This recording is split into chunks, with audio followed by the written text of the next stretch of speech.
Good morning, everyone, and welcome to Sunday of the Irish Rowing National Championships. We are once again here at an unearthly hour. Due to the unseasonal windy conditions, we've had to fit our races into windows of opportunity, little pockets of time on the Friday and Saturday where we've been able to fit racing in safely. So as a result, we're now rowing. Our first race kicks off at 6:45 and runs right through till 17:15 today. So I hope you've all had your Weetabix today because it's going to be a long day. But on the plus side, we all love rowing. So we get almost an entire half day of racing. Isn't that exciting? I'm Leah Coakley. I'm your commentator on the tower this morning. It's not actually a tower. It's a balcony, but tower sounds cooler. I'm joined today by my co-host, Jerry Spuddy Murphy, who will be taking the races out on the water. How are you feeling today, Spuddy? Oh, we haven't got comms at Spuddy yet. We'll chat to him later. No worries. I actually have a very special guest with me on the balcony this morning. Our president, Neville Maxwell, has graced me with his company. How are you feeling this morning, Maxwando? Thanks, Leah. It's great. This is normally the Monday of the Irish Rowing Championship, so with this super weather, so it's great to see everyone here at this unearthly hour, as you said, and looking forward to some brilliant racing today. Thanks, Neville. So we'll be kicking off with our first race about 6:45.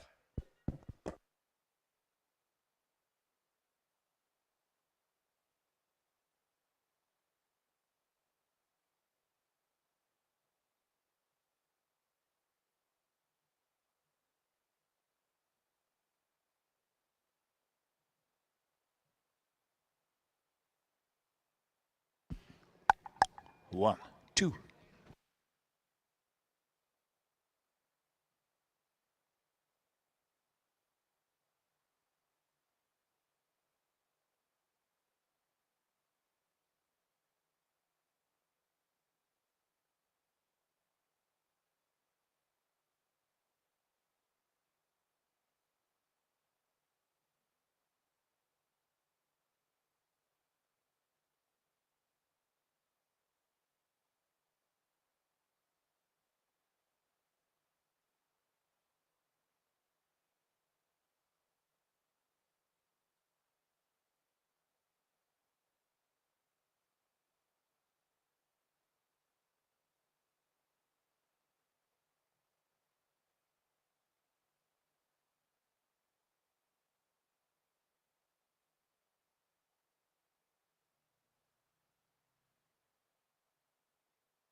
1, 2.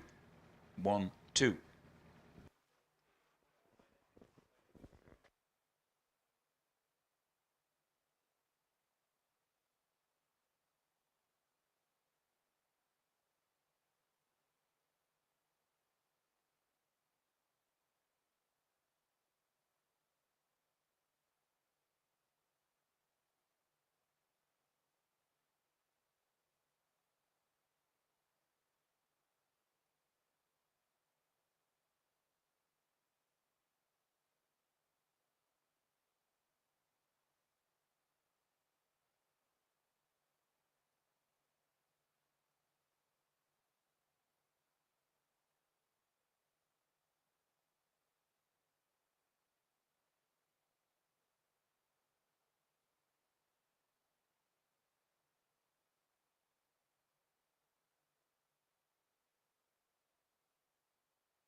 Right, ladies and gentlemen, if you turn to the screens, the first race is kicked off. We're starting with the men's junior 16 doubles time trials, and Spuddy is out on the water with them. How are these crews going, Spuddy? It's over to you. Hi, good morning, everybody, and we're up here now at the 1,000 metre mark for the very first race, the 6:45 race, the men's junior 16 double sculls. And we've got a long day ahead of us. We've got 43 crews entered in this junior 16 doubles, and that's a massive entry, with a final at 8:50 a.m. coming up for all these crews to get through. It's a time trial, so again, you're probably all very familiar now how this works. Down the tracks as fast as they can go, and try and make that grand final later on at 8:50, a final at 8:50 a.m. So this is the first race of the day. Sundays, it's moving day, and this is where a lot of action happens. So there's only 4 crews here now. We've got 6 crews on the card, so horses and riders now, we'll try and identify them. So in lane 1 we've got Shandon, they're on the course, and they're just slightly off the lead from the crew in lane 3, which is St. Joseph's, the B crew. So St. Joseph's B crew lead by about a canvas from Shandon out in lane 1, and in lane 4 then we've got Sligo B in 3rd position, about a length and a half behind them, and then another length and a half back to lane 2, which is Coxed B. So 4 crews, and we'll watch them now as they move on down the track. So Greg Namana don't seem to be there, and we'll identify the other one in a minute. So moving on up now, it's with them. Lovely morning here now. The sun's coming up over the hills, and we're all in great form, and hopefully now we'll continue on through the day like that, watching these double scullers come down the course. It's a tricky one. It's like a head of the river, really, because you got to just keep going, and it's a race against the clock to make the final later on. But continuing to lead here now in lane 3, the Joseph's crew, the Bish from Galway, looking nice and smart, but they need to realise that it's not just winning, they've got to keep going. So they're looking very calm and relaxed, but they need to remember that it's against the clock, not against the crew in lane 1, which is in 2nd position at the moment, the Chandonnais crew right over on the far station. And they're about a half a length ahead of the Sligo crew in lane 4. And then a couple of lengths back to the Coxed in lane 2.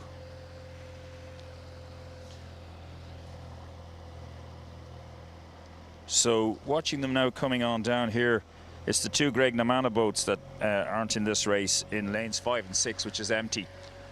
So 4 crews coming along down the first race of the morning through 1,000 meters.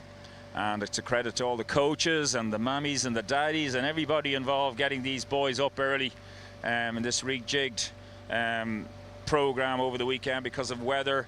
It's been hasn't been very kind, but credit to all the organisers, the committee, getting all this and rejigging it and making it and pulling it off here. And hopefully now we'll get through today. We will. The weather conditions far better. Forecast right through the afternoon, maybe a little bit of rain around midday, but hopefully we'll be okay. And as we move on down here now, coming up through about 12:50 at this unearthly hour of the morning, 6:45 a.m. Sure, I'm in my element here, watching crews going down the river and the sun coming over the horizon at 6:45 a.m. on a Sunday morning. My driver, Pat, who's with me here, and he's beaming, he's loving it, and he wouldn't like to be anywhere else either. So anyways, we continue on down here, lane 3, St. Joseph's from Galway. Tremendous win in the junior 16/8s. I wonder were these 2 boys in it yesterday, I don't know, but they had just a pip Enniskillen on the line. What an amazing race that was, for those that saw it. So their junior 16 double here now, leading the way here in lane 3. St. Joseph's B leading the way in lane 3 towards about 1,300 meters now. And then on the far station, it's Chandonnais in 2nd position. And then it's about 2 lengths back to lane 4, which is Sligo B. And then another length back to lane 2, Coxed B, the Jazz from Galway as well. So we have a crew in 1st and 4th position from Galway. So through 1,500 meters, and as we come on down towards you, these races will be coming thick and fast now. We've got We've got a lot of these junior 16 doubles coming along now in time trials over the next 45 minutes or so, and we'd probably only be able to pick up 2 or 3 minutes of each race as we watch this first one now come up towards you. And for those of you who are up early, had your breakfast and out watching, mostly probably coaches and parents only are here at the moment. So anyway, as they move away from us, St. Joseph's continuing to lead this one, Leah, in lane 3 from the crew in the far station Shandon, and then a couple of lengths back to lane 4 Sligo, and then a half a length back to lane 2 Kalosh to Ignoid. So that's the first heat. I'll hand it over to you now, Leah, to take this one in.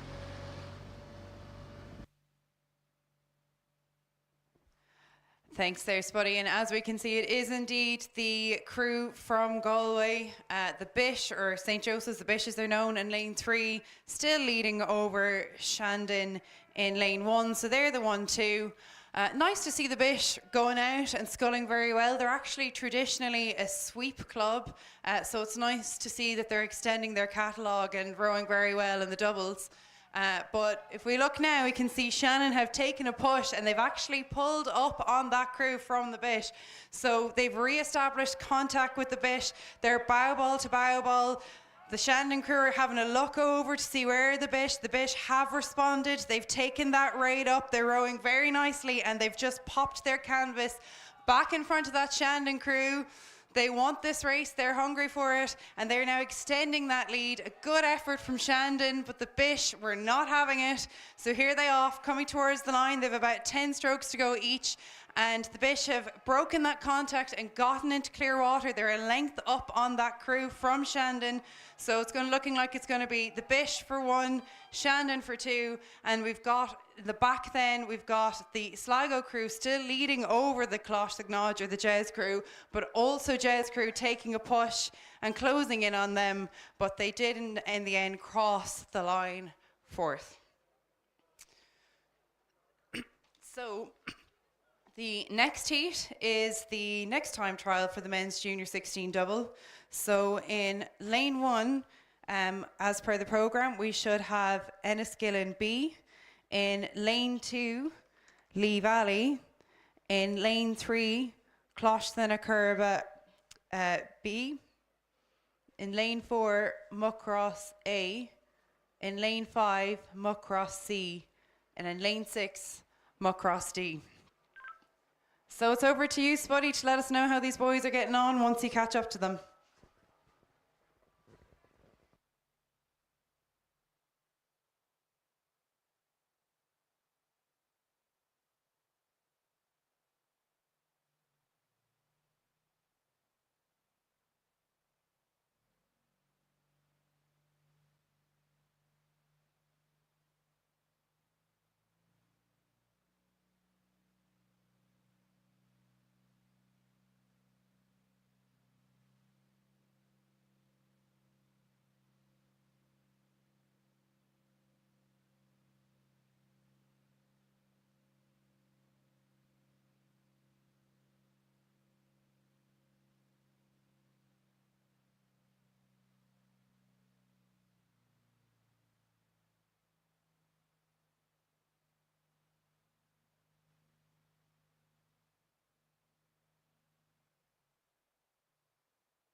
And we can see approaching the finish line now is the second time trial for the men's junior 16 doubles, and it's one of the muck cross crews, the muck cross crew in lane 4, coming to the line now. So this is the muck cross A crew, and they are well ahead of the pack by multiple lengths. A couple of strokes to go, coming to the finish line now. And in second place, coming towards us, is the crew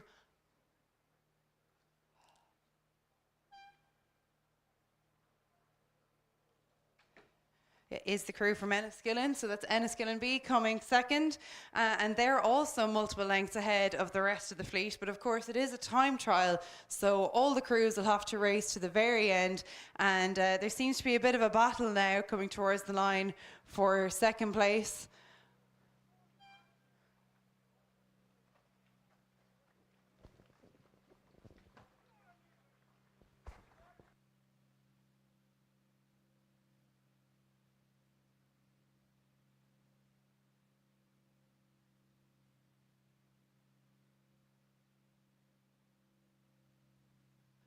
So we'll just wait for the official results on that second time trial to come up on the screen, and we'll get ready for the next race shortly. You can see them there on the screen, up on the stake boats, ready to go. So in this next time trial, in lane 1 we have Fermoy A, in lane 2 Calorglin, lane 3 Cappoquin B, lane 4 Cork B, lane 5 Sligo A, lane 6 Enniskillen D. And it's over to you, Spuddy, if you're able to catch these boys coming down for the third time trial in the men's junior 16 double.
So as they come to the line now, we can see that the crews are about to finish, and it's looking like the Kappa Quinn crew are coming to the line first, followed by the Sligo crew.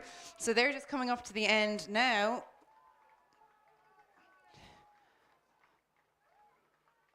Followed by Fermoy A in lane 3.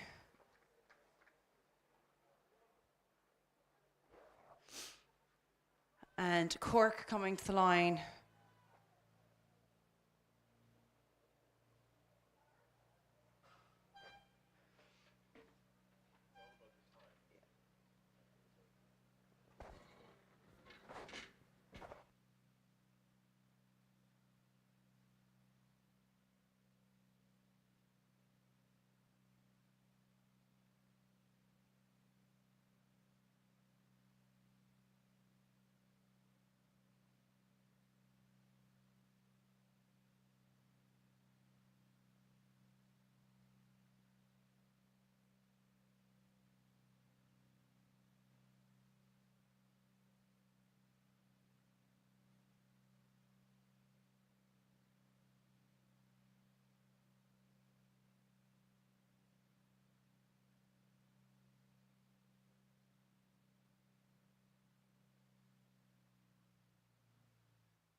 So coming through now, we have the men's junior 16 double, and we're into time trial 4 at this point. They're well underway, and it's lane 2, Closh the Gnodge A, lane 3, Tralee, lane 4, Closh the Nakurba A, lane 5, Shandon B, and lane 6, Castle Connell A.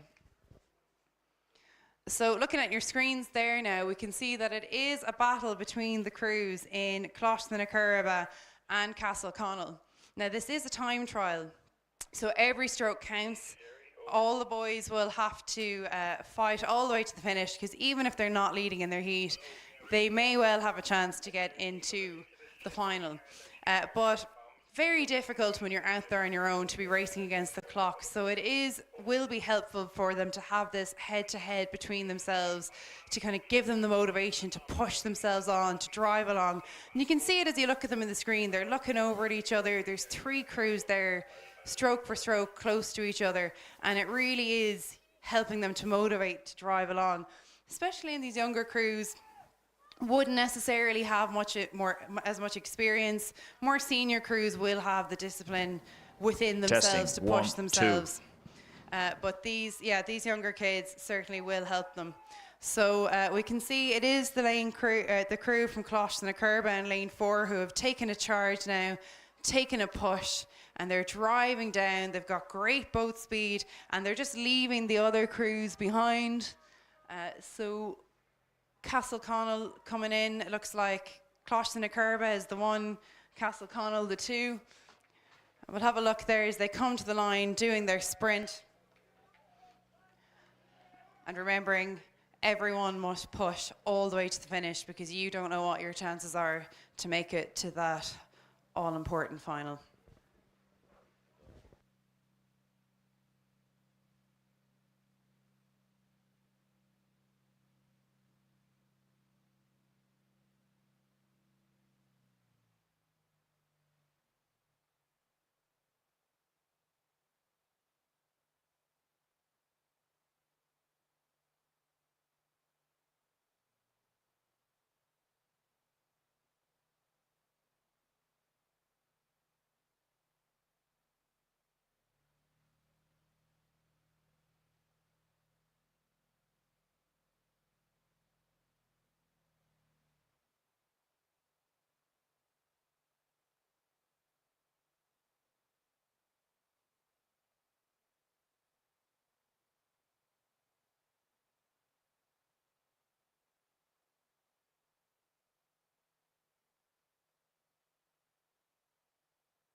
And on the course now is the next time trial for the men's junior 16 double.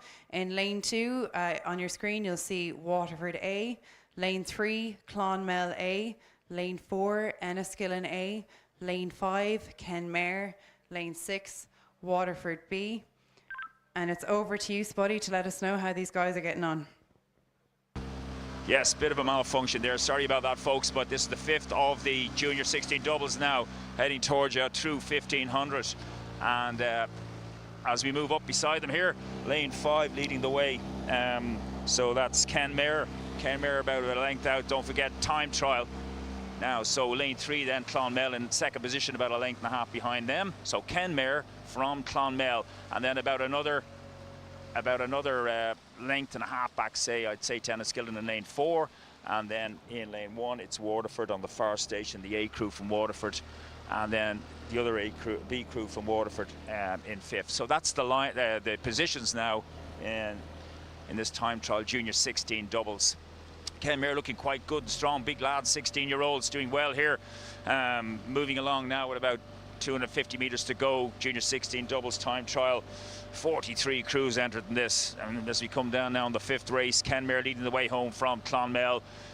So Kenmare from Clonmel now coming up to about 250 to 200 to go, and then 3rd position in lane 4 then is Waterford as they move towards you there now, and the other crew in lane 2 then apologies there, lane 4 was Enniskillen, yeah. So Kenmare from Clonmel from Enniskillen. I'll hand over to you there now to take it in. Thanks, Buddy. And with only strokes to go, it is that Kenmare double coming to the line now with only about 3 strokes to go, followed on by Clonmel, who are in front of the crew in lane 3. Which is Enniskillen. So if we just give those boys a round of applause as they come to the line now.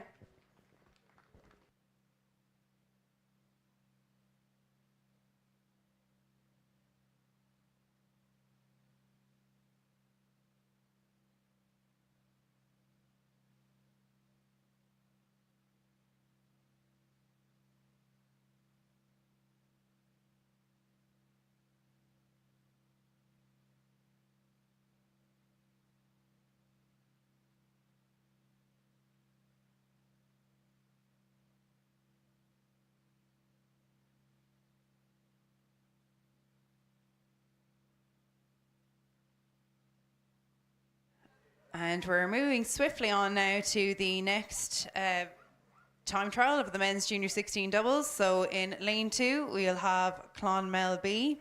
In lane 3, New Ross A. In lane 4, Enniskillen C. In lane 5, St. Joseph's A. And in lane 6, Offaly. And it's over to Spuddy on the water. How are these guys getting on, Spuddy? It's over to you. Yeah, thanks, Leah. We'll try and get further down now for this race. We'll get it a bit more structured for you as we get up now, as you'll see pictures coming up now for the next time trial coming down towards you with 5 crews in it. And looking at them coming towards me now. So a couple of these junior 16 doubles, they didn't get out of bed this morning, I don't think. They didn't set their alarms. I see 4 crews, and looking at the crew out in front, it's the New Ross crew. So Clonmel on the far station with New Ross leading the way, yeah. So New Ross leading. On the inside then, we've got Castleconnell. Offaly now moving out into the front from New Ross as we watch them now coming along. So Offaly out there a couple of lengths, maybe even 3 lengths now at this stage in lane 6 from New Ross in lane 3. So that's the 1-2 in this time trial, and then it's a good few lengths back then to the Clonmel crew. So 4 crews as we move along down into the sun in this beautiful morning here in Inniscarra. And looking at Offaly now, good to see them now moving along here. Frank Durkin, of course, was the man who got this club going all those years ago and still going strong on the canal down there. But watching lane 6 now in the inside coming along, the Offaly colours. And then New Ross, of course, another good programme going on in there. And these guys in second position in lane 3. So that's the first 2 positions in this race, this time trial. We come moving, looking back then in lane 2. Clonmel holding 3rd position, but they're quite a bit back now from the other 2 crews. So don't forget, 6 crews looking desperately to get that 850 final lineup. Top 6 crews will make it later on. Junior 16 doubles, very competitive field indeed. Through the 1500 now, Offaly. They need to keep pushing down on the feet there and get home as quickly as they can now. Not just beat New Ross in second position. New Ross working very hard indeed, looking at them out there on the water.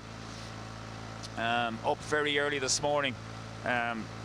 And I don't know whether some of them are used to going out early on the water in the morning, but New Ross having a right go now as they move in towards 250 metres to go. As we call them, the red boys if they were there, but 30 strokes to go when you get to about there. So watching this one, we'll hand it over now. Off leading the way from New Ross, and then a considerable distance back then to Clonmel. We'll hand this one over to you there now. Yes, indeed, and it is that Offaly crew in front. They've all started their sprints now. New Ross going for a push, but Offaly about a length in front over this New Ross crew, but they're all charging down now, going into their sprint finish. And it's looking from the beach, you would think that it's a head-to-head battle, but still Offaly going. But New Ross have got a good boat speed on that in their push, and they are certainly pulling up on the Offaly crew now. They've actually come back into contact. Offaly did have clear water earlier. They're getting their clear water back now. Because they've gone with New Ross, they've seen their push and they have responded. They've re-established their clear lead as they come to the line now. So that's Offaly coming to the line in the number 1 spot, New Ross number 2, and then a few lengths further back, if we look over, we can see the crew from Clonmel in 3rd. And then further back from them, the St. Joseph's crew coming up to the line now. But they don't know where they are in this. It's a time trial, as we keep saying, so they'll need to push all the way to the end, because you never know if any heat might be more competitive than another. So it's a charge and a drive every stroke.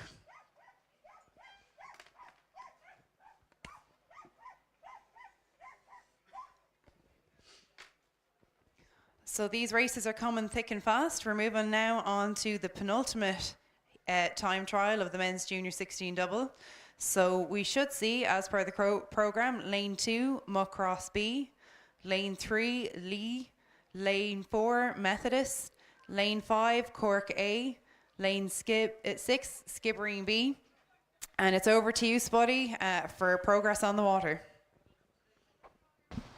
Thanks, Leah. Yes, coming thick and fast out of these time trials, and 5 crews in this, yes. And looking at it now as they come towards us on the far station, Muckross who had 6 crews entered junior 16 quads yesterday, doing that at the end of the day there in those time trials. A lot of guys rowing junior 16 as they move up here now on the far lane, probably slightly ahead of the crew on the inside, Skibbereen B. So the 2 crews on each side, but in the middle now, splitting them and coming up nicely, is Methody College Belfast. So Methody now probably just jumping out in front now from Skibbereen. So they are now the 1-2 as they move along here now towards about 1,300 meters gone. So Methody College in lane 4, that's correct. Moving out now about a half a canvas or a canvas in front of Skibbereen in lane 6. And then Cork Boat Club now have moved up into 3rd position in lane 5. And then it's another link back to Lee in lane 3, and practically level with Muckross now falling back on the far station in lane 2. So moving on down towards you now as the sun rises higher into the sky here on Sunday morning. Last day of these 3-day championship regatta, and we've got a long day ahead of us, and we're looking forward to some exciting races and finals. This junior 16 doubles final, as I said earlier, 8:50 this morning. Good race going on here now between the Skibbereen crew on the inside and Methody in lane 4 as the bowman looking left and right there. Yeah, of course, they got to keep these boats in the lane, not hit the boys, keep it straight, and doing a lovely job, most of them now. There never be no warning going on there from the umpire at the back. So Methody now moving out all of a sudden from Skibbereen to about a half a length, and Cork on a bit of a charge too, splitting them in the middle. So they're all overlapping here. So good time trial. It's not a race, it's getting the fastest race, the fastest time rather. If these 3 crews could make the final, we just don't know till they're all put together, see what the top 6 races are. But Methody leading here by just under a length. Skibbereen on a bit of a charge again now, as you would know, you'd expect rather. And Cork Boat Club, they're all on a charge now, get the last couple of seconds out of it. So it's Methody over in the middle from Cork, from Skibbereen, and they're the 3 crews coming towards you now with Muckross and Lee. Over to you in the tower.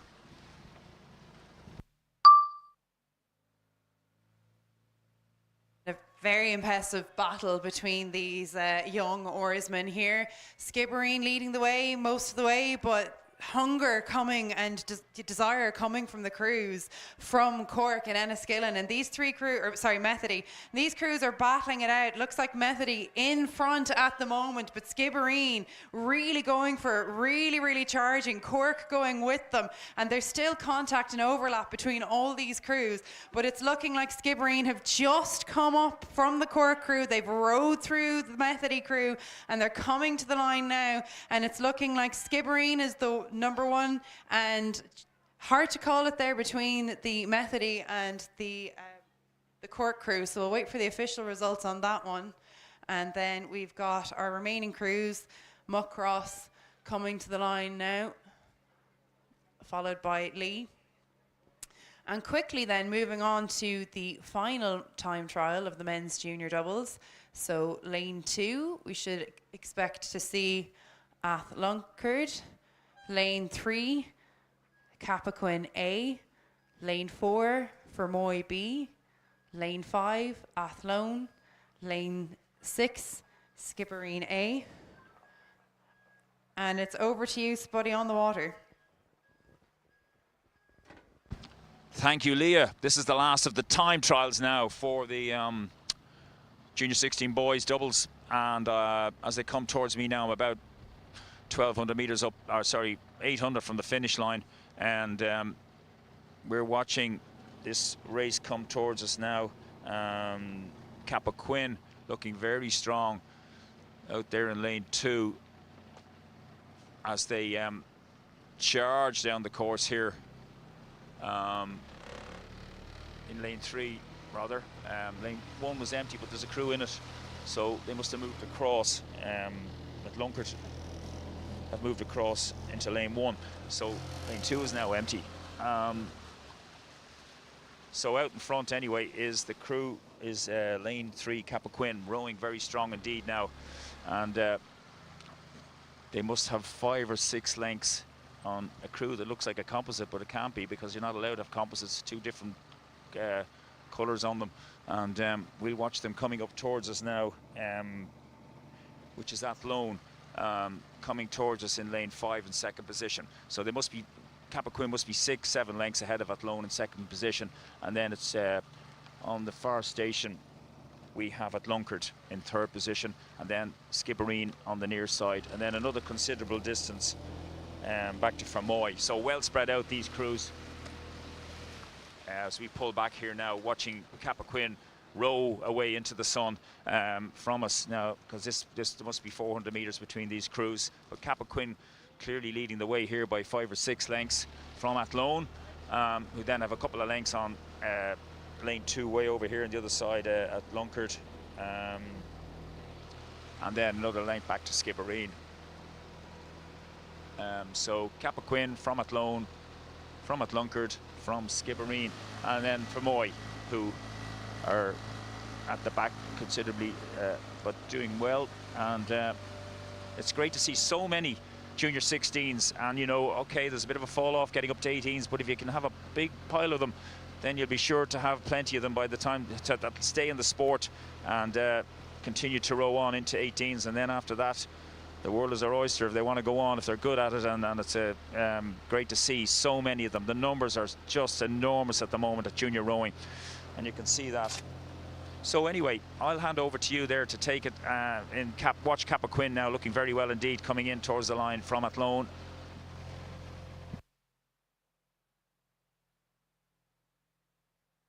And you can see them there now coming towards us, that Kappa Quinn double, rowing just so well, just really pushing that boat along. You can see, if you look on the screen, nice big puddles, really sending that boat away. And they're going for it even more now, getting even more speed out of that as they take it to their sprint to the line. And they're several lengths up on the crews that are in the number 2 and 3 place. It's looking like a bit of a fight for second place as that Kappa Quinn crew comes to the line now. And they are up on Athlone and the Skibbereen crew.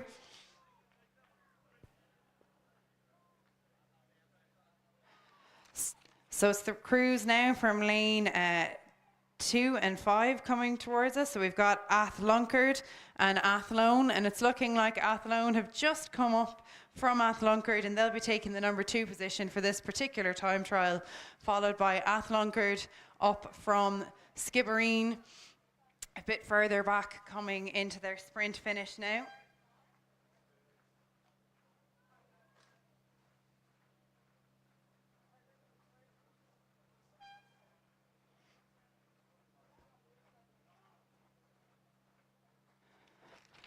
And you can see just coming into the enclosure now, the final cruise, and Fermoy just coming into their last 20-stroke push. And that's it on the time trials for the men's junior 16 doubles. We'll await all the final results to see which of these boys have made it into the final.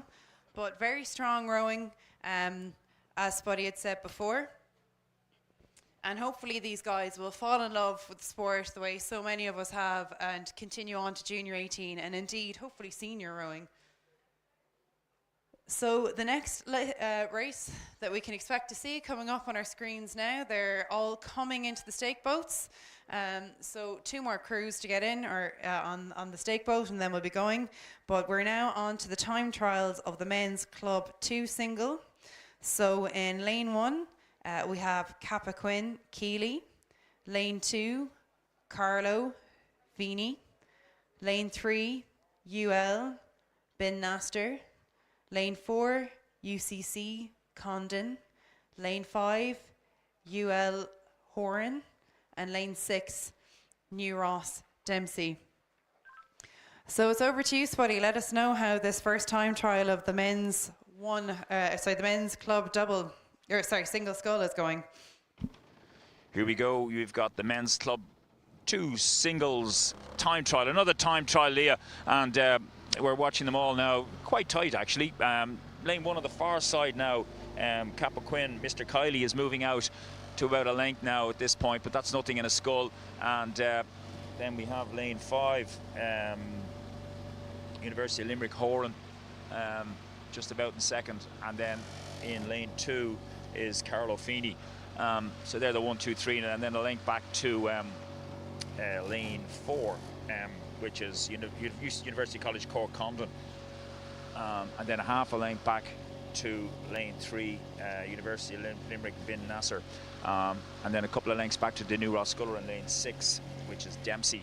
So they're beginning to spread out a bit now in the business, the part of this race now as we enter the third quarter. Time trial, and again it's top 6 will make the final later on this morning. Men's Club 2 Sculls, which is on at 9:18, and I've no doubt that'll start at 9:18. So these guys charging along now. They need to remember, don't be looking across at the other guys. Race yourself, just plow down there. You're no good unless you get the fastest time, and don't come in thinking you've left anything on the water. You have to just race the clock here. So watching it now as we move up a bit here. The guys out in front look very cool. I don't know if they've forgotten this is a time trial. They're just tipping along, and they need to remember, wake up guys, it's getting on now. Hope they had their coffee. But out in the far station, way over the other side, Mr. Kiley from Cappoquin, and then on the inside the crew from University of Limerick Horan. They're the 2 now, which are probably level nearly out there either side of the lake. And then holding on to third position then in lane 2 is Carlo Feeney. That's the 1, 2, 3. So Cappoquin from University of Limerick, from Carlo, and then lane 5 University, the other University of Limerick, Bin Nasser. So yeah, I'm trying to get used to these new colours. It's little tricky with the University of Limerick colours, I have to say, the new ones they have now. But anyway, I'll hand over to you as Cappoquin Kiley leads this one home in the first of the time trials, men's Club 1 single sculls. And here they come, the first of the men's club single time trial, and it is indeed still the crew from Cappoquin in the lead. But as Spuddy was saying there, they were taking it chill at the beginning, perhaps, not focusing on the time trial, but they're into their sprint finish now, so they should all be going for the line. And we have a clear leader. It is the sculler from Cappoquin with about 10 strokes to go, and then it's a fight for second place between the UL scullers.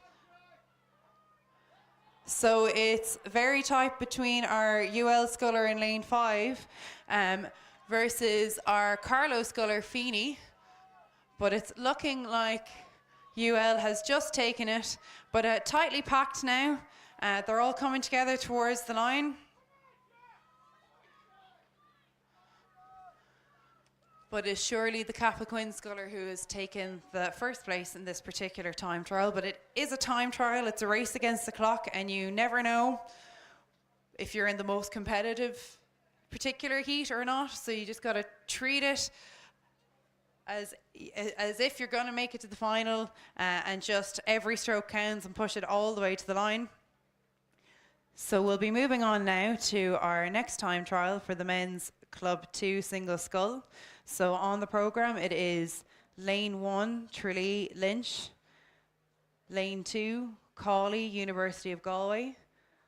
Sorry to jump in, Leo, could we have a representative from Sligo and from Cork for the men's men's junior 16 double, please. Sligo and Cork, if you can come down to the regatta office. Thank you. No problem, Richie. So next is lane 3, Tralee Morris. Lane 4, Clonmel Fleming. Lane 5, St. Michael's McGrath. Lane 6, Carlo Feeney. And it's over to you, Spuddy. Off you go.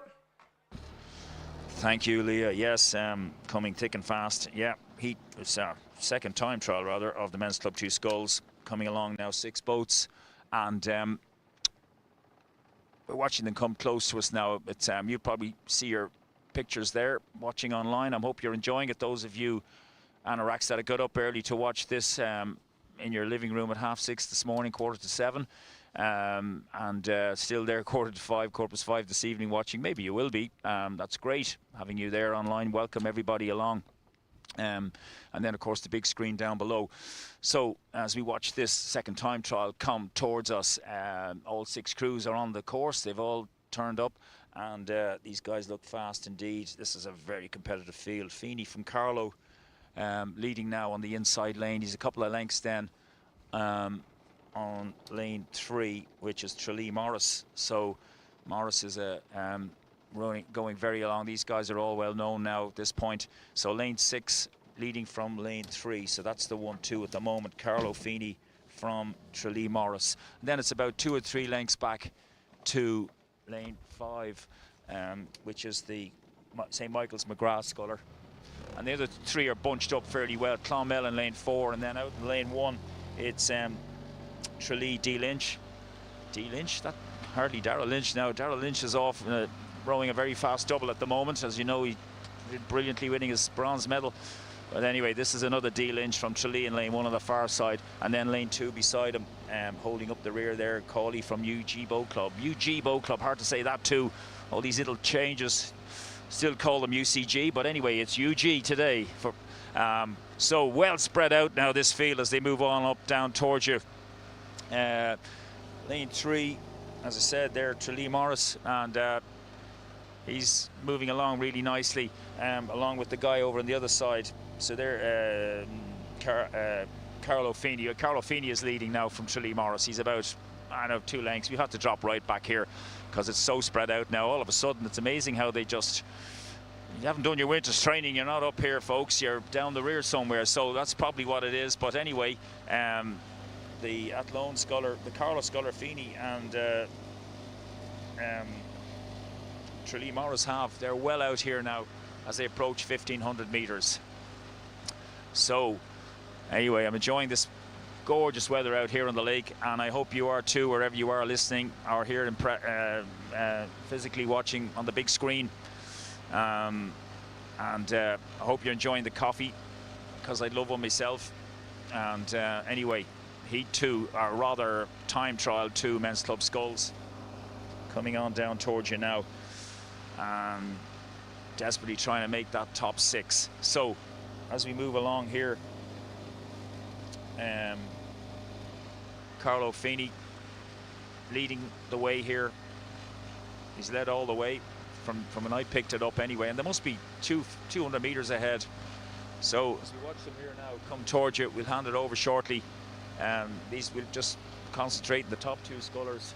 Carlo Feeney from Tralee Morris, that's the 1-2, with the others quite a considerable distance behind. I'll hand over to you there.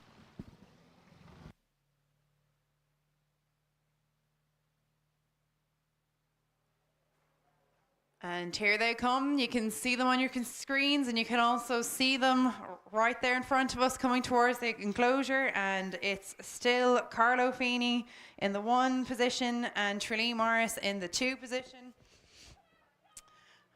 So they're pushing it to the line now, and we should be expecting them.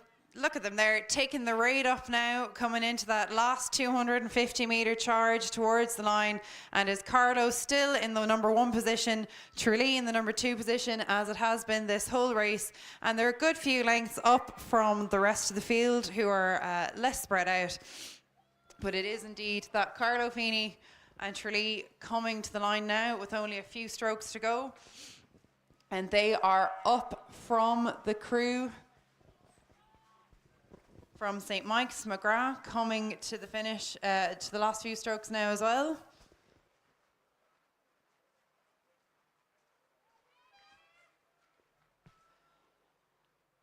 And more closely together, we have the final three crews coming up towards the line now. So we'll wait for the official times on that to come through. But we are, as we've been saying all weekend, the races are coming thick and fast. We haven't been able to run to our usual schedule, so we're now down to one race every 5 minutes. So pretty quick moving through each race. And we're on to the next trial for the men's club double. So it should be lane 1, Povey, Cork. Lane 2, Brophy from New Ross. Lane 3, Gaffney from Commercial. Lane 4, Brennan from Neptune. Lane 5, McHugh from Killorglin. And lane 6, Carolyn from Commercial. So it's over to you, Spuddy. Let us know how they're doing. Yeah, going very well here now as these singles club skulls fly down towards us. Looking now at the next time trial, it's lane 3 Commercial leading the way in this one. Had a great day yesterday, Commercial 3 championships, the club men's and women's fours and the senior coxless pairs. Brilliant day for the club and well done to them. But Gaffney now holding the flag high for them in lane 3, leading this time trial. From Ben Brennan, Neptune in lane 4, about a couple of lengths back. He's probably dead level now with the Cork sculler right on the far side in lane 1. So Commercial from Cork, just Cork's now moved into second from Brennan, Neptune, Ben and Neptune lane 4. So that's the 1, 2, 3, and then it's a couple of lengths back, maybe 3 lengths back to the sculler in lane 5, which is Killorglin McHugh, and then he's a half a length ahead of the other Commercial sculler, Carolyn, and then the New Ross sculler in lane 2, Brophy. So this race time trial is spread out quite a bit as well now. Quite a difference in levels here, like the last one that came down towards Jalea. But Commercial leading the way anyway. Gaffney, that's you can see that.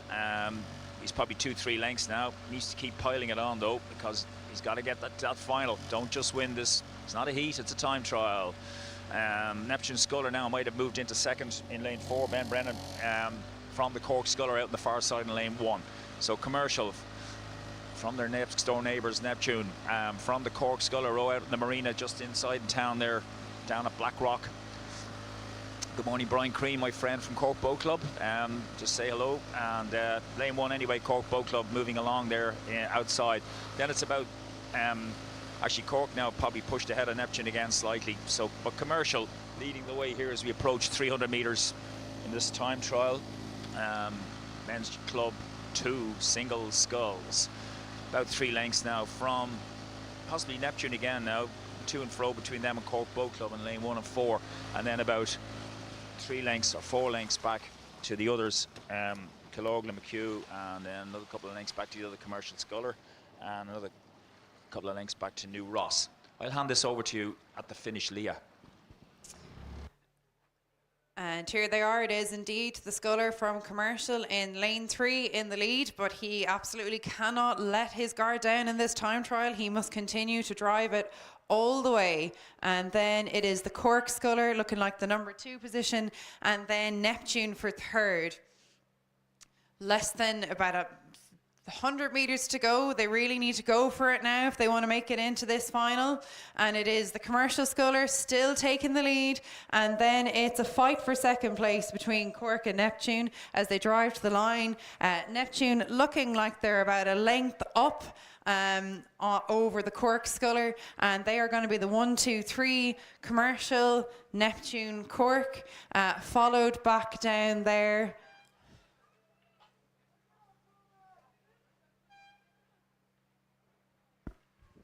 And looking like the number 4 position is then going to be for Killorglin, and then New Ross. So we're moving on very quickly on to the penultimate time trial for the men's single sculls, club single sculls. So in lane 2 we should have UL Rowing Club Shaw, lane 3 Fermoy Coughlin, Lane 4, Sheehan Lee. Lane 5, UL Door. And lane 6, Lee Boat Club Quigley. So we'll wait for it to come up on our screens.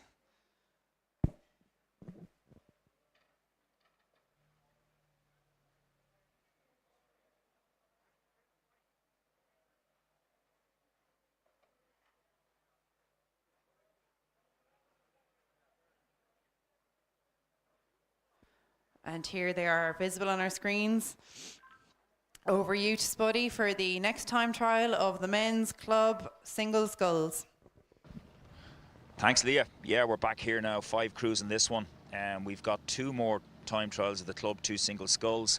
And as they approach me now, we're getting back to around the 1200 metre mark, we'll call it, out from the start. And flying along there now on the inside shore in lane 6 is Lady Elizabeth Boat Club Quigley. So Quigley's that's the alumni of Trinity DUBC. Hope I'm correct in that. That's what it says here anyway. And he's well out.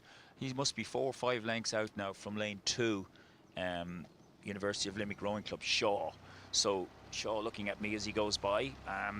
He should be looking straight ahead, head up and move along now.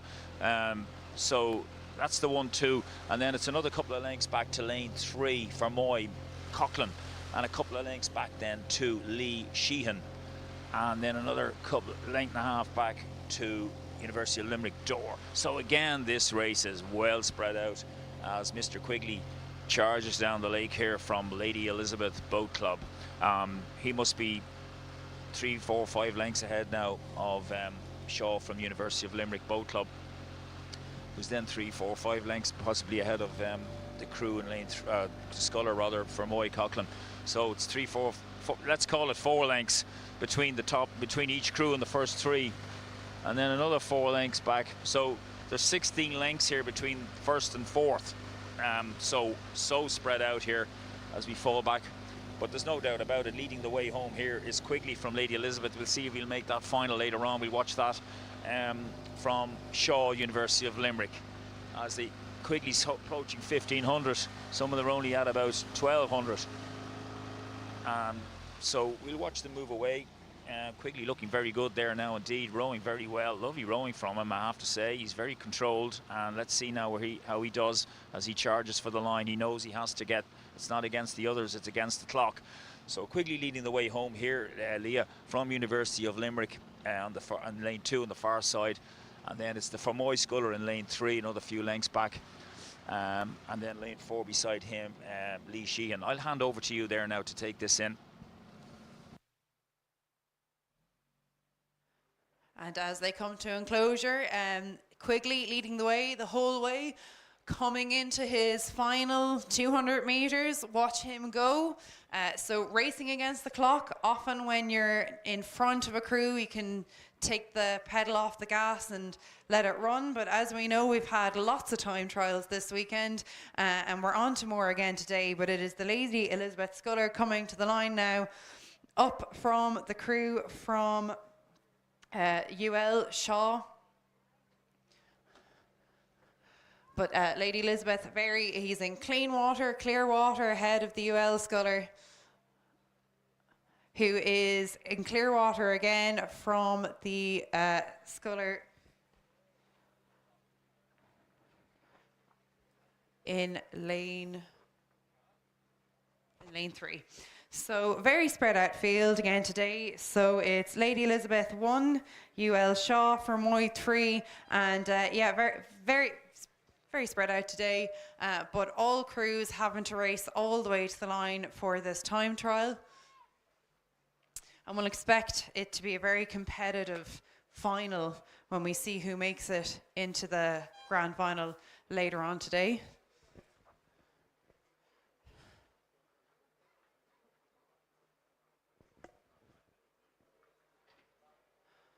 So all the guys putting the work in, pushing it out, getting the legs down. You always know when you're coming to the enclosure, you've got about 30 strokes to go. So you've got to dig deep, push it on, and take it all the way home into the line, particularly in a time trial.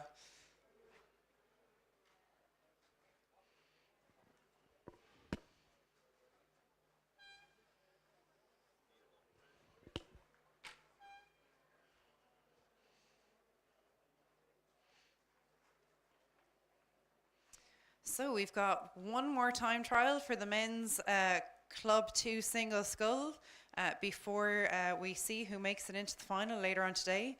As I was saying before, I do expect it to be very competitive. Some high level of sculling. For club scullers, they're rowing very well, nice, clean, tidy rowing, very good technique in that event. So in this next final time trial, we have in lane 2, Commercial Keeney, lane 3, Newry Kearney, lane 4, Skibbereen Casey, lane 5, Cappoquin Murphy, lane 6, QUBBC. So they've pushed off from the start. They're into their first 30 strokes. And it's over to you, Spuddy, for this final time trial in the men's Club 2 single scull. Yes, Leah, we're gone through about 12:50, and it's the commercial sculler, Keeney, and having a right fight here with Dominic Casey from Skibbereen, famous name, son of our lightweight coach, and he's battling along in his yellow boat, but commercial slightly ahead of him, probably out to nearly a length now all of a sudden. So lane 2, commercial leading here. Keeney from Casey, Skibbereen in lane 4, and then it's a couple of lengths back to lane 5. So that's the 1, 2, 3. Lane 5 is Cappoquin Murphy, and then he's a length ahead of the Queen's University Belfast Boat Club Robinson, who's then a length of the head of Newry Kearney. So spread out again. It's interesting, but commercial now is pushed ahead.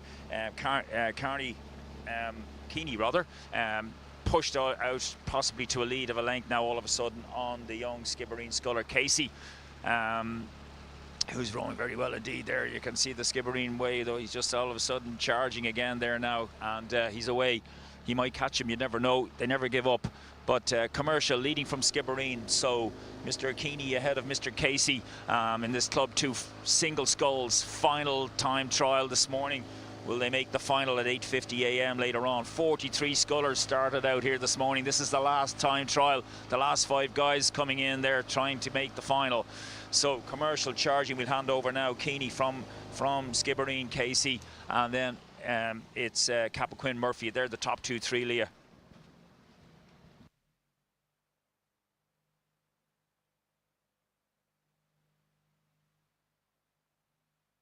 And here they are, and it's still in the lead. That single sculler from commercial leading up from our Skibbereen sculler Casey, rowing very well in that commercial scull, got clear water, but it again, keep rambling on, it is a time trial. It is a race against the clock, not against the competitors in your heat. So you have got to keep going all the way to the line. So we see our commercial sculler now into his sprint, pushing it with about 5 strokes to go, leading over Casey, the number 2 position, followed by Cappoquin in up from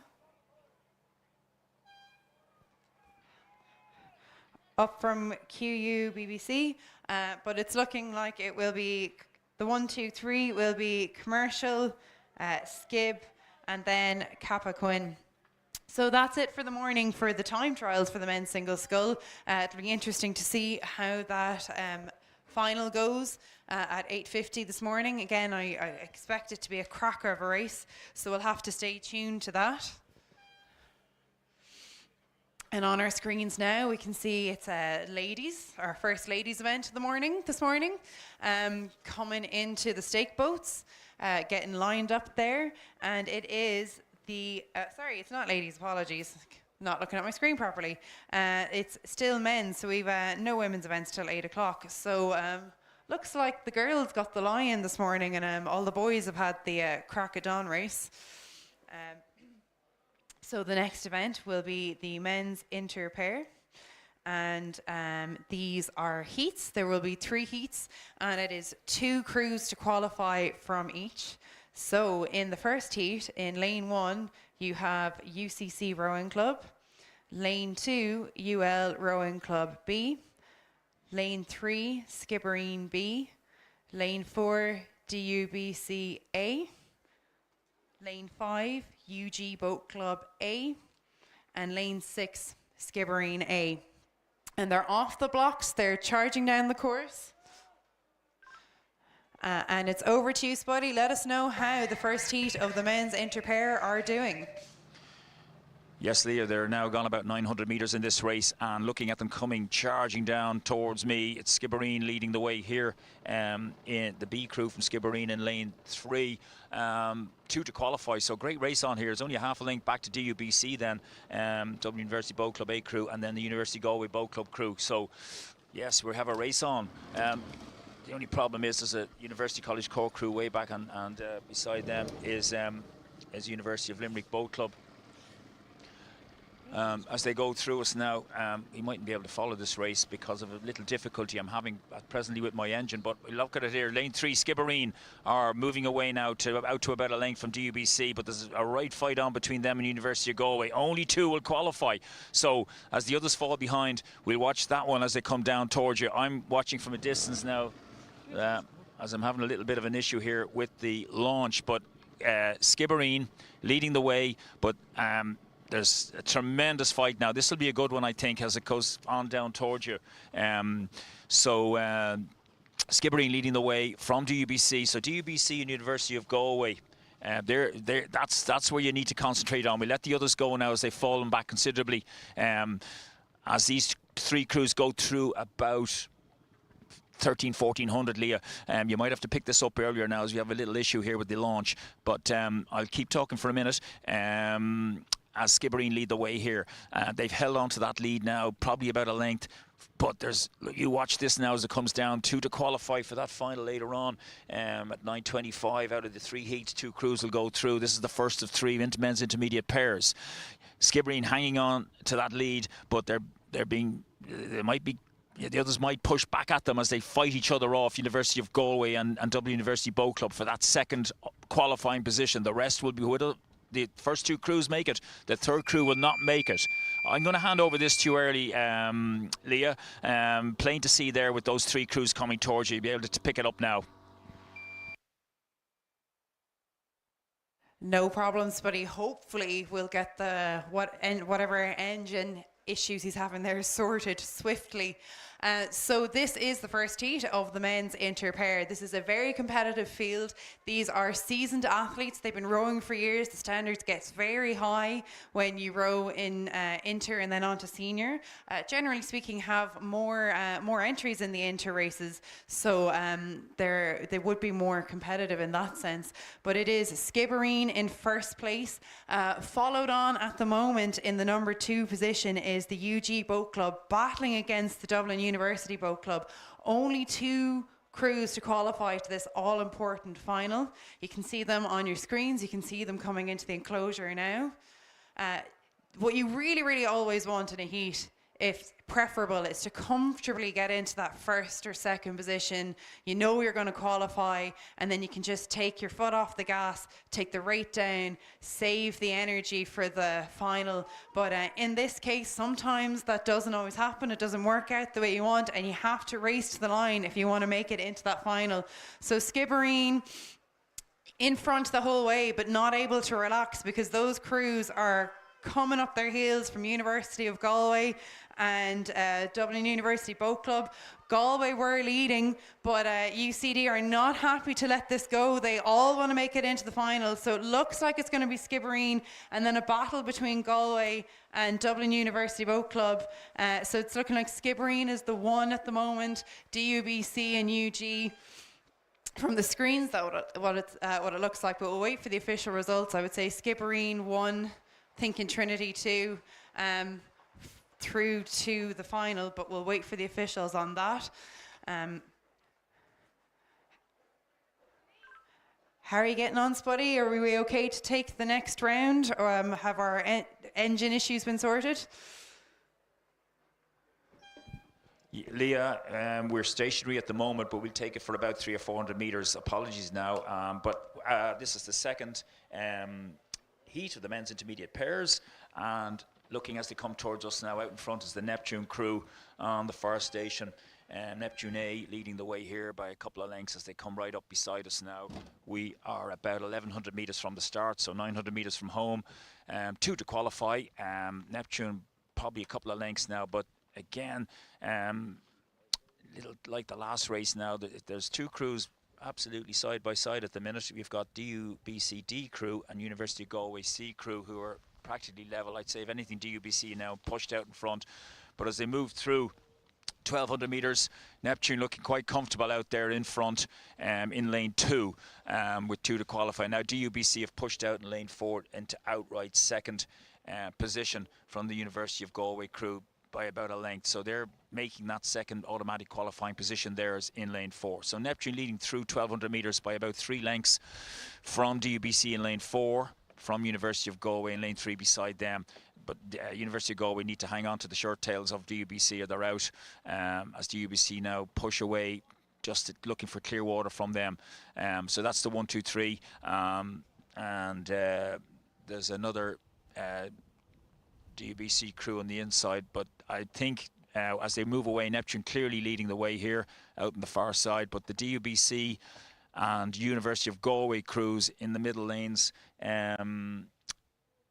looks like in lanes 4 and 5 for that second automatic qualifying spot. At the moment, DUBC hold on to that, and they're coming up towards 1,500 now.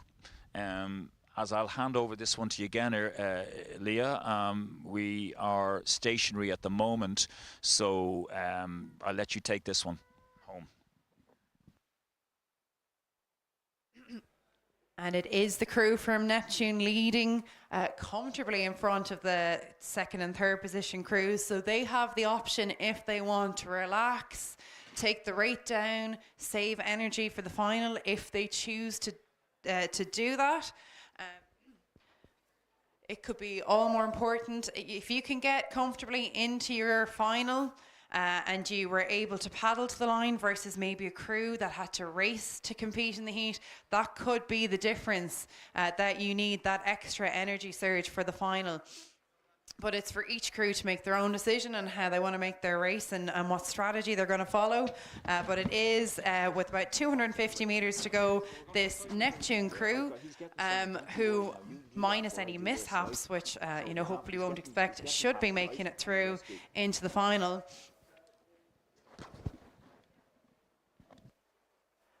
And there's still a fight for second place. Not visible on the screen at the moment, but if you look out over the bank, there are 3 crews. There is a bit of a pack further on down.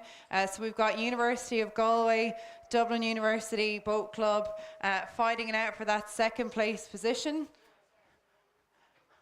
But on the screen we can see that comfortable Neptune crew rowing very long, taking it to the finish line. Nice feeling to know they're going to make it into the final, but it is a battle then to make it in, to get that second spot into the final. So it's looking like University of Galway in lane 5 are trying to catch up with the DUBC crew in lane 4.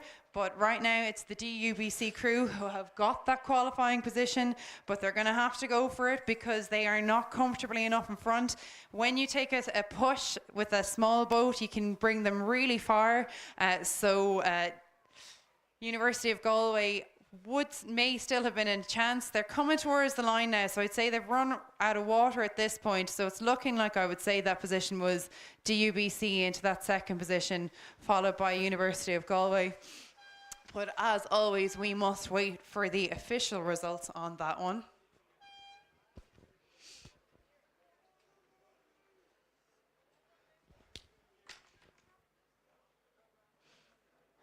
So just for a roll call for the next race that we'll expect to see coming down the course, in lane 2 is Neptune B, lane 3 Cork, lane 4 University of Galway Boat Club, lane 5 New Ross, lane 6 UCD Boat Club, and that'll be the final heat for the men's interpair, 2 to qualify.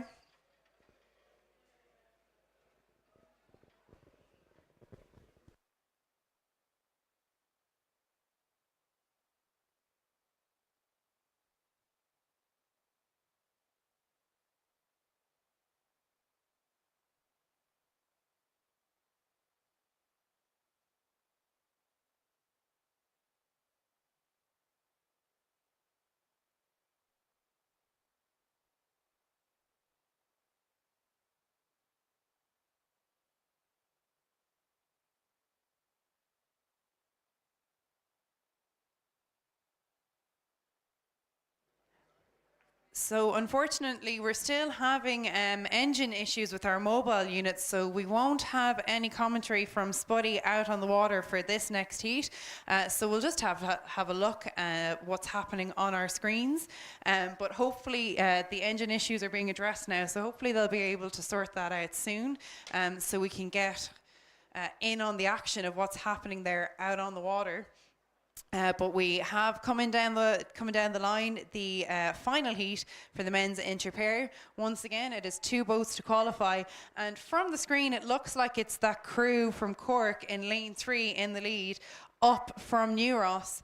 But there is a pack, so visible from the screen, it's looking like Cork is in front for that first qualifying position, but with the angle not certain.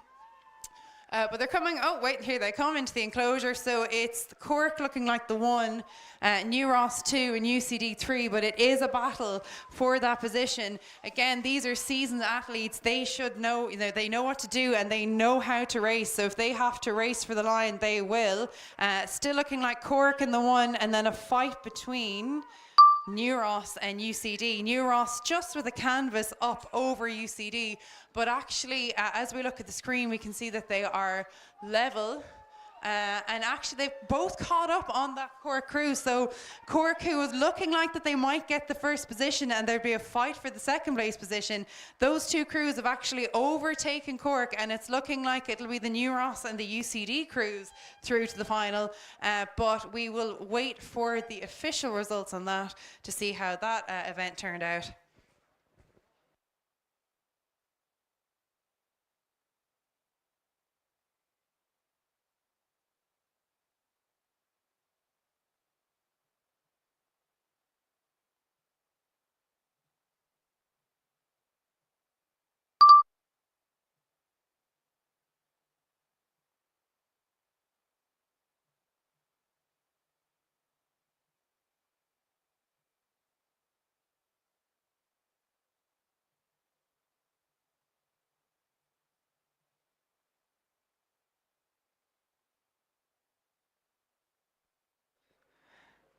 And that is it for the men's inter-pairs heats. 2 crews from each heat to qualify for a 6-boat final. And the next event that we will see, they've lined up on the Spake boat and they're on their way down the course, is the first heat for the women's Club 2-8. There will be 2 heats, so 3 crews from each to qualify. And in the first heat, we should expect to see in lane 2 UCD Boat Club A, in lane 3 Dublin University Boat Club, Ladies Boat Club, in lane 4 UG Boat Club A, in lane 5 Commercial, and in lane 6 QU B Ladies Boat Club. So they're on the way down the course, coming towards us, and I think Spuddy might be ready to go. We'll check in with him. How are you getting on, Spuddy? Are you able to take this next race for us?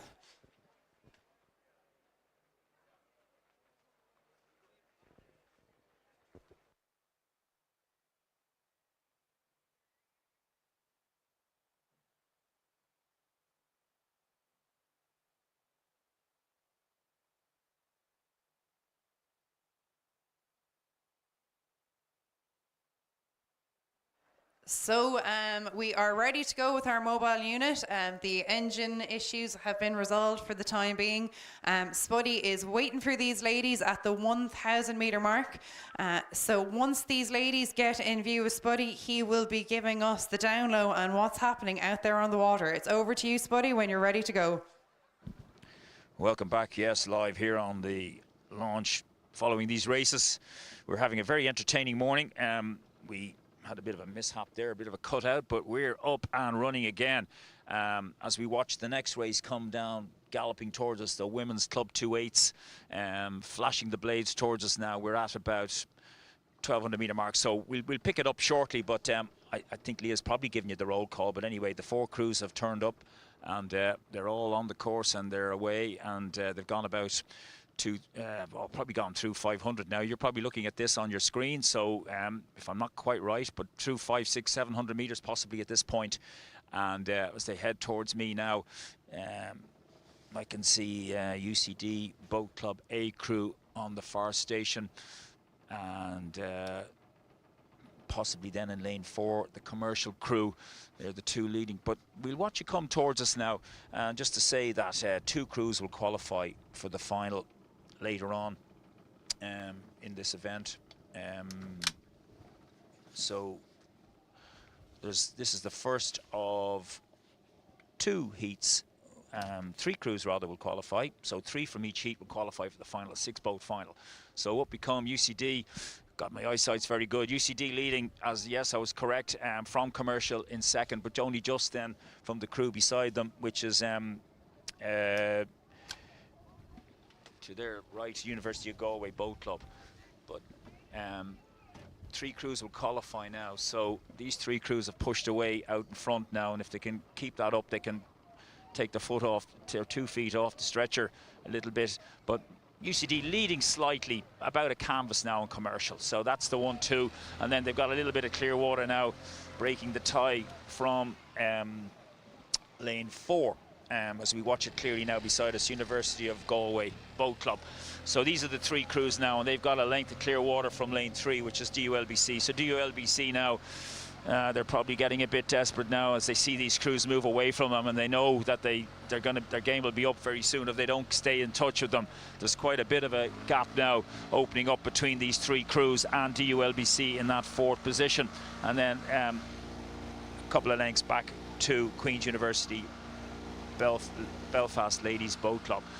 But commercial leading the way here in the Club 2 8s. They won the Club 2 Cox 4s yesterday. Can they do the 8s as well?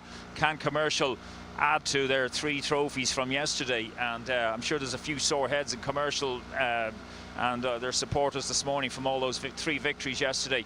But this is only a heat. 3 will qualify, and commercial now leading from UCD on the far side in lane 2 in the yellow boat. Not much though, they're practically level again now, but they just want to qualify now as they move away further from the DULBC crew in 4th position, with University of Galway in lane 4 now in that 3rd qualifying position. So moving on down towards about 1400 metres now. This glorious morning here in Inniscarra in County Cork, just outside Cork City, about 20k outside the city. Watching the crews now coming in towards you through 1400 metres. It's Commercial Rowing Club leading the way here from UCD Boat Club, their neighbours on the Liffey and Island Bridge in Dublin, and then in 3rd position University of Galway Boat Club from Galway, rowing on the Corrib in Galway City. And they are the 3 qualifying spots, Leah, as they come up towards you now into the enclosure, with about 500 metres or less to go. So it's Commercial from UCD, from University of Galway in the qualifying positions, with DULBC looks like their game is up. Over to you there in the finish.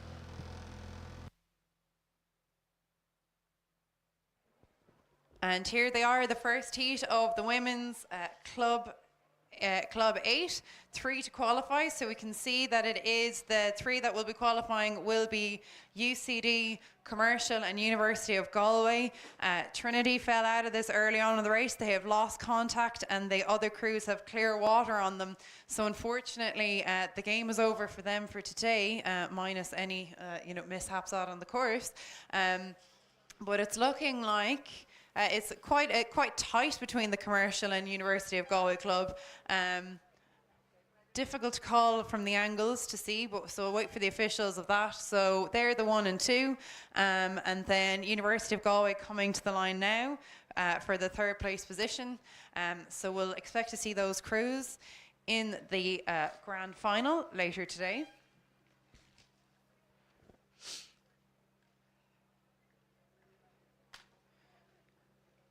And we have one more heat of the women's Club 2 8. They've just hit off the blocks there. So first in lane 2 we have University of Galway Boat Club B. In lane 3 Cork. In lane 4 Skibbereen. In lane 5 UCD Boat Club. And it's over to you, Spuddy. How is this next heat going? Yes, thank you, Leah. So Women's Club 2/8's coming up now. They're on the course, they're off and away, and they've gone through 500 meters or so. We're charging back up now to pick it up shortly, but you'll be able to see the pictures on from the drone and from the cameras at the start and finish, and you'll be able to see how they're developing. But you've probably given the roll call. 4 crews in this anyway, with 3 to qualify for the final. Women's Club 2/8. University of Galway in lane 2 and Cork in lane 3. The local club Skibbereen, another Cork crew in lane 4, and University College Dublin, their B crew in lane 5. Will they qualify a second boat for the final today of the Women's Club 2/8s. So we are just above the 1,000 meter mark, about 800 meters out from the start now, and we're back up and running. We're into our rhythm again now, having that little mishap earlier on, but we're flying along now, and Pat, my driver, is on fire here, so we're all good. Anyway, as the crews charge down towards us now, as a previous correspondent here used to always say, it's a kaleidoscope of colours, and it looks like that too now, coming in towards the sun with these 8s, Women's Club 2/8s. So charging down now, there's 3 to qualify, and this looks a lot more competitive now as we watch it. So Skibbereen look like they might have their noses in front, but on the far station it's University of Galway, so not much between them, and Cork then splitting them, so Cork in that 3rd position. And then on the near station it's UCD's B crew. So we'll get a much closer picture now as you watch it too, coming down the course. But Skibbereen are moved out now into front here, and they nearly have a length then. So Skibbereen in lane 4. Great to see them in sweep 8s now. For years dominant in sculling, and now they had brief years of doing well in sweeping as well, but here we are now, a Women's Club 2/8, and lane 4 they're just about under a length ahead of the crew in lane 2. University of Galway Boat Club. Lane 1 is empty on the far side, so University of Galway in lane 2 just about a length now. Skibbereen trying to break free of that, break the band there between them and University of Galway in lane 2, and then in lane 3 right beside them, about a canvas down, is Cork Boat Club.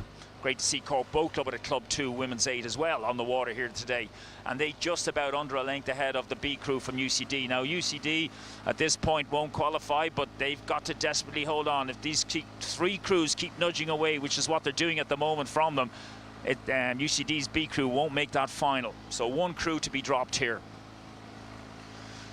Moving down along the course now, we'll just settle down and watch them, and they've all moved into their middle of the race tactics, where they've come down to a roughly around 35-6 strokes per minute, having gone off in the high 40s, middle 40s strokes per minute, and they'll settle down into that aerobic rowing, what all that winter's long endurance stuff was all about. It's paying off here now. Look at Skibbereen rowing, lovely indeed, nice rowing from them.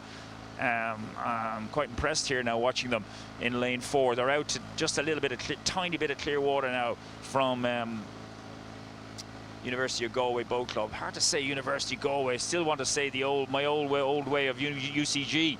So University of Galway Boat Club in lane 2, a 1/3 of a length up on Cork Boat Club. But as they move further and further down now, these 3 crews will relax more and more as the UCD Boat Club second, the B crew women, fall further behind there now. There's a bit of clear water between them and 3rd position. So it looks like their second crew at this point in time, as we move towards about 1,400 meters, won't make that grand final later on with their A crew. Anyway, as the sun rises higher up into the sky now, and we're picking up a little bit of a suntan now, looking at it coming down, which is great. And Skibbereen now, I'm quite impressed with this crew, showing me the square blade and dropping it in. Absolutely lovely. If I was coaching them here from the launch, I'd be saying, well done, girls. Looking good. Out to clear water now, and it's practically level now between University of Galway and Cork Boat Club. I don't know whether they want to race each other home for 2nd position for getting the centre lanes later on in the middle. So winners and get the 3 and 4, and second in each heat will get 5 and 2 and so forth. So at the moment though, there's nothing between University Galway in lane 2 and Cork Boat Club in lane 3, but they're going to qualify. It's just a matter of lanes now at this point where they'll go for the final. But out in front, no doubt about it, it's clear now as knowing where Skibbereen is on the map, that Skibbereen are leading the way home here, out to about a half, 3/4 of a length of Clearwater, going to take this second heat of the Women's Club 2/8s. First 3 qualify, and you can see them coming towards you now. I'll hand it over to you, Leah, now with Skibbereen from Cork Boat Club and University of Galway were absolutely together, and they're the 3 qualifying spots, and then a couple of lengths back to the B crew from UCD. Over to you, Leah.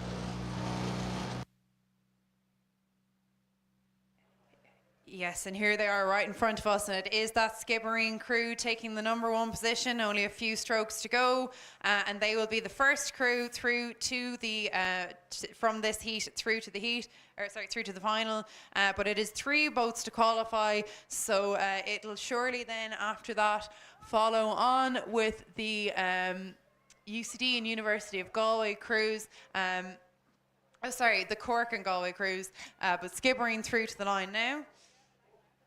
And they will be the 1, 2, 3, and we will be seeing how they progress in the women's final. And again, that'll be another great race, I am sure.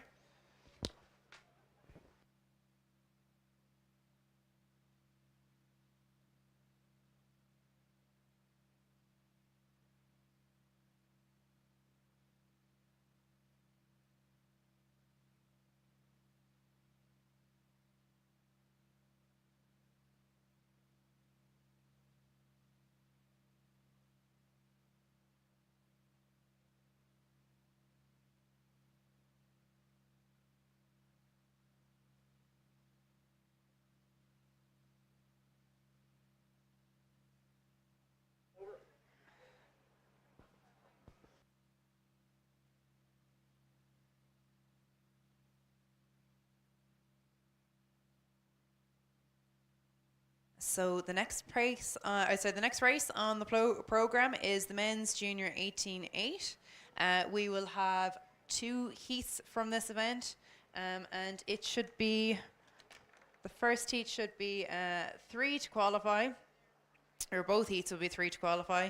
So in lane 2, we'll have Castleconnell, lane 3, Shandon, lane 4, St. Joseph's, lane 5, Enniskillen C, and lane 6, Enniskillen A. So you can see them, they've hit off the blocks. They're about 150, 200 meters into this race already. And Spuddy, if you could let us know how these boys are doing. Oh yes, we've got the junior 18-8s now coming along. Always a very exciting event. This is Heat A, 3 to qualify for the final, and there's 5 crews in it. And so horses and riders are Castleconnell, Shandon, St. Joseph's, Enniskillen C, and then Enniskillen A. That's a pity Enniskillen C got thrown in with their A crew for this heat. But anyway, looking at them coming on down the course now. Remember last year, the final with Enniskillen and St. Joseph's, that fantastic, amazing final where Enniskillen led most of the way, and then Joey's Bish rather pipped them on the way in over the line. But anyway, as they come towards me now, they have coming up to probably around 800-900 meters, and it's Shandon now looking very good. Hey, look at this one now. Shandon up there right beside Enniskillen, their A crew. So Shandon leading the way. Enniskillen now nudged out in front by about a canvas from Shandon, and then right beside them is the Bish crew, St. Joseph's, in 3rd position. 3 will qualify. So at the moment it's the crew in lane 2, Castleconnell, and then a couple of lengths back to the C crew from Enniskillen, who are not in those 3 qualifying positions. So the 3 crews now, a little bit of cat and mouse probably. They want to keep their powder dry for the final, especially, well, let's see though, one of them might want to win it. And at the moment, Shandon up there with those other big boys, Enniskillen on the near station, and then the Bish in the middle, St. Joseph's Galway.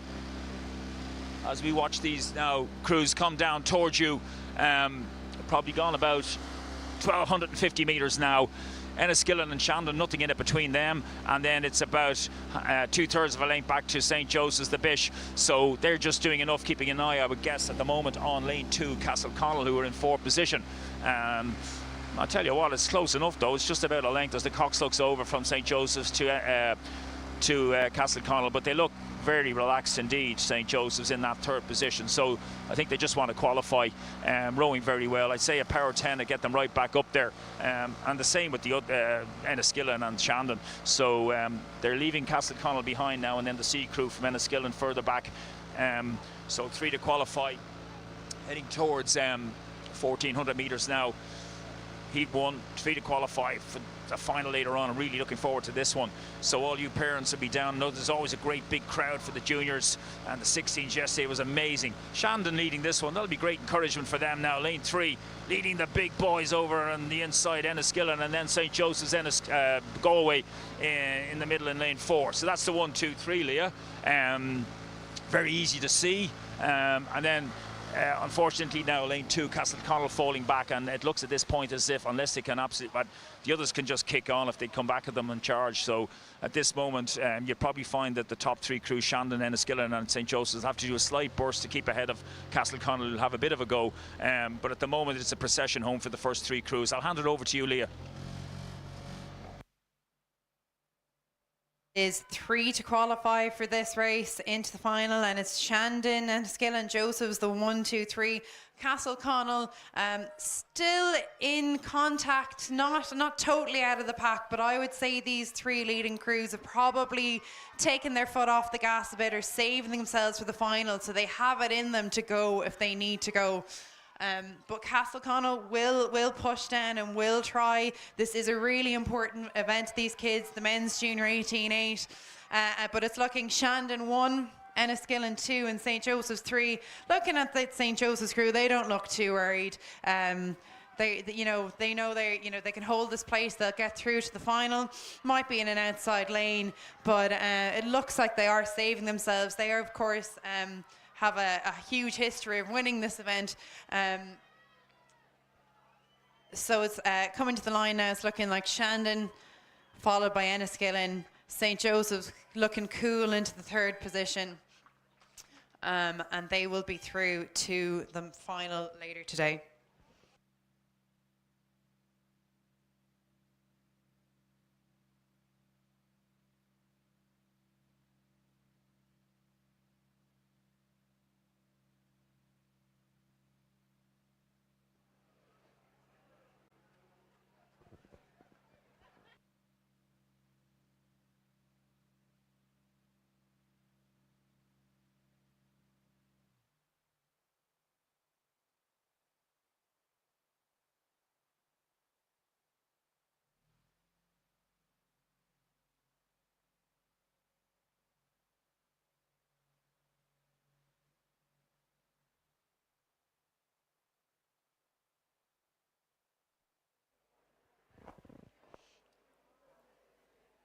And we have one more heat for the men's junior 18-8. It's in lane 2, Lee Valley. Lane 3, Enniskillen V. Lane 4, Methodist. Lane 5, Pres Cork.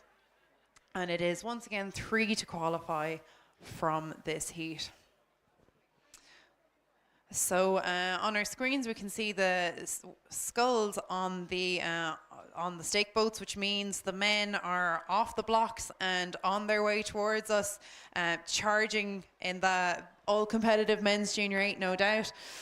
Spuddy, let us know, how are these men's J18 8s coming along? It's over to you. Thanks, Leah. Yes, Heat 2, second race in the men's junior 18, gone through 1,000 metres, and Presentation Cork leading the way here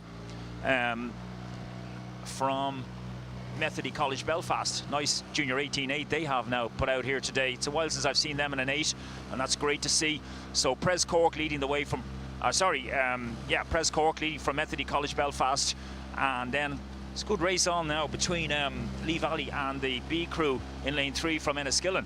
So well, at the moment it's Lee Valley in that 3rd position, just pushed out to 2/3 of a length from Enniskillen, as they're desperately trying to stay with them, and that's really fair play to them. Can they get 2 boats to the final? But at the moment, Pres Cork, Methody and Lee Valley are in those 3 automatic qualifying. Well, there's only 3 positions. There's no fourth.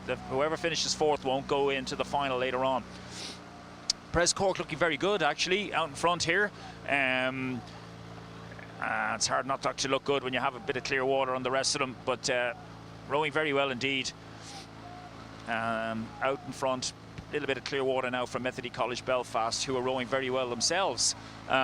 They've just about under a length from Lee Valley. Lee Valley now pushing out to 2/3 of a length from the B crew from Enniskillen. So at this moment, Enniskillen need to keep the heads up and go at them and have a right go. It's Lee Valley or Enniskillen for that 3rd position at this moment. As we move through 1500, Leah, it's Presentation Cork leading by about a third of a length of clear water from Methody College Belfast, who have just about a length on Lee Valley, who have 2/3 of a length on Enniskillen B crew.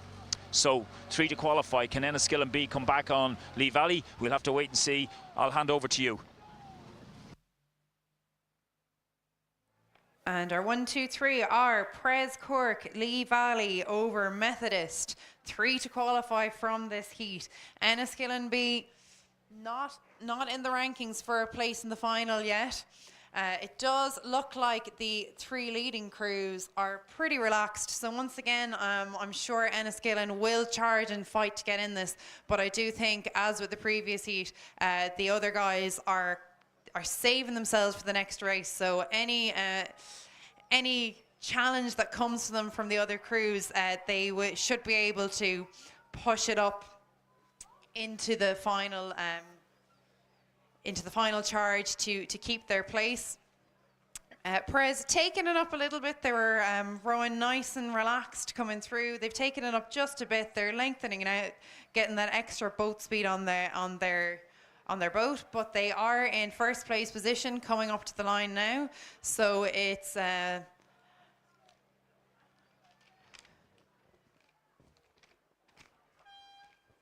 it's Pres, Methodist and Lee coming in now, and we will be meeting them again in the grand final for the men's junior 18-8.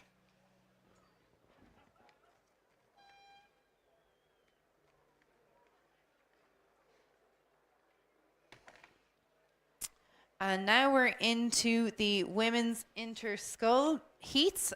We know they're on their way. We saw them on the blocks earlier.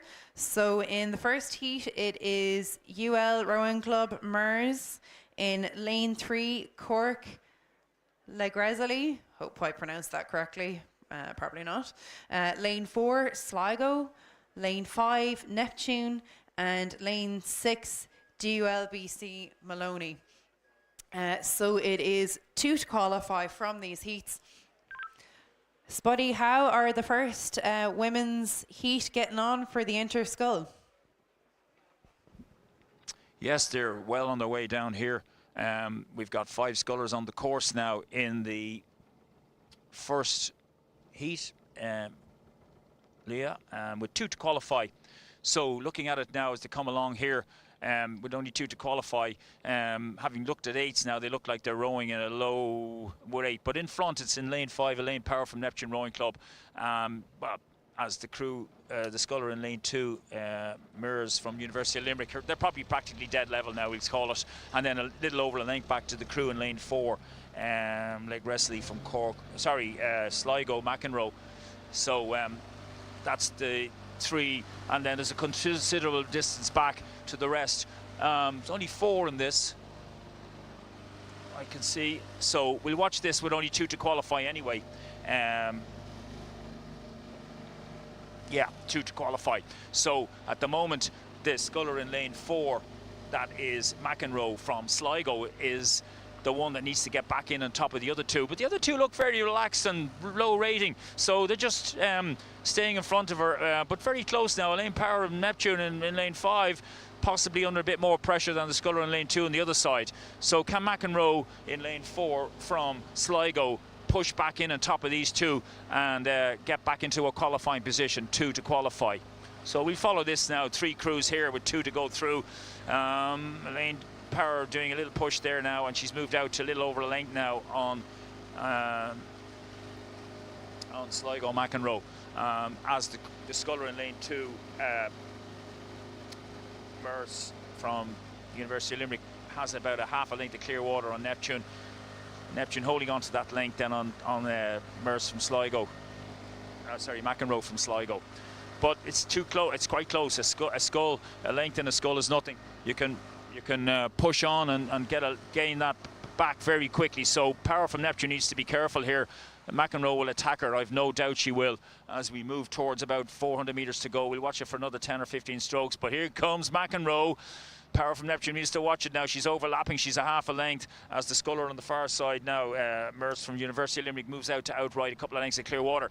But it's a right fight now between Power from Neptune and McEnroe from Sligo for that second position. Power reacts. She's put a bit more pressure on her blades here, and she's only got a half a length. But watch this one coming in, Leah. Only 2 to qualify as Power from Neptune and McEnroe from Sligo slog it out now. Fisticuffs going on there to try and get that second outright position. Over to you.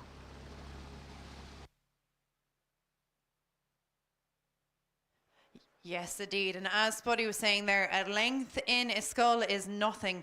You can move a skull with a charge very far in a small amount of time. With the bigger boats, you have to really build up to work to get the boat moving. But in smaller boats, you can do a lot with a little amount of time. So if you want to be comfortable in these smaller boats, in the singles, the doubles, the pairs, you want to be clearly in front of a crew if you want to get out of the danger zone. So we can see it's that UL sculler in lane 2 coming through, looking nice and comfortable in that first place position.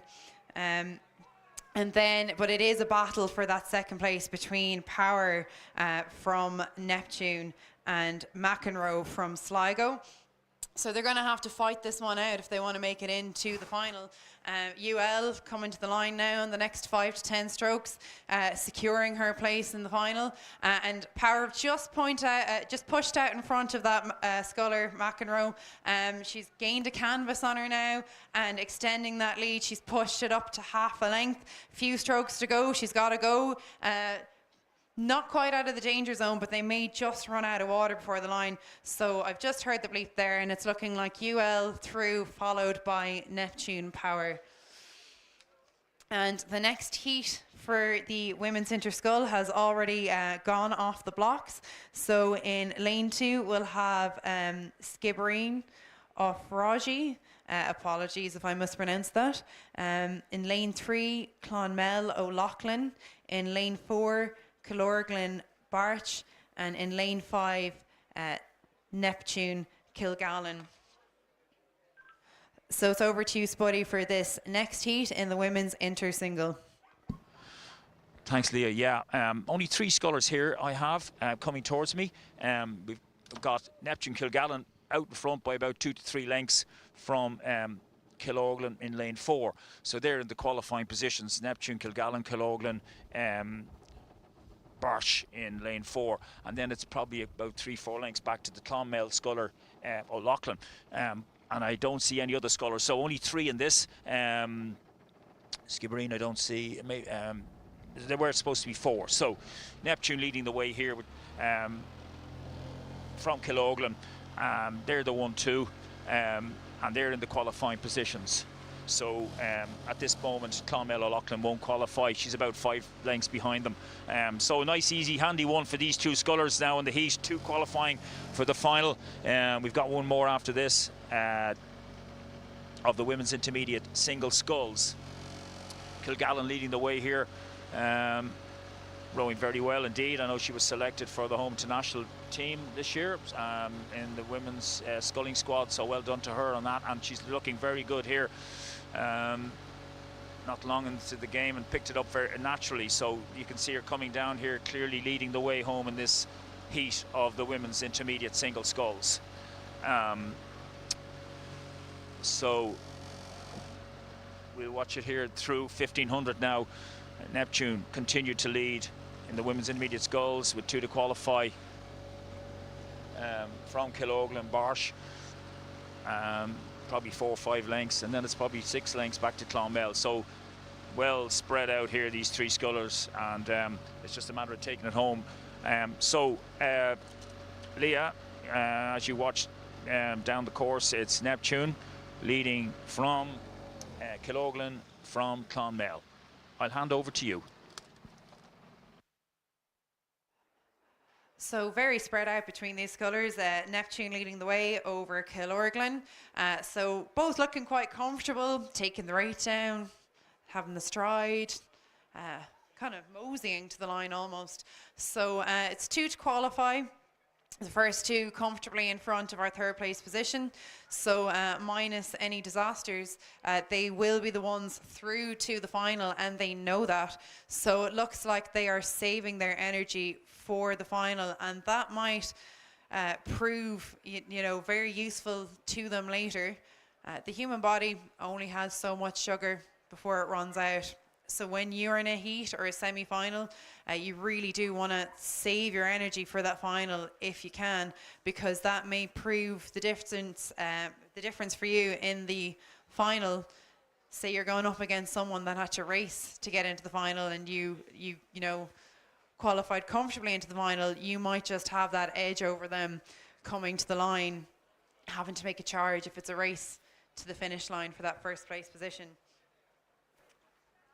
So this will be, an advantage to these ladies later on. And again, could potentially, for all we know, could be the difference in helping them get a win. But we'll see how that plays out in this final later today.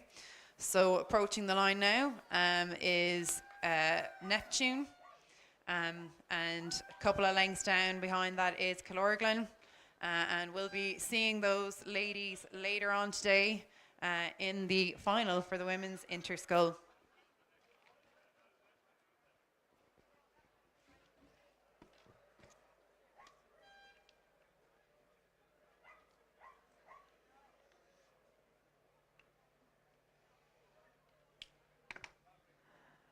And we have one more heat to go with the women's intersingle. So in this next heat coming down will be lane 2 for Moy O'Mahony. In lane 3 for Moy Sheehan. Lane 4 DULBC Healy. And lane 5 ULRC O'Brien. Lane 6 QUB LBC McCormack.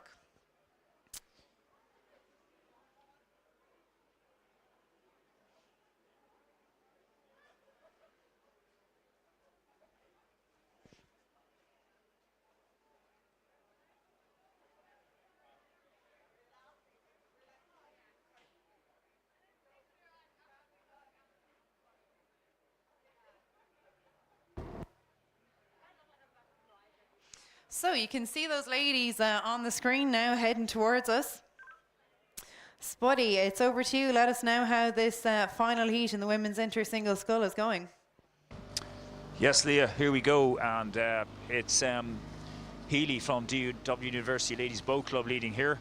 I know she's been rowing a lot this winter. I've seen her going up and down the Liffey a lot when I'm out and about. And she's leading the way here. And this is a much more competitive race now, because over on the far station we have Moy O'Mahony in that 2nd position, but pushing her a lot is the University of Limerick sculler in lane 5 O'Brien, who's not too far behind her, maybe a length, and then it's a considerable distance back to the other 2 scullers, the Fermoy sculler and the Queen's University Belfast Ladies Boat Club sculler McCormack.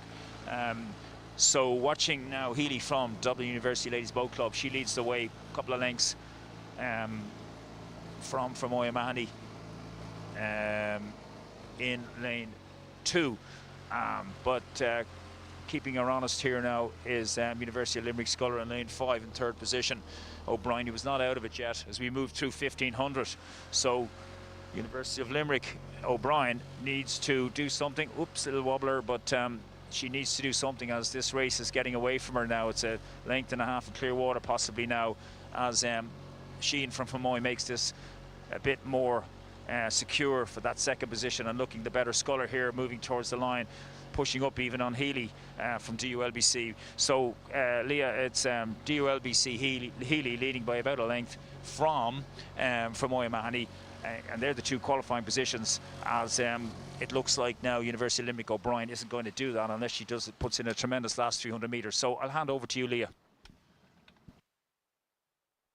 And here we can see them coming towards us. Grace Healy from Trinity in the leading position, a well-seasoned sculler. As Spuddy was saying, she trains very hard. We've seen her out on the water all winter. Not surprising to hear. She is a very strong athlete.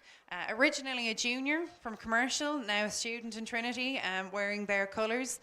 She was actually selected for the women's sculling squad for the Coupe back in 2019. But due to injury, she didn't attend. But hopefully that's behind her. We can see she's rowing well today. But it looks like that Fermoy Sculler has closed up on her. So we have to wonder, are these ladies racing for the inside lane? They're both through to the final as long as they stay where they are. But are they racing for those inside lanes, or are they taking it handy, saving energy for the final? But they are the 1-2. Healy pulling out in front again, getting up. She's actually broken contact. And we can see there how quickly Fermoy was able to pull up onto her. So just going back to what I was saying earlier in the day, you know, a length in a scull is nothing. You want to be clearly in front to get out of the danger zone if you want to be safe from any challenge from a crew coming behind you. But Healy responded well. I think she got her first place position back. But anyway, those are the 1-2. Trinity, Healy, and Fermoy O'Mahony through to the final. Of course, we'll wait for the official results on that one.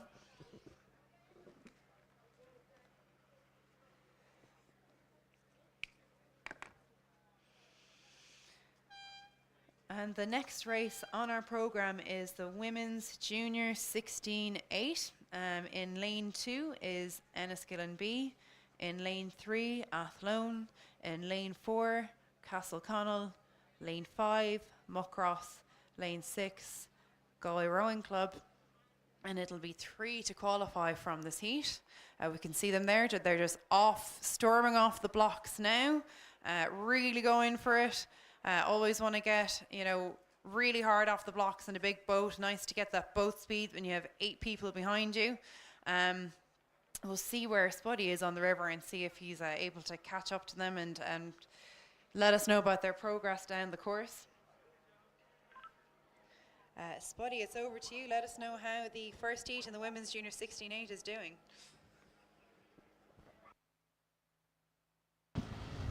Thanks, Leah. They are just about to start, and we'll pick it up shortly. And I know, no doubt, there's plenty of supporters down there for this race, Junior 16-8s. Coming up now, we've got 2 heats with 3 to qualify from each heat. And in the first one, so only 1 crew will get dropped. So in the first race, we've got, 2 crews will get dropped in the first race. We've got 5 crews with 3 to qualify. So Enniskillen B in lane 2 on the far side, Athlone lane 3, Castleconnell lane 4, Muckross 5, and Galway Rowing Club on the inside. They're away and they're gone now, about 200-300 metres. We'll pick it up now shortly. It's not too bad out here now, with this sort of cross tailwind coming from the enclosure side across the river, across the lake.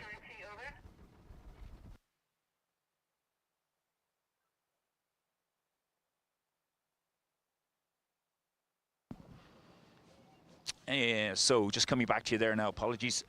This race now coming towards us, as I said, with 3 to qualify. Castleconnell looks like they're out in front now as they come up towards me. Through 500 metres, Castleconnell leading the way here from Athlone. Athlone with a Junior 16-8, isn't that great to see?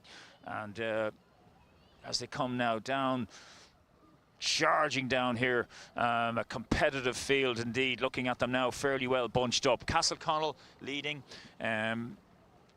as they move on down from about a half a length from Athlone now, as they come right up on top of us now in the next 5 or 10 strokes.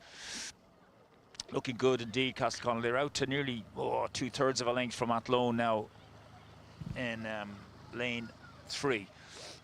So what a great, tremendous start by Castleconnell. Athlone holding on to second position, and then watching the rest of them now. I know you want to know, but you'll be looking at the board or the television screen as well, of course. Muckross holding on to that 3rd position. So these are junior 16/8s, and it's great to see some of these clubs putting them out in the water now, the likes of Muckross and Athlone, Castleconnell.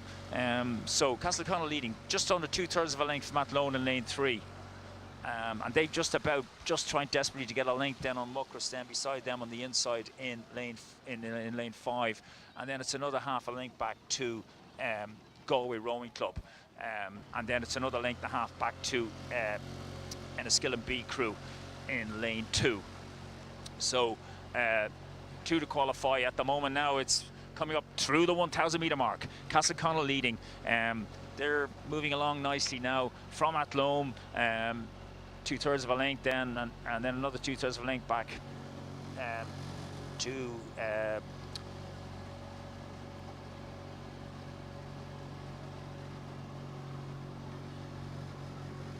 apologies there now. So Castleconnell leading, as I mentioned, Athlone in second position.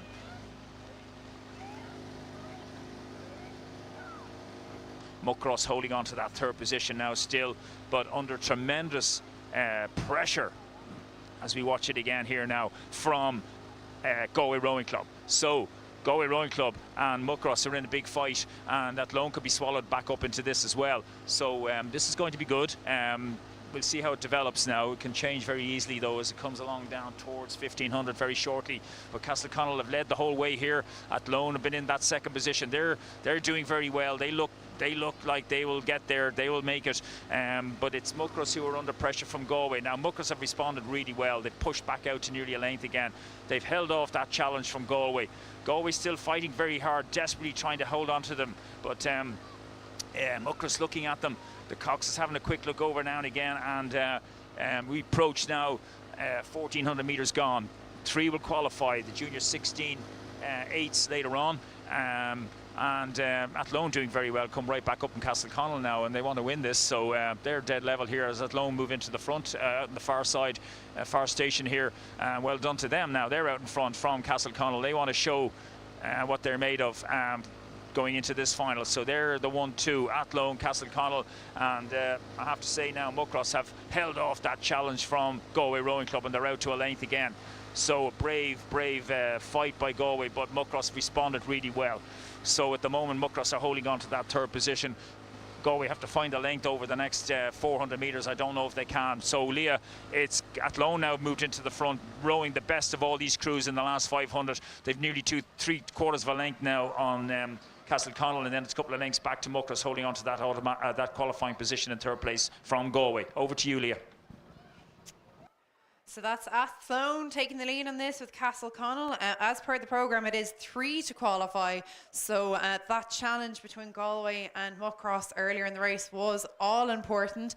Looks like Muckross have kept that 3rd place position.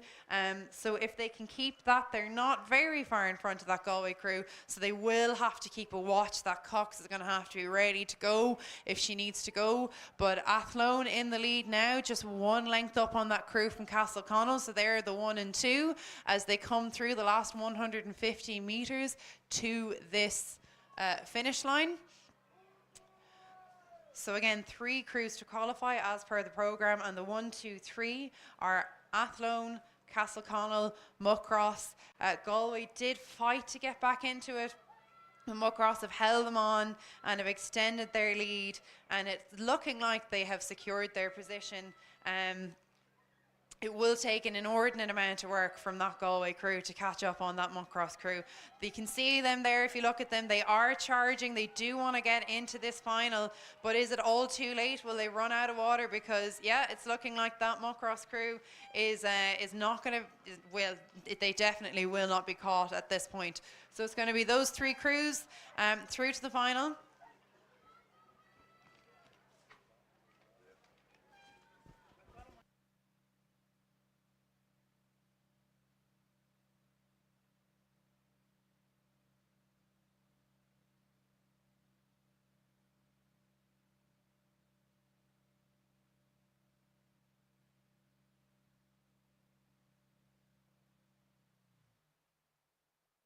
That was the first heat of the women's junior 16-8. In lane 2, we have, the first heat through. The second heat will be lane 2, Shandon, lane 3, St. Michael's, lane 4, Commercial, lane 5, Enniskillen A, and it'll be 3 crews to follow to qualify.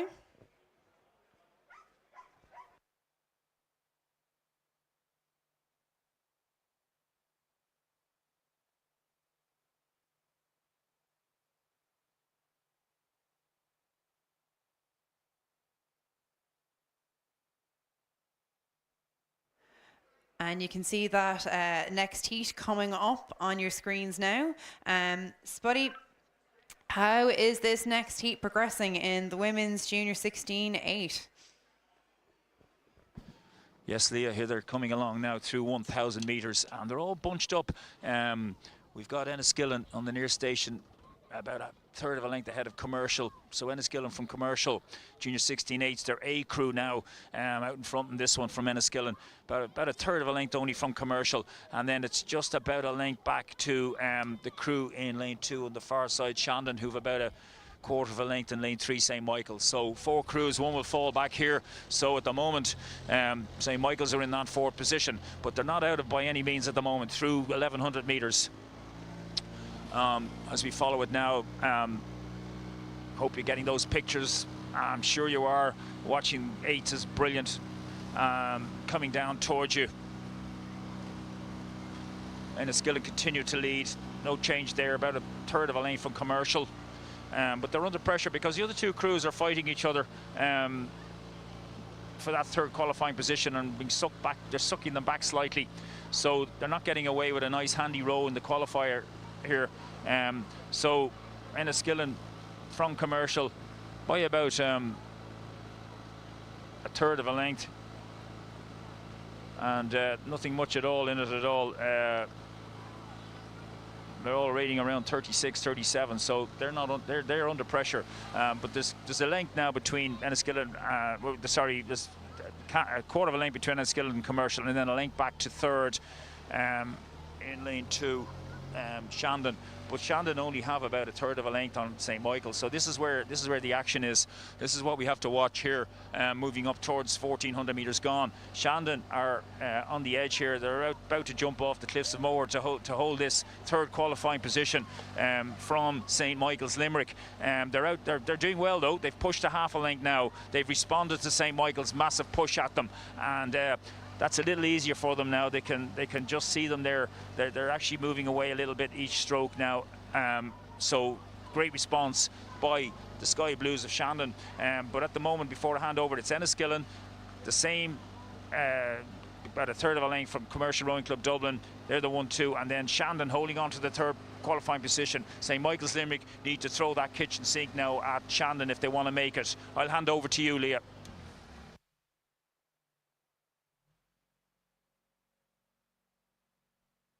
And as they come towards us, it was the Enniskillen crew in the lead, but Commercial looked like they were taking a push and closing that lead. They're actually pulling up on that Enniskillen crew. They will both qualify. It is 3 boats to qualify, but who will get through first? Enniskillen looking more comfortable than that Commercial crew. They certainly seem to be underrating them. So I wonder, is this strategic? So they're the 1 and 2, Shandon 3. That St. Michael's crew desperately trying to pull up on that Shandon crew. You see they've taken a push now. They're trying to catch on. They've got overlap. Their canvas is overlapping with the crew in front, but Shandon have responded and St. Michael's have dropped back down. Commercial have taken that 1st place position from Enniskillen, but again, as I was saying, Enniskillen do look a bit more comfortable than Commercial, so you have to wonder, are they happy to let them go? Oh, they've taken a push now. They've increased their boat speed and they're pulling up on Commercial again. Commercial holding about half a length over Enniskillen, but it's then Shandon in 3 and St. Michael's really trying to work to push up on that Shandon crew to get into this final, but they're going to run out of water, unfortunately, before that happens. So we've got Commercial, Enniskillen and Shandon through to the final.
And the next race on our program is race 326, the men's junior 16 doubles.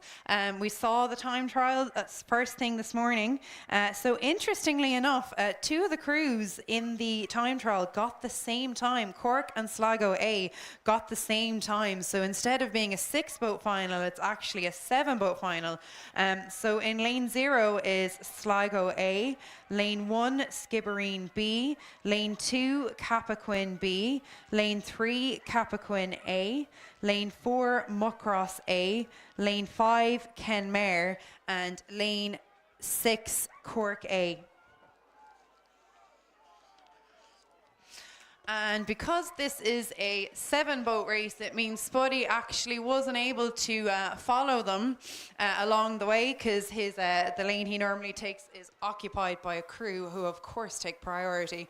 But in the lead, coming towards us, it is the crew from lane 3 who are in clear water up ahead. So it's the Cappoquin A crew, 2 Cappoquin crews through to this final, which is an amazing achievement considering how many doubles we had entered in this in the time trials. So to get 2 crews through is amazing, and it's looking like a brilliant win for the crew in lane 3, Cappoquin A, approaching the final few strokes now, making their charge, rowing with confidence. They're rowing beautifully in their double today, as they did in their quad yesterday. So well done to their coach. They're doing a great job with these boys.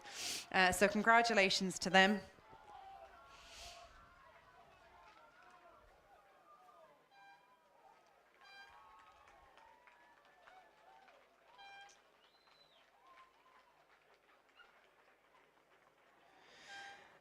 And the next race on our program is the women's junior 18 coxless 4, which is a straight final. In lane 1, we have Colosh de Aignange. In lane 2, Castleconnell. In lane 3, Skibbereen. In lane 4, St. Michael's. Lane 5, Enniskillen. Lane 6, Shandon.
And we can see that the final for the women's junior 18-4 is well underway, and Spuddy will be picking that up and giving us the updates very shortly.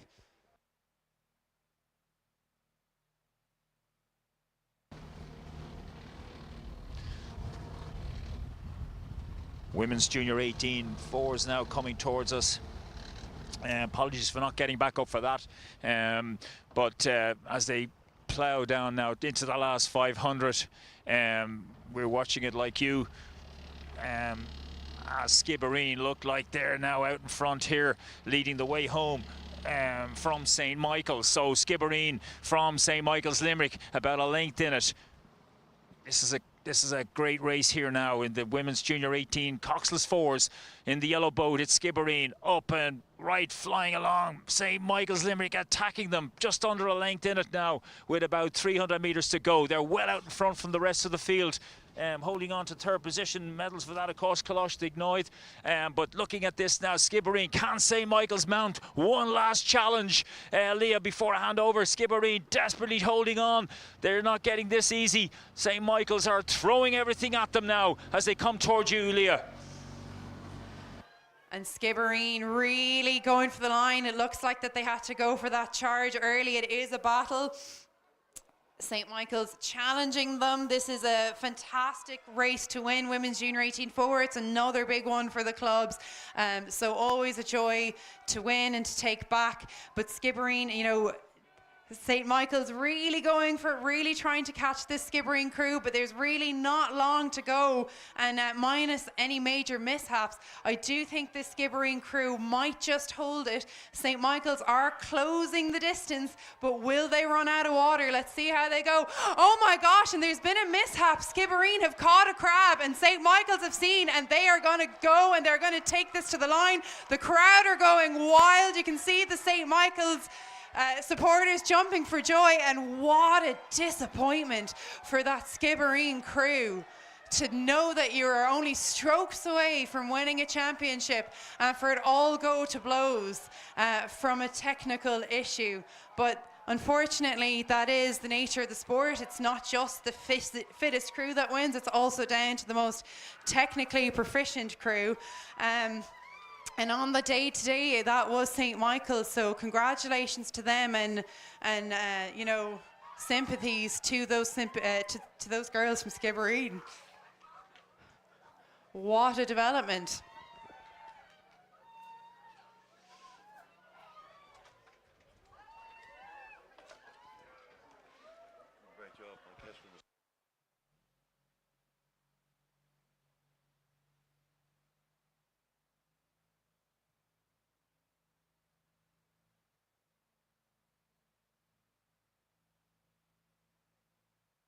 And on from the Women's Junior 18-4, congratulations again to St. Michael's. We're on to the Women's Senior pair. So this will be a good one. Senior oars women, you know, you'd expect them to be the most seasoned and the most experienced athletes, so we want to see, expecting to see some really high quality rowing coming from these ladies. And in this next race, it'll be Lane 2, BAN, Lane 3, UCC Rowing Club, Lane 4, Commercial A, Lane 5, Anna Liffey Boat Club, and Lane 6, University of Galway Boat Club. So they're on the course already. Let's see how they're getting on. Spuddy, how are these women's senior pair doing? Give us the updates. Well, I tell you what now, Leah, it's NU Galway in lane 6, charging along here at 36. They must be 4 or 5 lengths up, so unless they flip over, they're going to take this title of the women's senior coxed pairs championship. They're 4 or 5 lengths on. If they weren't in this race, it'd be a tremendous race between the other 3 crews. Apart from the commercial crew, the other 3 crews, they're all overlapping. But NU Galway, absolutely on fire here, charging along at, as I said, 36 strokes a minute. The other 3 crews now, right over on the far side, it's in lane 2, we've got Skibbereen, and then beside them, the crew in lane 3, sorry, Capricorn, sorry, senior pairs, sorry, getting confused here. BAN in lane 2 and UCC, and lane 5 Anna Liffey. But no doubt about it, you can see they're clearly through about 500 metres to go now, through the 1500 metre mark in this final of the women's championship. Cox's pairs, senior pairs, NU Galway going to take another title over to the west of Ireland, back to the River Corrib in Galway City.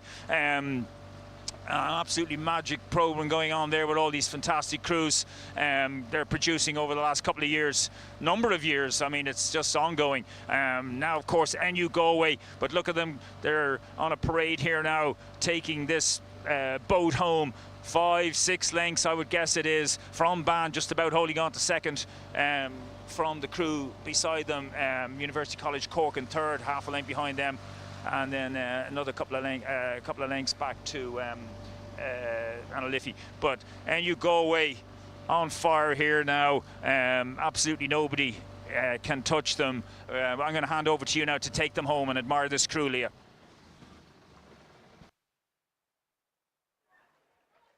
Let's take them in. Let's take in their skill. Rowing beautifully, this ladies pair from University of Galway. Very successful club at senior level in the women's. They've won multiple senior pots over the last number of years, currently coached by Ciro, the Italian stallion. And no doubt he'll be happy to see this. Very close to a win in the women's senior four on Friday, but very tough conditions for them. But they're, this particular pair are making it up for today. They've been in the lead the whole way, and they're actually extending their lead from the pack. So it's going to be a nice, comfortable win from them. I've said it before, there is no better feeling than being well in front of the pack at a championship event, knowing that you are comfortably making it and you're going to be the champion when you cross the line. Still hurts like hell, but in an exhilarating way. So here they are to the line. You heard the bleep there. University of Galway. It's all about them. It's a race for second place between those two crews on screen now. But it's all about, so UCC and BAN racing for second place, but University of Galway very comfortably in front for that one. And congratulations to them.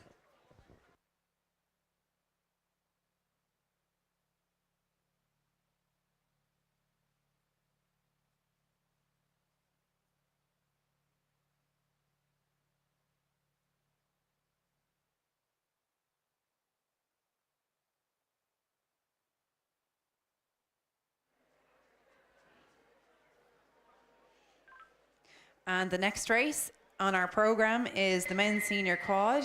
It is a 3-boat race. It's a straight final. In lane Great race on here, men's senior coxless quads, and it's University of Limerick, about 2/3 of a length out on Commercial Rowing Club in lane 3. That's all it is, even a half a length I'd call it, and then it's a length, little over a length back to University of Galway leading, University of Limerick on the far side in lane 2. And their new colours in lane 2. But it's, as we follow this now, the final, the men's coxless quads. It's University of Galway leading here from Commercial. Oh, Commercial have had a mishap. They've had a massive mishap, and it's a boat stopper. So unfortunately, the whole rhythm's gone out of it now as University of Galway jump out to another length on them. They've got it going again, but that's probably game up for them now. They were doing so well overlapping with Galway. University of Galway will think this is brilliant. They're out now to Clearwater as they approach 1500 metres. That was an absolute, oh dear, that was unfortunate now for Commercial. They were just about to do a massive charge back, and they've gone back into third position now. They've totally deflated after that.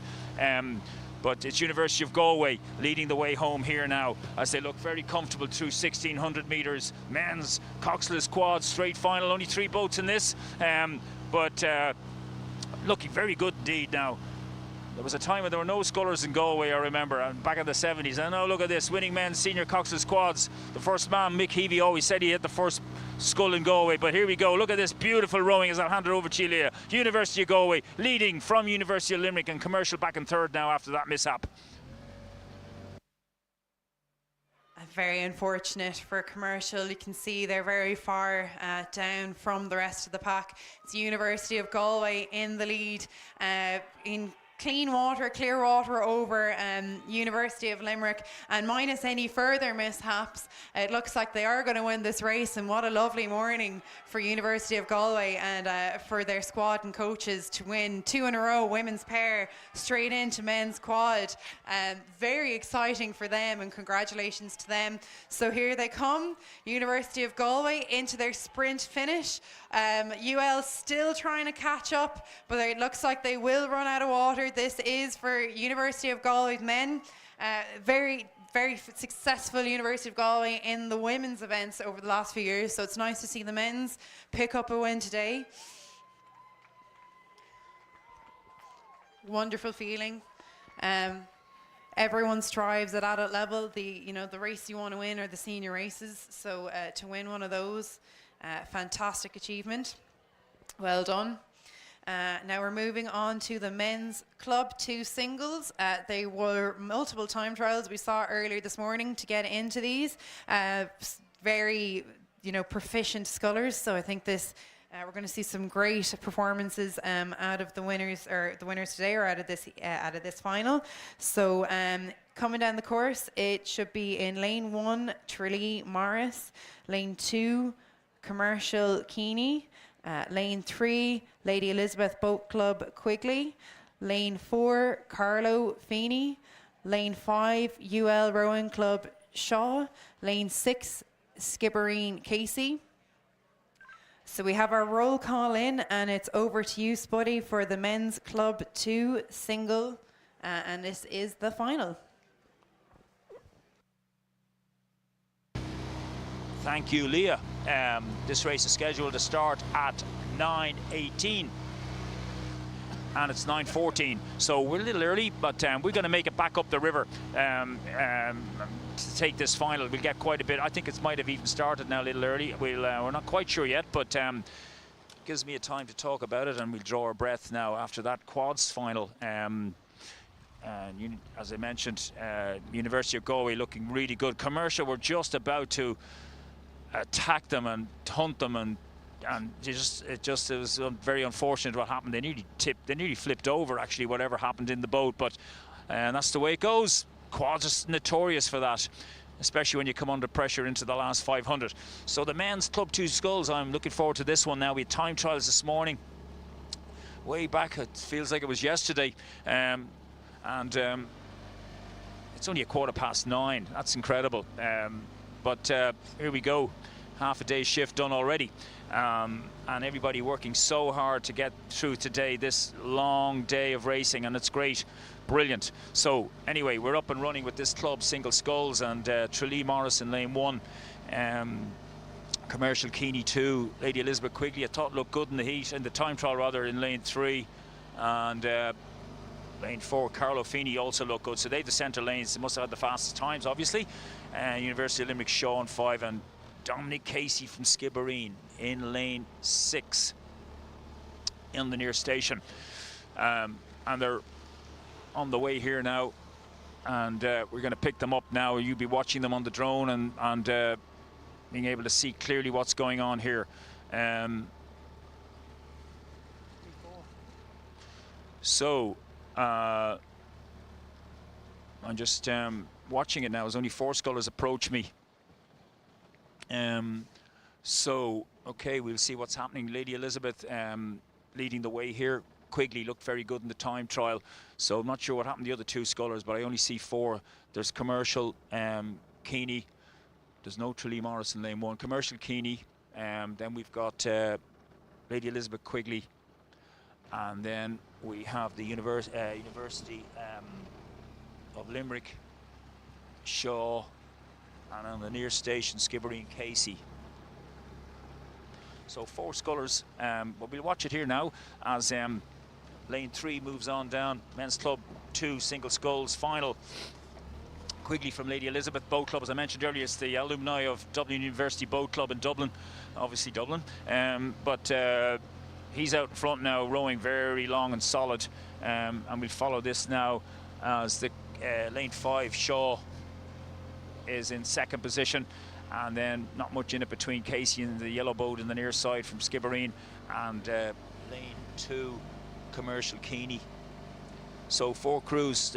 Carlo Feeney didn't show and Tralee Morris didn't show, so not sure what the story behind that is. We'll find out afterwards, but at the moment Mr. Quigley from Lady Elizabeth Boat Club is well out in front now. He's got about 3 lengths, possibly even more, as we approach the halfway mark, 1,000 metres. It's been a while since University of Limerick, our Lady Elizabeth Boat Club rather, won a championship. Somebody needs to text me and let me know when last they won a championship. But he's going to, looks dead now, if cert to claim this victory as he goes through 1,200 metres out in front. Conditions now lovely here, nice, absolutely perfect for these scullers. Just a small ripple in the water. So anyway, in lane 5 it's Shaw from University of Limerick holding on to 2nd, but only just from Commercial, doing really well out in lane 2. On the far side, Keeney, a Donegal man, I think he is, I believe. A good Donegal rower here now out in lane 2. But these two scullers now, Commercial and University of Limerick, are a good 4 or 5 lengths behind Lady Elizabeth Quigley. And then we won't forget Skibbereen, Dominic Casey then on the inside in the yellow M-Packer. I'm sure it's an M-Packer. Looking very good indeed, and probably another bright star of the future, I guess. So here we go. We got a few more finals to come up here in the morning session. 5 more. We've got the men's inter-pair, looking forward to that. Women's club 8s, men's junior 18-8s. Whoa, really looking forward to that one. And then the men's intermediate sculls, and then the women's junior 16-8s. What a lineup now coming after this one. But we won't take away the limelight here. Lady Elizabeth Quigley leading the way. He's holding on to his 4 or 5 lengths. He's just doing what he has to do now as we approach the final 500 shortly. Club 2 Skulls is always a very competitive field. Always gets a big entry, and this is it now, right down to the end. And Quigley looks like he's going to come out on top. He needs to just paddle home over the last 500 metres, and it's his title to take back to Island Bridge. And no doubt there'll be some happy faces there.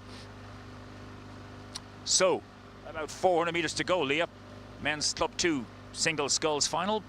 Quigley leading the way home. He's held on to that 4 or 5 lengths. Good fight going on here between Keeney Commercial and University of Limerick Shaw for second. But at the moment, Commercial leading by about 2/3 of a length on either side of the field here.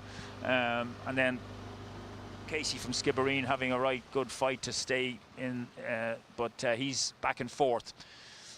I'll hand over to you now as Mr. Quigley from Lady Elizabeth is going to take this title very shortly in about 1 minute's time. Leah.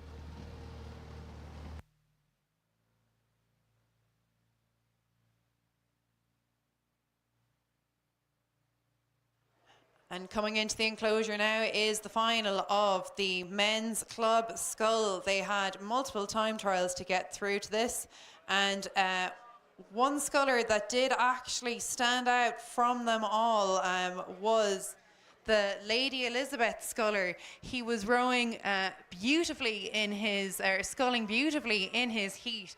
He did actually stand out from the group, and look at him now, very far in front. Coming into this championship, only a number of strokes to go. So I would say minus any mishaps, he is a winner. And we have actually had a few mishaps from this morning from experienced junior 18 and even senior crews. So who knows how this competition will develop today, but only several strokes to go, and it is that beautiful elegant sculler from Lady Elizabeth coming into the line now to take the championship, and well done to him.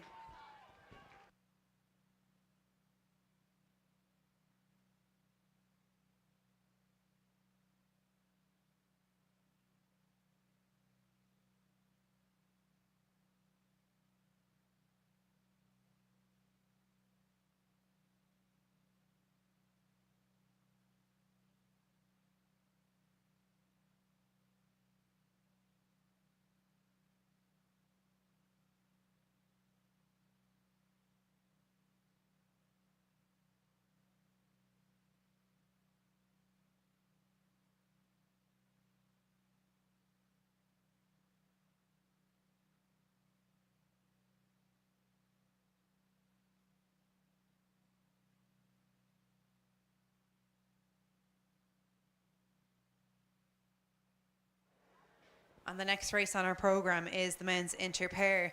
In lane 1 is DUBCD. Lane 2, New Ross. Lane 3, Skibbereen B. Lane 4, Neptune A. Lane 5, DUBCA. Lane 6, UCDBCA, and this is another final. So the finals are coming thick and fast.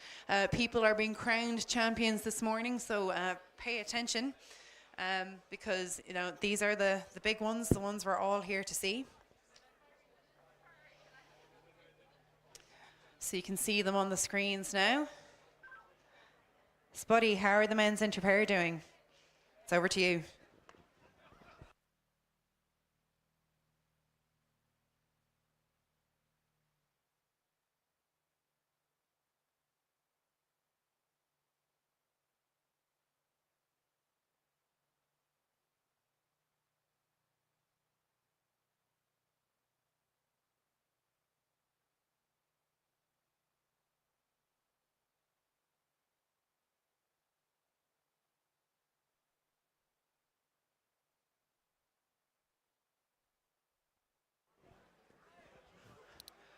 We haven't got communications from Spuddy yet, so we'll just wait to see does he pick this race up.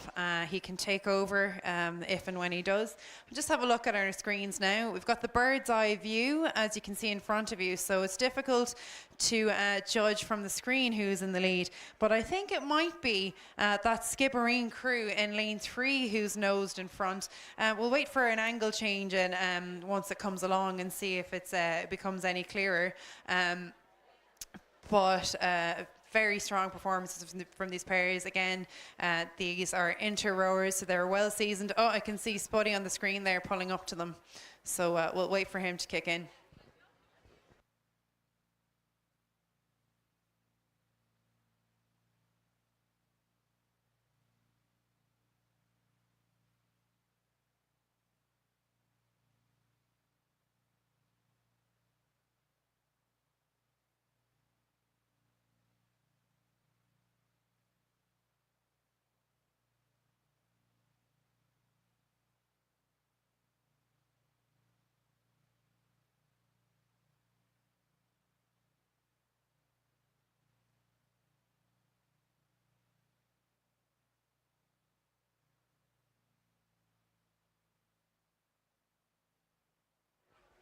So still no communications from Spuddy at the moment. So we'll just keep looking at it from our screens until we hear from him. But to me, it does look like that crew in lane 3 from Skibbereen out in front in clear water ahead of the rest of the pack, rowing really long, really elegant, very together, very controlled, very nice rowing from them.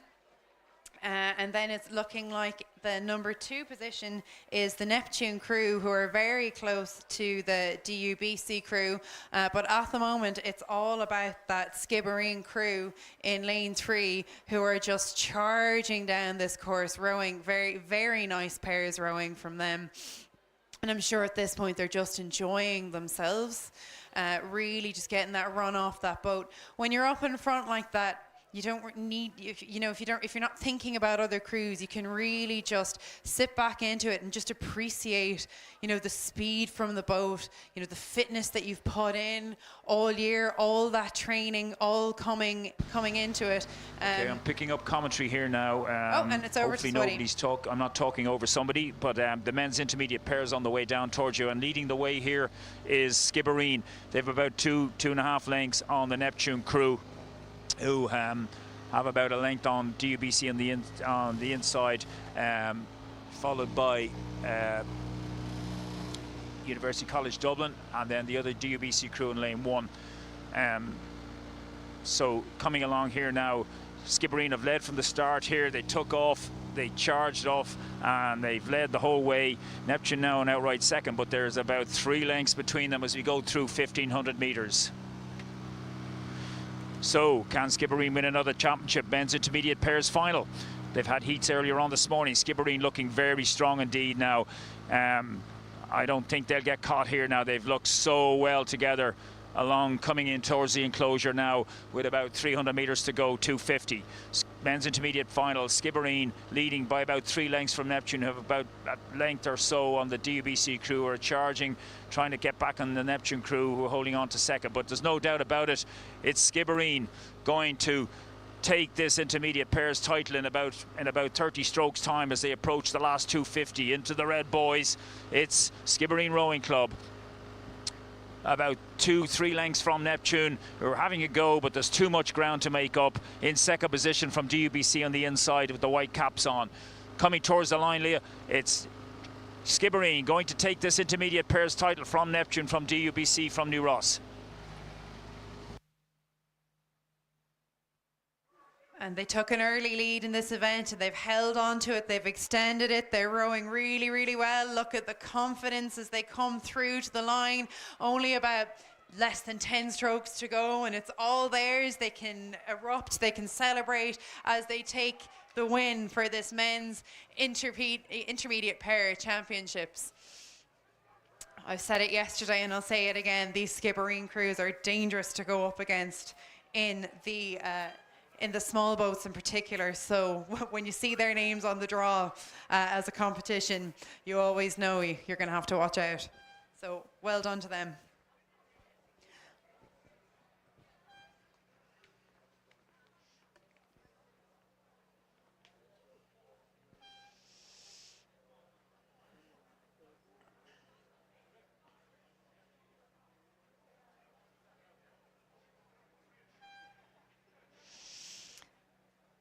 And the next race is the Women's Club 2-8. We had some great rowing from the heats earlier today. So we'll see, this will be an exciting one to see how this one develops. So in lane 1, we've got University of Galway. In lane 2, Cork. In lane 3, University College Dublin. In lane 4, Skibbereen.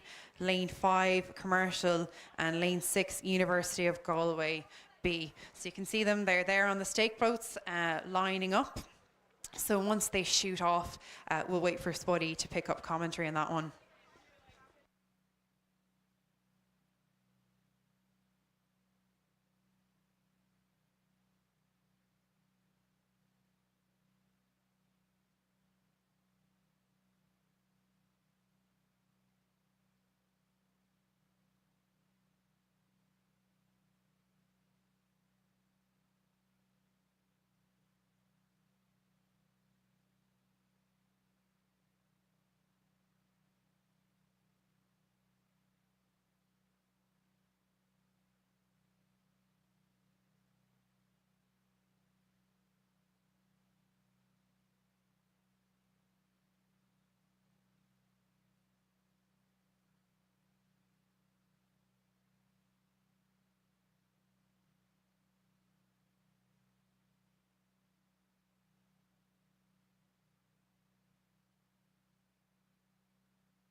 And this final for the Women's Club 8 is now, they're off the blocks, they're underway, and it's over to Spuddy to keep us up with what's going on out on the water.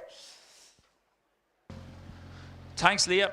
Yes, we're underway here for the final of the Women's Club 2-8s, and all crews are away safely now. And we have 6 boats in this, and we've gone through about 250 meters.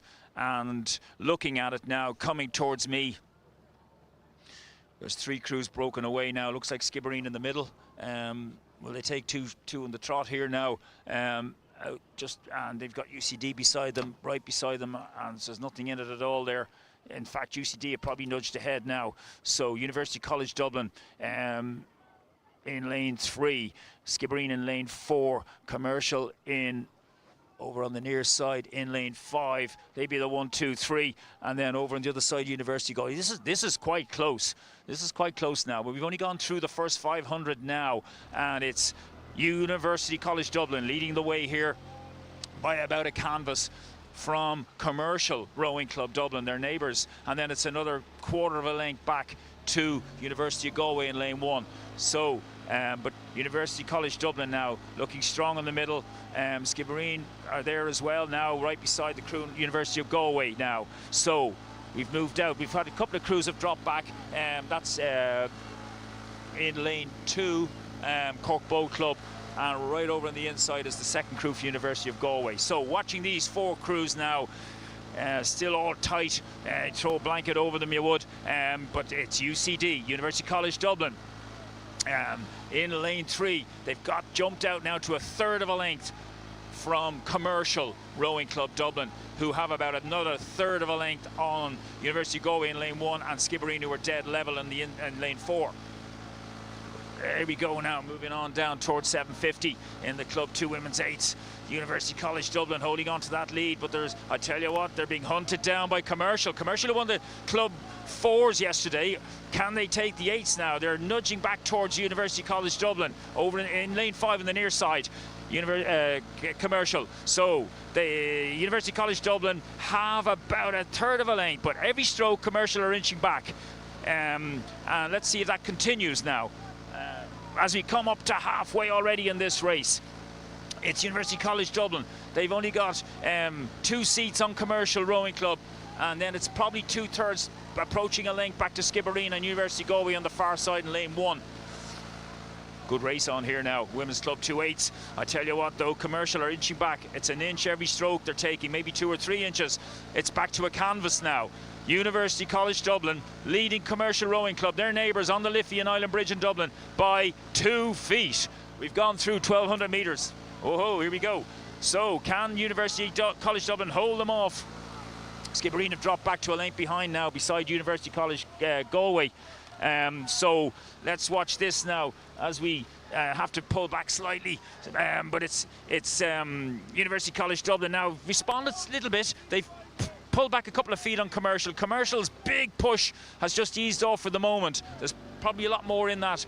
We're right beside University College Galway over on the far side now, who've fallen back a little bit beside the Skibbereen crew in the middle in lane 4. Just a little over a length behind UCD and Commercial. There's a dogfight on here now. UCD and Commercial, absolutely now nothing in it. If anything, UCD just have a few feet as the Cox looks over from UCD, urging her crew on. The girl in stroke with a little pink cap on her head is absolutely pumping it along. She's absolutely giving it everything. Tom Sullivan will be looking after these girls, and I'm sure he's listening now, and he's desperately hoping they'll pull this one off, but Commercial are holding on to them. I would say now UCD have pushed out in front a little bit more now to a third of a length. They've just all of a sudden opened up through 1,500 metres. University College Dublin, they've just pushed ahead again of Commercial now. Is this their championship? Will they stop Commercial winning the double and the Club 4s and Club 8s? Or let's see what happens now. All to be unfolded over the next 1 minute 50 seconds roughly. So University College Dublin leading the way here now, Leah, as we come down towards you now. They've just holding on by about a third of a length from Commercial. Big charge from Commercial, they can get back on them. Let's see if they do. So in the yellow boat, UCD, third of a length from Commercial, and then back to the others. I'll hand over to you in the tower. And what an exciting battle this has been so far. What a great race. Always the best race for the spectators to see them fight to the line. Worst races for the athlete. Now, I was doing commentary for Metro Regatta, and that Commercial crew made up about 4 lengths in their finish. I've been in this sport for 20 years, and that was impressive. I was impressed. So they had a very strong finish. Was that luck on the day, or is that their standard? Watch this space, guys. It is the final charge. UCD holding it up from that Commercial crew, but there are 3 crews in this.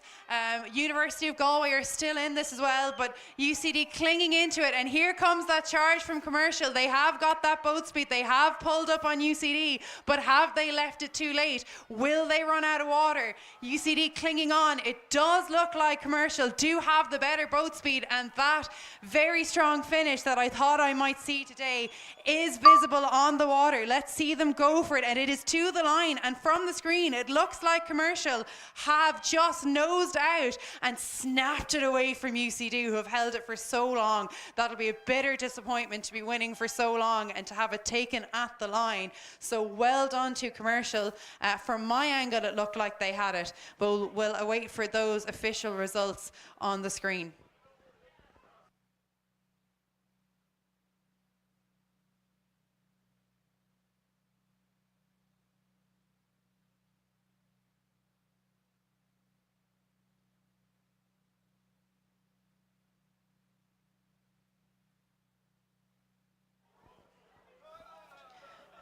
And a very big, exciting race coming our way now. Next on the programme, it is the men's junior 18-8 in lane 1, St. Joseph's, lane 2, Methodist, lane 3, Shandon, lane 4, Pres Cork, lane 5, Enniskillen A, lane 6, Lee Valley. So we'll wait for those results to see the final postings for the women's Club 8. And we can see the men's junior 18-8 up on the blocks now. This is a really big event for these clubs. Men's junior 18-8 to most clubs is kind of the crown jewel of championships for the men's races. So yeah, that would generally be the feeling for most junior clubs and junior crews. So this will be a very exciting race. Some very strong crews that we saw racing in the heats. So this will be an exciting one. I do think it'll be a real fight. I think there's a couple of boys 8s in this who are really hungry for this. So we'll wait for them to hit off the blocks and get going very shortly.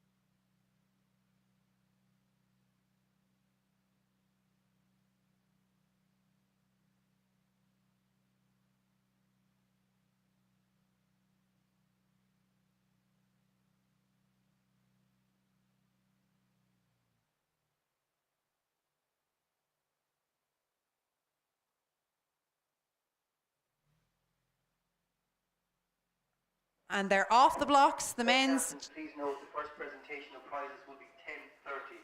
10:30 for the first. Yes, Leah, we're away. The men's junior 18-8s final. And this is always a big one. St. Joseph's going in lane 1 on the far side. Methody College Belfast in lane 2. Shandon Cork in lane 3. Presentation Cork in lane 4. Enniskillen A crew in 5 and Lee Valley in 6. 6 crews now charging down. They've gone about 250 metres.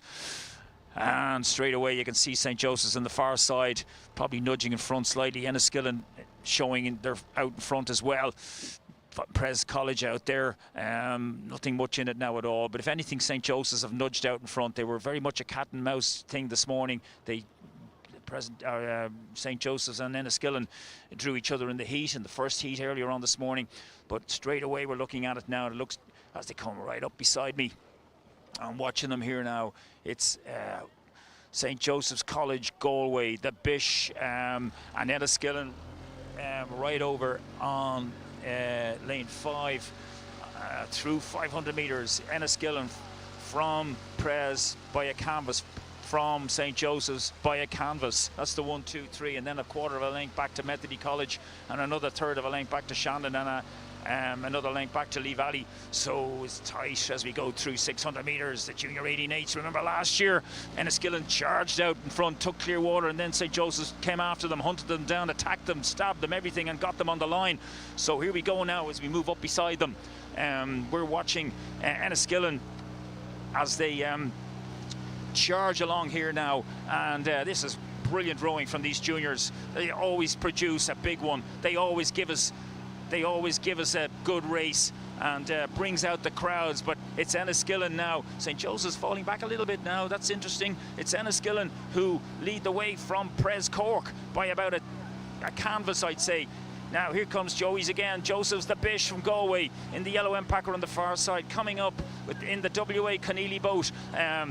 Dead level now with Enniskillen. Massive push going on from them as they come down here, rating 39.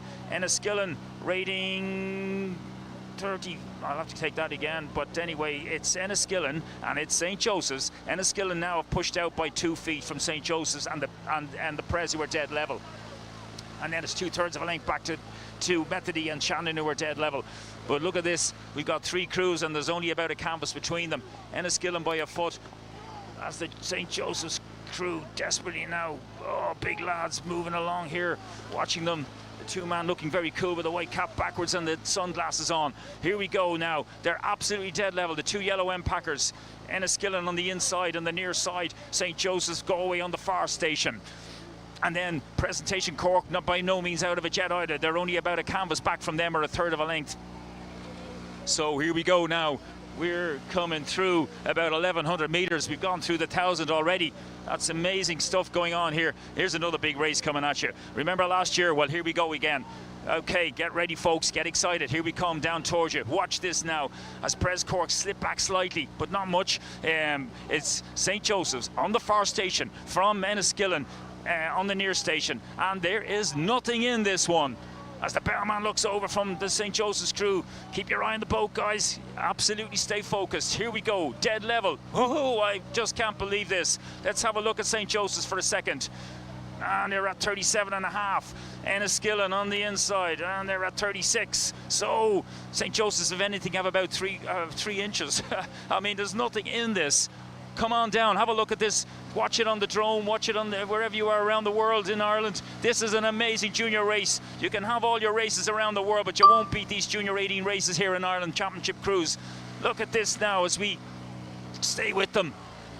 St. Joseph's, Enniskillen locked together as Pres fall back to a half or 2/3 of a length now. So it's between the 2 big boys. St. Joseph's have moved out. They're out to about a canvas. The barman looks again. He's got the best view in the house there looking. Stay focused, guys. Have a look. Enniskillen need to respond. St. Joseph's have put in a massive push. 3:50 to go. Watch this one. Junior 18 final. Big one coming at you. This time St. Joseph's don't have to hunt them down. This time they've stayed with Enniskillen. This time they're with them. Enniskillen attack again. We're coming up to 2:50. Just watch this for another little bit.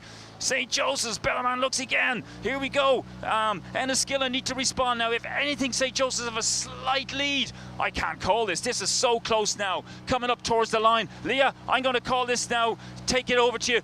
Any one of these 2 crews can win. And I did say this to most crews is the crown jewel of men's junior rowing, and you can really see it. These men's crews are so hungry for this. They want it so much. They are not giving up. They are fighting to the line, but it is looking like St. Joseph's just in front, and it's still bow ball to bow ball. Look at them go, just the fight in them. How admirable. And it's stroke for stroke. No one's letting anything go. The fitness, I do think, and it does look like Enniskillen are still pulling up on them. And wow, what a race. What a race. I think Enniskillen got it. They're certainly celebrating, and it does look like St. Joseph's have their heads down, but we'll wait for the official results. And you can see just how important this race is to people. Spuddy followed it almost to the line. He just wanted to get in on all the action and see the end. He couldn't let it go. So it's a big race.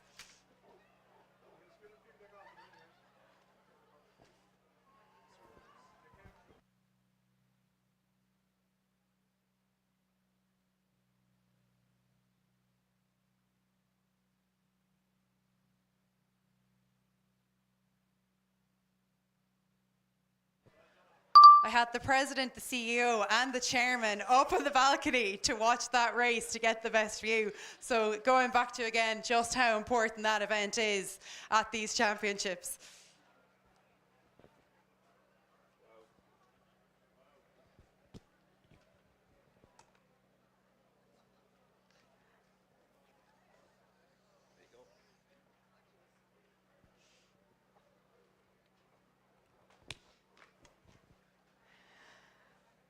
And the next event on the program, we've got 2 more events till to our scheduled break. Next on the program is the women's intermediate scull. In lane 1, you can see them lining up. They're up on the blocks now, getting ready to go. So in lane 1 is Kilorglen Barch. In lane 2, Dublin's Trinity Boat Club Healy G. In lane 3, UL Rowing Club Mertz. Lane 4, Neptune Kilgallen. Lane 5, Neptune Power. Lane 6, Fermoy O'Mahony. And just looking at the draw there's some pretty strong scullers in this event. So this should be a good one. So Spuddy, we have the roll call in for the next race. So when you're caught up to them, please take it away with the women's intermediate single.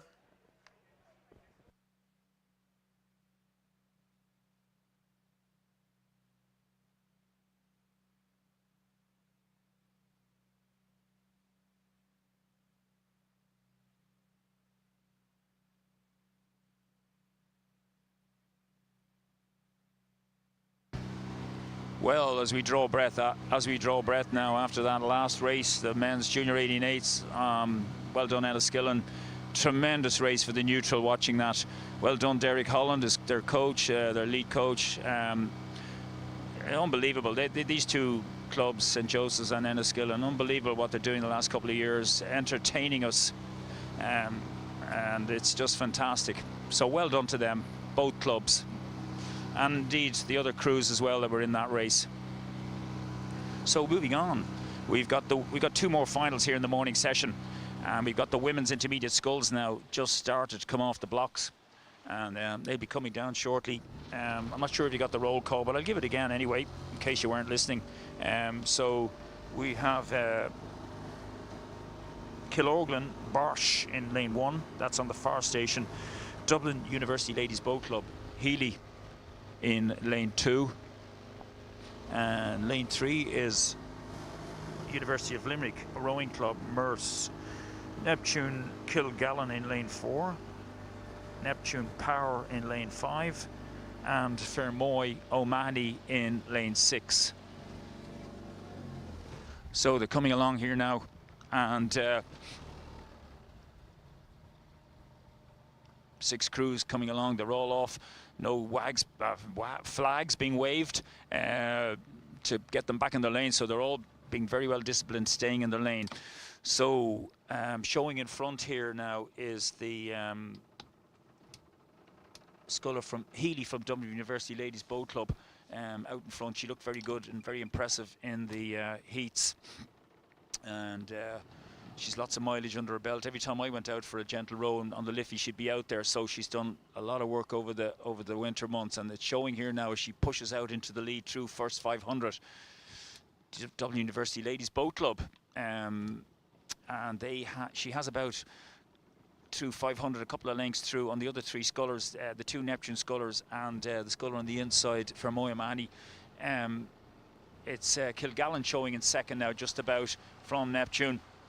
But she's 2 lengths off Healy, Dublin University Ladies Boat Club in the yellow boat. So already 500. That's a nice lead for Healy from DULBC in lane 2. So through about 600 meters, women's intermediate single sculls final. Healy leads. She's got about 2.5 lengths from Kilgallen. Look, who looks across to see where she is. She needs to stay in touch now, and then up into third comes Fermoy O'Mahony, who has about a half a length then in the from Power in the black boat from Neptune, and then a couple of lengths back to University of Limerick Merce, and another length back to Kilorglen Barsh. So watching this, it almost looks like a gentle row after the men's junior 8s went down, but these girls are working very hard, very difficult, racing your scull down here and settling down and trying to have your middle of the course before the charge for the line. But Healy's doing a great job here now. She's looking very comfortable, getting out there, nice long strokes and moving the boat well. Beautiful. Look at the sun up there in the sky now, a little gentle breeze, and it's just gorgeous out here. And we're doing so well after difficult weather conditions over the last couple of days and trying to rejig the program and fit it in before this evening. And credit to everybody involved there for getting this far, and hopefully we finish out now, and we will, I'm sure we will, this evening with all the races completed. But Healy continues to lead. DULBC, is this another championship going back to the Liffey this weekend? Commercial won the Women's Club 2/8, I believe. Well done to them earlier on, and that's brilliant for them. They're having a tremendous weekend. Be plenty of Guinness drunk now in their club bar over the next couple of weeks. But Healy leads here for DULBC.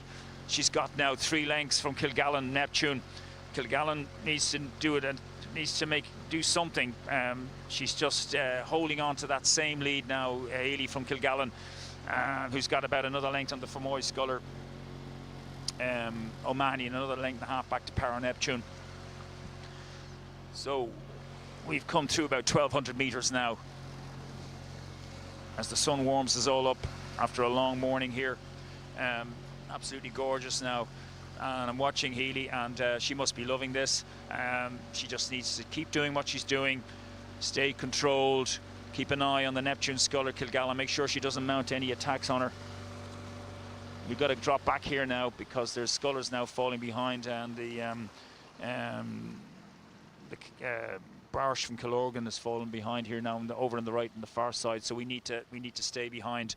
But it's clear as daylight that DULBC Healy leading the way hasn't changed at all over the last 1,000 meters. 3-4 lengths. If anything, she's taken another length or two from Kilgallen, who's got a length or so on Fermoy, who's hunting her down now. So it'll be a race between Kilgallen and O'Mahony from Fermoy for second. That'll be an interesting one, as Power from Neptune falls back another length or so. Healy, I think it's Grace, I hope I'm right there, Grace Healy leading the way here, and rowing tremendously. You'll see that now as she comes through 1,500 meters on your screens, and those of you watching in the enclosure. This race, women's intermediate single sculls, approaching the last 400 meters now. She's got about 50 strokes left in this race to claim the prize of champion of Ireland at women's intermediate sculls, and that's a nice one to have on your CV. So Healy now moving along, no change to this at all from Kilgallen, 3-4 lengths, Kilgallen Neptune from the Fermoy sculler on the inside. So that's the 1, 2, 3. Leah, I'll let you take this home and watch DULBC, barring any disasters, take this championship title, women's intermediate single sculls. And look at her go, Grace Healy from DULBC. You know, I did say earlier there were some good scullers in this final, and there really are. But that just goes to show that the standard and the level that Grace Healy is sculling at, to be so far in front of actually pretty strong competition. She's just, you know, at that great level. Learned how to row as a junior in commercial, now a student in Trinity College, and about to bring a championship title home for them. So we can really just admire her. She's lengthening out, she's going for the line, and I'm sure she's really enjoying this because she hasn't been challenged for this race. It's been hers the whole way. So she just needs to finish, keep doing what she's doing, get to that line, and get ready for that celebration for that championship win. What a great, you know, great event to win, intermediate scull. No, you know, rowers train very hard, but I think scullers in particular are the toughest of the tough mentally, to be able to go out there on your own and drive yourself without a crew and without a cox, and just to internally push yourself like that. You can't but admire them. So well done to you, Grace. Very proud.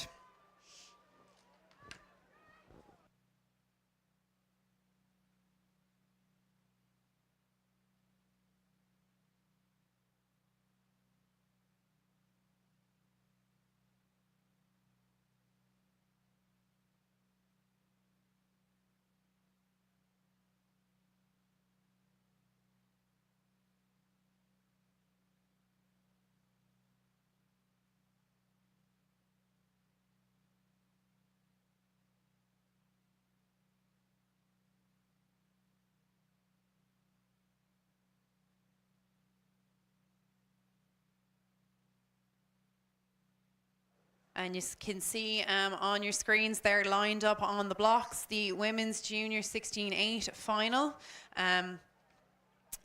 So I'll do a roll call for you. In lane 1, Muckross.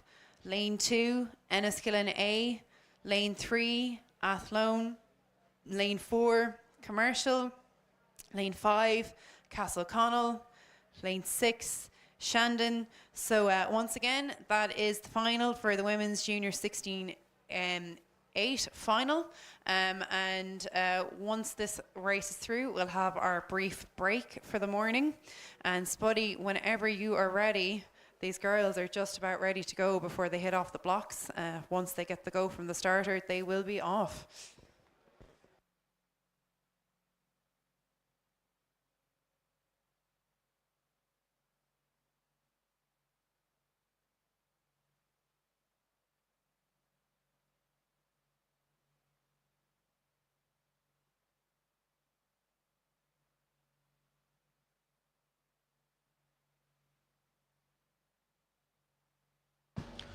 So we're back up here now. Yes, the women's junior 16-8s, and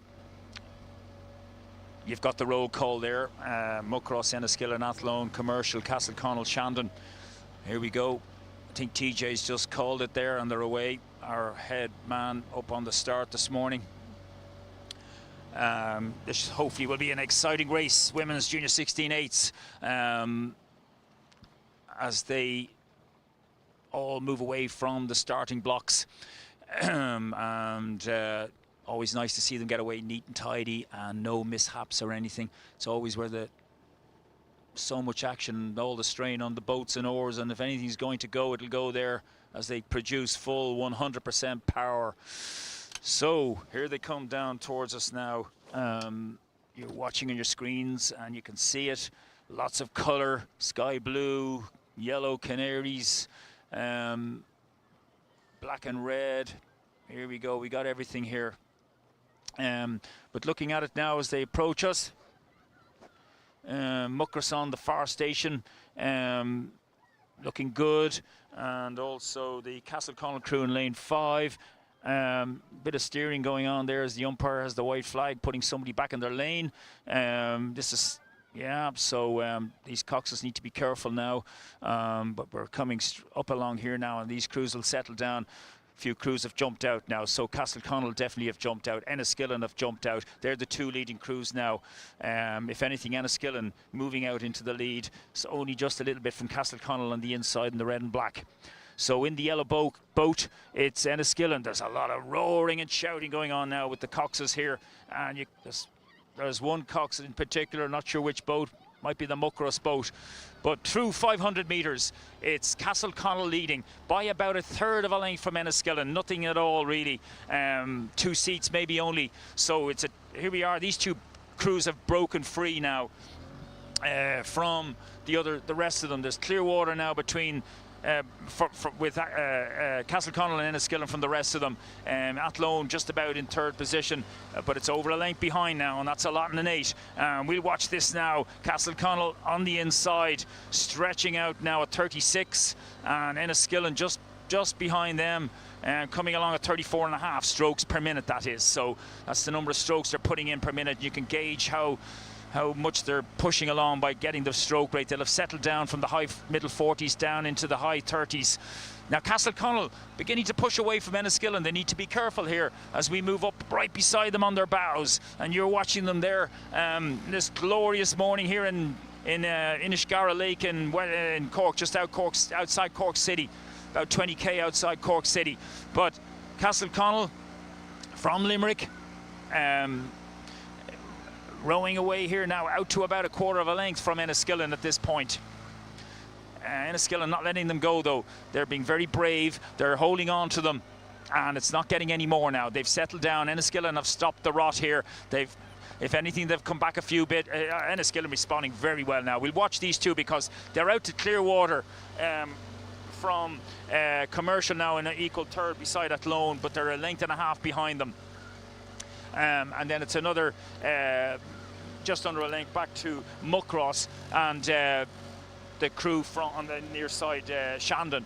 But we have to watch it now because the two crews on the outside, because of this chevron way, the fastest crews go into the middle. The two crews on the outside will, because they would have been the slower crews, are falling behind. That's just the way it happens. And anyway, so it's back to the leader here. We possibly have to fall away a little bit, but you'll be watching it on the big screen, and you'll be able to see very clearly that as we approach through about 1,100 meters gone, as I hear somebody on the background roaring, and it's Castleconnell leading now. They've pushed out again by about a half, 3/4 of a length from Enniskillen. So another big push from Castleconnell, rowing very well indeed. Castleconnell out there now. These two crews have about 2 lengths now, and the other two. Great race going on for third. That's that bronze medal position between Commercial and Athlone. There's only about a canvas in it between them for third, and then Shandon another couple of lengths back, and then on the far side it's Muckross in the yellow. But Castleconnell now moving out, they're pushing out, they're looking the better crew here now over the second half of this Junior 16 Women's 8s final. Down here through about 1,400 now. 1,300 say. Castleconnell having a little sneak look over.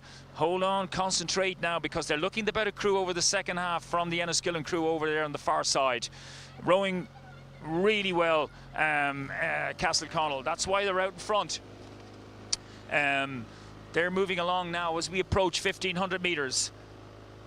Castleconnell now sniffing the home flags and the line to be able to get over in about 2 minutes time or less. They'll be over that finish line unless Enniskillen can mount a massive challenge on them. Castleconnell rating 35 and 37 for the Enniskillen crew. 400 metres left, women's junior 16 8s.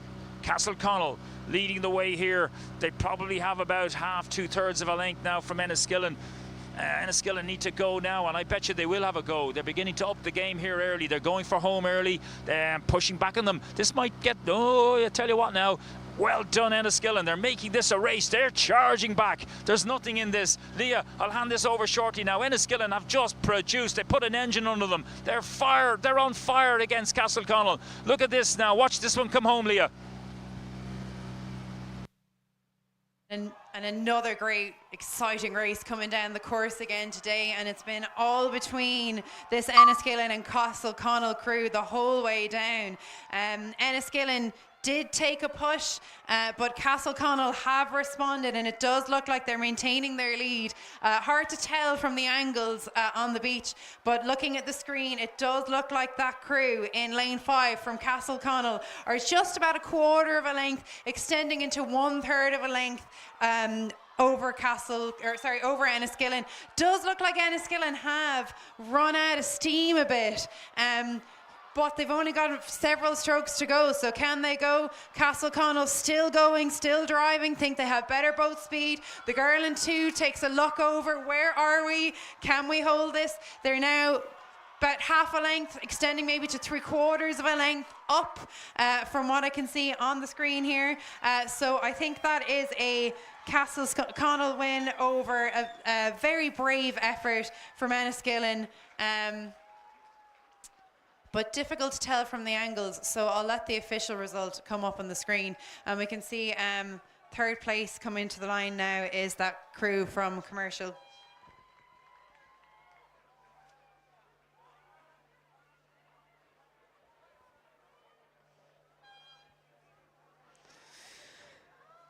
So that's it for the morning session. We're going to have a very brief break now.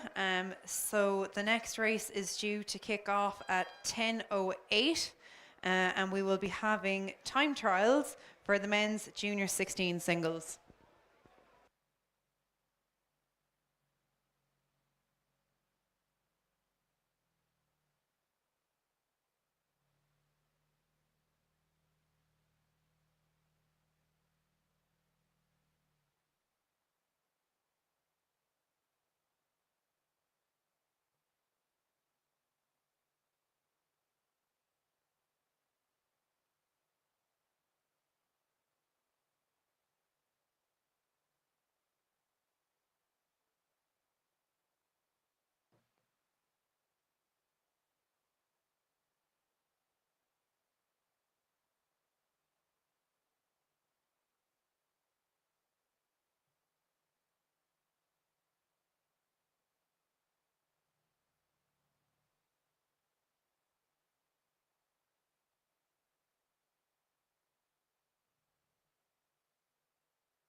I did say there would be an intermission there, but I'm lost total track of time there. Time flies when you're having fun.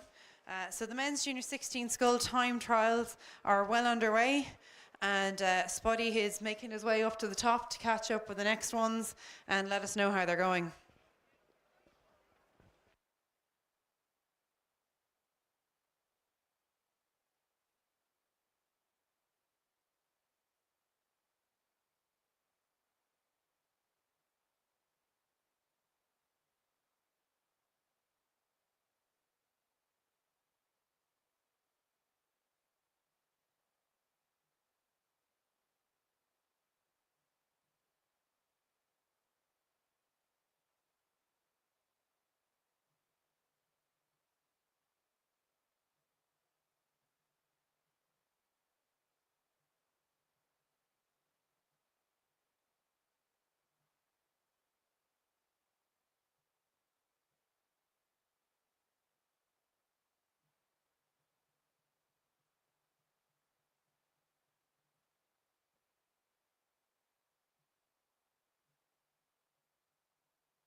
So the men's junior 16 single time trials are well underway. The first two have gone by. We're now on to race 403 on your schedule, which will be the third time trial for the men's scull. So in lane 1, we have Muckross O'Connor. Lane 2, Enniskillen Campbell. Lane 3, Lee Valley Murray. Lane 4, Offaly Bagnall Condren. Lane 5, Enniskillen Timony. And lane 6, Cork O'Connor. So Spuddy's, they're on the stake boats now. They're lining up, getting ready to go. And Spuddy is making his way up to them to let us know how they're getting along. Over to you, Spuddy.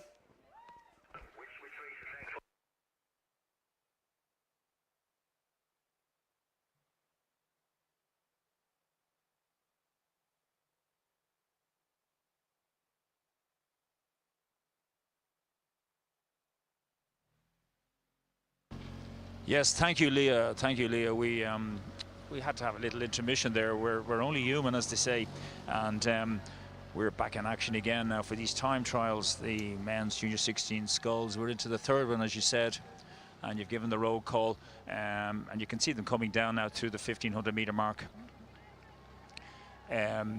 So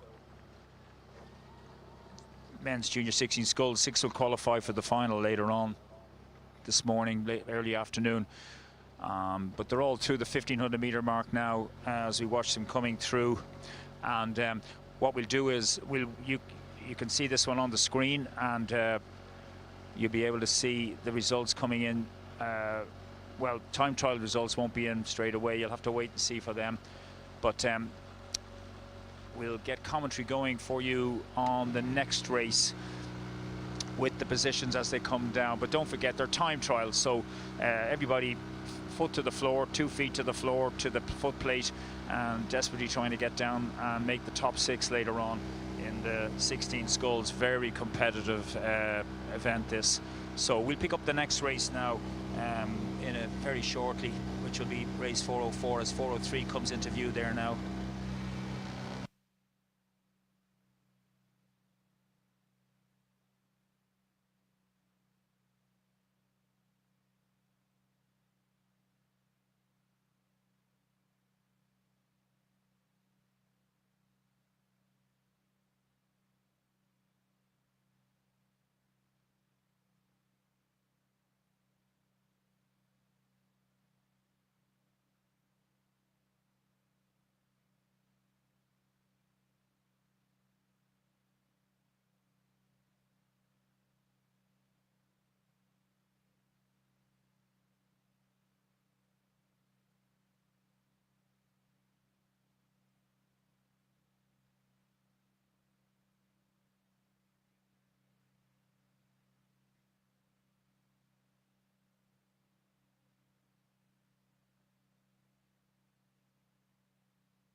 So we've just had the third time trial for the men's junior 16 scull cross the line. So we'll wait for those results to be posted and see if any of the guys from that heat have or time trial have made it through to the final. So the next race is following on. With the owner of an Audi 7 171D 20311, Audi 7 17 171D 20311, move it immediately to the car park. 171D 20311, Audi 7 to be moved immediately. Thank you. So getting into it again. So the next is the next of, well, pretty many time trials for the men's junior 16 scull. In lane 1 we have Closh the Nakuraba Hall. Lane 2, Shannon Tanner. Lane 3, Cork O'Connor. Lane 4, St. Michael's Buckley. Lane 5, Shandon Healy. Lane 6, Ring O'Donovan. And they're off the blocks, making their way down the course for their start. And we'll hand over to Spuddy to take over when he catches up with them. Yes, they're gone through 1,000 metres now, and Cuman Rovik, the Kalosh and the Koroba leading here in lane 1. Now, let me just check something here. I'll come back to you very shortly. Is that, am I in the right race here? Over what number are we on? Hold on now. Listen, the Enniskillen Sculler is in lane 2. That's the one that, it's Muckross. It's race 403, I think, isn't it? Oh yeah,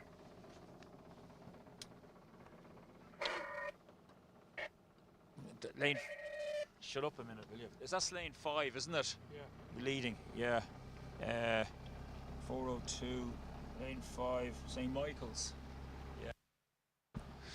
So, yeah, it's race 402. Apologies about that, folks, if you got all confused there. 402 is on the way down with St. Michael's Zawotny. I hope we got that right, leading the way. But these are all bunched up, guys, and they're coming down now through 1,500 metres.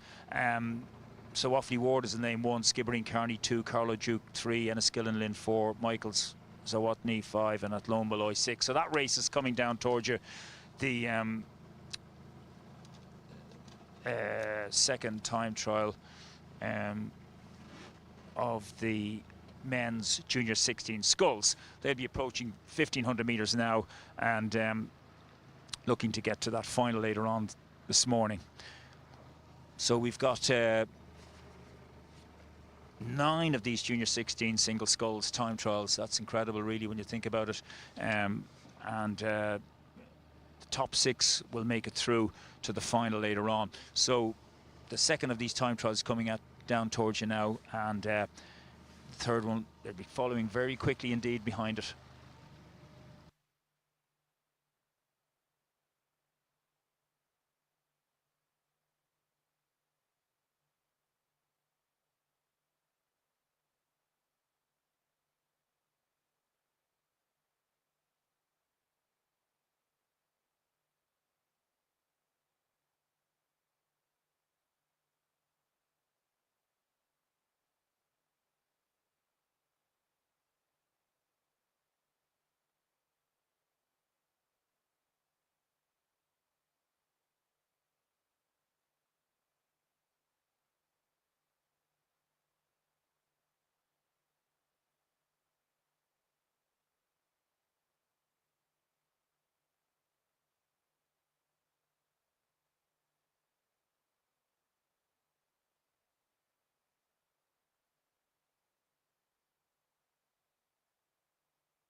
So we're back on track here now as we go through the 1,000 metre mark, race 4:04, the fourth of the time trials. Lane 1, Cumann Rovik, the Colosh and the Coroba. Lane 2, Shannon Tanner. Lane 3, Cork O'Connor.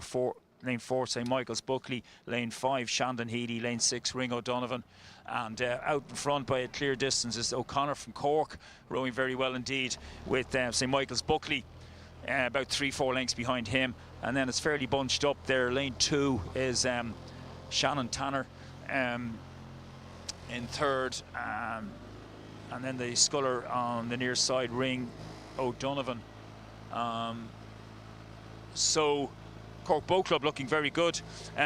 Hope he's looking to make this final later on, Junior 16 single sculls, but he's well out in front, rowing very well indeed. And a credit to his coach now, looking at him going down the course there. There's always a difficulty though. You get into a heat, that time trial rather, where the other scullers mightn't be as strong, and then you just get a little fooled and you might not go as fast as you should. You got to just put the blinkers on and go for it all the way down. Give it everything. The time trial is like you should treat it like a final. Away you go. But Cork Boat Club doing well. O'Connor, and then St Michael's Buckley in second position. St Michael's had a brilliant win in the junior quads there yesterday, and they must be still just beaming with pride after that one. That was a really good win by a good crew yesterday. And their 16 sculler here, Buckley now in second place. That's what reminded me of them. So Ring, that's a new club in my books. I know they're a big coast. No, are they? Actually, I'm not sure. But anyway, Ring, I'll have to do a bit more research on them. In lane 6. Looks like a St Michael's from the distance, but it's Ring, and they're in third spot now, and very close to the sculler in lane 2, Shannon Tanner, equal third we'll call it. Shannon Tanner possibly moved into third, and then the other two scullers. Then on the far side we have Colosh, Rovik, Club Rovik, the Colosh and the Coroba Hall, and the other sculler just beside him is Shandon Healy. So we'll pass this over now at 1,600 metres to go. Well, actually, what we'll do is we'll pick up each race. These are time trials, so they'll come down towards you, and you can watch them cross over the line. But there's no doubt about it. It's the Cork sculler O'Connor leading this time trial, and we'll pick up race 4:05, the next time trial, men's junior 16 sculls shortly.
So coming down on the course, you can see in front of you is race.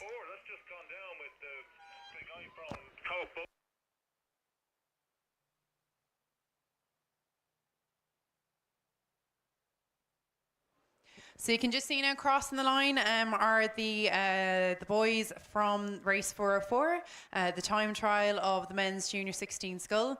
So we'll wait for those time trial results to be posted. And we'll see if any of them make it through to the final. So the next race that will be coming down the course is race 405, the men's junior 16 single. In lane 1 is Closh de Gnodge Leahy Cohen. Lane 2, Muckross Murphy. Lane 3, Cork. Lane 4, Skibbereen. Lane 5, Athlunkard. Lane 6, Clonmel.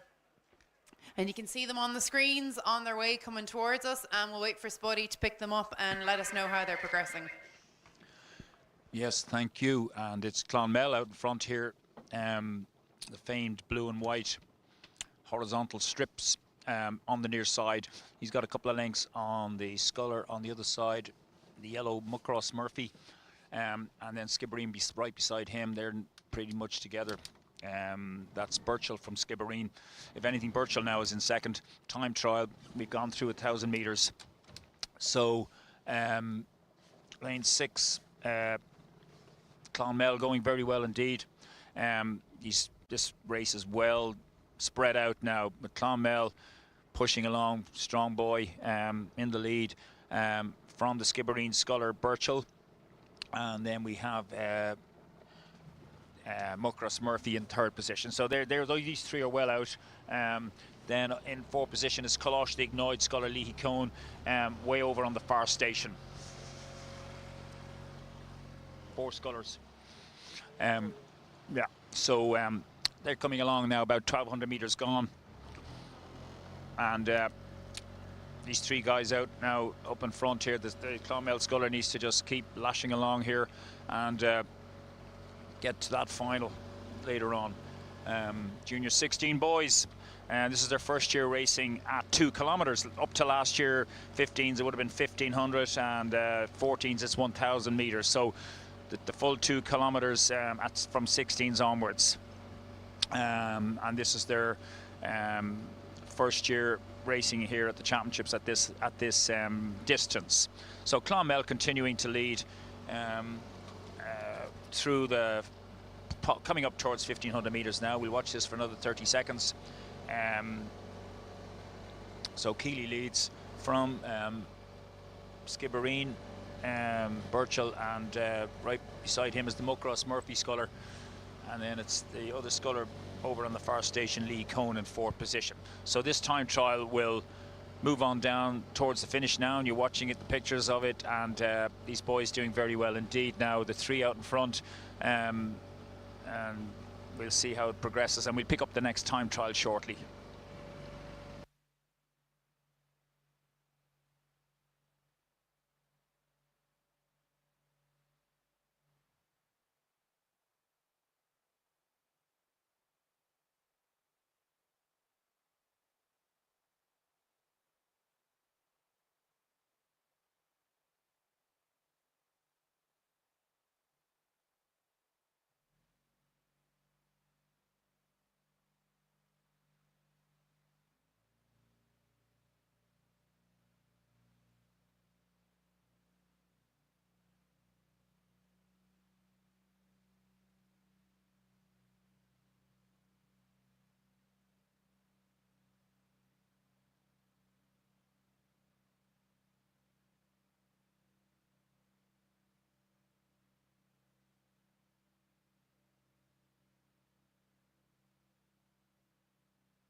Right, and we can just see on the screen the first of those guys from the race 405 coming to the line. We can hear the buzzer. So once again, we'll await for the results with the times for those. But we are moving on now. Get the puppy back on. Okay, over. That's no problem. 1 second.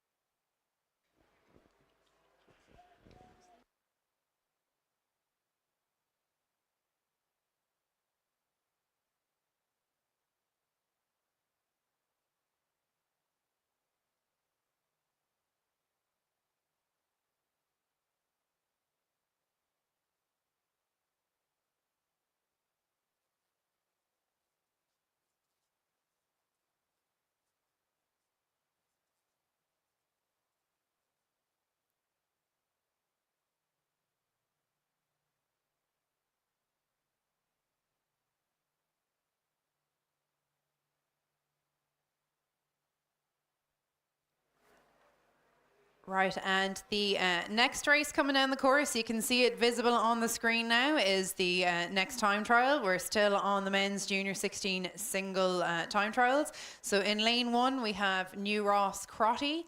Lane 2, Galway Leiden. Lane 3, Lee Kavanagh. Lane 4, St. Michael's O'Byrne. Lane 5, Tralee Morris. Lane 6, Enniskillen Kernahan. And we're just waiting for Spuddy to catch up to them and let us know how they're getting along. Yes, we've got 5 scullers in this. Lee Kavanagh not in this race, no show on that one. So out in front is the St. Michael's sculler O'Byrne. He's well out now, he's rowing very well indeed. Lots of good sculling out of St. Michael's at the moment indeed, and he's leading the way from Morris of Tralee. That's the 1-2, and then it's probably another couple of lengths back then to Galway Leiden, and another length or 2 back then to the sculler on the near side, which is Enniskillen. Enniskillen, that's Kernahan. And then right over on the far station, lane 1, New Ross Crotty. So Crotty looks around, but he's quite a distance back there now. He just, it's well spread out. As the St. Michael's sculler O'Byrne, might watch him now for the future. He looks very strong indeed, I have to say. Big lad, and he's well out here. And just take a note of him now. Hopefully he'll be, well, should make the final, the first 6. That's the first thing he has to do. He would have been told by his coach when he went out, make the final first, please. You can look well in the final.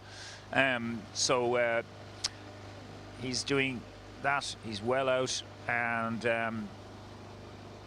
from Tralee, Morris in second position, and the Galway sculler Leiden in third. So that's the 1, 2, 3 as they go through 1500 meters, followed by Enniskillen Kernahan and New Ross Crotty. So the one thing I'll say about that race is the O'Byrne guy, St. Michael's, very impressive, and we'll wait and see. He line up in the middle or where he'll be in the if he makes the top 6, we'll see. And for the final later on, the junior 16 sculls. So we'll let this one come in towards you, and we'll head back up for the next time trial. We've got just to say, we've got 1, 2, 3 more to go of these time trials, junior 16 sculls.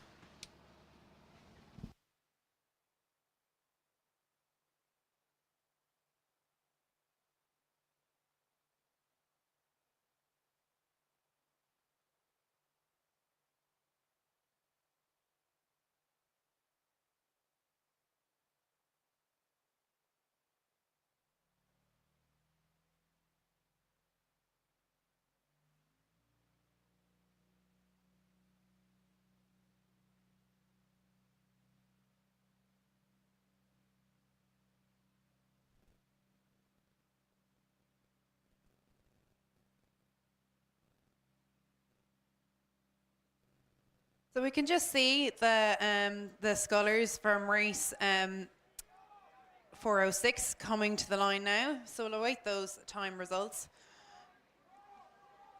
We actually have 9 time trials for the men's junior 16 single scull. Absolutely brilliant to see. We've had a lot of time trials, particularly in the junior events this weekend. So it's just so fantastic to have so many entries. But I put it to you, boys and girls, please do stick with the sport. It's a fantastic sport. It's never done as well internationally. So please do stick with it, because we'd love to see you stick with it and come in and stay on to it at an adult level in the club inter, and especially senior levels. So hopefully you'll be inspired this weekend. There's lots of you here, and hopefully we'll see you continue the sport into adulthood.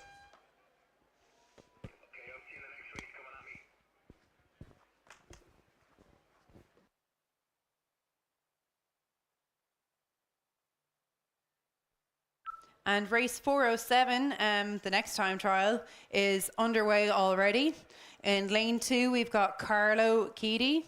In lane 3, Closh de Gnodge Schofield. Lane 4, Closh de Gnodge Mannion. Lane 5, Clonmel Mellerick. Lane 6, Sligo. Over to you, Spuddy. Yes, we've gone through 1,000 metres here, and it's the Clonmel Sculler. Mellerick in the lead here. He's got about 4 lengths. Yeah, on the next sculler along here is Mannion from Closh de Gnodge, and then he's got a length on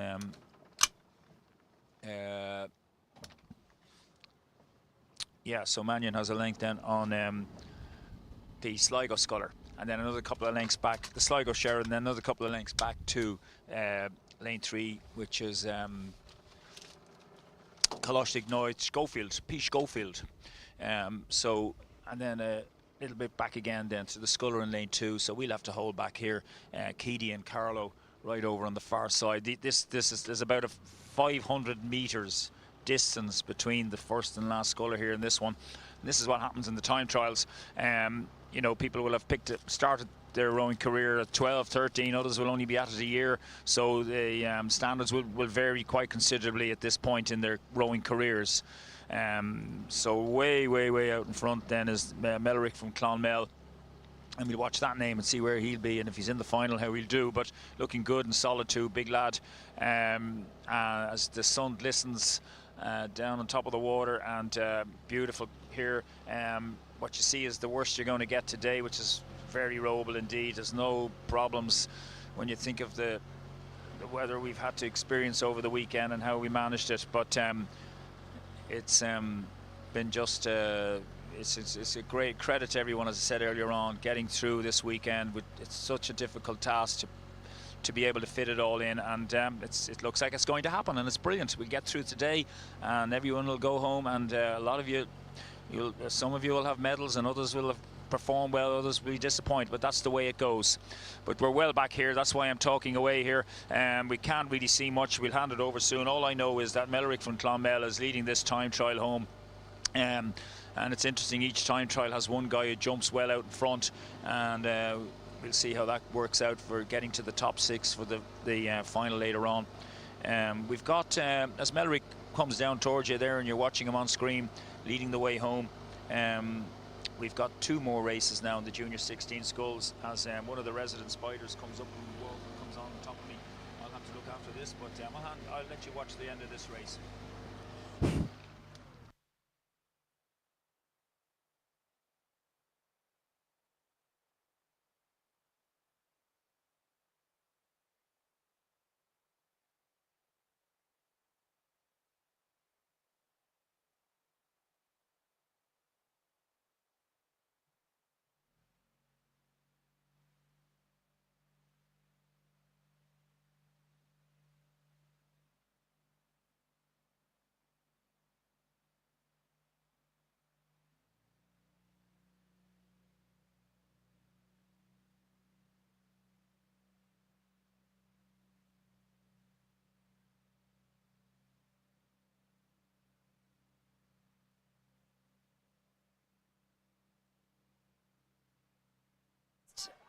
And just coming to the line now is the entries from the race 407. We are still on the men junior 16 sculling time trials. We have 2 left. So the penultimate time trial will be getting underway. And once they come up on the screen, we'll do the roll call.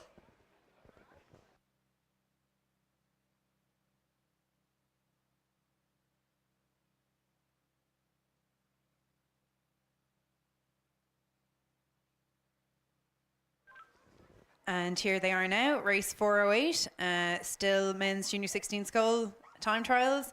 Lane 2, Kenmare, Granville. Lane 3, Sligo, Reid. Lane 4, Cappoquin, Kerry.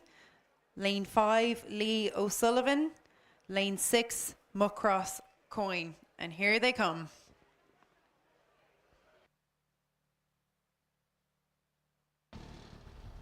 Yes, Leah, they're charging down here now. The 2 more of these junior 16 single sculls time trials as they approach about 900 meters from the start now. They're well into the body of this 2K course. All these guys under 17, they're 16 for the full year. They can't be 17 until sometime in 2024. Maximum flight altitude reached. reached. Coming up now towards us.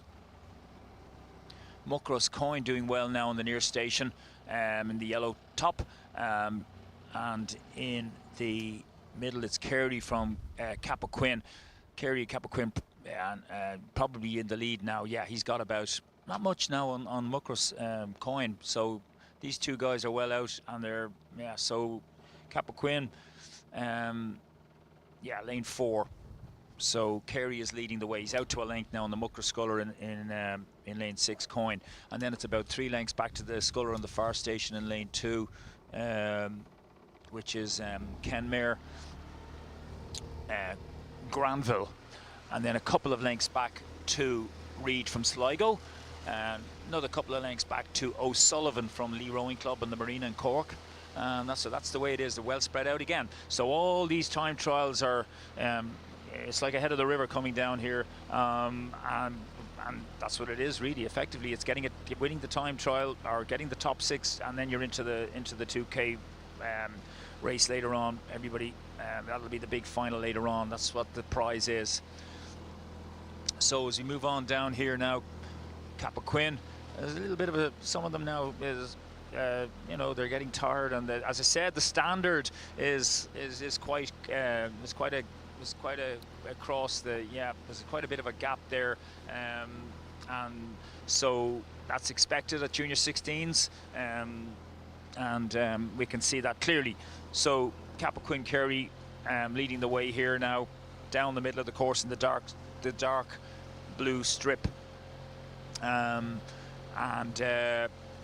to his inside then is on his left is Muckross Coyne, about a couple of lengths behind him. So they're through, coming up towards 1500 meters. We've one more race after this, junior 16 sculls. After that then we'll have the men's intermediate doubles heats, and looking forward to that. We've got to finish off these 2 junior 16 single sculls first though, and no change here. Kerry still leading the way home from Muckross Coyne, and having to keep the pressure on, keep pushing it fast as you can, treat it like a final. You got to make the final. You got to win the top 6 to make it. So as they come through now, about 300 meters to go, we'll leave this one now, come towards you. Cappoquin Kerry leading from Muckross Coyne, from the Kenmare Sculler Granville. That's the 1, 2, 3, and then back to the Sculler Sligo Reid, and then Lee O'Sullivan. So that's the way they come in now. There'll be no change, I'd say, to that from here to the line with about 300 meters to go, and we'll take the last junior 16 sculls shortly now, time trial.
So just coming to the line now are the competitors from the penultimate men's junior 16 single time trial.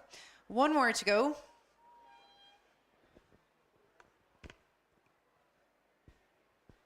want to take it? I'll take this quickly.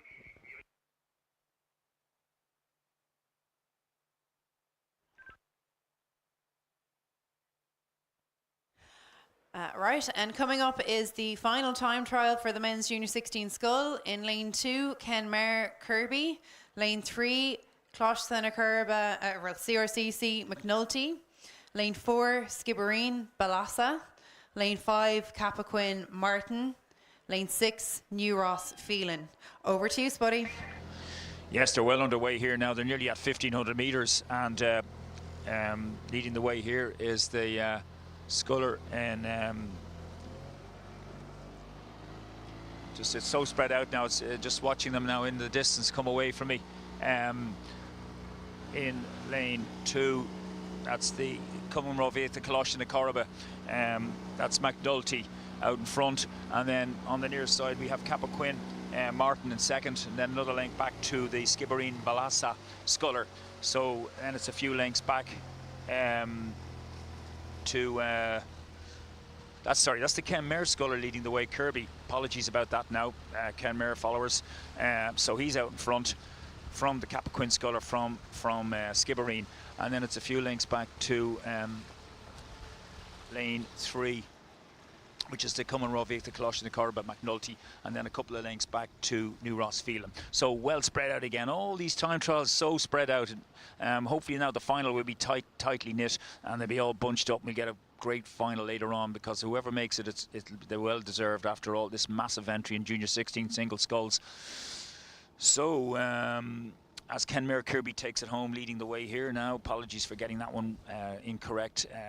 So he's coming away from Kenmare from Skibbereen. They're the 1, 2, 3. That's the final time trial coming towards you there as they come into view, and you can see them on the screen all the way as well, of course. And that's it for the junior 16 sculls, and well done to all those boys who've done marvellously well, and good luck to the top 6 guys who make it to the final later on. So coming up shortly will be the men's intermediate doubles heats.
And on the course already, making their way down towards us, is the first heat of the men's intermediate double. 2 to qualify. Lane 1, Lee A. Lane 2, Neptune. Lane 3, UCC Rowing Club A. Lane 4, Methodist. Lane 5, UG Boat Club B. Lane 6, UCC Rowing Club B. Over to you, Spuddy. Yes, thank you. Heat 1 men's intermediate doubles as they come down now here.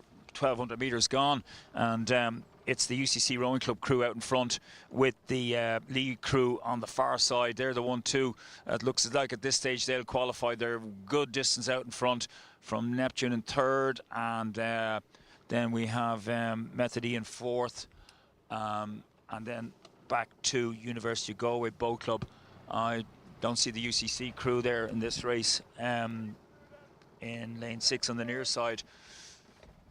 So as they go past me now, the lead crew, somebody calling the shots there, giving the commands as they go, but they're well out. I mean, they're doing a big push now, so maybe they want to win it against the UCC crew, 2 Cork crews moving along here in the intermediate doubles. So they must have 5-6 lengths now, Lee Rowing Club and UCC Rowing Club on Neptune in 3rd position, followed by Methody in 4th, and then University of Galway back in 5th.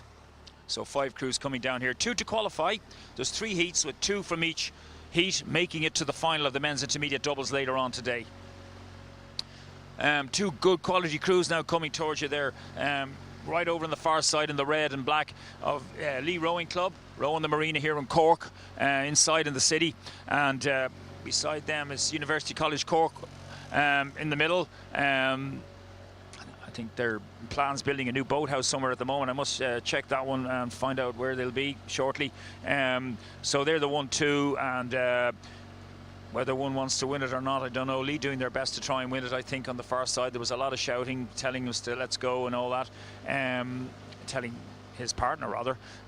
So watching this pull away, 200 metres to go, Leah. It's Lee from University College Cork, 2 to qualify in this intermediate sculls from Neptune.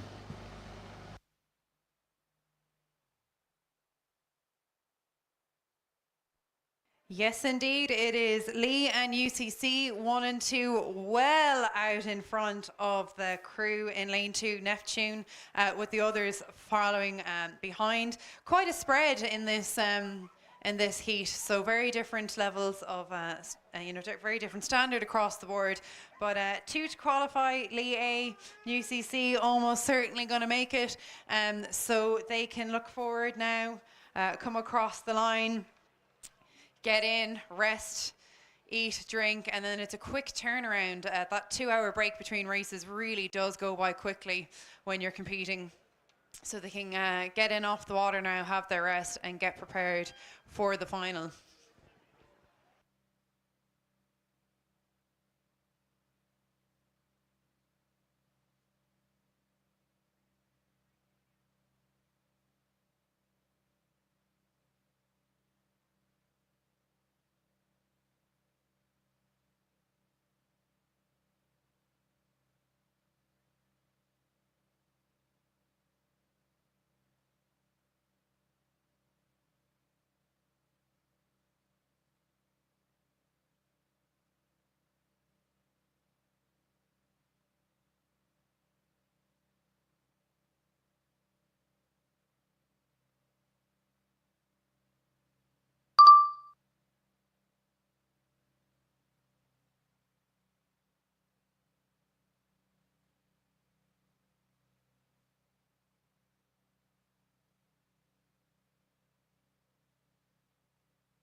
And the second heat for the men's intermediate double is well underway on the course on their way down to us. In lane 1 is Skibbereen A, lane 2 UCD BC, lane 3 New Ross B, lane 4 Cork, lane 5 Tralee, lane 6 UG Boat Club A. Once again, it's 2 to qualify. Over to you, Spuddy. Yes, thank you, Leah. They're coming along now towards me at the 1,000 metre mark, and it's the two crews either side of the lake now out in front here. Skibbereen A in the lane 1, and right over on yours on the inshore on the enclosure side, University of Galway Boat Club.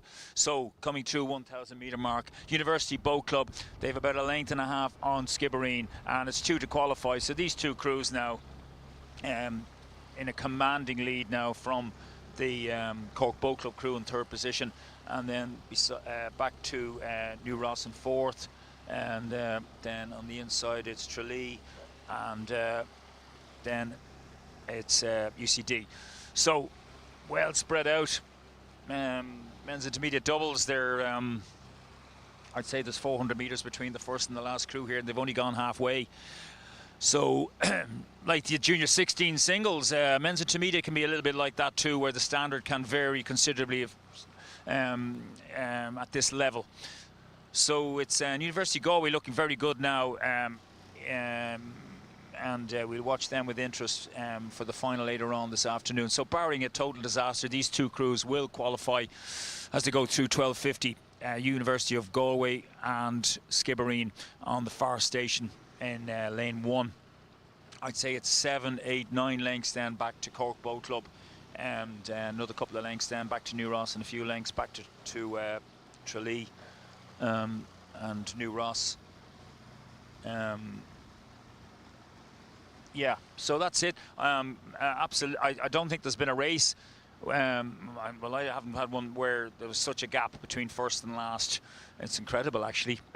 So we're just watching it from a distance now as they go through towards the 1500. University of Galway there, rowing very well, strong crew, and Skibbereen then on the far station in 2nd. So these two crews, unless they jump out and have a swim and get back in, will qualify for the final of the men's intermediate doubles later on. We've one more heat to come before the 6 crews are decided for the final later on today. So we let this one go with about 400 metres, 350 left. University of Galway leading from Skibbereen. They're the 2 qualifiers, and then a considerable distance back to the others.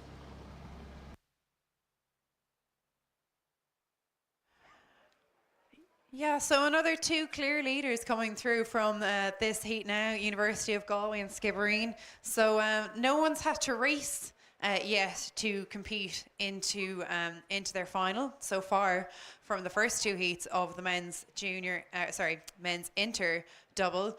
We'll see what happens in the 3rd heat, see if that's any different. But certainly from these first 2 heats, they've pretty comfortably gotten into their qualifying position. So that means they should have lots of petrol in the tank for the final. So it'll be interesting to see how that one plays out. So here they come, University of Galway, Skibbereen, cool as cucumbers, perfectly happy just to sit back and relax. Take it handy in. They're not even racing against each other for the inside lane. I think they're happy to go through as they are. Wind's picking up a bit now. Nice strong tailwind there. So nice early square of the blades for anyone who can do that. Will get a bit of wind in their sails. And it's Galway just pulling up in front of Skib there. So they'll be getting the inside lane for the or one of the inside lanes for the final, and Skibbereen in 2nd place, very far ahead of the mark of the other crews now coming into view now.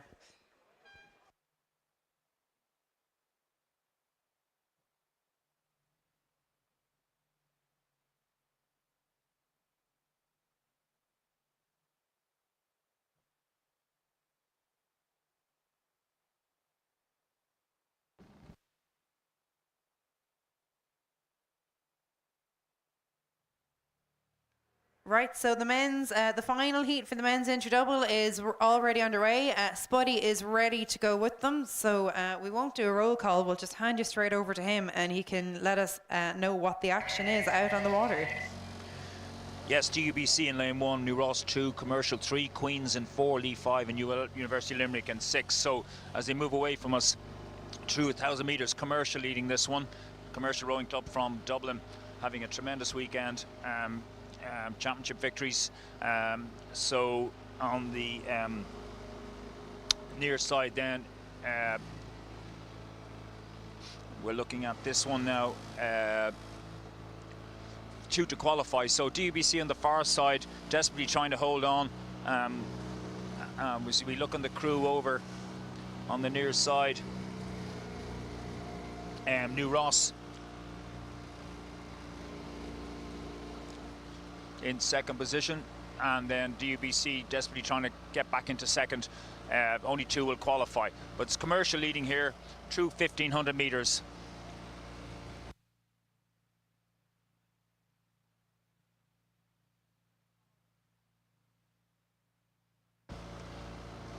So Commercial continue to lead now, and the final 2 places up for grabs here in the men's inter doubles to make the final later on.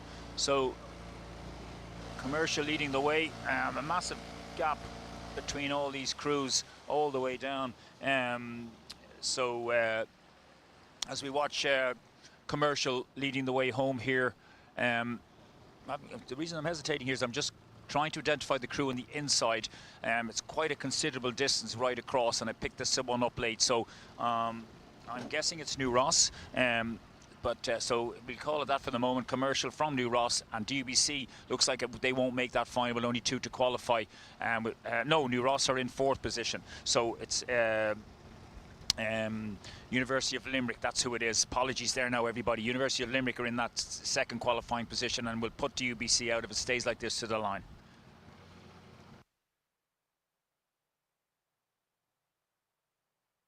And you can see the final heat for the men's intermediate double. A bit more punchy, a bit more racy coming out of this heat compared to the first 2. But it's looking like Commercial number 1. UL coming into that second place position, I think, from what I can see, as we approach the line. And there's the bleep for Commercial.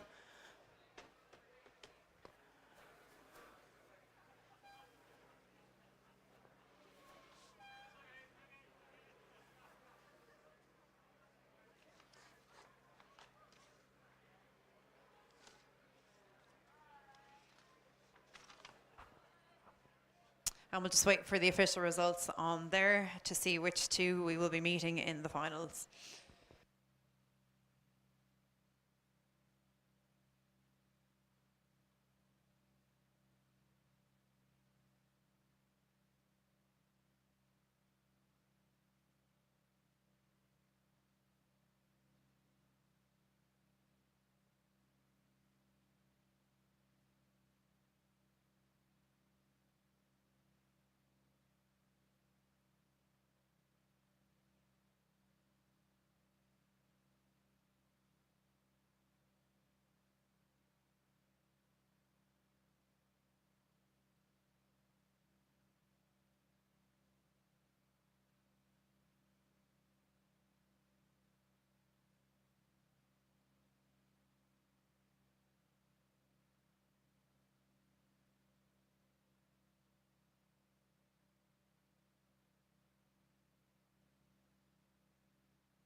Yeah, do the roll call quickly. They're coming now. Over. And now we've got more time trials. Now it's time trials for the women's Club 2 single. In lane 1, Clonmel Gunn. In lane 2, Cappoquin Kerry. In lane 3, Offaly Byrne.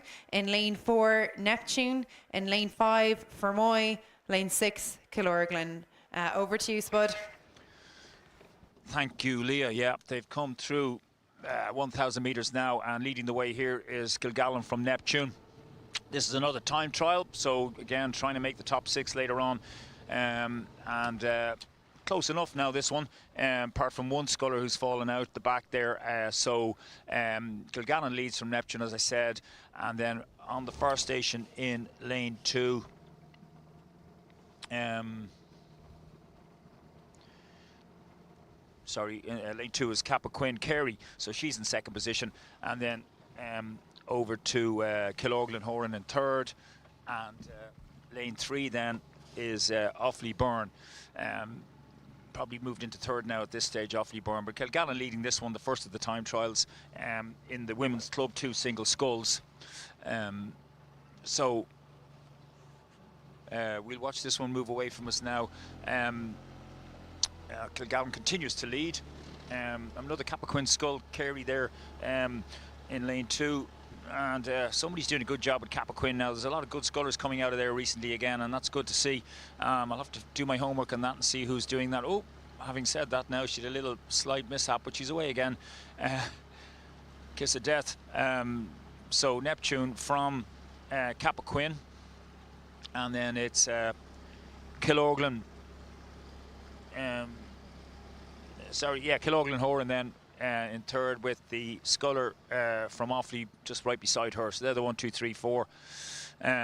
So as this one moves away, these races will be coming down very fast. We'll have to drop back again now. The sculler right over on the far side, Clonmel Gunn now, it's fallen back a little bit, and she's right on over on the far station. So again, a big long gap between these time trials. And this is, of course, just to remind you, the Club 2 women's Club 2 single sculls. We've got 5 time trials. 21 scullers entered this event. 6 of them will go into the grand final later, so you've got to be good to get there. And Kilgallen now leading this one home, and hope we'll see if she can make that grand final. You could find one of the heats, 2 or 3 of them will get through. You wouldn't know how it would go. So we'll let this one come in now, and we'll pick up the next time trial shortly.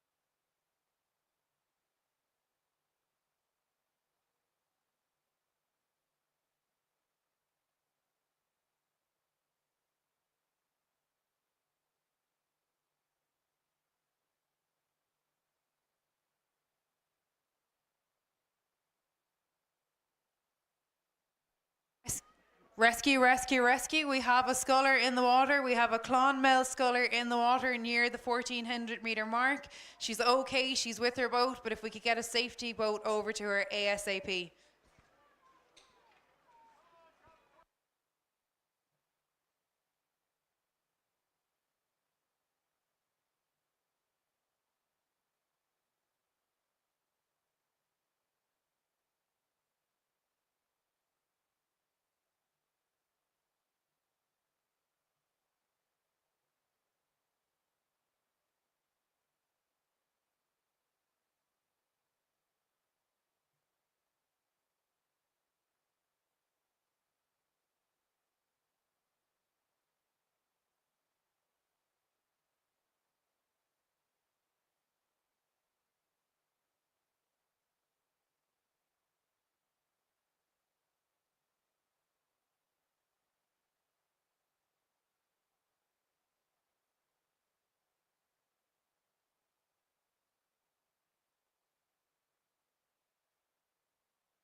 And we can see there on the screen now the rescue is underway. They're on top of it, all is well. So once that's cleared off and she's ready to go, we can commence the racing again. But well done to the team around, keeping everything nice and ship shape. We're all well looked after. Thanks very much to the volunteers.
Right, ladies and gentlemen, we're just about getting ready to go shortly with our commentary again.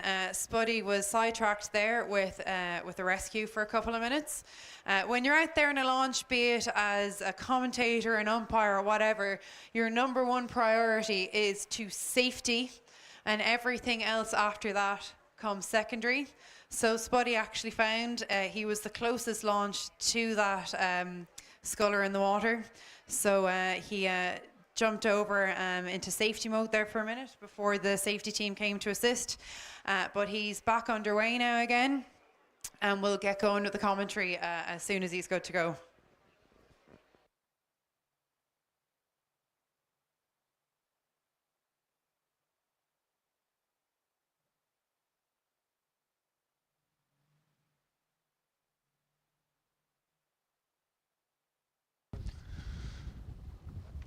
So we're back here now on the course again. We had a bit of an intermission there. We had a sculler in the water and we happened to be right beside her when it happened. So we had to do our duty and do the rescue. So we're back now in action. All is safe and well, and all the rescue guys came in very well indeed, and that's all good.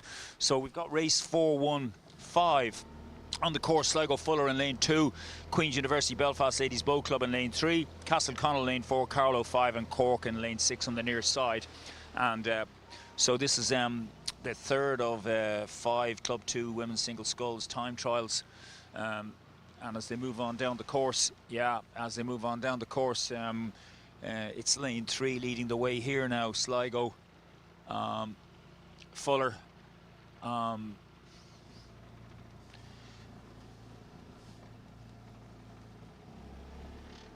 sorry, apologies about that. It's Castleconnell Coughlin leading the way. We've had, again, this is another one of these time trials that's just opened up and massive distance between them. But everybody's racing against the clock, as you know, at this point. But Castleconnell Coughlin leading the way in this one. And then it's bunched up then between the Queen's Sculler, Queen's University, McAleer, Carlow, Long, and Cork, Harrison. So they're the next 3 contenders, with Sligo Fuller back in 5th. So well spread out, as I said, apart from the 3 in the middle, as Castleconnell continues to lead race number 415, Women's Club 2 single sculls, the third of 5 time trials. Getting through the morning now, and we'll be back into finals again later on, and the excitement will build again. But these girls have to make it to the final first in this time trial. Big entry, 21 scullers trying to make 6 places in the final. So anyway, Coughlin continues to lead, no change there, 3 or 4 lengths, and the other 3 are pushing each other along now. The Queen's University Belfast Ladies Boat Club, McAleer, Carlow Long, and Cork Harrison pushing, and it might be quick enough. We'll have to wait and see against the clock here. So 2:1500, all these leading 4 scullers now, and you'll see them coming home, and you'll see them on the video screens and everything, and we'll let this one play out, and we'll take up the next race shortly.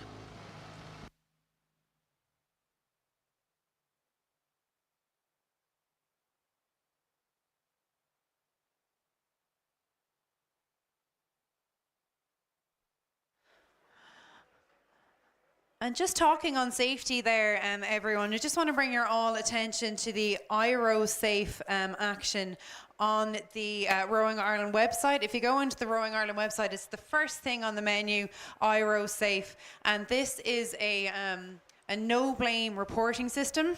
So any incidents,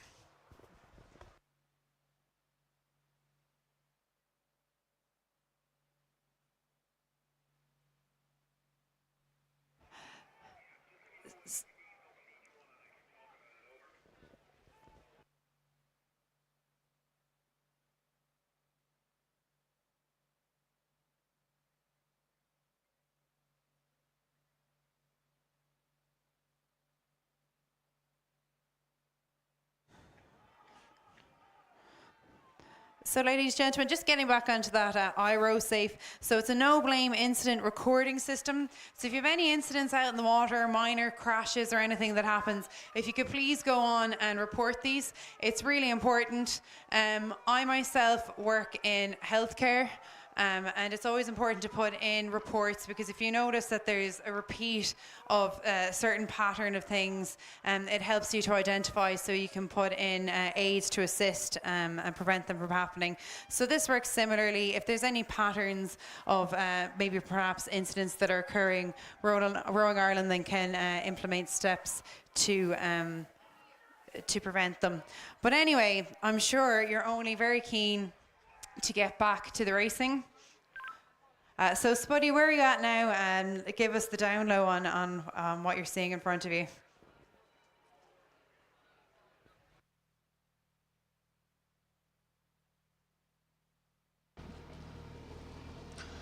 Leo, we're back here now for the race 416. So Newry, Lee Valley, Kenmare, Skibbereen and Fermoy. 5 crews in this time trial women's single sculls. And looking at them coming towards me now, Kenmare leading the way home in this one.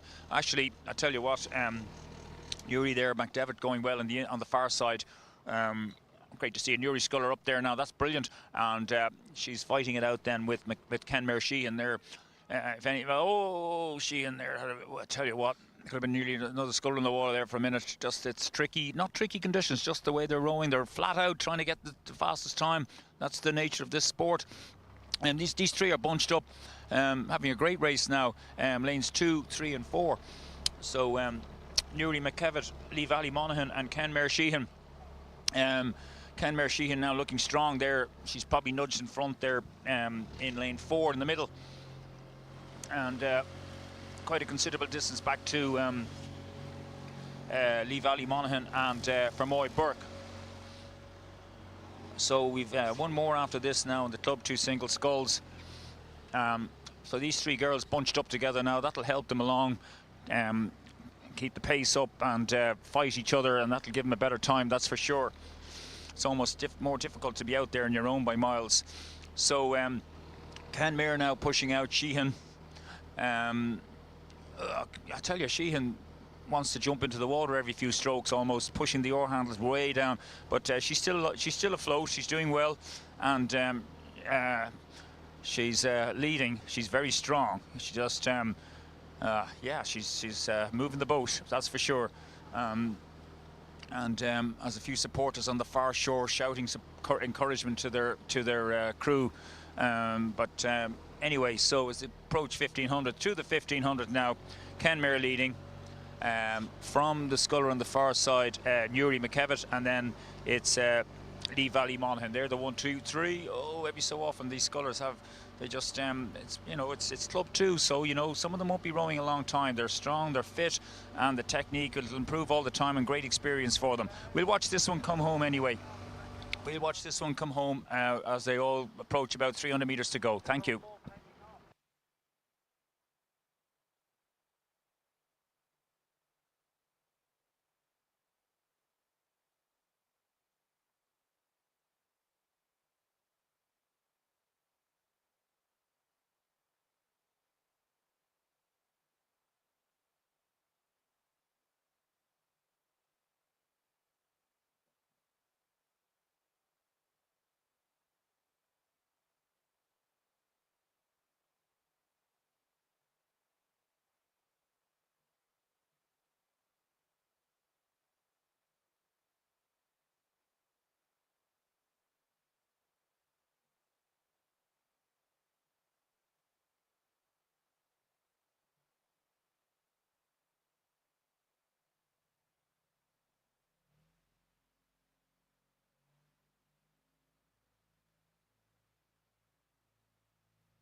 So we can see now the scullers from race 416, Women's Club Scull time trial approaching the line. 3 scullers bunched up there. As Spuddy was saying before, this helps them push along when you have someone to pace against and work off. It does really mentally help. apart from potentially, also helping with boat speed. So just wait for this heat or time trial to finish out. Wait for those times and see how these ladies do. Before we hand back to Spuddy for the final time trial, just a note about one of our sponsors, Sport Northern Ireland, www.sportni.net, and Sport Ireland, www.sportireland.ie. Both groups promoting health and activity programs from schools to pensioners and everything in between. High performance sports.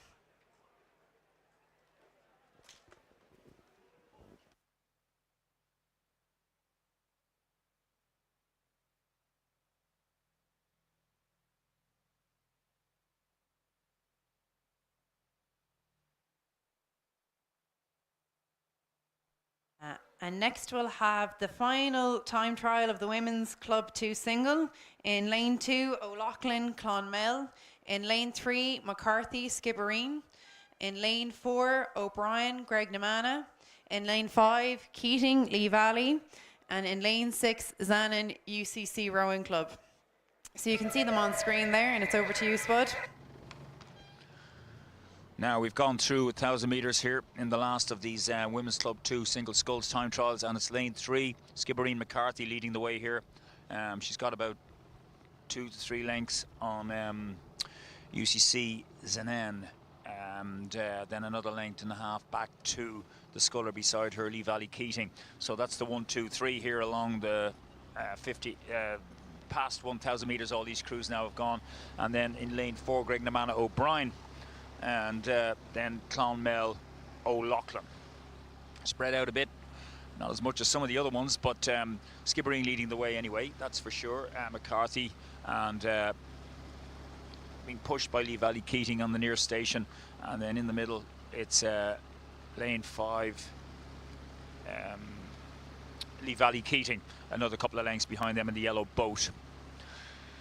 And so as you move along here, the other 2 scullers then a few lengths behind them in lane 4, Greg Namana, O'Brien, and the sculler in lane 2, Clonmel, O'Loughlin.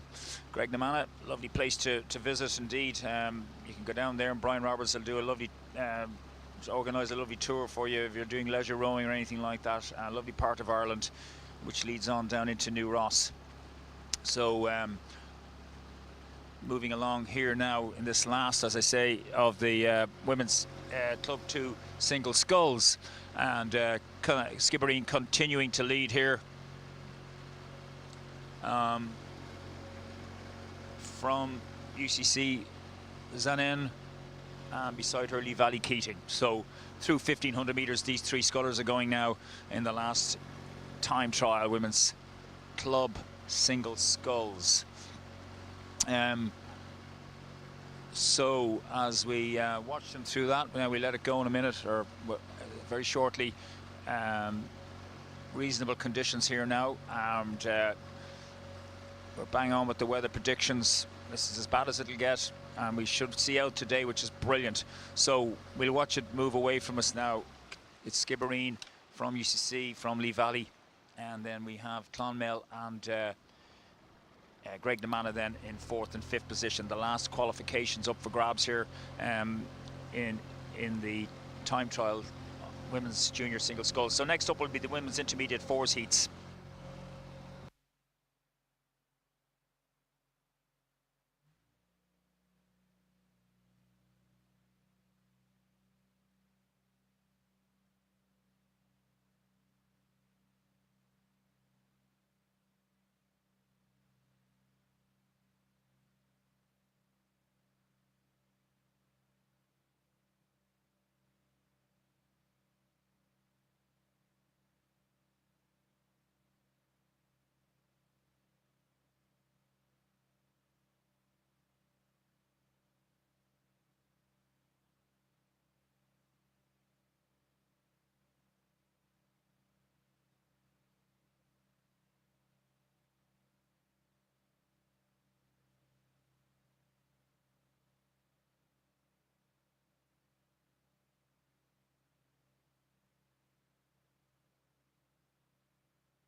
Right, and that is the last of the women's Club 2 Scull time trials, all just coming to the line now.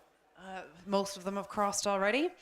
And our next race is the heats of the women's intermediate 4.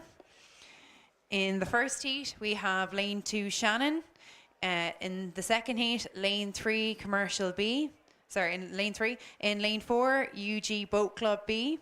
In lane 5, DULBC. And in lane 6, UCD Boat Club. And it's 2 to qualify from this heat. Yes, Leah, we're here with them now, and DULBC showing in front in this in the yellow boat. They've got about 2/3 of a length from Commercial, and they're the two crews in the qualifying positions at the moment. Commercial Rowing Club from Dublin, second behind DULBC from Dublin, obviously, as well. And we watching here now, they've got about a length of clear water then on Shannon on the far station in lane 1, and then another length and a half back to UCD Boat Club.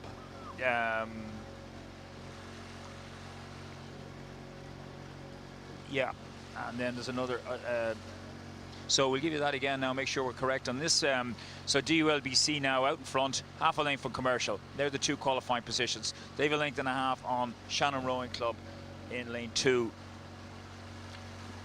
and then it's another couple of lengths back to UCD in lane 6. That's right, yep. And then the University of Galway Boat Club B crew holding up the rear there. That's it, yeah.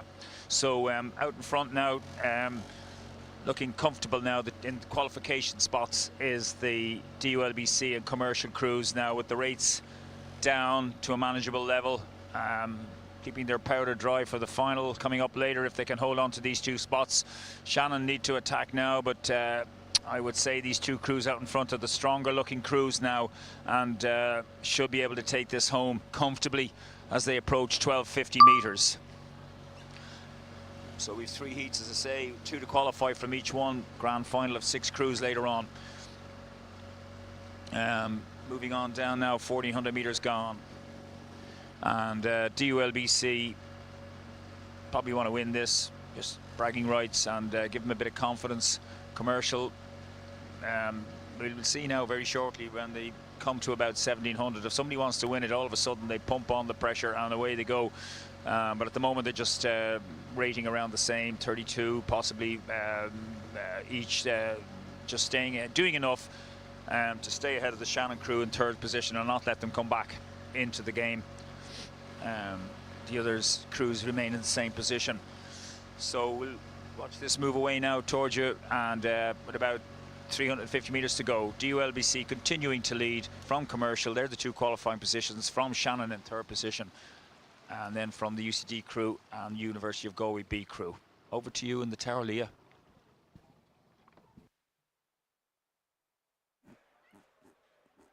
Thanks, buddy. And you can see them there approaching us now. It is Trinity and Commercial. They're the 1-2. Trinity probably looking like they're probably putting the hammer down a little bit more. Commercial look a bit more relaxed there, a bit more in control. Perhaps just happy, you know, to sit in the 2nd place position. Not too worried about taking a push. Want to save their energy for the final, which I think is always a good idea. As I've said before, your body only has so much sugar, so you do want to save it all for the really big races that count. Trinity looking like they're extending that lead out. It was half a length between them, now it's looking more like 3/4 of a length. But as the angles change, it is a bit difficult to make a... From Neptune and Enniskillen to weigh in, please, for the men's club 2-8. Enniskillen A and Neptune to weigh in, please, for the men's club 2-8. But yeah, only a few strokes to go, and it's definitely Trinity and Commercial, the 1-2, looking like Trinity's taking the 1, Commercial 2, and they will be the crews through, or the first 2 crews through to the final of the women's intermediate 4.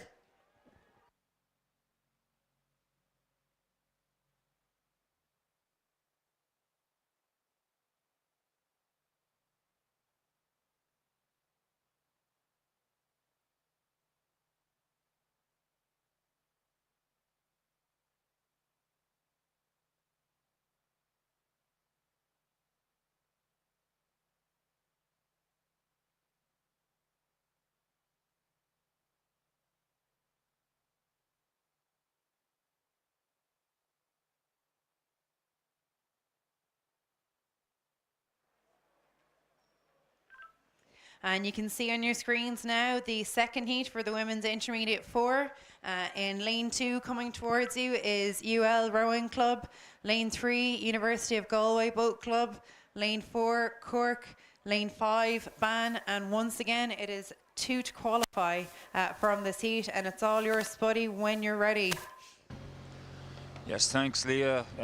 Good little race going on here now. University of Limerick on the far station with University of Galway inside them in lane 3. University of Galway slightly ahead, and then Ban not out of it by any means. Ban attacking in lane 5 on the near side. Cork Boat Club out of it. So Ban now need to hang on here. We're through 1,100 metres, 2 to qualify for the final.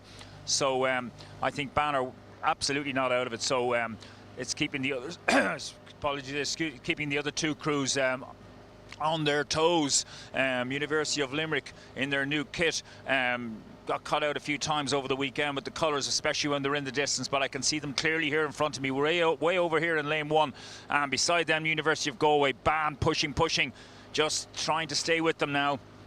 And it's still possible as we move towards the last 500. We're in the business end shortly, and there'll be attack after attack coming in here. Ban now, we'll see what's in them. The bow girl looks over. These have Coxes in behind them and behind Bow's back and urging them along with the speaker system now, giving them the commands. Ban though falling back now. This could fizzle out all of a sudden as University of Limerick and University of Galway move ahead a little bit more now. So we need to see now if Ban are going to do anything at all. 500 metres to go. What do? We go for a massive push. We've got to throw the kitchen sink at them now, and you know, it's still possible now as University of Galway fall back a little bit from University of Limerick. So can Ban do anything? But you know what, it's a little over now at this point, so we're running out of water.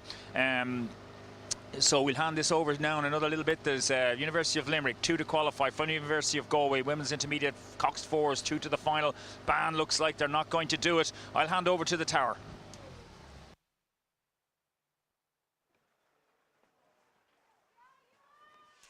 And you can see them now coming into view.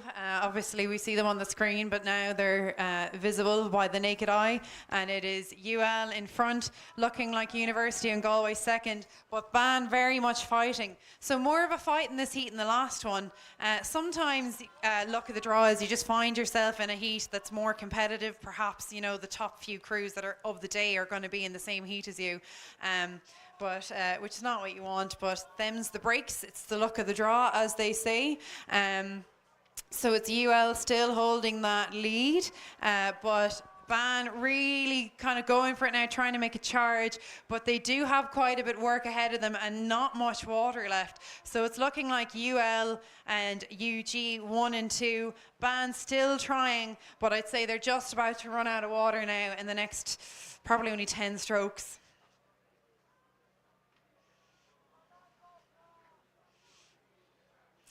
And here they come to the line now. UL 1,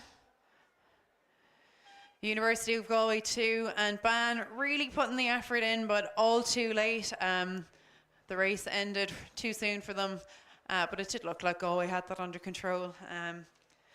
And on the screen already, we have the third and final heat of the women's intermediate 4 in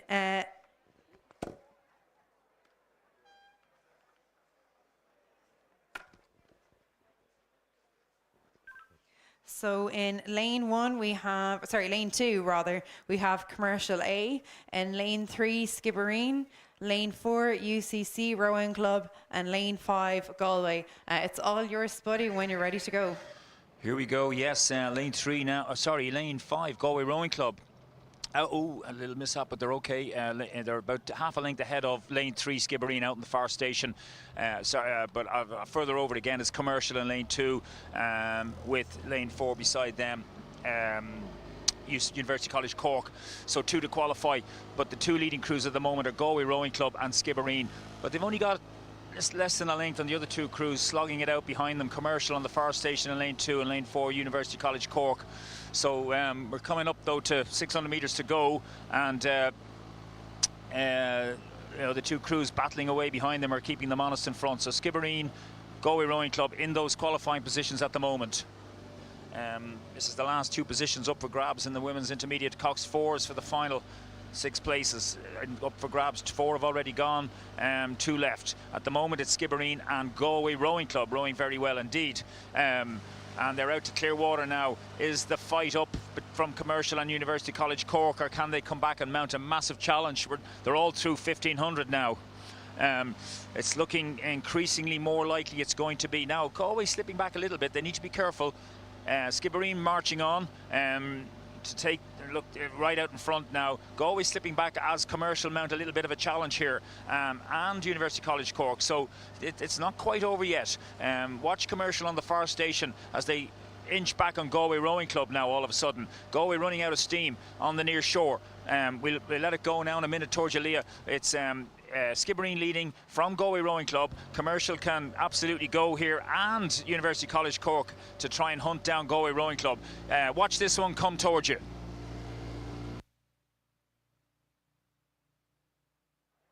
And it's another fight for the for those all-important spots into the final. This is the closest of the heats so far, but it is Skibbereen number 1 in front.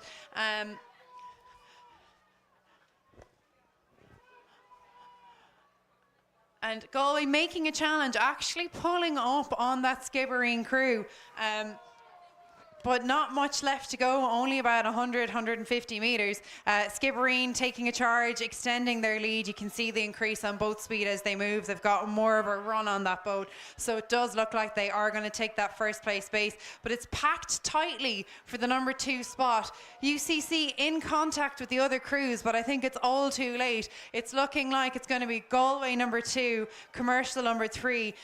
Commercial was showing a challenge, but I do think that they have dropped off, maybe run out of steam a bit. So it's looking like Skib 1, Galway 2. A good effort by UCC, but just, ran out of water, and it'll be Galway and Skib through to that final.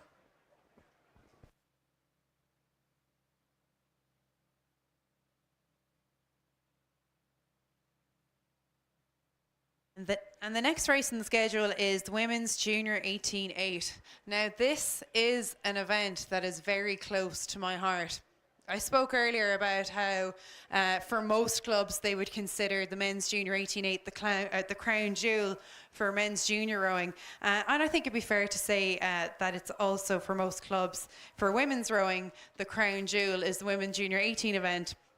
I myself spent most of my teen years chasing the dream of trying to win this event. So back in my school days in coxed. So I'll be watching this one with great nostalgia and excitement. Maximum really. flight altitude reached.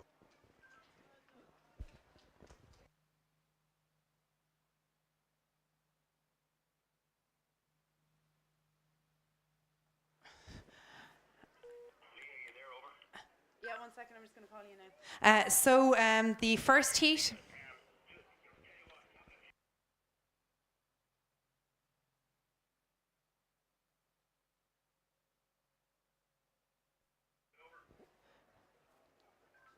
And the first heat has pushed off the start. They're on the way off the blocks down the course. So in lane 2 is coxed. Lane 3, Skibbereen. Lane 4, Galway. Lane 5, Cork. Lane 6, Commercial. And it's over to you, Jerry. Yes, looking forward to this now after the men's junior 18-8s this morning. The excitement builds again into the heats of the women's junior 18-8s, and 2 heats here, fastest 3 to the final from each race, and they're away. They've gone about 200 meters now, and we've got 5 crews in this. 2 crews will be dropped, and as they approach about 200 meters gone, Skibbereen look like they've got a very good fast start, and beside them Galway as well, but that can all change very quickly with only 20 odd strokes gone in the race. On the outside, coxed. Everybody bunched up now, nobody's really fallen back. Maybe Cork at this point, and then on the inside Commercial, but we'll watch it now as they move on up, with the crews on the far side showing a little bit in front. Coxed and Skibbereen then in lane 2. Well, lane 3. Lane 1 is empty, so Coxed in 2, Skibbereen in 3. Skibbereen showing their noses in front. Skibbereen are battling in every department now. They're in every sweep and sculling race at all levels. It's unbelievable what their program is producing now. Even better again, all over right across the spectrum. Here we are now looking at their junior 18.8 out there in front through the 500 metres. Skibbereen lead from the two Galway crew. Coxed and Galway Rowing Club. So Skibbereen sandwiched between Galway at the moment, and that's the way it's looking, with the commercial on the inside and just hanging on there as well, not too far back, and then Cork Boat Club right beside them in lane 5.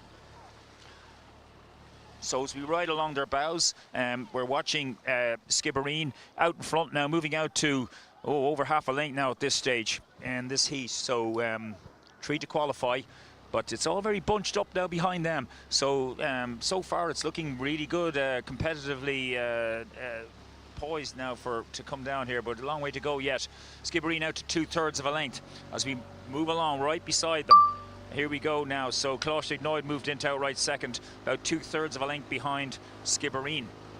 And then it's a half a length back to Galway Rowing Club, and Commercial then another 1/3 of a length behind, and then Cork Boat Club another 1/3 of a length behind. So no one's out the back door on this. They're all rowing very well, and well done everybody getting them here today in this heat. As we watch Skibbereen now moving along through 750, rating 37. Coxed just behind them, rating 36. So they're up there now. They're under pressure. Oh, little sneaky looks across from a few of them, and the pressure mounts now. This is not the business end. This is I was always call it the hard grafted end. This is where you have to settle down now and graft it out. But anyway, Skibbereen leading 2/3 of a length from Coxed, and they've got 2/3 of a length from Galway Rowing Club now. We're slipping back a little bit alongside Commercial and then Cork Boat Club. We're all practically dead level. Those following boats, so they might push each other back in here. So Skibbereen leading, Coxed now, they'll be looking over at these 3 crews on their stern and thinking, oh my god, we got to stay ahead of these.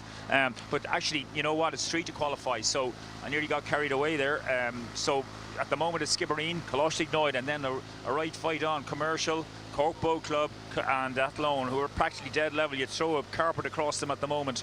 One of them will go out. 3 to qualify. We're well through this now into the second half, gone about 12:50 I'd say now. Skibbereen continue to lead. They've done so right from the go, with Coxed now rowing well. They're holding on outright now. Clearwater into second position, so they've held off that challenge, and they haven't got sucked back into the fight going on behind them. So it looks at the moment Skibbereen and Coxed, but I tell you what, look at this. Cork Boat Club have come on. Watch Cork Boat Club. They were lying slightly behind all the way. Now they're into outright third, and 2 will go down here. At the moment, Cork Boat Club are in that 3rd position, but that can change again as we watch them on their bows now. We let the other 2 move on a little bit now, as Skibbereen and Coxed. Cork Boat Club have pushed on. They're absolutely now, they've kept their good bit till the last now, and they've got about a 1/3 of a length on Galway, and Commercial were practically level. So one more place here behind the other 2 out in front, and at the moment it's Cork Boat Club. So can Cork Boat Club keep pushing out? At the moment they are. They're pushing out on Commercial and Galway Rowing Club. Can Commercial mount a challenge? Galway Boat Club slipping back a little bit more again, but it's Cork Boat Club who absolutely have kept this good rowing till the last now. We'll hand over very shortly. Skibbereen continuing to lead, followed by Coxed. They've done really well now. They will make the final, but it's Cork Boat Club at the moment in that 3rd position, and Commercial need to go now, so to Galway. They need to mount a massive challenge here to get, but I tell you what, Cork Boat Club are moving out every inch, every stroke. They're moving out. Look at them, they're out, they're pushing to a length almost now. So we'll hand over Skibbereen from Coxed from Cork Boat Club. They're the leading positions at the moment. And a very exciting heat so far. Everyone's had to race for it. No one's been able to take their foot off the gas. Everyone's had to push for it. And as I've said before, this is the crown jewel of junior rowing. All these girls want to win this race desperately, and we can see it because they are fighting so hard to get into the final. But it's looking like Skibbereen 1, Coxed 2, and Galway, who are looking like they were 3rd for a very long time, have found themselves overtaken by Cork Boat Club. But at this point, Skibbereen 1 and 2 Skibbereen and Clontarf, 1 and 2, followed by Cork, who are edging that lead. They're increasing their lead. They've broken contact from the crews behind them. Commercial desperately working, making a charge. You can see a crease on both speed from them. They've pulled up over Galway. They're trying to catch Cork, but I just don't think they're going to have the water. They've run out. It's all too late. So we've heard the first 2 beeps from the crews, and we can see just now Cork crossing the line. So it'll be Skib, Clontarf, and Cork through to the final. Now, ladies and gentlemen, the Coillte car park is full. As a courtesy to athletes and parents arriving for the afternoon races, can we ask anyone finished racing to leave the car park? We realise you may want to stay for the races, but we need your space. On behalf of the afternoon session, we thank you for your cooperation.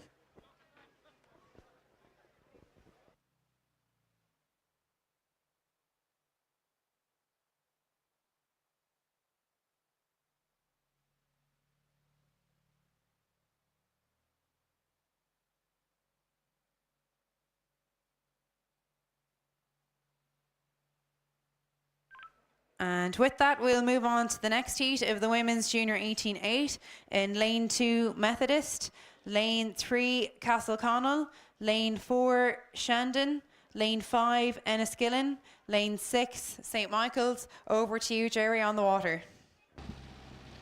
Yes, thank you. And second heat now, 3 to qualify. And they're coming up now towards the 1,000 metre mark already. And fairly tightly bunched now. Nobody out the back door here, that's for sure. In Lane 2, Methody doing very well now over here in the far station. St. Michael's on the near station up there near. I tell you, St. Michael's probably have their noses in front as they come straight up alongside me now. Yes, St. Michael's. Wow, this is good rowing. St. Michael's a big looking crew as they move out to half a length now. As we watch them go through from Enniskillen. Beside them, Enniskillen about a half a length down, and then don't forget 3 crews qualify. So at the moment, it's Lane 4 and Lane 2,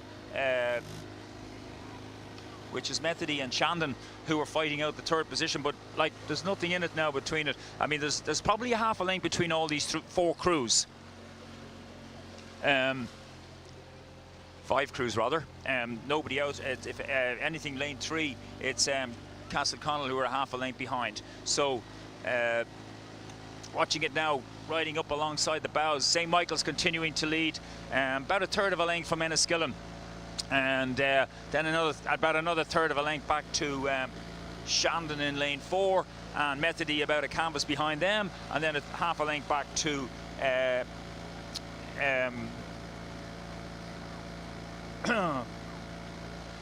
to the crew, Lane 3, which is Castleconnell. Apologies there. Yeah.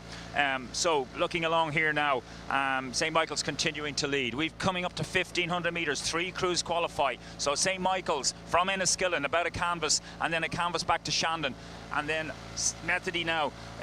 We'll watch Methody because Castleconnell have slipped back. Methody now still have a chance as they push along here, coming up to 350 metres. St. Michael's from Enniskillen, only about a canvas in it. As we watch their bows, St. Michael's from Enniskillen, that's what I say, yeah. And then it's another canvas to Shandon. So those 3 at the moment are in the qualifying positions, but Methody still hanging on. Methody still can do this. They just need to start charging now as we watch it for another few strokes. St. Michael's, they led all the way, but they're only ahead just about from Enniskillen. This will be a great final watching them, and now if they manage to get over the line here in one piece. From Shandon, they're in the 3 positions. Methody need to charge. We'll watch this go through now as we let it come over to you. Methody need to go. At the moment, Shandon are going to take that 3rd qualifying position.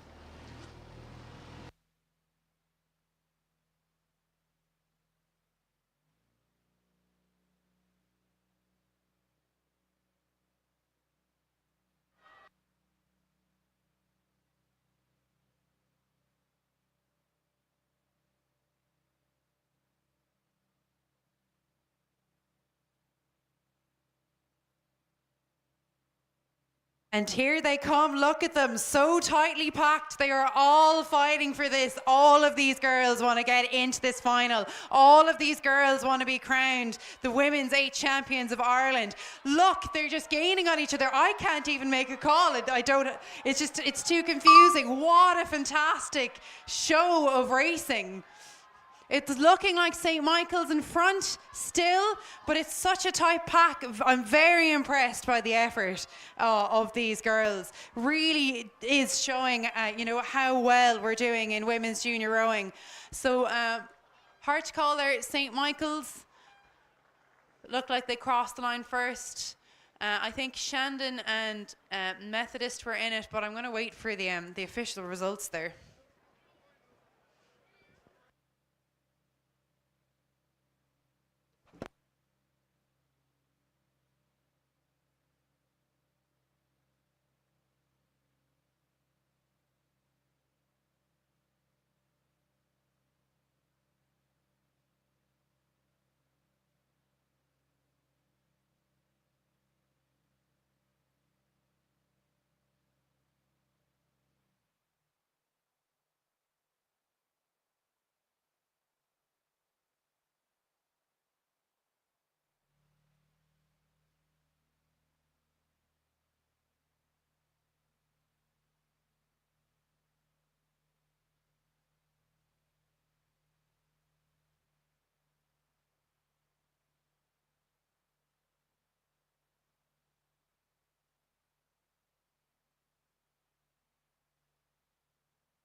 So we're at the 1,000 metre mark again here now. Men's Club 2/8, 3 crews to qualify, and coming through 1,000 metre mark. The lineup is UCD in lane 2, University of Limerick lane 3, St. Joseph's Galway B crew lane 4, UCD Boat Club A crew 5, and Commercial lane 6. So Commercial Rowing Club leading the way here. They have about a half a length on University College Dublin on the enclosure side. And then it's about 2/3 of a length back to University of Limerick, and another half a length back to UCD Boat Club B crew, and then a considerable distance back then to the Joseph's B crew. So we're watching it here now through about 12:50. Commercial Rowing Club leading the way here. Men's Club 2/8s. They won the Club 2/4s yesterday, and now they're after the 8s. So, an amazing weekend going on for them. Commercial Rowing Club Dublin, they're out to 2/3 of a length from the mighty University College Dublin, who row out on the Liffey beside them in Island Bridge. But these two crews now just doing enough to qualify, so you wouldn't know what's going on there. The rates look quite low, early 30s. As we watch now for that third qualifying spot at the moment in lane 3. That's the University of Limerick, and then the UCD Boat Club B crew, but University of Limerick have about a length, little over Clearwater now from them, so that's a nice comfortable third position for them. So as we approach about 350 metres to go, Commercial Rowing Club Dublin leading from University College Dublin. Both of these crews looking comfortable now to qualify for the final of the Men's Club 2/8s later on. And then in the link back to University of Limerick looking quite comfortable as well. So we won't see their true colours until this final comes up later on, see what they're really all made of. These 3 crews will qualify, and the University College Dublin B crew in 4th won't make it, or the St. Joseph's B crew. So with about 250 metres to go here in the first heat, the second one coming up shortly. Another 5 crews with 3 to qualify. It's Commercial Rowing Club Dublin, from University College Dublin, from University of Limerick Rowing Club. Those 3 will qualify, but there's a couple of lengths back to University College Dublin B crew and the St. Joseph's College Galway B crew. So we'll come along shortly to pick up the second race when this one completes, and Next one on its way down shortly.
So next race coming down the club, they're well underway, is the men's Club 2 second heat. In lane 2, we have Queen's University Boat Club. In lane 3, we have Dublin University Boat Club. In lane 4, Enniskillen B. In lane 5, Enniskillen A. And lane 6, St. Joseph's A. So at the moment, Sherry is racing up the course to meet them and let us know how they're getting on. Yes, here comes the second heat of the men's Club 2/8s, and here comes a slight little bit of rain, but we'll live with that. And as they come along towards me now, Dublin University Boat Club looking like they have their noses in front in the yellow M-Packer, and on right out on the outside beside them is Queen's University Belfast Boat Club. So these two right beside each other, 1 and 2, right over on the far station. And then we'll just watch them coming along here now. As the rain comes down on the inside. St. Joseph's A in that third qualifying position, looking quite strong. Many of that, yeah, they might be some of the junior 8, possibly more, all of them. They're looking quite strong indeed. So DUBC now about a third of a length on Queen's University. And then about a length and a half back to St. Joseph's College Galway A crew, and then it's about another length back to Enniskillen, the A crew, and then another couple of lengths back to the B crew from Enniskillen. So it's Club 2/8s, always very competitive, but as we moved on down now through, heading towards 12:50. Dublin University Boat Club continuing to lead this from Queen's University Belfast Boat Club. And they've got about 2.5 lengths now, 3 lengths maybe even on St. Joseph's College Galway. So these 3 crews at the moment will qualify. The 2 Enniskillen crews at the moment won't, in 4th and 5th. So here we go. Coming up through the 1500 meters now. Watch it for another few strokes. Nice and controlled from DUBC and Queen's University Belfast. And as they move away, we'll hand this one over with 3 to qualify. St. Joseph's in 3rd position.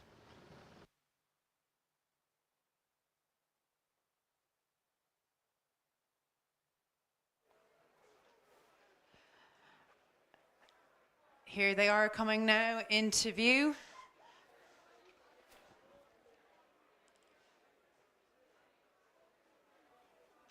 With DUBC coming in front, leading the pack. With QUBC in 2nd, and St. Joseph's a bit further back behind in 3rd. We're racing well, looking strong. DUBC crew are actually extending that lead, rowing very well. Very controlled, very long, nice eights rowing.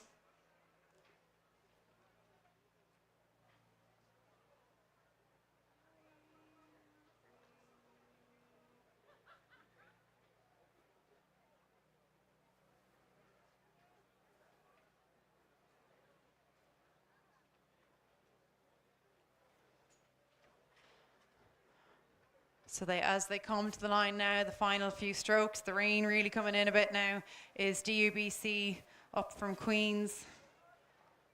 And they're the 1-2.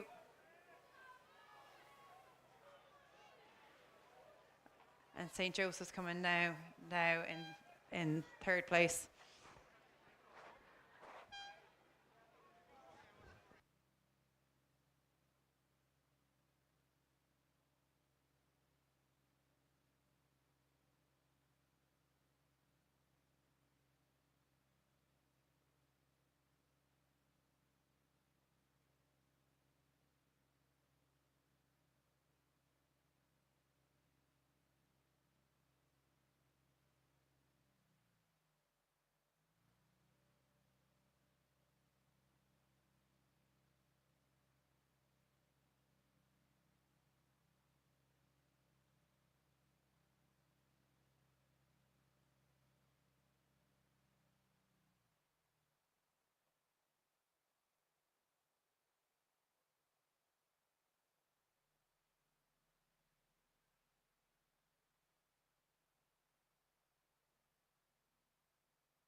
And next race on the program is underway. It's race 425 and it's the men's junior 18-4 heats.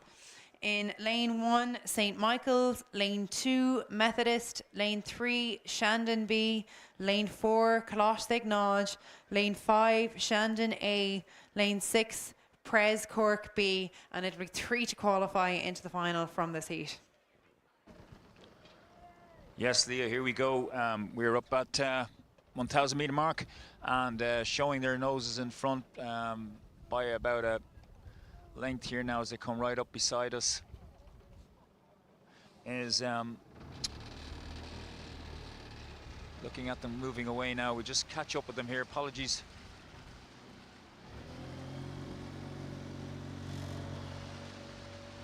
That's Coxed Ignoid, rowing very well indeed. Coxed Ignoid, a very tall boy in 3 indeed, as they move away about a couple of lengths from St. Michael's on the far station and beside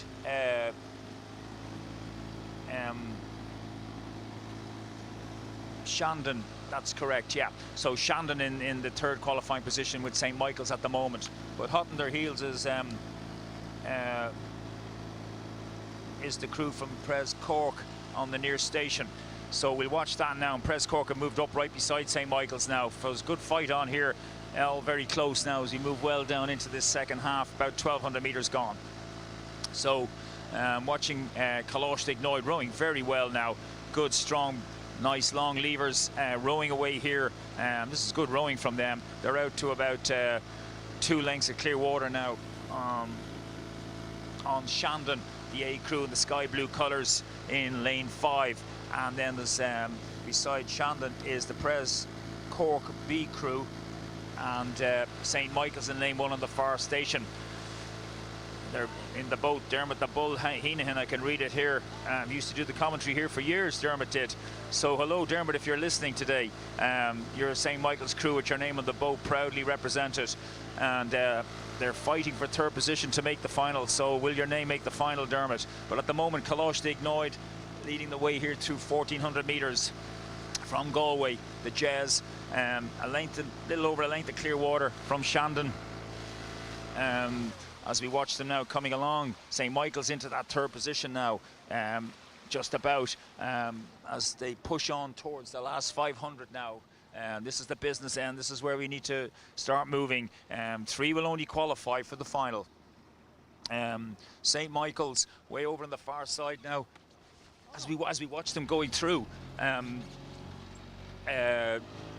Coláiste Ignoid leading all the way down here, and very impressed with them now. We'll see how they manage in the final. It's a good fight now between St. Michael's and Shandon. So St. Michael's and Shandon, and on the near station, it's the Pres B crew. So there's a good fight on here for third place, second and third now. We'll see that Shandon possibly moved into that second. They're outright second now, and Pres B in third. St. Michael's might lose out here. They need to fight it out all the way. As we watch them now move towards, we'll hand over there to take it home.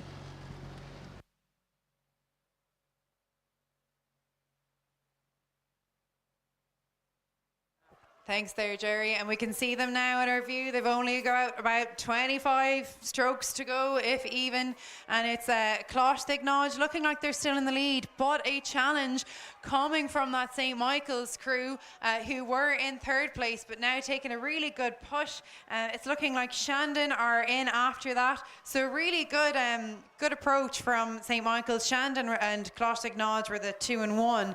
But now it's looking like Coláiste Ignoid about a length up on St. Michael's. Shandon coming back into it. Difficult to tell from the angles, but I'm pretty sure that they will be the 1, 2 and 3, 2 through to the final. So Coláiste Ignoid, St. Michael's and Shandon. And we'll see the exact order. Coláiste Ignoid 1, and then we'll see the final results for the 2 and 3. But they will be the 3 through to the final. And while we're waiting for the next race to load up on the screen, just a word about one of our sponsors, Rofit, Concept 2 machines and accessories and servicing, as well as indoor champs hosts. They are the Irish agents for Swift racing boats. Go to www.rofit.ie.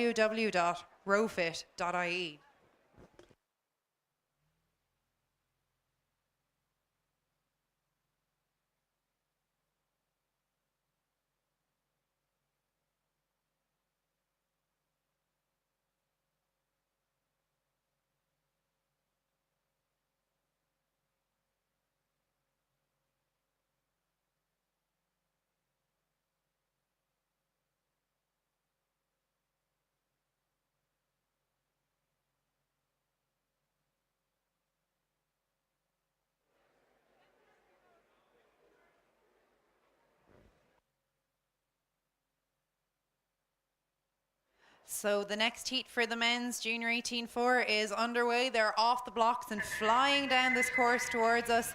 In lane 1 is Enniskillen, lane 2 Lee Valley, lane 3 Pres Cork A, lane 4 Skibbereen, lane 5 Castleconnell, lane 6 St. Joseph's, and Jerry is all ready to go to keenly tell you the development of this race. Well, we're at the 1,000 metre mark already, Leah, and we're charging along here. This is like a final now. It's so competitive as we watch them come through Pres College A as they move along on Pres College A leading the way here, but only just. It's beside them Skibbereen and then Castleconnell. So these three crews now have about a length and they're practically level. So Pres College, Skibbereen and Castleconnell, and then it's a length back then to St. Joseph's and another half a length back to Enniskillen. So it's interesting, St. Joseph's and Enniskillen not in those positions at the moment. Enniskillen and St. Joseph's, there's no B crews, this is just down as their A crews. But I tell you what, it's quite a high standard here watching them now coming down here. Pres A, big strong rowers, coxed fours these. The girls row coxless fours. For some reason the junior men have always kept the coxed four over the years and haven't changed it. So it's big lads, and it's a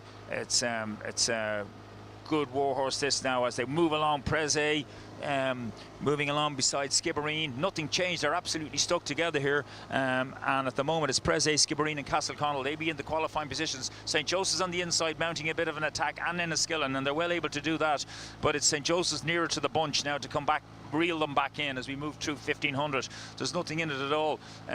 But you know, these three crews, they're able to watch the other two behind them. Interesting watching. They're watching St. Joseph's on the near side and Enniskillen on the outside. And tired after the eights, I don't know, but these three crews in the middle, they're the ones going to qualify unless something happens now from Enniskillen on the outside or St. Joseph's on the inside. Right now, Preze, Skibbereen and Castleconnell are in those qualifying positions. Here come Joseph's now. They seem to be doing a better job at it, absolutely attacking them.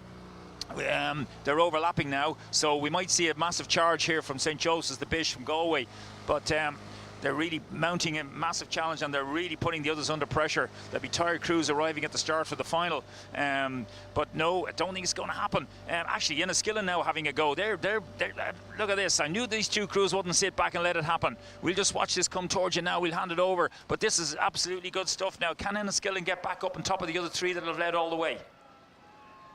Look at them go, absolute fight for it. No one's dropped off really, everyone's in with the pack, and it is bow ball to bow ball. Difficult to say with the overlap which crew is in front. It's very close for the 1, 2, 3 between the crews between Prez, Enniskillen and Skibbereen. St. Joseph's coming back into it, but very close to the line. So, but it is such a close one between those three crews. So still fighting it out all the way to the line. It is 3 to qualify, but they are not letting anything go. So I believe that was Skibbereen, Prez and Enniskillen through, but we'll wait for the official results. Well rowed, very gutsy effort from all those crews.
Just another word about our one of our sponsors, MG Motor Ireland. Get more.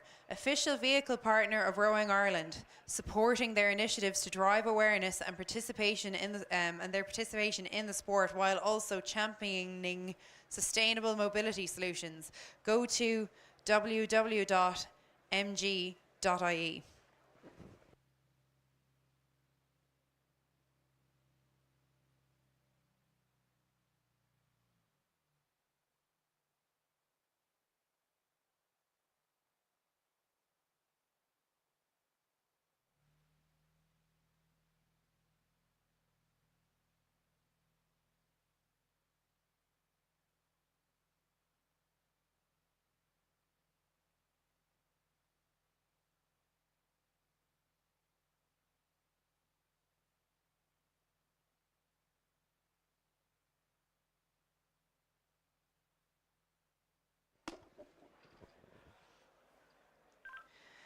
And the next race underway is race 427, the men's junior 16 single. They would have all had to fight through a large amount of time trials to make it into this.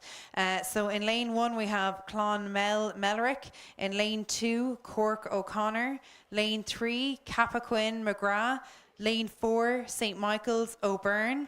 And looks like lane 5 is scratched. And in lane 6 we have Tralee Morris. Over to you, Jerry. Yes, we've gone about 500 metres now in this race, and lots of time trials this morning for the honour of representing your club here in the final of the men's junior 16 single sculls. 5 crews here, that's correctly.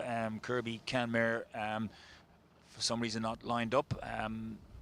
So as we move along here now, Cappoquin, McGrath showing in front, and then on the far side, Clonmel, Mellerick, they're the 1-2 at the moment, not much between them. As they move through about 650 metres, junior 16 single sculls. It'll be a good sculler now to win this one, having taken everybody out in the time trials and now leading the way. And this Cappoquin sculler, McGrath, leading the way. He's out by now a length and a half from Clonmel. Mellerick. So Cappoquin, he's big lad, and he's big levers on him, and he's just moving along there. It reminds me a little bit of Ollie Zeimer, the way he can't get up the fully compression because he's so tall, and that's all right. He's still got big long levers, not even getting to full compression. So he's out to a length and a half. He's in that gold medal position, and second at the moment then is the Clonmel sculler holding on to that second position, Mellerick.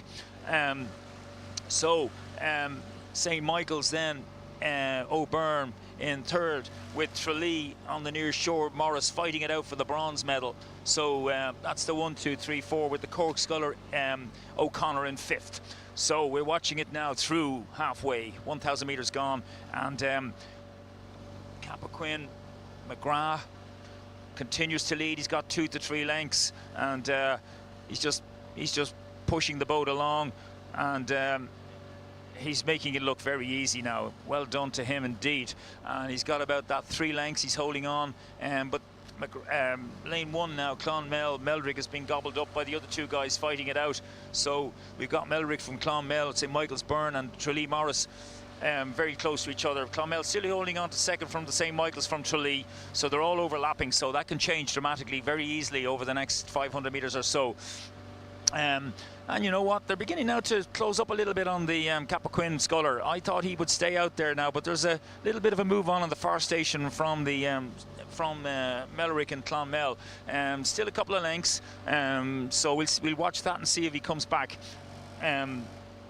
So moving on now towards about 1250 metres gone. 1250, 1300. Cappoquin, will they take this junior 16 single sculls title?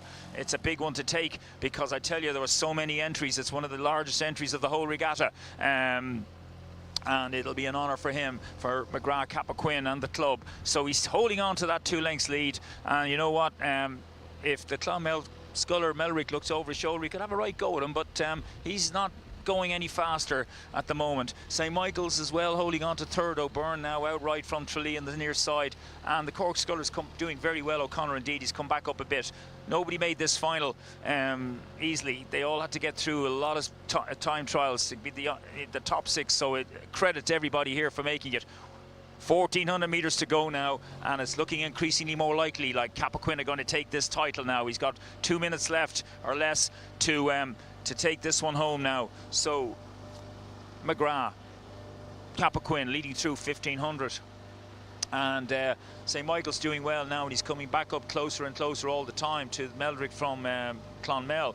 So O'Byrne Michael is attacking Clonmel. Watch that for the silver and bronze medal as Cork comes through into 4th position past the Tralee sculler, and if he keeps moving that fast, he might gobble up the other 2 in front of him. Anything can happen in the last 450. We'll hand this one over shortly. Men's junior 16 single sculls final. I think it was something like 41 lined up at the start this morning, but it's Cappoquin going to come out and top McGrath, and well done to him if he can just take this to the line now. He's nearly there. He's nearly home and hosed.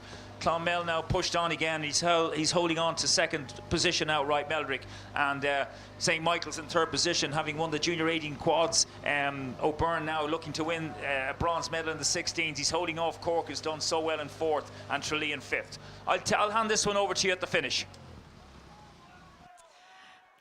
Thanks there, Jerry. And this Cappoquin sculler leading all the way, and he's just sculling wonderfully. Very excellent work being done with these Cappoquin Junior 16 boys. They really have stood out. They just row so gracefully. If I didn't know this was a Junior 16 event, I would think it was J18 or club. They just row so well. They've stood out from the bunch in the quads, the doubles and the singles. They just are sculling amazingly. So an excellent sculling program going on there at the moment. So well done to their coaches, because yeah, they really, from all the entries this weekend, they are a standout bunch. So fair play.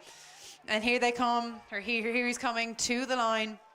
Only about 20 strokes to go. Looking very relaxed, rowing well. Again, these crews coming in front, dominating. They can just enjoy it, take it all in. Still hurts like hell, but yes, very exhilarating. So crossing the line, let's give them a big shout, guys. These are kids. We want them to stay in this sport, so really give them your best support.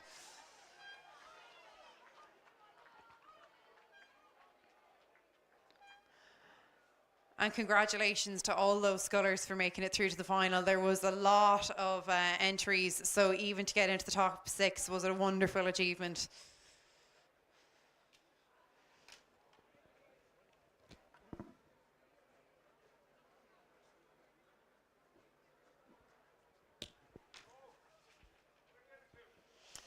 And just a reminder that the Quilcha car park is full. As a courtesy to athletes and parents arriving for the afternoon races, can we ask anyone finished racing to leave the car park? We realise you may want to stay out for races, but we need your space. On behalf of the afternoon session, we thank you for your cooperation.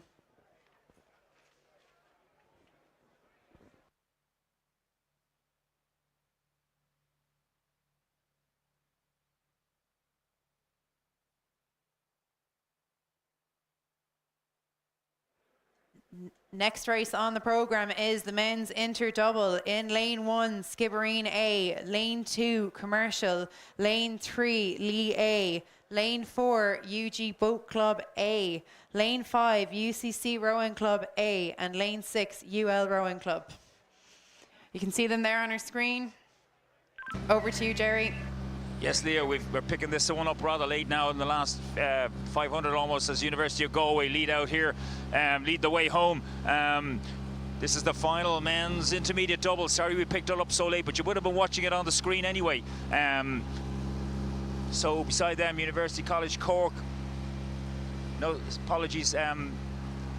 It's University College Galway leading anyway. From University of Limerick. That's the dark one again at the tops I miss out on all the time. So it's University of Galway leading this one home. From University of Galway, from University of Limerick rather in second, Commercial in third, Skibbereen in fourth. But this championship, double sculls, men's double sculls, looks like it's going to go to Galway. They're into the last 250. University of Galway leading from University of Limerick, from Commercial, from Skibbereen. That's the 1, 2, 3, 4. But it looks like Galway's going to take this title back to the west now. I'll hand it over to you. University of Galway in the lead, and Jerry did say from the heats that this one he would be watching and watch out for them, and wasn't he right? Because here they come into first place. This will be the second win for the men's squad from University of Galway, so 2 championships today, and just extending that lead, really pushing it out now, rowing nice and long, nice and strong. Really lovely long rowing. I'd love to see that. Get your maximum distance per stroke. Why not? So they're coming across the line. You can see they're enjoying this, ready to finish and ready for the celebration. The bowman looks over to see can he find the finish line. He's heard the bleep now. They can relax, and it's looking like UL in 2 after that. And Commercial, I think 3, but wait for the official. The Commercial man falling over.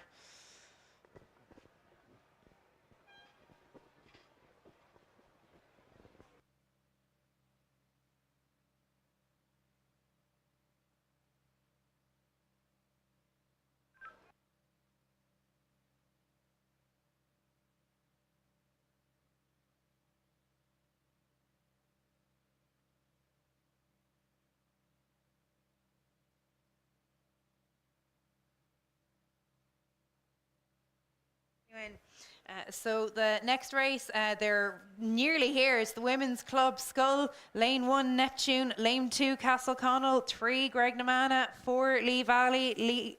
5, Ken Mayer. And 6, Newry. Over to you, Jerry.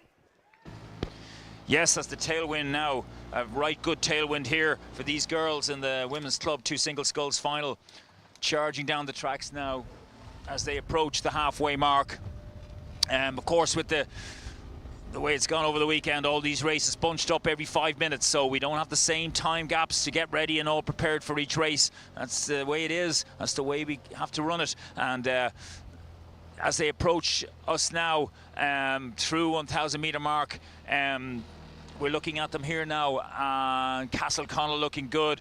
Neptune on far side in lane 1. We'll see them now with this massive tailwind pushing them along. It'll be a fast time, that's for sure. So it's looking right over on the far side. Some of the action is with the red top of Castle Connell Coughlin leading the way.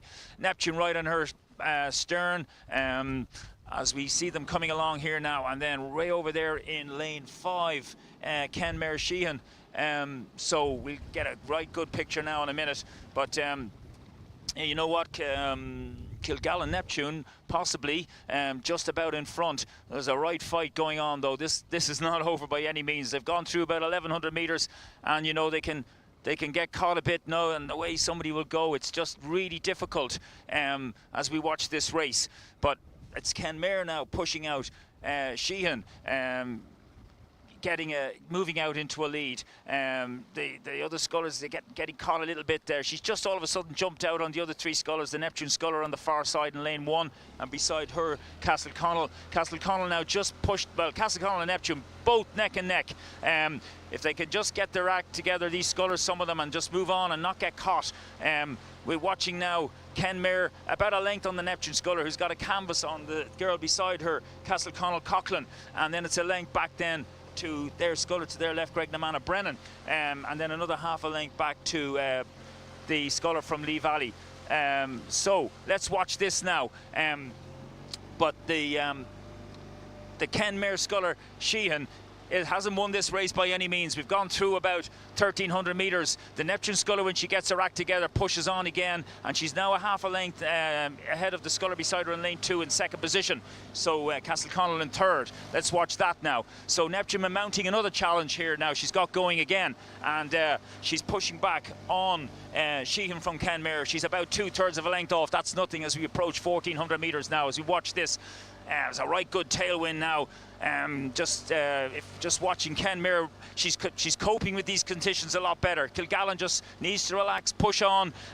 She's just getting a little tight there around the shoulders, looking over as this tailwind is tricky to say the least now. Watching Castle Connell come back in her again. Every so often she gets a little bit caught and has fallen back. So here we go again, Ken Mayer Sheehan. Through 1,500, she's out to a length and a half now. She is managing much better. She must do a little bit of coastal rowing or something, that's for sure, because she's doing it. She's managing much better than the rest of them here. And so here we go again. Neptune mounting another challenge. Every time she gets going, she comes back up. Now she's just over a length behind, and if she gets a run at it, she'll give Ken Mayer a right good go at it. So she's only a length off her. It's amazing. Once she gets a few strokes together, she comes right back up. So half a length now behind. That's all it is. Kilgallen getting a little excited. My own club here. She's back to about a half a length now. She's moving up on her again.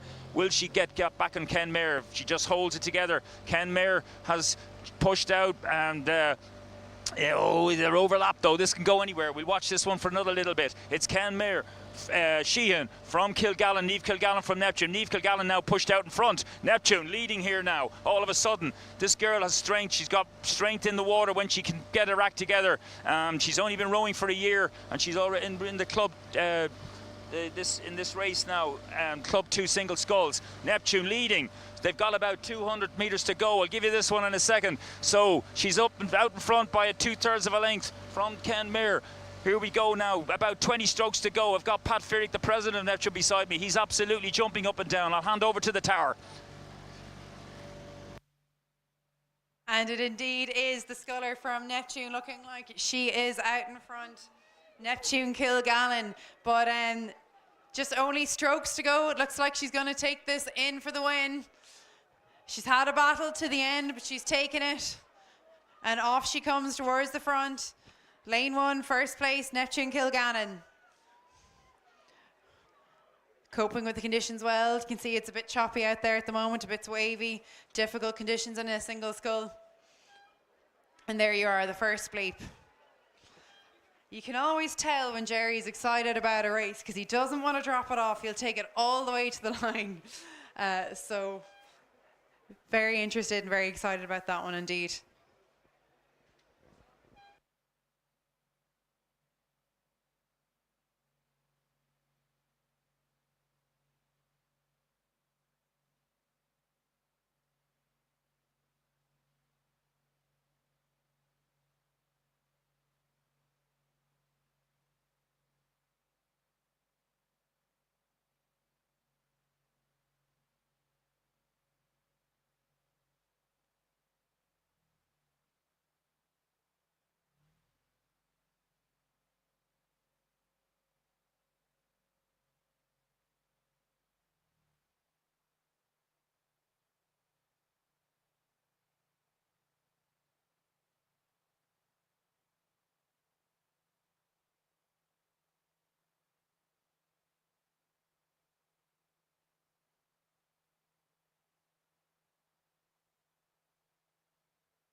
Is that all right? Over.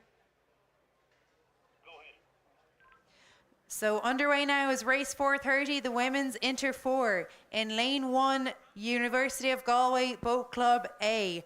In lane 2, Skibbereen. In lane 3, DULBC. In lane 4, UL Rowing Club. Lane 5, Commercial B. And in lane 6, Galway. Over to you, Jerry.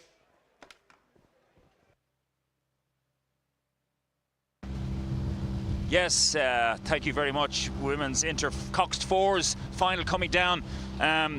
We're heading back up now for that one after the Club 2 single sculls. We're all happy here now, 2 Neptune people on the boat here. So that was great from Niamh Kilgallen, delighted for her, and we'll move on now. So great stuff. Women's intermediate coxed fours, as you said, UCG in the far station, Skibbereen in lane 2, DULBC lane 3, University of Limerick lane 4, Commercial in lane 5, and Galway 6. Yeah, so coming along.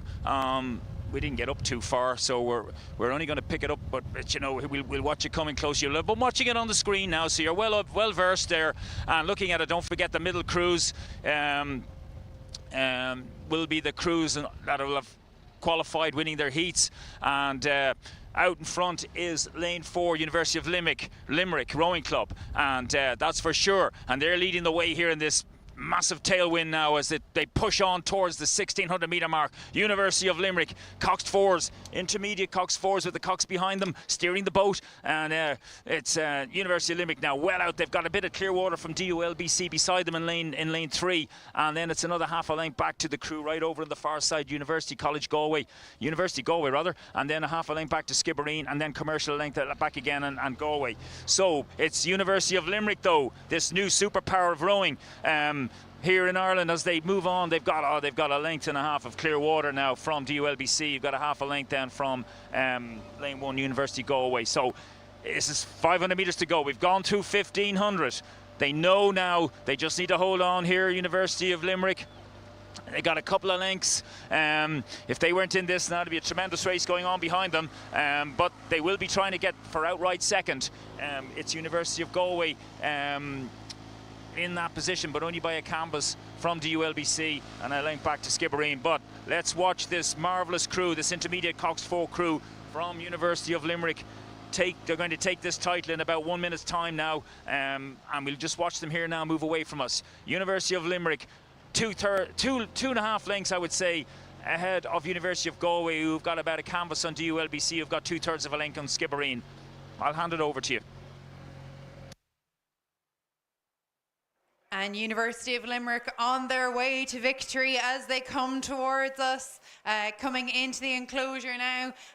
It looks like the crew in lane 1 is in second place, University of Galway, but it is all about Limerick. Yes, indeed, a new superpower in rowing. They have now got a scholarship scheme going, so it's a great time to be an oars person in the University of Limerick, and to have this scholarship opportunity. And they've been doing, you can see it in the results. They've been performing very well this weekend, and here they come for another championship win. I actually haven't got count of how many they've won, but this isn't the first time I've announced them over the line in first place this weekend, that's for sure.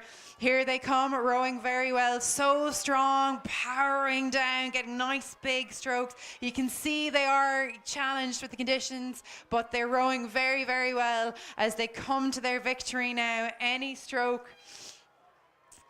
And then University and Galway, I think, in second place. And then the other crews in third and fourth position, maintaining contact, but no one could catch that University of Limerick crew. It was their day today, and congratulations to them.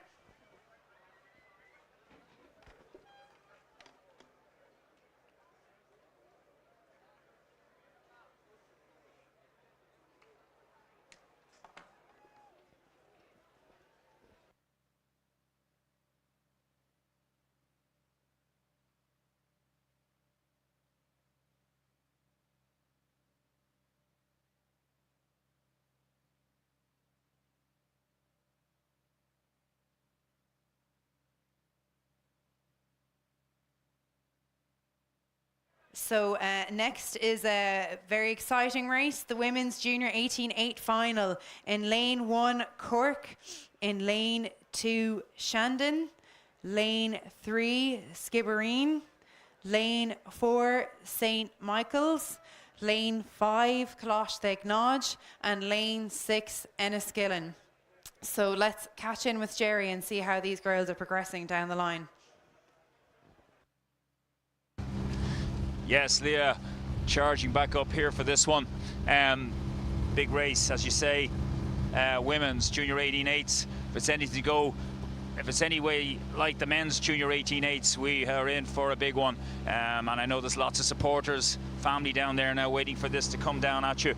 And you can see the big screen, which is wonderful to have this year.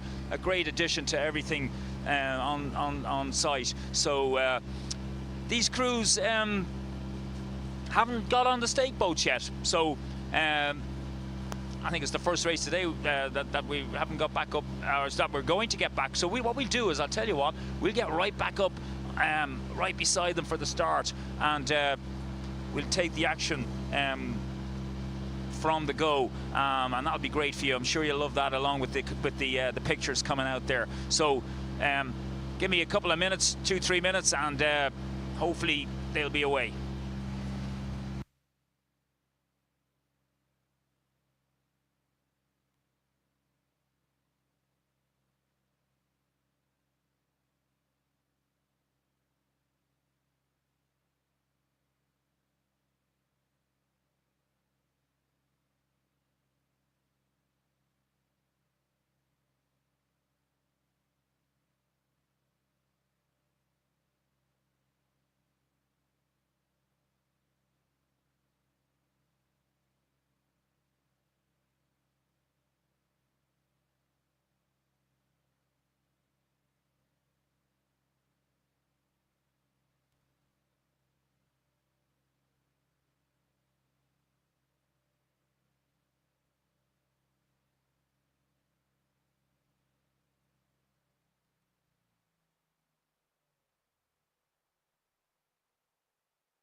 So while we're waiting for the girls, you can see them, they're still lining up on the stake boats for this much anticipated race. The men's junior 18 8 was a fantastic race earlier this morning. It drew a great crowd, and I expect to see the same for the women indeed. So really give them a loud shout when they come down, because this is a really important race to these kids. But meanwhile, a word about one of our sponsors. Kinetica, lead sponsor of Rowing Ireland since 2019 and supported the Irish Olympic rowers for Tokyo. Sports nutrition and supplements for athletes of all levels and abilities. Irish brand supporting Irish sports. Discounts sometimes available via our HP athletes. Check out their social media posts on www.kineticasports.com.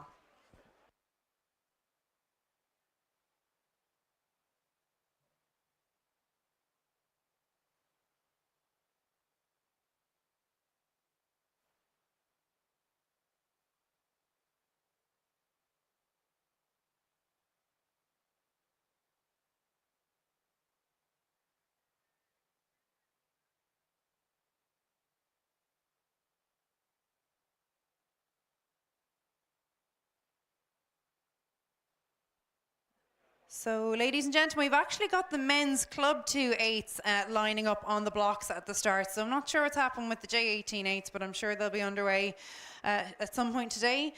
So for this next race, in lane 1, we have UL Rowing Club. In lane 2, Queen's University Boat Club. In lane 3, Commercial. Lane 4, Dublin University Boat Club. Lane 5, UCD Boat Club A, and lane 6 St. Joseph's. So once they're off the blocks, Jerry is up there ready with them to go. Yes, everybody. Men's Club 2 8s coming up next. We thought it was the women's junior 18 8s. We'll find out what happened, what that one was. But anyway, we'll concentrate on this one. So you've got the roll call there now, and they're all ready to go here. They're just tapping the left and the right, bow and two, getting straight, orange light flashing, so they're under the command of the starter with the orange light flashing 2 minutes, and you give the roll call and away you go. So that's the way it works. For those of you who mightn't be too au fait with all this, you give a roll call right across, and then it's attention, go, and he drops his red flag. So we're waiting now for this command. It's always a very tense moment for the start of a race. The nerves are all over the place. So here we go now, the roll call, and we'll be off in about 20 seconds. So quickly, University of Limerick on the far station, and Queen's University Belfast Boat Club in lane 2, Commercial Rowing Club Dublin lane 3, Dublin University Boat Club lane 4, University College Dublin lane 5, St. Joseph's College Galway lane 6. And we are away. Off we go. That's the horses and runners and riders, and we're ready here now. And as they all charge away, we're right up beside them, and you're watching the picture quality. Hopefully it's all good there with you. And nobody really showing in front for the moment as we move on down with them on their bows. So we got 6 minutes of racing here. Men's Club 2 8s. Commercial Rowing Club Dublin won the Club 2 coxed 4s, and their women won the Club 2 coxed 4s plus the 8s this morning. Can the men do the double with the women? Wouldn't that be an amazing feat for this club? So at the moment they're probably about a foot or two out in front, Commercial, with the bow man with the red cap on now. We can see him clearly. Watching them here now. Nobody's fallen back yet. If anything, maybe Queen's University have gone back about a canvas. But DUBC now pushing out in front. Dublin University Boat Club, row on the Liffey beside Commercial Rowing Club. They're a canvas up on them, but it's early days. We've only got about 250, 300 metres now at this point. These men's Club 2 8s charging down towards you. They'll be with you in about 5 minutes if you hang on there. So coming up to probably 4.5 even, coming up to the first 500 metre mark. Dublin University Boat Club now pushing out in front to about a third of a length from Commercial Rowing Club. And then you've got UCD then beside them. probably about another couple of feet back in third position. And then it's about another 2/3 of a length back to Queen's University, a canvas back to University of Limerick on the far side, and another canvas back to St. Joseph's Galway. So watching it out in the front, it's beginning to open up a little bit now through 7:50. Dublin University have pushed out to half a length from Commercial Rowing Club, who are being challenged by UCD now on the near side. So it's DUBC, Commercial Rowing Club a half a length behind them, and another third of a length back to UCD. They're the 1, 2, 3. Queen's hanging on to fourth, but slipping back a little bit, and so are University of Limerick. They're absolutely together on the far stations. Probably a little bit ahead, Queen's, from University of Limerick. But DUBC out to half a length now from Commercial. They're nudging ahead. They looked a little more settled. They're sitting up. They're rowing well. They're on fire here. They're out to half a length, and they're pushing. They're getting a little bit, a couple of inches every couple of strokes. But Commercial are hanging on to them. So are UCD on the inside. They're probably a third of a length behind Commercial. And then it's another 2/3 back to Queen's, and another canvas back to UL, and another length back to the St. Joseph's. Here we go, we're up to halfway already through the 1,000 metre mark, and it's DUBC out to 2/3 now. They are moving ahead all the time still. Commercial have not stopped the rot yet. They're out to 2/3 of a length, and let's see, can they stop that rot and move back on them now. UCD definitely aren't out of it again. They're overlapping with Commercial, a half a length behind them. So there's less than a length between these top three crews. And then it's a little bit of clear water back to Queen's, and a canvas back to UL on the far side, and another length back to St. Joseph's.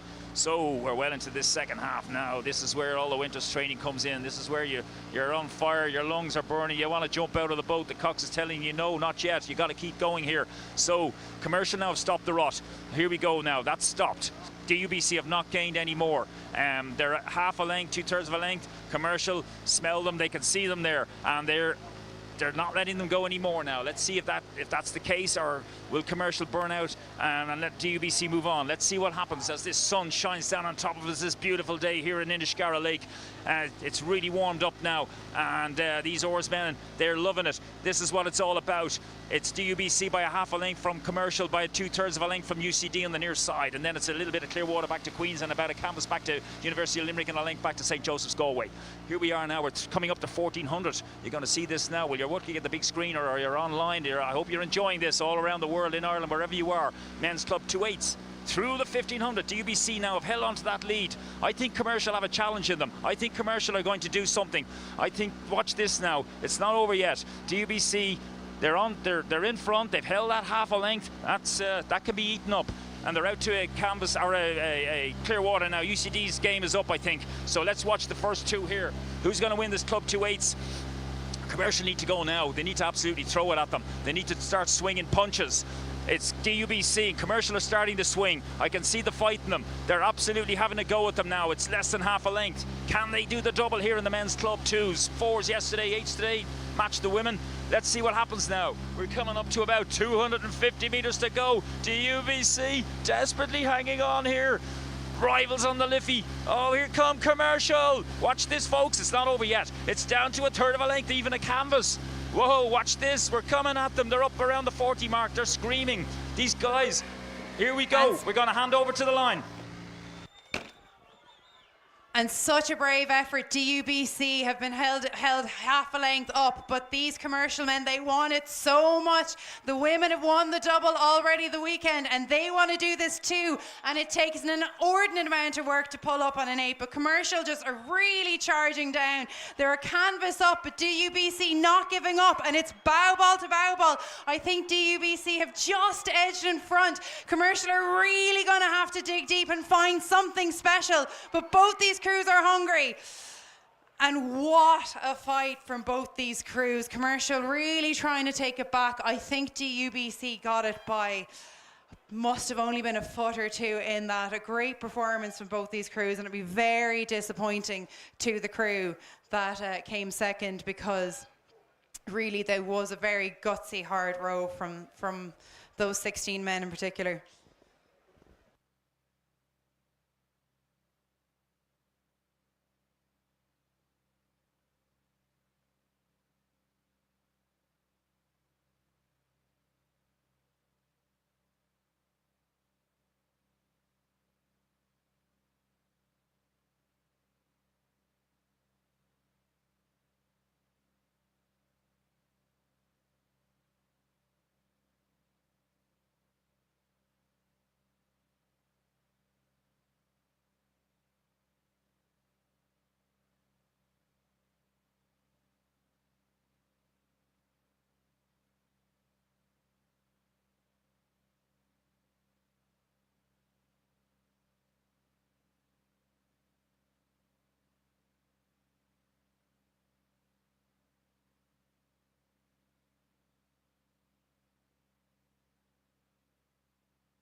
So underway on the course now is the men's junior 18-4 in lane 1, St. Michael's, lane 2, Skibbereen, lane 3, Closhtig Nodge, lane 4, Castle Connell, lane 5, Shandon A, lane 6, Pres Cork A. Over to you, Jerry.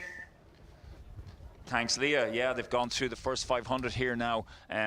Junior 18 Cox 4s. There's no St. Joseph's or no Enniskillen in this, having produced a magnificent race this morning. But here we go now, and this is very close. If anything, on the near side, Pres A leading the way here by about a canvas from Shandon, and Closhtig Nodge are right up there beside them as well. Then another third of a length back to Skibbereen, and less than a length back then to Castle Connell, and another half a length back to St. Michael's on the far station in lane 1. So watching this now, it's all very tight, the leading crews here.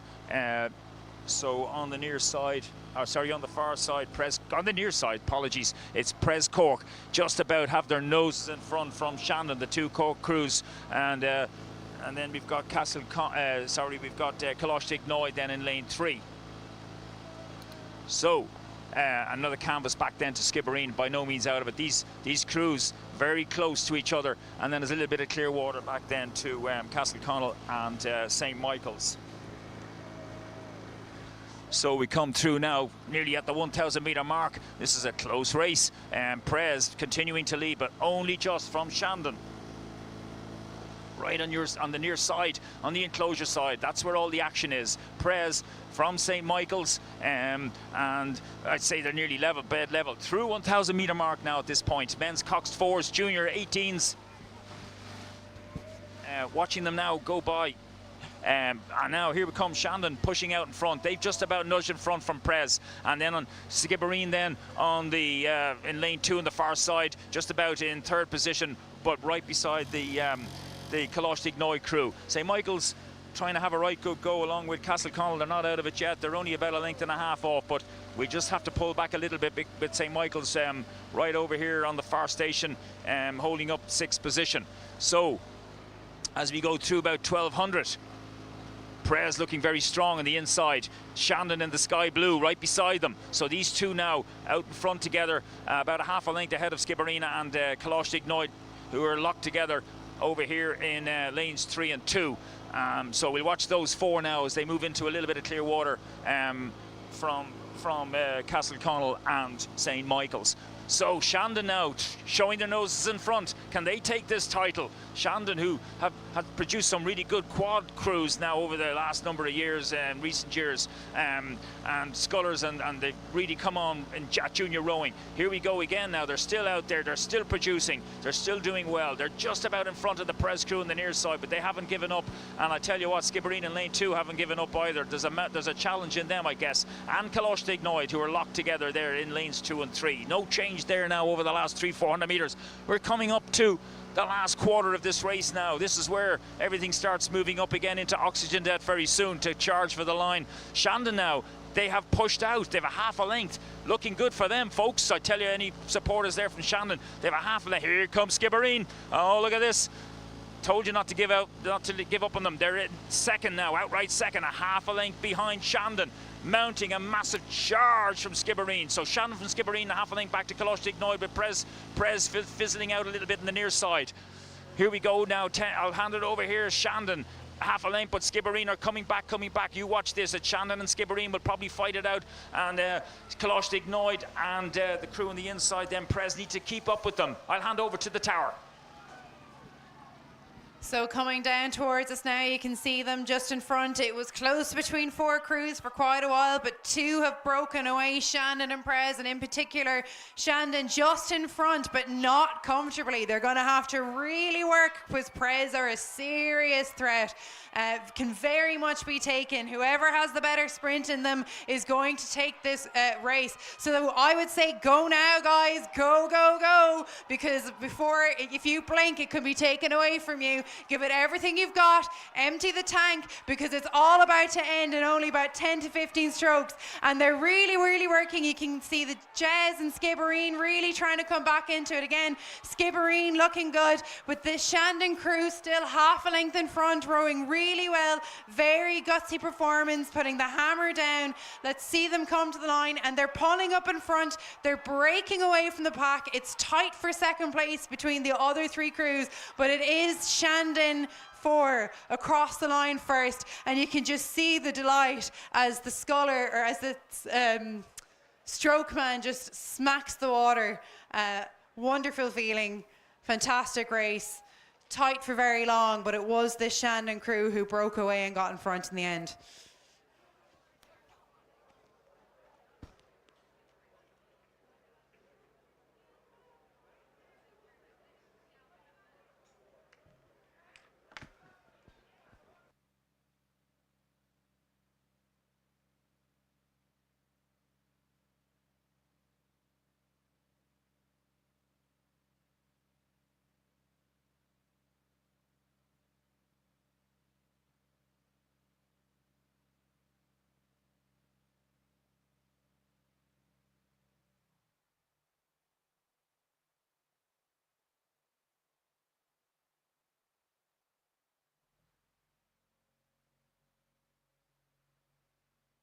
And coming to down the course now is the men's senior scull straight final. In lane 2, we have University of Galway Boat Club Kelly. Lane 3, Shandon Spellman. Lane 4, University of Limerick Rowing Club Mannix. And lane 5, Sligo Patterson. And it's over to you, Jerry, to give us the updates. Yes, men's single scull is always a big one, always one to get onto your CV. And looking at them here now, coming up to the 1,000, about 850 metres gone in this big tailwind now as they come towards me. So looking at it here, it's Spellman from Shandon. Rowing for Shandon here, and he's got a lot of pedigree, this guy. He's been around the blocks, and he's out in front by about a length from Mannix, another experienced sculler. He's only got a length, so this is close. And then it's another little bit back another length back to Patterson from Sligo. Probably about a half a length of clear water between them. So Spellman from Shandon in lane 3, a length then, a little bit over a length back to Mannix in ULRC, and then another little bit back to Patterson, a little over a length back to him. So the University of Galway sculler Kelly has fallen back a bit considerably. So we have to fall back. But watching them move down now towards 1250 men's single sculls final. It's the Shandon scullers, Spellman leading the way, but he's under tremendous pressure from Mannix. These guys have been around the blocks now. They've done a lot of sculling in over the last number of years, and Mannix isn't going to give up. He's on fire here, and he's catching up a little bit with them now as we watch them, but we have to just stay back a little bit here. So it's down to a 2-horse race almost now, as Patterson falls behind by about 3 or 4 lengths. So Shandon, Spellman, University of Limerick Rowing Club Mannix, who's about a length off him, and still plenty of time for him to mount a challenge. So this race can go anywhere between these two now. It's a 2-horse race as they approach 1250. The men's single sculls final. As the wind drops off again a little bit, and it's lovely out here now for these scullers. They're managing absolutely perfectly, and so it's Spellman in the colours of Shandon, the sky blue colours of Shandon, with his white cap, leading the way. He's led all the way here, and he's holding off the challenge of Mannix from University of Limerick in the new colours, the dark colours of University of Limerick there to his left on the nearest side at the enclosure side. So as we watch it now, coming up through 1,500 metres, Spellman continues to lead. He's led all the way. Mannix needs to start mounting a challenge now. He's up. He's overrating him probably a tiny little bit there, but and here he goes now. You can see it. Mannix is starting his challenge early. He has to go early because there's no other way to try and win this race, or it's either that or just give up. So, but I tell you what, Spellman is holding him off. The experience here is showing. There's still time though, Mannix, just to keep firing it here. We'll watch it for another 10 strokes. So it's a 2-horse race, as I said, and it's Shandon Spellman from University of Limerick. Mannix about a length, little over a length possibly, or just around that now. I'll leave you take it home, Leah.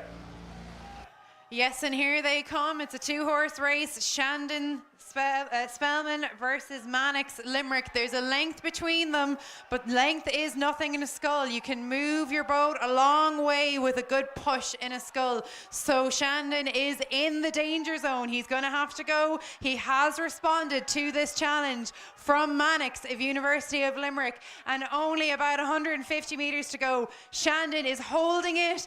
Mannix UL is really going for it. He's desperately fighting to catch Shandon, but Shandon is not going to let it happen. He wants it to be his day. He wants to cross this line and take the coveted title of men's senior scull champion of Ireland. UL still catching up, still closing the line. It looks like he's got more steam in the tank, but Shandon, but is it too late? Will they run out of water? Shandon, I think, just crossing the line now, with UL in second. A very gutsy, brave effort from UL, but it was that sculler from Shandon who held it the whole way. And what a great, well, it's morning, afternoon. I've been here a long time, ladies and gentlemen, but what a great day for Shandon. They've just crossed the line with the men's junior 4 in first place, and the next race after that, they've crossed the line in first place again with the men's single scull in the senior event. So fantastic results for Shandon. Very well done.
And I think it's the women's junior 18-8 underway on the course now.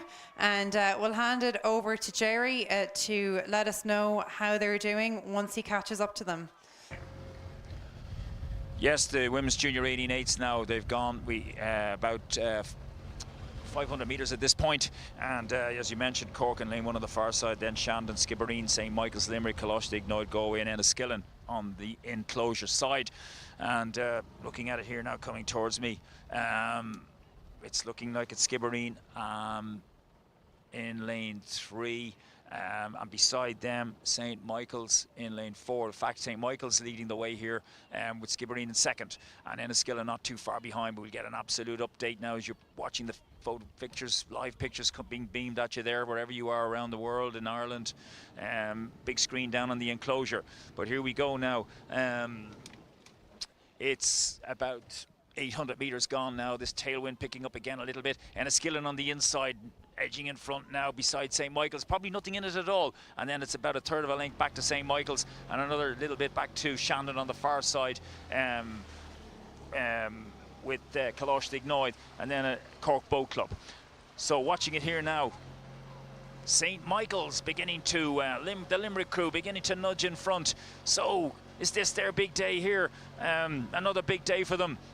So strong at junior rowing at the moment. Through 1,000 metres, St. Michael's by about a canvas from Enniskillen, who have about a half a length on Skibbereen, who have another half a length on the Shandon crew, who have a third of a length in Coxed Ignoid, and then a length back to Cork Boat Club. That's the positions.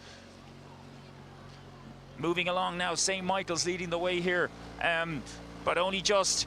Enniskillen just about holding on there now. We're into this second half, about 1,100 metres gone, but there's a long way to go. But St. Michael's are inching ahead. They're pushing on here, and they are rowing magnificently along here now. They're out to about a quarter of a length now, as we have to hold back a little bit here.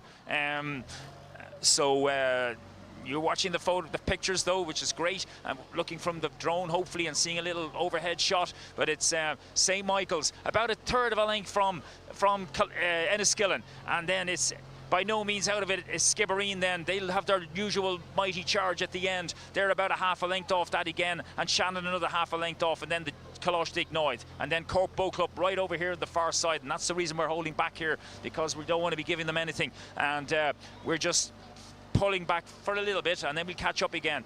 So watching it here now, it is St. Michael's, but I tell you what, here come Enniskillen. Enniskillen on a march now. They're coming up on the inside, on the enclosure side. They're connecting with them again now, trying to haul St. Michael's back in, but will they? And Skibbereen by no means out of it either. This will be a good one. Let's watch this too now as we approach 1,400 metres. Here we go, St. Michael's. They nudged out in front. Enniskillen attacked them, but St. Michael's have responded really well now. St. Michael's have a half a length on Enniskillen, who have about a third of a length on Skibbereen, who are definitely not out of it, and a third of a length on Shannon. We'll watch these four crews. But it's St. Michael's Limerick. These junior girls absolutely powering along. Pat McInerney will be, he'll be so worried here, but don't worry, Michael. They're out to a half a length, and they've Enniskillen now and Skibbereen are either side of them. Here we go, we've got about 400 metres to go. It's St. Michael's Limerick. Skibbereen, I told you they'd come. I told you they would attack. They're right up level with Enniskillen now, and they're the ones now hunting down St. Michael's. So we've got about 300 metres to go. We're going to hand this one over. St. Michael's a half a length from Skibbereen and Enniskillen, who are dead level, and another third of a length back to Shandon. Over to you. St. Michael's leading most of the way, all this way, but every girl wants to win this race in particular, and Enniskillen have been fighting the whole way down the course, and now Skibbereen are coming back at them. Look at them. There's no one's broken ahead of the pack. They've been together. No one's lost contact, and they're just going to have to go. It's going to be down to the crew with the biggest sprint in them. They're going to have to grit their teeth. They're going to have to dig deep, and they're going to have to empty the tank. It's looking like St. Michael's just in front, but no one's giving up. Everyone's fighting. You can see the 3-seat in St. Michael's looking to the left, looking to the right. Where am I? Enniskillen's still coming. I think Skibbereen may have dropped off just a little bit. Don't quite have the boat speed of the other crews, but it is looking like St. Michael's coming to the line. A very, very big effort from Skibbereen and Enniskillen. But St. Michael's worked all the way through. They held on to it. They had multiple challenges from other crews, but they kept the cool heads. They kept going, and they got the victory. So absolutely fabulous performance. Well done to St. Michael's.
And I've said it throughout the day, those junior 18 eights events are really, really special, and you can just hear the crowd really buzzing, a noticeable boost in buzz from the crowd beside me.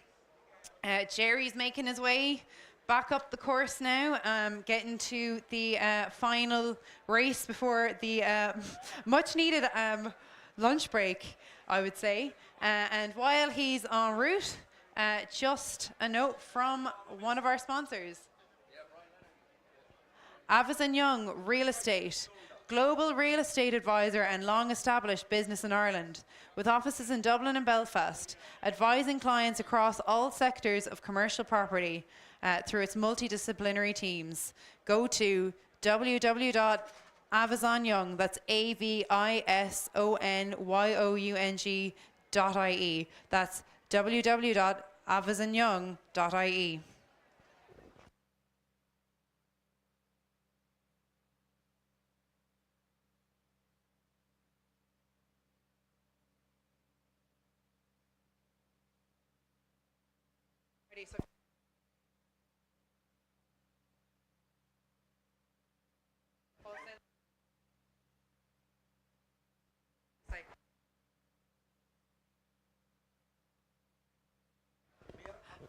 So as I was going on about the importance and the buzz around these junior 8s events, for the men's junior 8, I had the chairman of the board, the president and the CEO on the balcony up to see them race. And for the women's 8, I have up with me on the balcony the chairman of the board, the president of Ireland and the mayor of Cork.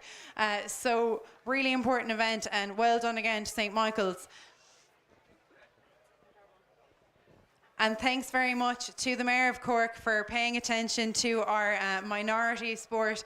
We train really, really hard, and it's always nice to get the support from the community and from the government around us. It means a lot.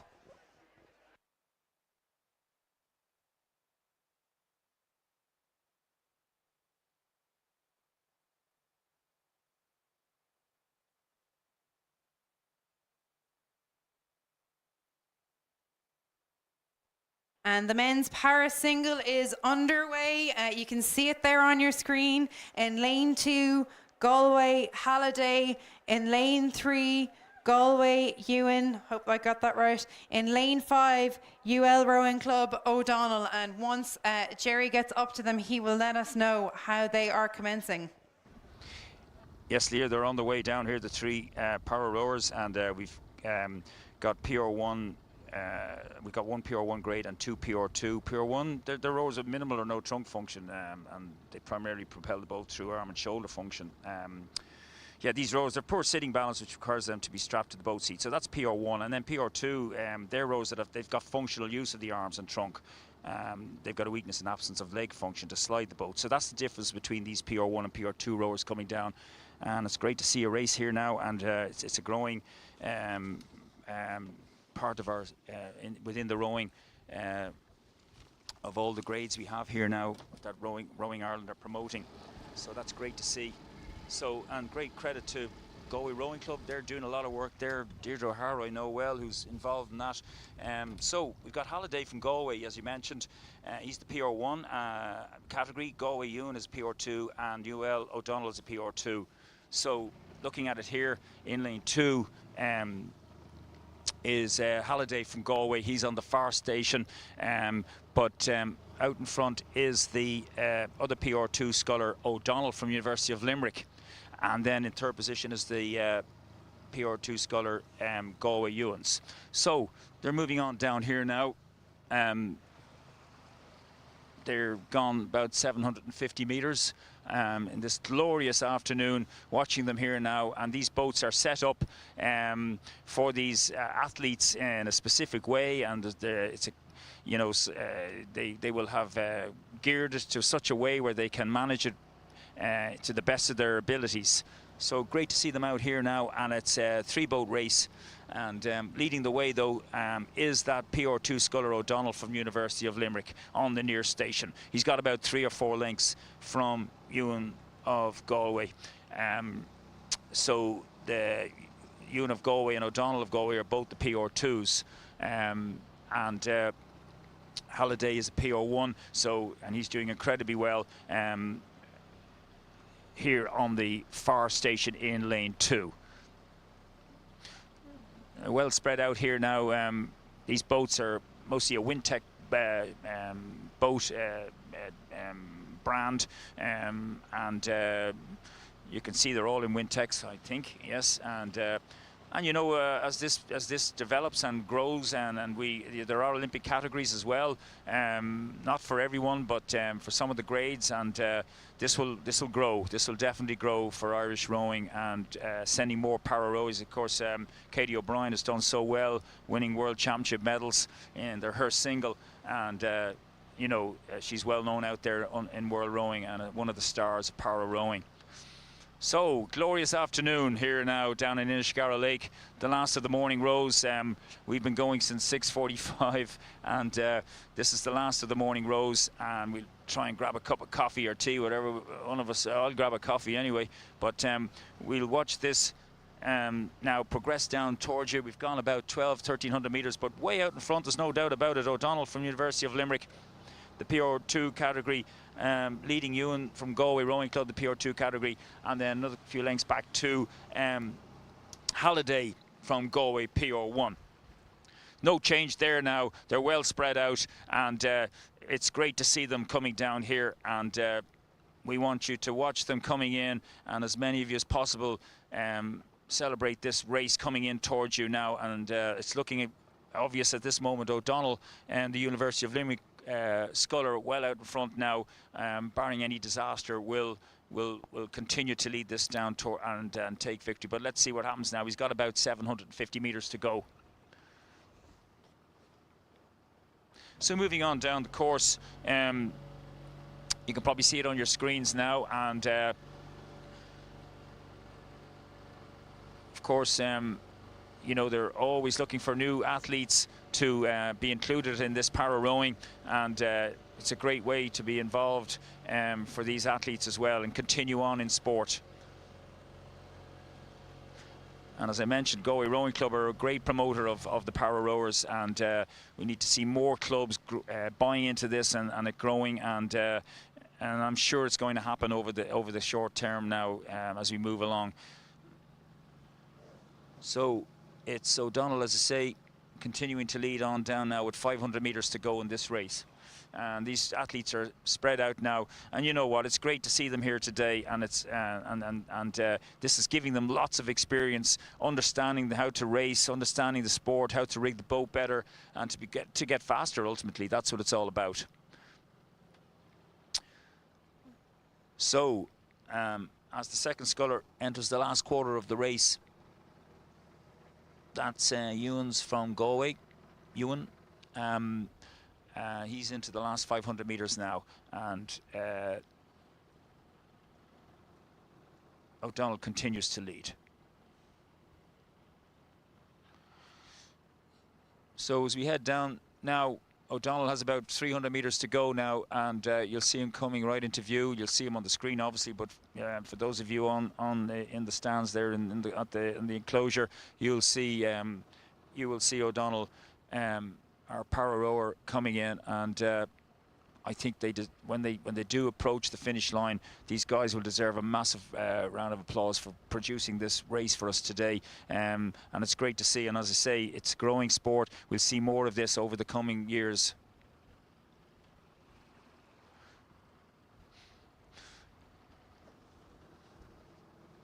And just to say, after this race finishes, we'll have a little bit of a lunch break, which is well deserved by all the workers here on the course this morning, who've tirelessly gone around and getting everybody out and back in safely. And there's some tremendous heats, and then finals galore right up till 5:15 this evening. So I'm really looking forward to them. So as the sculler O'Donnell from the University of Limerick comes in, the PR2 sculler, you watch him there now. Don't forget, as I'll hand over here now to Leah in another second or two, don't forget to give these guys a big cheer as they come in. So O'Donnell leads from you and the PR2 scullers, and then from Halliday, Galway in the PR1. Leah, I'll let you take these guys home. Thanks, Jerry. And you can see him coming in there last 150 metres or so. It's O'Donnell from UL, and then coming into view now is Ewan from Galway. So great to see these athletes down here today. It's great to have this event being run and included, to see the inclusivity of rowing growing, and very thankful to these athletes for choosing rowing as their sport. So you can see now it's O'Donnell from UL coming to the finish line now. And you know, Ireland has a bit of a success story in this event. Katie O'Brien was the world champion in this event last year in Prague, which unfortunately is not an Olympic event. However, she did come fifth with her doubles partner, Stephen McGowan, last year at the World Championship. So the next World Championship will be in Belgrade in about five weeks' time, I think, maybe less. So if they can repeat that performance, which hopefully they will, then they will be through to the Olympics. So best of luck to them in the future. But today is not their day. Today it is for these para guys out in the water in front of you. UL O'Donnell has crossed the finish line already. And Ewan from Galway just coming up the last few strokes. Presentation now is available. And can we give him... Club captains and clubs want a presentation of the prizes. Please come to the presentation marquee on the podium. Thank you. And can we give a massive round of applause there for Ewan as he comes to the finish line? Can we give him a big cheer? Come on, that's not good enough. More. Let's give him a big cheer. That's it. And coming now just down through the line is Halliday from Galway. About 150 metres to go. Rowing very nicely there. So once he comes into ear view, if we could cheer him all the way along. He won't quite hear us just yet, but coming in very closely now.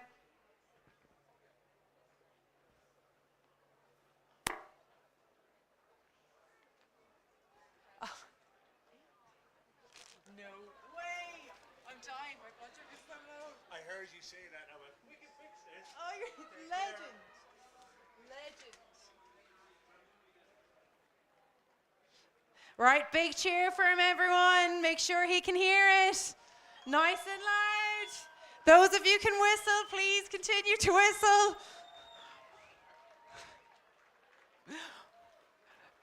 Very well done to these guys. Only a few strokes. Keep up the applause.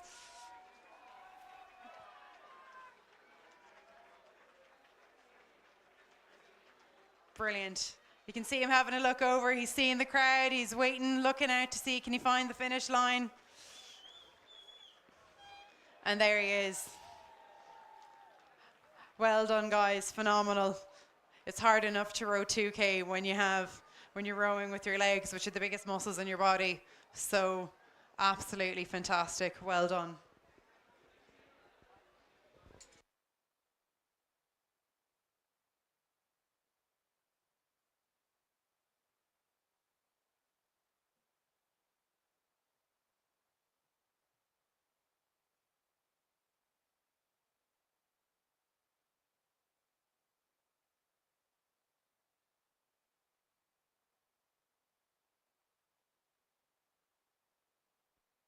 Could Joanna Clare from Enniskillen please come to the merchandise tent? And if she's not here, could a representative on the behalf of Joanna Clare please come to the merchandise tent? Thank you very much.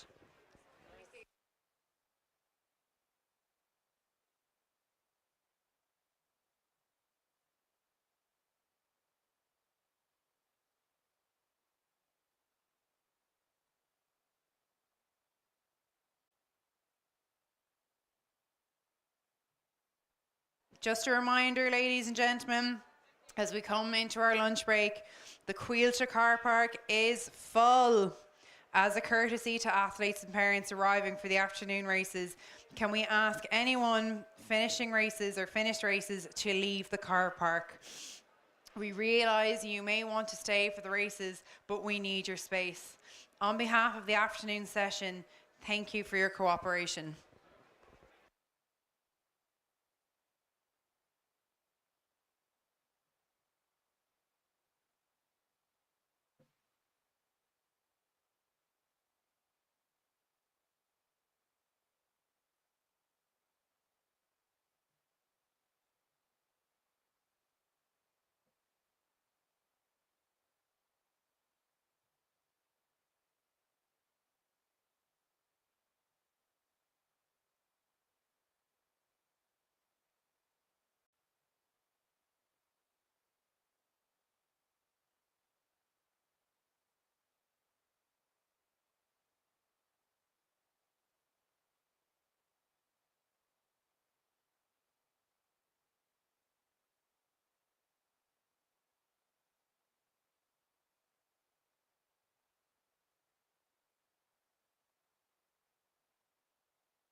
Sorry, could we please make sure that no one goes in behind the back of the screen or walks around the production vehicle in front of the boat club?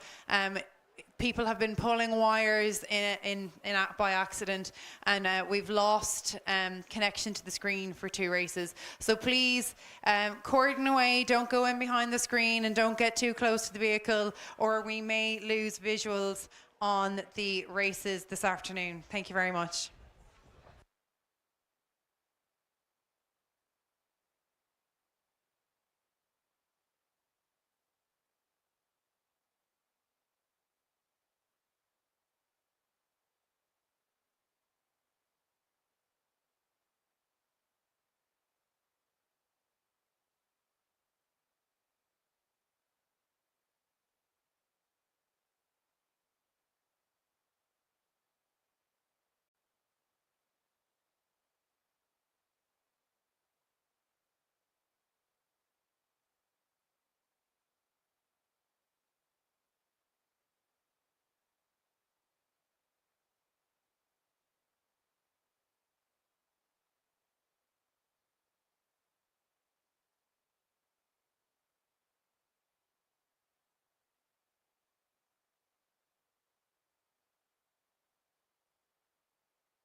Right, ladies and gentlemen, welcome back. Hope you're all feeling perked and ready to go again. Had a bit to eat during that lunch break. Got the blood sugar levels up and ready to go again. We're almost about to go get going again. The women's senior sculls are up at the start. They're lining up on the stake boats as we speak, about to push off any second now. But while we're waiting for Jerry to be in position, just a word for one of our sponsors, Swift Racing. Swift Racing became the official sponsor of the Irish Coastal Championships as well as the Irish Beach Sprints qualifier. Swift Irish Coastal Championships will take place from the 28th to the 30th of July in Portneuf, County Donegal, and the Swiss Beach Sprints qualifier in Ballinskellig, County Kerry on the 23rd of July.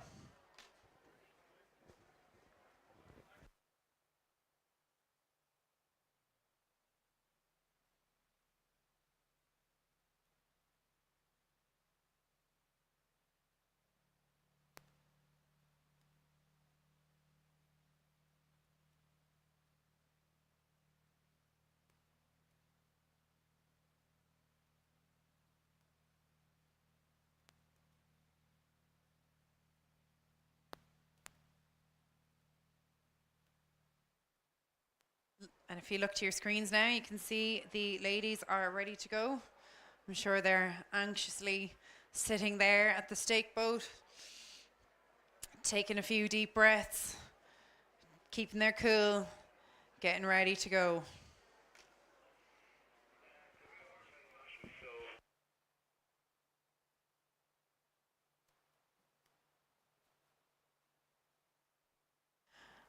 And on the stake boats at the moment is the women's senior single scull. In lane 2, UL Rowing Club, Coffey. In lane 3, Ban Sherlow.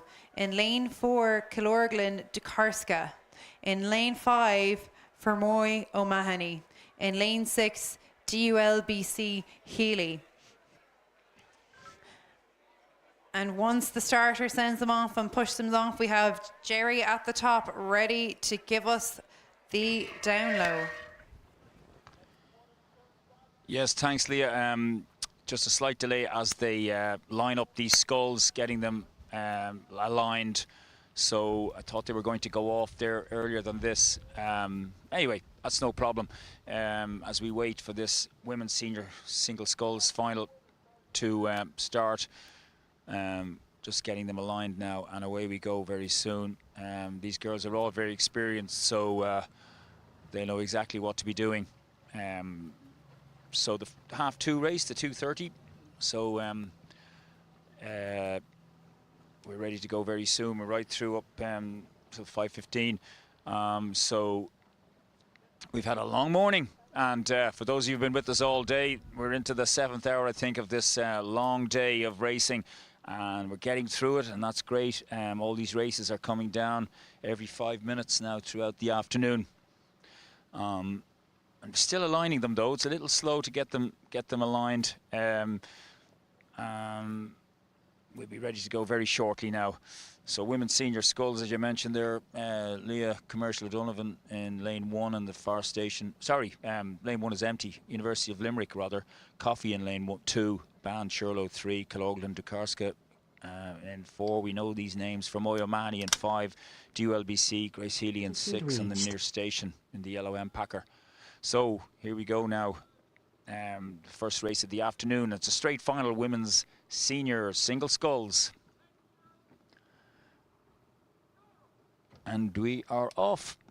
So all these girls are way fast now as we follow them down, and hopefully you're getting the pictures here. Dukarska jumping out there into a lead. The Kilorglin sculler, Monica, an Olympian, out she goes. But I tell you, on the far station now,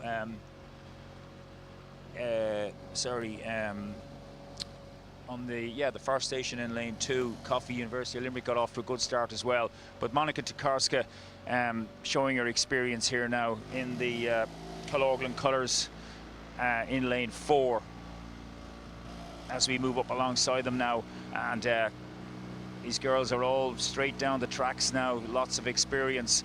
Dukarska's out to a half a length from lane 2, Coffee, University of Limerick Rowing Club.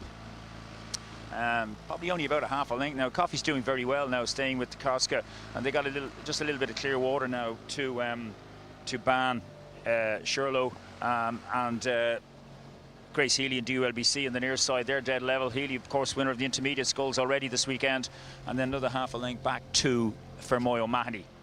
So here we go now. We're gone through about coming up towards 500 now. 400 gone, I would say. Yep. We'll give you the call at the 500 metre mark. Women's senior single sculls final. Little bit of a wobbly there from lane 2, Coffee UL, but she's okay now again. She's holding on to second position, but that won't help her to stay with Dukarska. This strong tailwind now, they need to be on their guard. They need to be showing their good technique here. Dukarska looking very composed in the middle, in the blue top of Killorglin. Through the 500, Dukarska leads, and she's out now to a little bit of clear water as we move along now. Yeah, she's looking very composed now, and the most experienced in the field here as we watch them here now. Monica Dukarska out to a length of clear water from University of Limerick Coffee, and then it's another half a length back to Healy from DULBC, and then Ban Shirlow another length behind her, and another length back then to Fermoy O'Mahony. So it's a straight final, first race of the afternoon. Championship up for grabs, women's senior single sculls, and as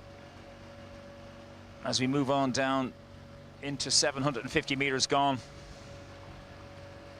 Dukarska continues to lead here now, looking very composed and well in control of this race now.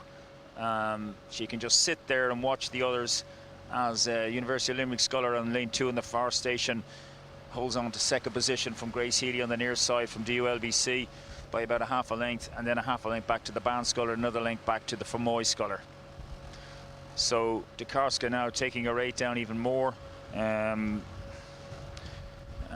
we approach 750 meters gone now, and looking very composed indeed.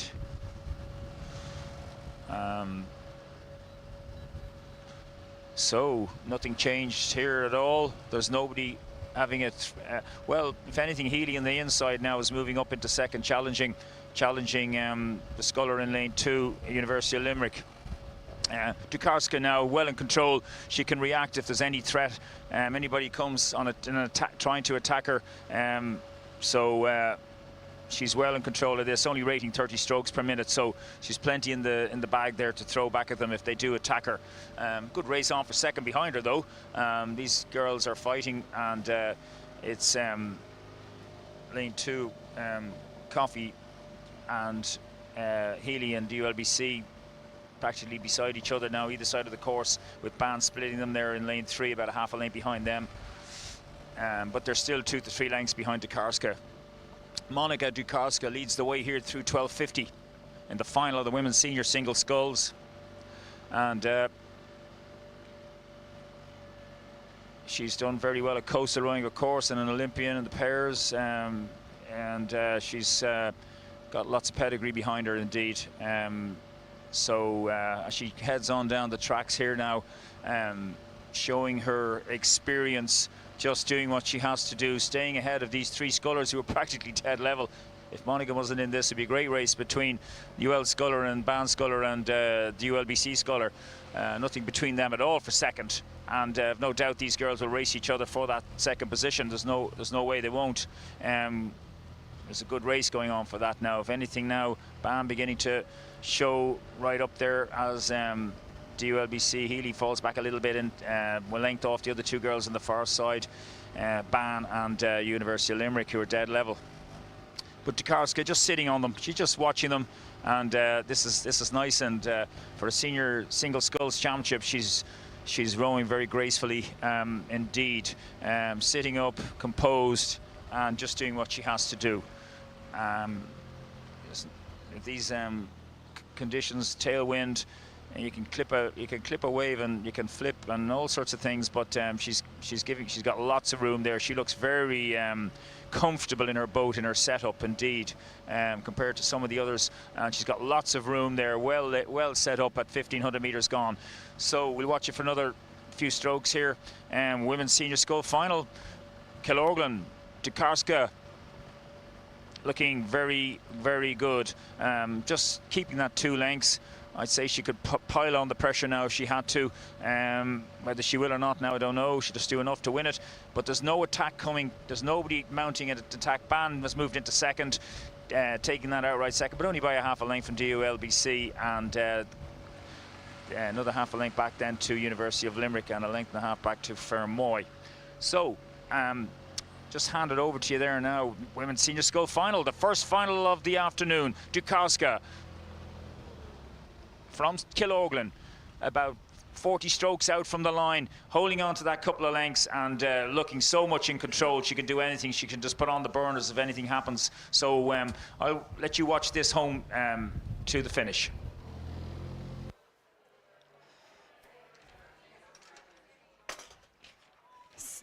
So Monika Tokarska very much in control of this race. Nice and relaxed, just really doing some display rowing for us at this point. She's very relaxed, very controlled. As Jerry's mentioned before, anyone tries to take a push and go to the line and challenge her, she probably has plenty in the tank. Looking a bit choppy up there, but Monika is actually a very accomplished offshore rower as well. She's been the world champion in the offshore and the women's single. So these conditions to her are probably just little minor bumps compared to what she's used to going out in. Still, you know, bigger boats for those conditions, but she still wouldn't be fazed by choppy water on a lake, I'm sure. So she's coming to the line. I wonder if she's going to take it up a bit now, just the last few strokes into the sprint, as the Ban and DULBC sculler take theirs and are gunning for the line. But she's disappeared off screen now already. So that was Monika Tokarska with a lead from the start all the way through to the end, and a good effort there from DUBC and Ban, who've battled it out for second place.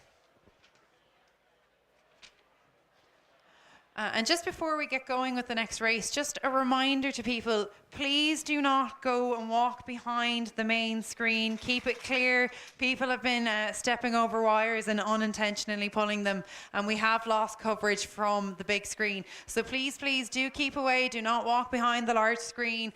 Keep to either side of it. Give it a good clear cordon area. And then also, please don't walk past the production van either, because it is resulting in coverage to the big screen. So if you want to get the best out of this regatta and get the best spectatorship, please do ensure that you're leaving that barrier.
And moving on to the next race, we have women's junior 16 single time trials. A very well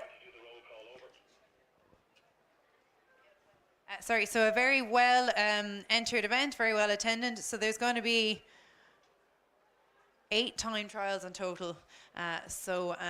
Lots of entries again. Some very stiff competition to make it into the grand final later today.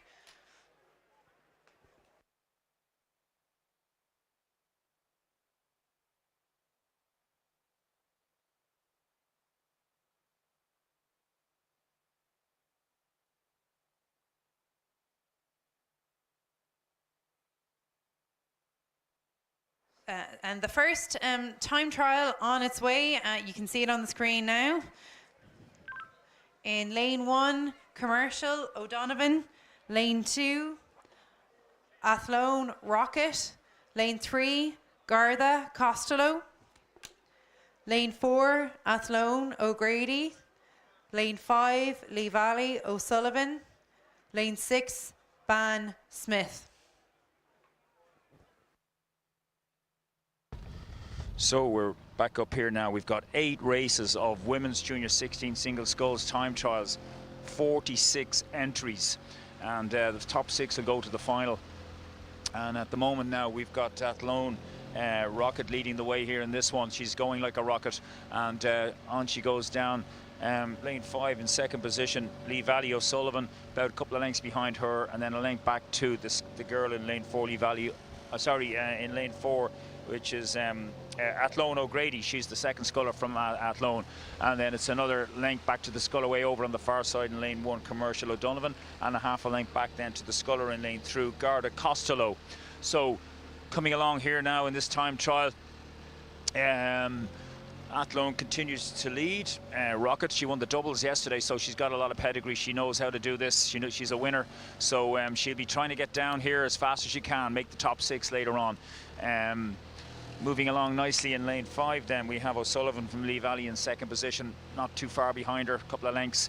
And then we have in lane 4 the second sculler from Athlone O'Grady. So 2 Athlone scullers in the top 3. I have an Athlone man driving me here today, Paul Donovan, so he'd be delighted, Paul, with your 2 scullers, in this, so they're first and third, split by the sculler from Lee Valley O'Sullivan. So then Commercial doing well out here in lane 1, O'Donovan, and then a couple of lengths back to the Garda sculler doing very well also, Costello, and then another couple of lengths back to Ban Smith. So good tailwind here flying down here towards you. It's a right good tailwind. But as I mentioned, Rocket from Athlone, winner of the double already, the junior 16 double, and you can see why. She's a very neat sculler. She's handling these conditions very well indeed, and you can see why she's out in front. So yeah, to the 1500 now, and as I say, there's 8 races. We'll just give you a report on each one as it comes along. It's like ahead of the river. Get the top 6 into a final then, and they'll be bashing off each other then. So as we move away from, as they move away from us rather, Athlone Rocket leads, about a couple of lengths ahead of the Lee Valley O'Sullivan, and a couple of lengths ahead of O'Grady from Athlone, length and a half ahead rather of O'Donovan Commercial, another length and a half back to Garda Costello, and another length and a half, 2 lengths back to Ban Smith. So that's the order of this first time trial women's junior 16 sculls as you watch that one come towards you and watching your screens, and we'll pick up time trial 2 now shortly.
And coming up to the finish line now is the first time trial for the women's junior 16 single sculls. We'll await for the times to be posted on those and see if any of these girls have made it through to the final. The next race coming down the course will be the second time trial for the women's junior 16 single scull, and it will have in lane 1 Reynolds Athlone, in lane 2 Rice Fermoy, in lane 3 Keown Offaly, in lane 4 Marley St Michael's, in lane 5 Dean Skibbereen, in lane 6 Ní Laverty Castleconnell.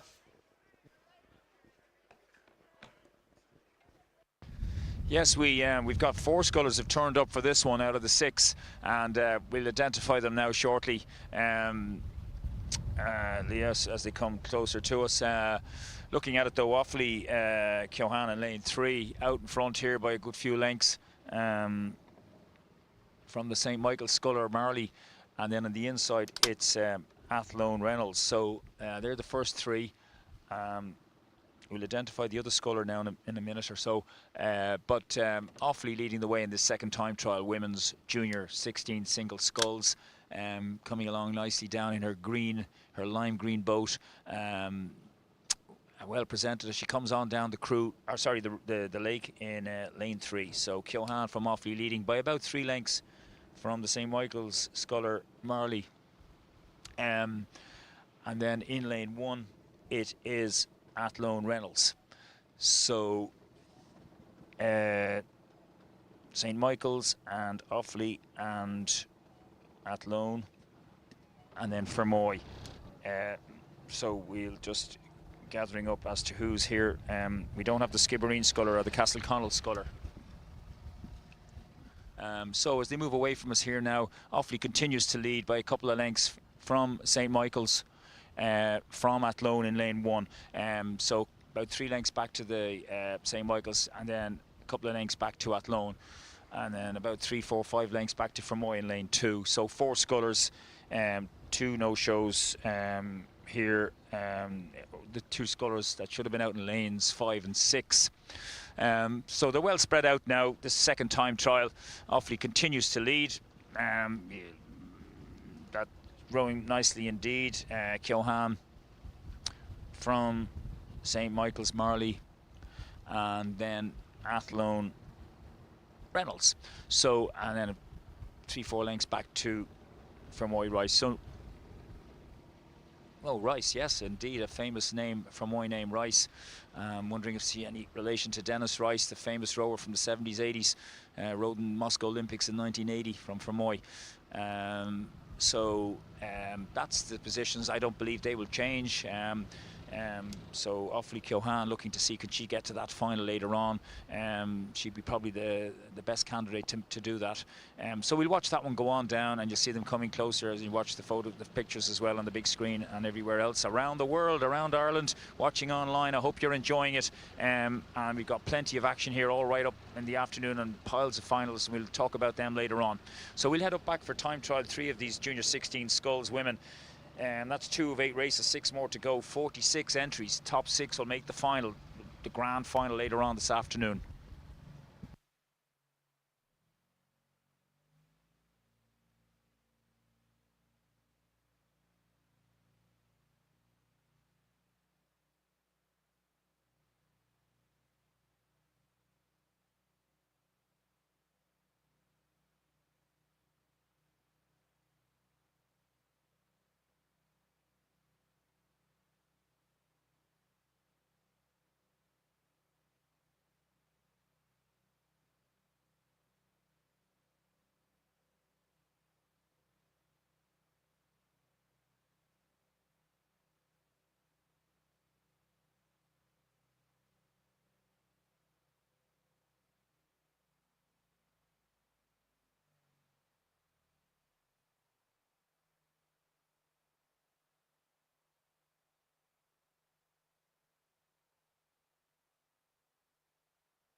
So as we see the competitors from the second time trial of the women's junior 16 single scull, we'll move on to the next time trial.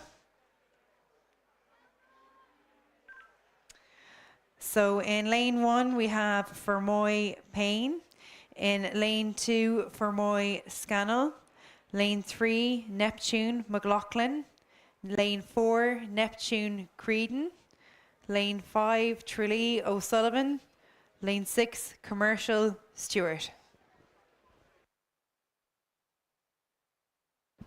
Okay, Leah, we're watching this one now. Lane 1 leading the way here in the far lane, lane 1.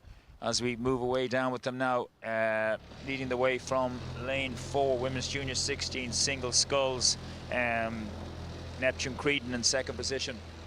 So that's the 1-2. Then it's another 3 lengths back to the sculler in lane 6, Commercial Stewart. And then it's another length back to the sculler in lane 3, the other Neptune sculler, McLaughlin from Neptune. So then another length back to lane 5, Tralee O'Sullivan.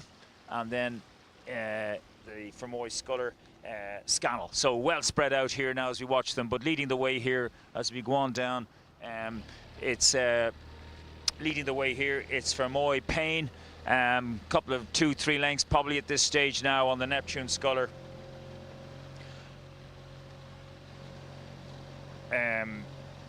Creedon and Fermoy, as I say, then Commercial Stewart then in third position, followed by the second Neptune sculler, McLaughlin in lane 3. No change there. The only change that might happen is the race on between lanes 3 and 5. So McLaughlin and Tralee O'Sullivan are quite close. And back to the other Fermoy sculler. So this is the third. This is the third time trial ongoing women's junior 16 sculls, and there's a big tailwind behind them, and they just need to be on their guard here now as they tap it along and looking to make the grand final, as I said earlier on to you. But no change at all as the Fermoy sculler looking good. Payne now way over there in the far station in lane 1, leading the way home here. So absolutely no change. So that race will come along now shortly, the third of 8 races, time trial races in the women's junior 16 sculls.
It's at the 1,000 metre mark. I'm heading over quickly.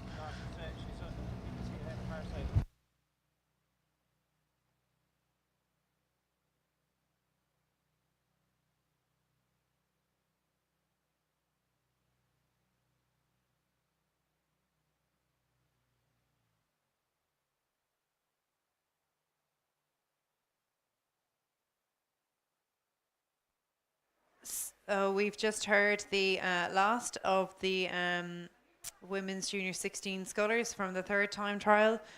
Sorry, for the third time trial have crossed the finish line. The next time trial is well underway now. They'd be more than halfway through at this point, and it was the Methodist sculler in lane 1, Young, who was 2 lengths out in front over Capaquin Hickey. So they're the 1-2, Methodist and Capaquin. So we'll see that we can see them on our screens now, and they'll be coming to view in the enclosure in the next 2 minutes.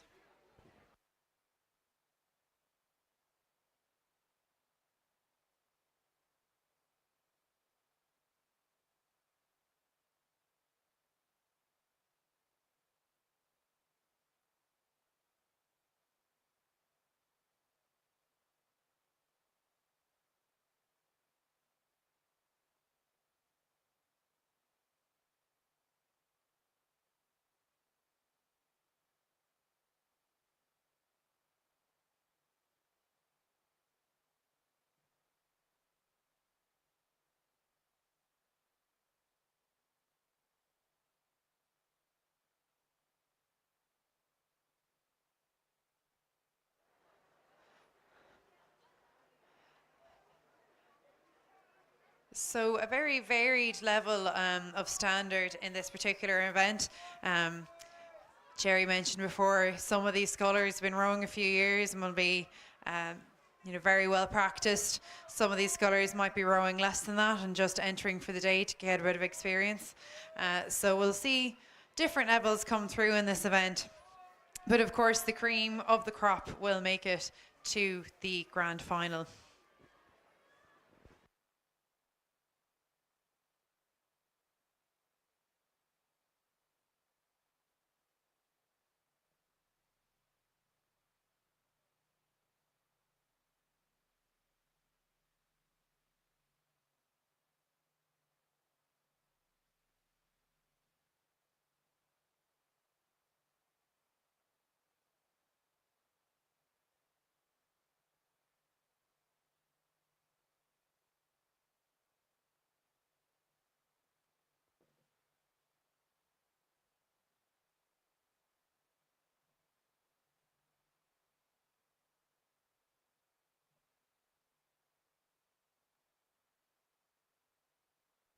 So a very strong performance there in that particular time trial anyway, at least from that Methodist sculler, as you just hear the bleep for her cross the line.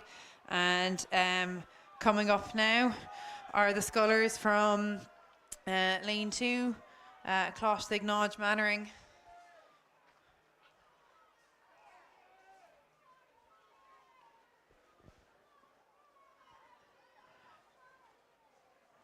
And we'll wait just for this time trial to finish out and see how these times turn out for these girls.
So you can see up there on the screen now the next time trial for the women's junior 16 single scull. In lane 1 we have Garda Duggan. In lane 2 Enniskillen Robinson. In lane 3 Skibbereen O'Donovan. In lane 4 Commercial Carmody. In lane 5 Muckross Reel. And in lane 6 Fermoy Barry.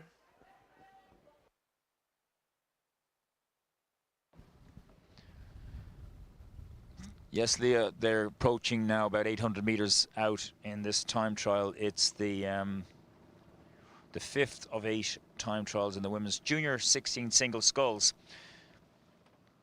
As we watch them now come towards us, it's well spread out again, and somebody is well out in front now. You'll be watching them on the TV screens as they come right up beside me now very shortly. Yeah, so watching them coming along now. In lane 3, it's O'Donovan, C. O'Donovan from Skibbereen in lane 3, and she must have 7-8 lengths, and she piles it along here, well used to rowing in these kind of conditions, and you can see that now as she drives the legs down hard. Interesting technique there, but she's moving very fast indeed, and then a few of them are bunched up after that. So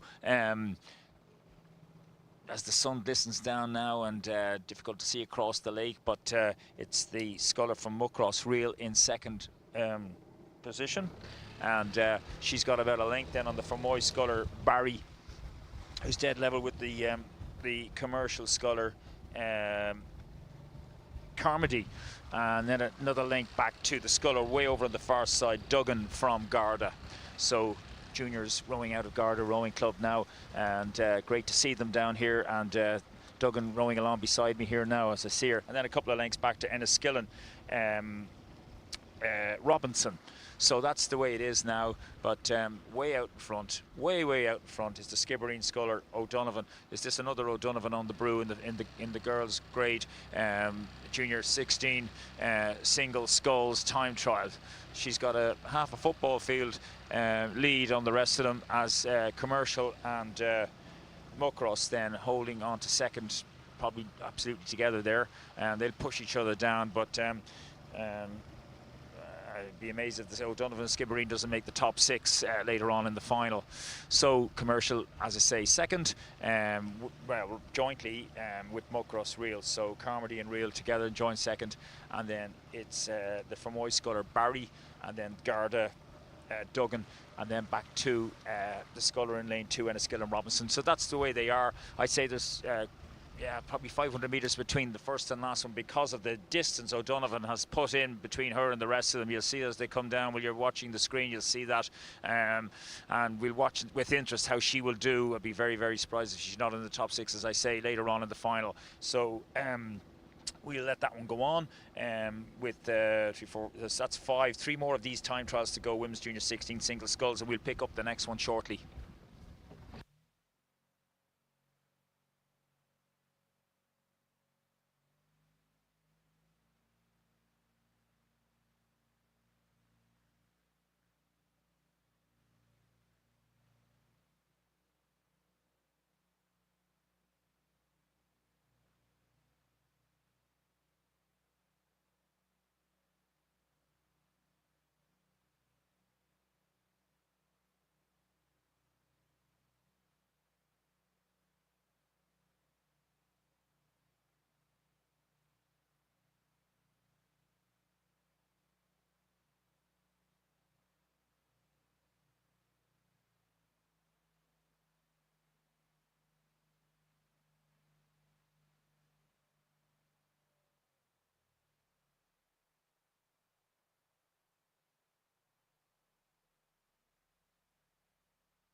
So coming through to the finish line now was the time trial, or the next time trial in the women's junior 16 single.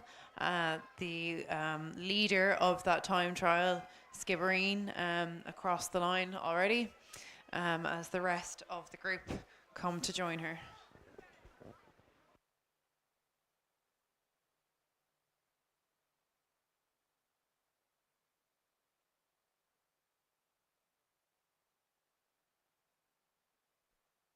So once again, we'll just wait for those times to be posted and see how many of these girls have made it into the final. Obviously be expecting, or surprised to see Skibbereen O'Donovan to make it.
And while we're waiting for the next race to come up, it's just coming up on screen now.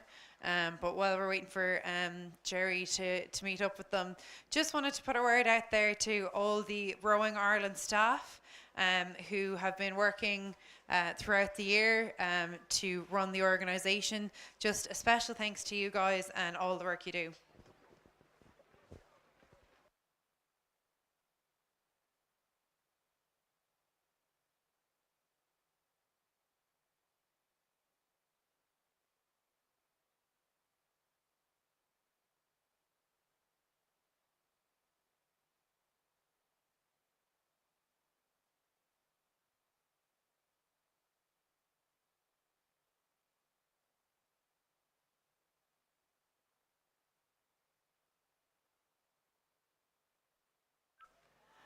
So the next time trial for the women's junior 16 single scull is well underway. In lane 1 we have Castle, Connell, McNamara. Lane 2, Sligo, Walsh. Lane 3, Offaly, Byrne. Lane 4, Greg Namana, Brennan. Lane 5, Sligo. Lane 6, Skibbereen. Jerry, how are these girls getting on? Oh, they're getting on very well indeed. I can see 4 scullers only, so 2 of them didn't turn up. I'm not sure why, but there's all sorts of reasons. So Maximum flight altitude reached. So my brain will be taxed here now as I watch them come along down towards me. But you can see as they come along now, as the sun glistens down on top of the water. Beautiful afternoon here in Inniscarra. Looking at lane 2 now, that's Sligo Walsh leading the way here by a few lengths, and she's looking well in control, but she needs to go hard. Don't forget, it's a time trial. I'm sure her coach told her that even if you get out to a few lengths, you got to keep pressing down on that foot plate and get yourself home as fast as possible from A to B. That's the story. But second to her then in lane 4 is Greg Namana Brennan, and she's about a half a length ahead of the Sligo girl. So in lane 5, and then another length back to Offaly Byrne. They're the 4 scullers. So Castle Connell isn't here in lane 1, and Skibbereen in lane 6. So lane 1 and 6 are empty. 4 scullers here as they come on down. So lane 2 now leading the way here, as I say, in the red boat on the far side for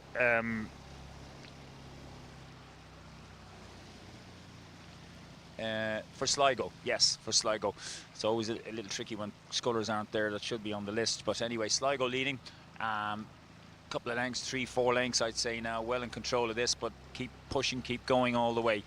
So lane 4 doing very well indeed. That's Greg Namana Brennan, and she's a length ahead then of Sligo. Clark doing very well as well behind her in the black boat with the green canvas. Nice looking boat. And then it's about 2 lengths back to Offaly in lane 3. That's Byrne. So that's the 4 scullers now. Moving on down here now, they've gone about 1,300 meters now at this point. This is the 6th of 8 time trials. And we'll watch them for another little bit now as they go by. Heading down towards the enclosure now, and they'll be there in about 3 minutes. Sligo, Walsh doing well. Great rowing going on in Sligo. Tommy Colch there heading it up, and one of the newer clubs, but in a short number of years has had lots of victories along the way. Of course, his own son doing very well in the under-23. So Sligo, a really good up-and-coming club now, and it's great to see them. So Walsh from Sligo now is just another one on the way up, going to do really well. She's out here in front by a good margin, and she's leading lane 4 still. Greg Namana still holding on to second from Sligo, but it's against the clock. Keep saying that. These girls need to remind themselves it's against the clock. It's not just beating the other girl beside me. There's 46 other people in this race. I've got to get top 6. So we leave this one now where Sligo Walsh leading the way home, definitely by a considerable number of lengths from Greg Namana Brennan and Sligo. The other Sligo sculler Clark, and then back to Offaly, Byrne. So that's the positions, and we'll watch you can watch this one come in, and we'll go up now and take the last couple of time trials in the 16s girls singles.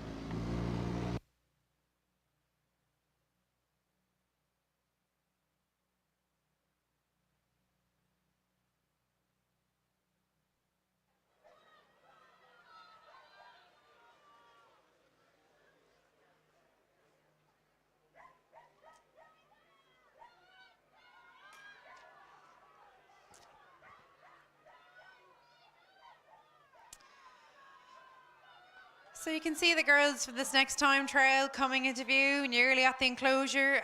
We have our girl in from Sligo in lane 2, Walsh, with a very large lead, much like the Skibbereen and Methodist scullers in the time trials before her. But everyone, as always in the time trials, has to follow to the end. But as they come into earshot, let's give all these girls a big round of applause.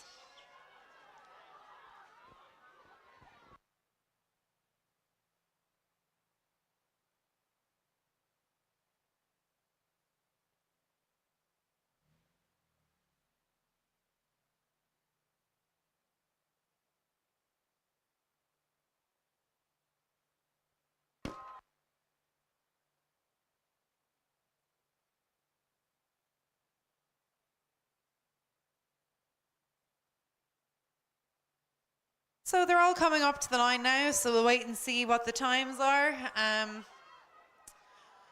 and see how well they fared. And there's still 2 time trials to go in this women's junior 16 single. Again, it has been a very well entered event, 46 entries. So again, great to see so many young girls and also young boys today out on the river and taking to the sport of rowing.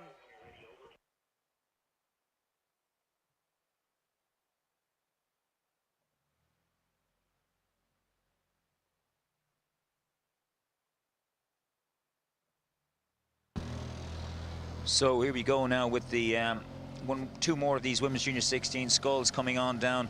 The Enniskillen sculler in lane 2 not there. Fermoy lane 3, Cork lane 4, Enniskillen Welsh lane 5, Athlone Colch lane 6. So they're up, and we're watching them here. Cork now doing very well indeed. As we move along down, O'Brien from Cork in lane 4. She's out to 4-length lead from the Enniskillen sculler Welsh. Welch in second position, and then she's a couple of lengths ahead of the Fermoy Sculler in lane 3, which is O'Mara, and then another couple of lengths back to the Athlone Sculler Colch. Just mentioned Tommy, she's a niece of Tommy Colch from Sligo, and so here's another Colch on the way up on the near side. So Cork Boat Club, a good looking sculler there, O'Brien from Cork Boat Club, now stretching out there, rowing very well indeed. Nice technique from her, and that's why she's in the lead. They go together. Good power as well, did her winter's training, all that stuff that has to go with rowing. Time consuming, but it's well worth it if you can get out in front like that and just stay on top. So it's O'Brien from Cork, and a credit to her coaches and everybody that's working with her. She's out there about 3 lengths ahead now as Enniskillen Welch pushes along in second place, going very well now. She's woken up and starts charging, and then the Fermoy Sculler O'Mara. This is the 1, 2, 3, and then Athlone Colch. So they're the 4 scullers. There's one more of these Junior 16 single sculls time trials, and we'll pick that up shortly.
So as we wait for the results and the times to come up from that last time trial, once the next of the top. So the next of the time trials are well underway, and Jerry is with them, ready to go. And in lane 2 we have Neptune, Keller. Lane 3, Skibbereen, McCarthy. Lane 4, Lee Valley, O'Donovan. Lane 5, Enniskillen, Carty. Lane 6, Muckross, O'Sullivan. Over to you, Jerry. Yes, thank you, Leah. Skibbereen McCarthy leading the way here by a considerable distance. That's 2 Skibbereen Junior 16 scullers have led a couple of these races individually.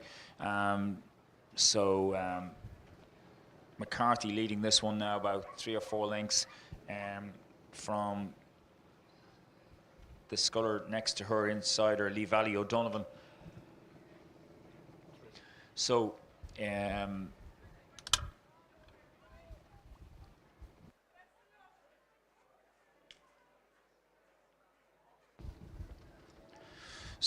Skibbereen leading the way, as I mentioned, in lane 3, and as she comes on down now past me, she must have 4 or 5 lengths from Lee Valley O'Donovan. Then on the far station in lane 2, Neptune Keller in 3rd position. She's just about a length ahead of Muckross O'Sullivan. And then it's another couple of lengths back to Enniskillen Carthy. So that's the positions now as they move on down past 1,200 metres. The last of these time trials, the women's junior 16 single sculls. But there's no doubt about it, Skibbereen McCarthy leading the way here and looking very strong indeed. And she's been told what to do because she's going hammer and tongs along here, and she's racing against the clock, and that's exactly what you have to do here to make the top 6 final. She must be 5 lengths ahead now of lane 4 beside her, Lee Valley O'Donovan, so no change there with Neptune over there in lane 2. Keller in 3rd position, outright about 2 lengths ahead of Muckross O'Sullivan, and then Enniskillen Carthy. So all spread out here now in the last of these junior 16 single sculls. We watch it here now, Sunday afternoon down in Cork. Nice and sunny Sunday, and no rain today, which is brilliant. It's been wonderful. I don't think there has been. It's been such a long day, I can't remember, but I don't think there was any rain. No, there wasn't. All these days get rolled into one, but this is great now out here, and as McCarthy plows down the course in this last one, we just watch it first. She goes through 1,500 now, the last time trial, and when the sheet comes up for the top 6 for the final, see if McCarthy's on it from Skibbereen. I'd be surprised if she's not. There's 2 Skibbereen scullers. I'd say the 2 of them will be on it now, looking at all the scullers that have gone down here today. So holding lane in 2nd position outright is Lee Valley O'Donovan, and then Neptune Keller, that's 3rd position, a couple of lengths back, and then it's Muckross O'Sullivan, and then Enniskillen Carthy. So they'll come in down now, about 2 minutes time they'll all be over the line, and then we'll find out soon enough who'll be the top 6 for the final later on. So we'll go back up and we'll see you there in a couple of minutes. We've got the men's junior 18 double sculls, and that's time trials as well, so we'll talk to you in a minute.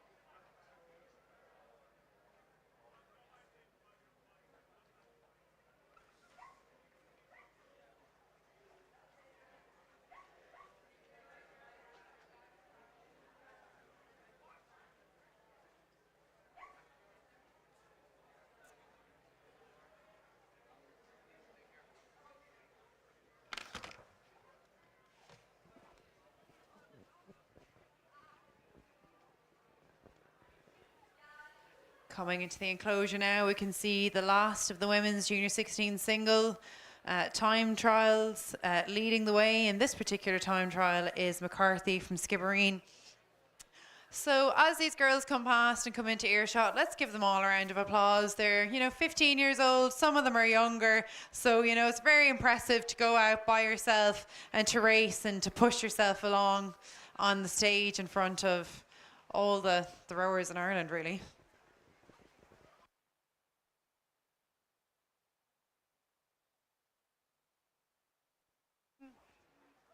Come on, everyone, let's give them a round of applause now. You can do better than that. They're only kids.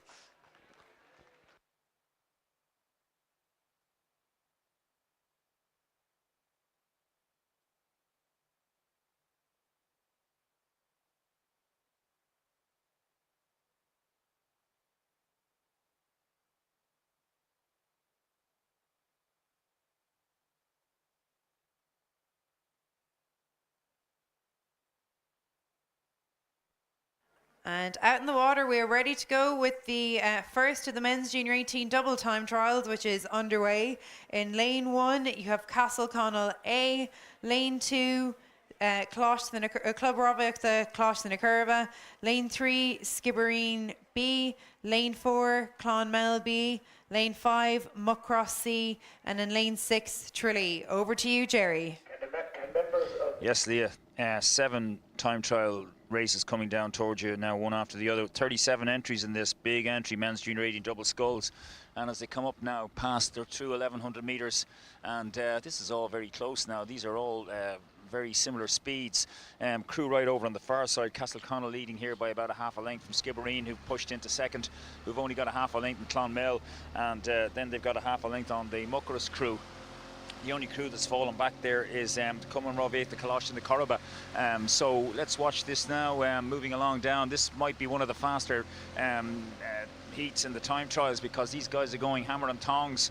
Lane 1 now on the far station, Castleconnell A, just about ahead of Skibbereen in lane 3.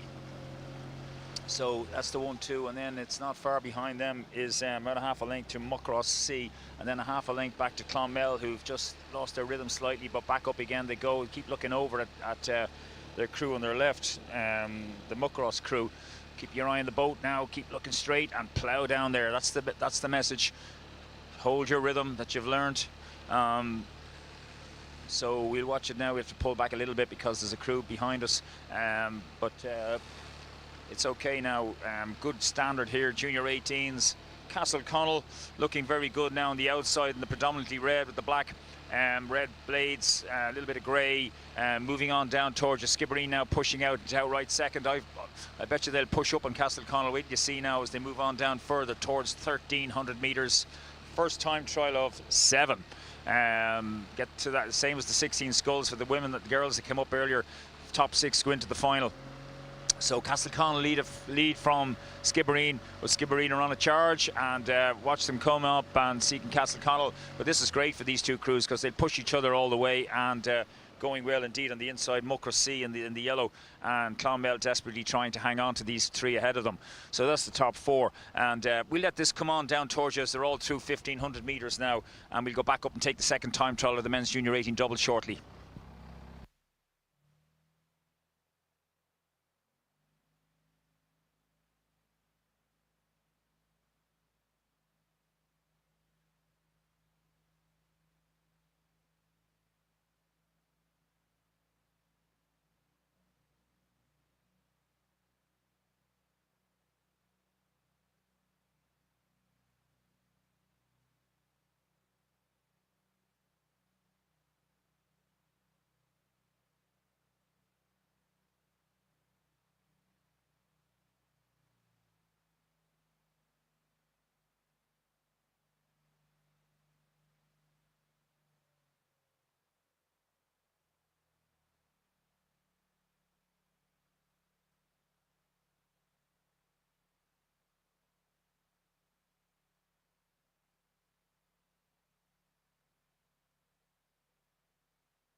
So as the first of the men's junior 18 doubles come across the line, the second time trial are already underway, and once they come on screen, Jerry is already in place to go with them.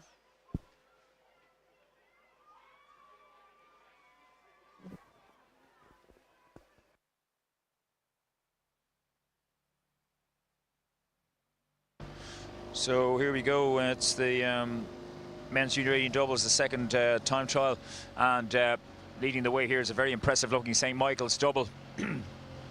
Of course, they won the quad, and these two guys out of the quad now and stamping their authority down here from the 2 Cappoquin crews way over on the far side, who won the 16 double quads all as one unit. So this crew now in second and third, Cappoquin in lane 2 holding second, and the other Cappoquin crew in lane 1.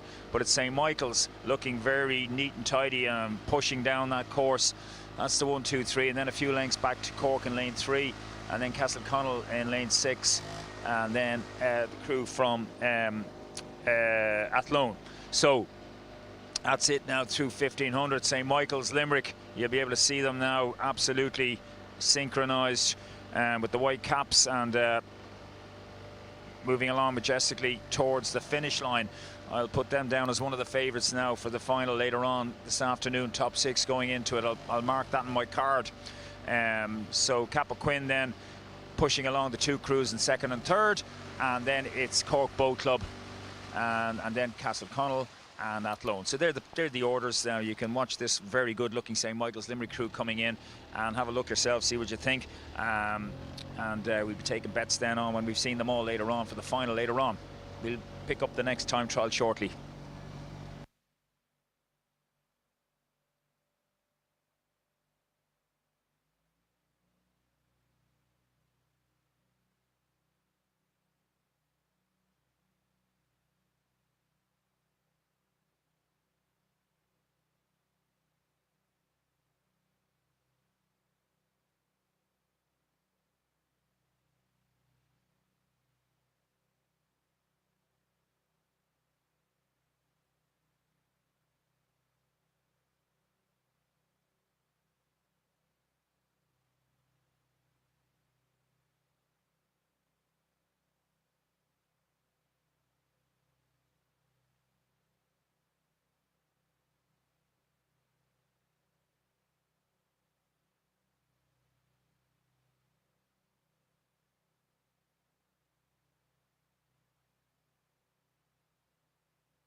As we await the next of the men's junior 18 double time trials, just a note, everyone, please do have a look and check out the Green Blades shop. It's selling Rowing Ireland merchandise, some pretty good kit available there, and all proceeds made go directly to supporting the high performance squad. Remembering that the World Championships is in a few weeks' time.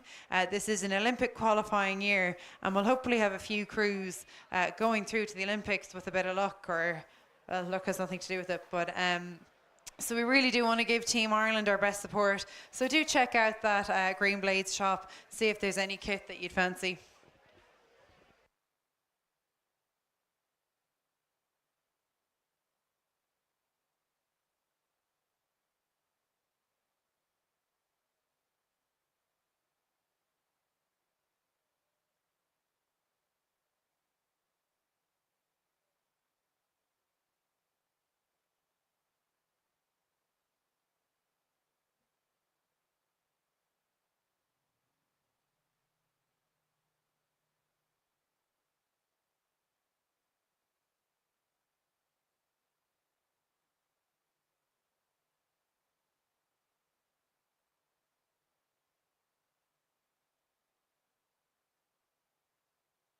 Maximum flight altitude reached.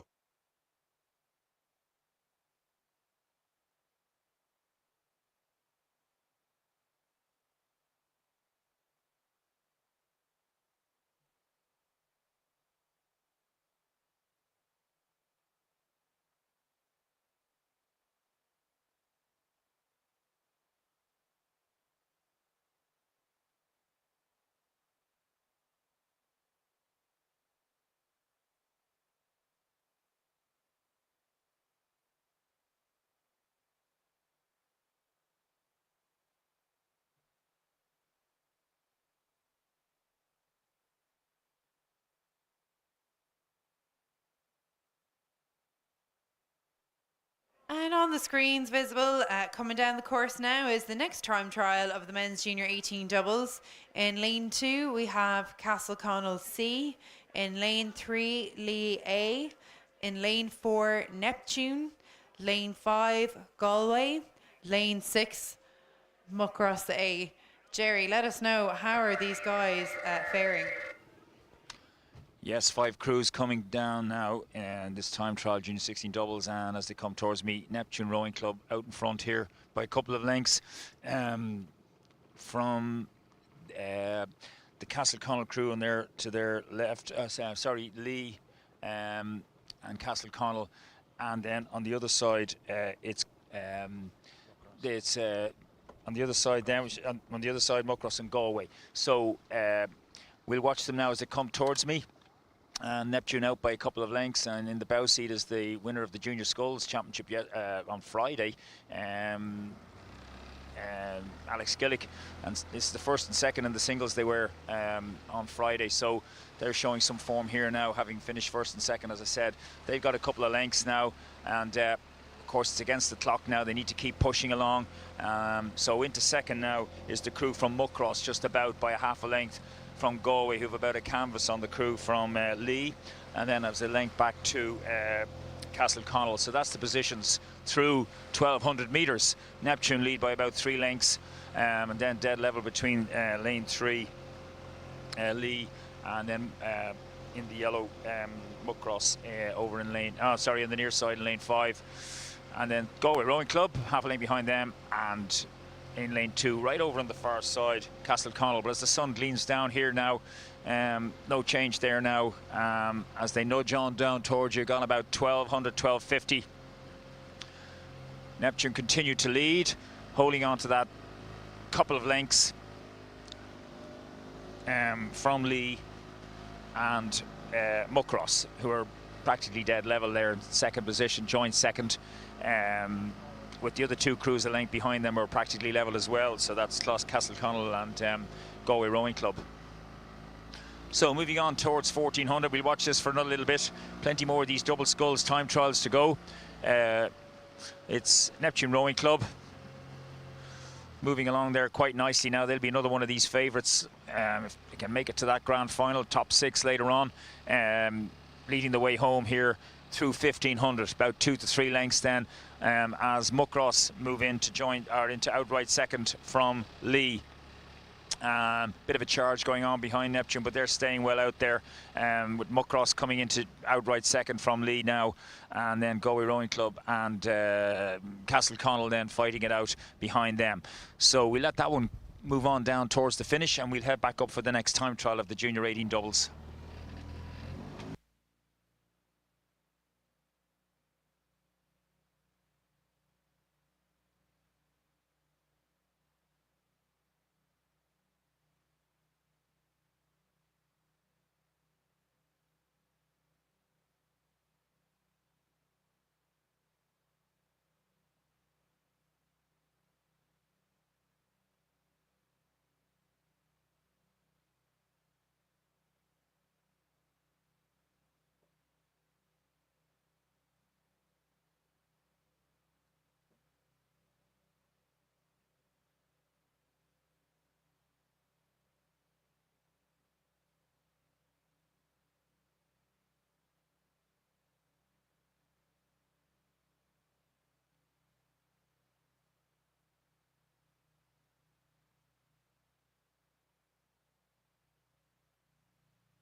A very strong performance from that Neptune double as they cross the line.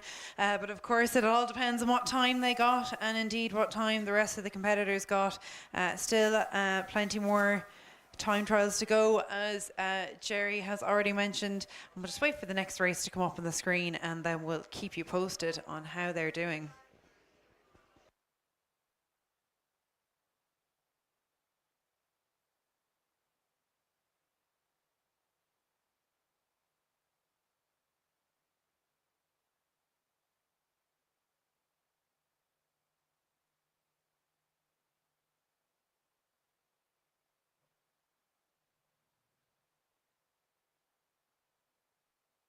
And our next time trial for the men's junior 18 double is already underway. They have pushed off the stake boats, and in lane 2 is Muckross B, lane 3 Athlunkard A, lane 4 Ban A, lane 5 Greg Namana, lane 6 St. Michael's B.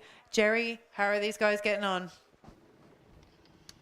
Oh, they're all getting on very well indeed as they move on down towards me now. And this time trial, the 5th time trial, and as they come along at Lunkard and Muckross and Ban and St. Michael's, there's not much between them at all. The only crew is Greg Namana that slipped back.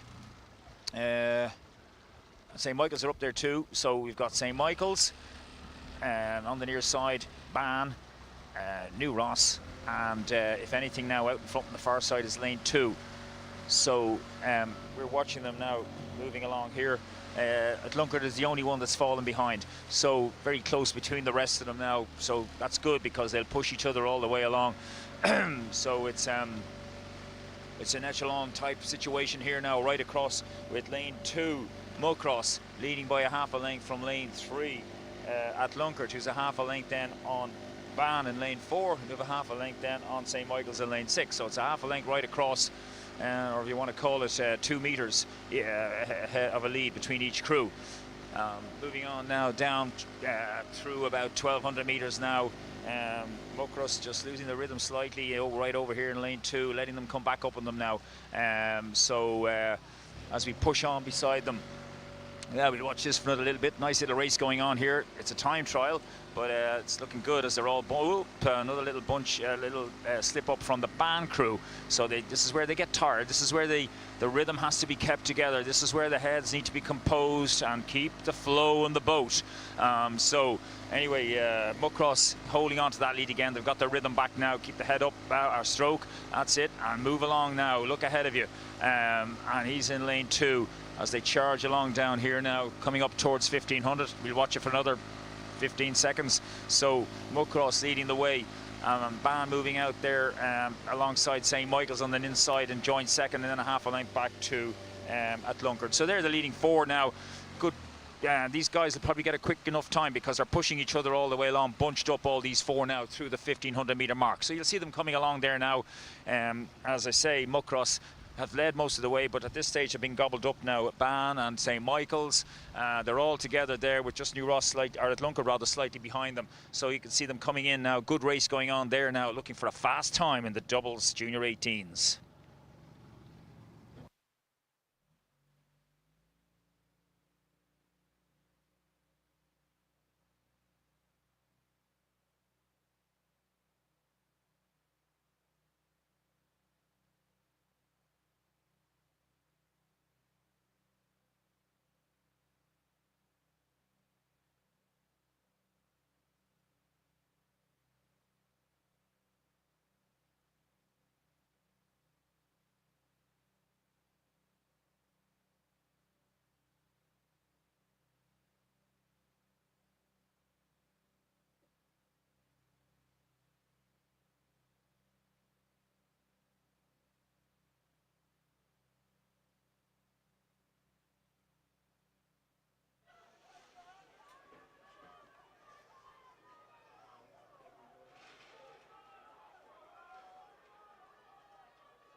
And as the crews from that last time trial cross the finish line, will await their times to see which of them, if any, have succeeded into the grand final.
And another 3 time trials to go. It's a well-entered event.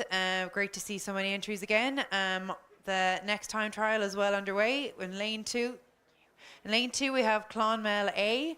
Lane 3, Muckross D. Lane 4, Anslunkard B. Lane 5, Lee Valley. Lane 6, Enniskillen. It's over to you, Jerry. Yes, Leah, Clonmel out in front here, the famed horizontal candy stripes of Clonmel, County Tipperary, Junior 18 double in lane 2 over there on the far station, leading the way here. They've got about 2 lengths on, that's watching them here now coming along, Lee Valley. Yes, that's correct. There's no show there from there's only four boats in this, Enniskillen and lane 6 on the near side, not there. But it's Clonmel leading the way from Lee Valley, about 3, 4, 5 lengths ahead of them. So Clonmel looking good. They look like a crew that could be in that top 6 now at the end of all this. And there's Lee Valley, and then a good few lengths back then to lane 4. That is the lane 4, sorry, at Lunkard. Yeah. And then we have the crew from Muckross. So well spread out here now, but good looking Clonmel crew now heading down through the 1500 metres. We'll wait and see if that crew makes it to the top 6 final later on. And Lee Valley in 2nd position, as I said. That's it at Lunkard 3rd, and 4th position then is Muckross. So there's not a lot more to be said about that one as you watch a nice looking Clonmel crew come in towards you. So there's 2 more of these doubles to go, as you watch that one come in.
So here we are now with the next time trial at Lone B over there in lane 2, and then we have Skibbereen A, and then Enniskillen B, Lee B, Coxed on the inside. And as they move up along, they've gone about 1,200 metres now. Skibbereen lead in lane 3, about a half a length only, and they're being pushed along there by the crew from Lee, the B crew from Lee. So less than a length between them, and then it's about 2 lengths back to Athlone in lane 2. And then it's a considerable distance back then to the other 2 crews, Enniskillen B and Coxed. So watching another Skibbereen double here now, moving along in lane 3, but being challenged considerably by the crew from Lee row out in the marina inside Cork City. Skibbereen, so 2 Cork crews leading the way here from an Athlone crew. And that's the 1, 2, 3 now as they move along, around 1,300 meters gone.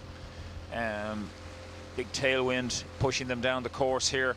And it's been pretty consistent, so for the time trials that's quite fair. You know, it's been pretty much the same right through here for all these races for the time trials. No change at all as they approach 1,500 shortly. Skibbereen leading. They've held on to that lead from Lee Rowing Club on the inside in the red and black, and then behind them on the far side it's Athlone in 3rd. And then we've got Kaloshik Noid and then Enniskillen then behind them. So as this one approaches you, we've won more of these 18 doubles. There's been a lot of these races. There's been 37 boats entered in seven time trial races. That's an incredible number for these 18s. Very, very competitive indeed. So as Skibbereen push away there now and having a right good go at them as Lee in 2nd position, but Skibbereen out in front from the Athlone crew. They're the 1, 2, 3 in this second last of the time trials in the junior 18 doubles. We pick up the last one shortly.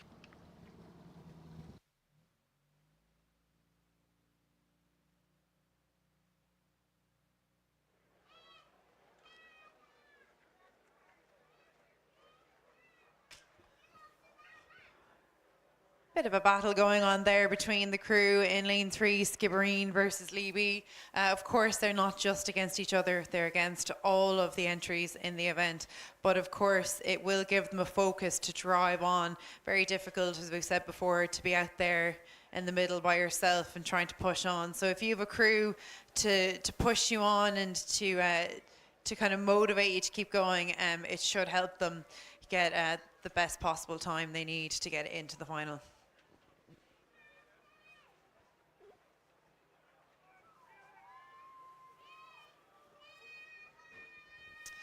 So last few strokes as they come to the line.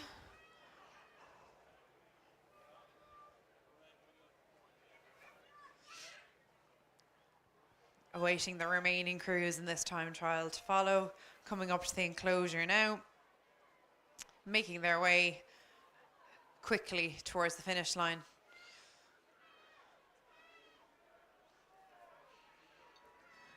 And one last heat to go in this men's junior doubles, and then they'll have about a 2-hour rest usually until the final, where the top 6, as we all know, will be seen in the grand final.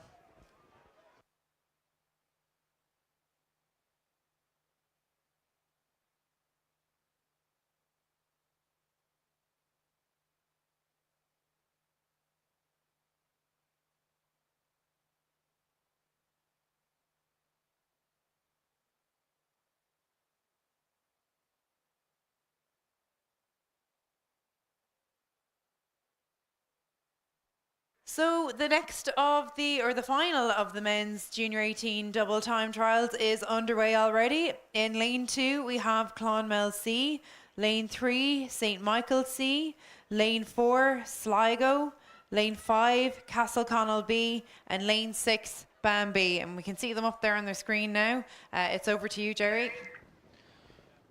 Yes, the Castleconnell B leading this one in lane 5. They're out to a couple of lengths from the other 2 crews, which are practically level. Lane 3 St Michael's, and the crew from Ban on the inside there in lane 6, probably half a length behind Michael's now at this stage, then a couple of lengths back to Sligo. So as you say, the last of these time trials, and then all the coaches will be frantically looking to see who's in the top 6 to make the final later on. But moving along here, Castleconnell looking nice there out in front.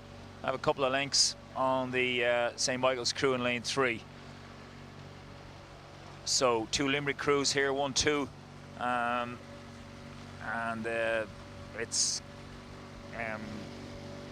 Castleconnell leading this one. About a length of Clearwater from St. Michael's Limerick, and then about 2 lengths back to Ban, and then about a length back to Clonmel on the inside in lane 2, and then it's another length back to Sligo.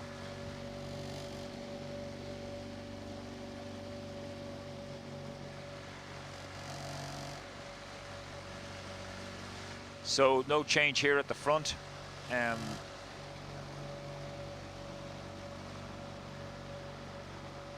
there's no change here at the front as Castleconnell continue to lead this one. The B crew, a couple of lengths from St. Michael's, heading towards 1500 now, meters gone in last time trial men's junior 18 doubles. So we watch it for another little bit.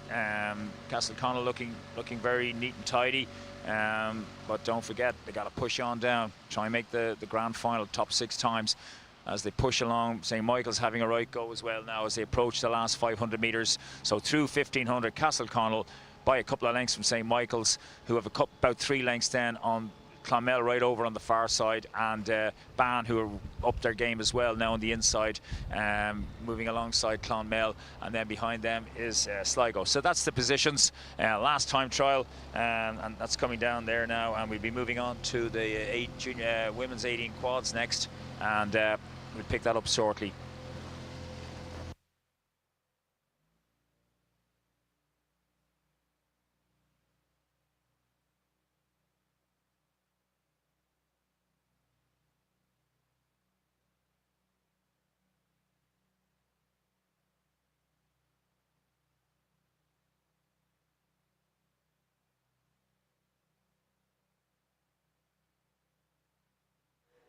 And the last of the men's junior 18 doubles now approaching the enclosure. So they need to keep pushing it on in this time trial, as with all the time trials. It's not over till you cross the finish line, and you are racing all the other heats or time trials that have taken place today.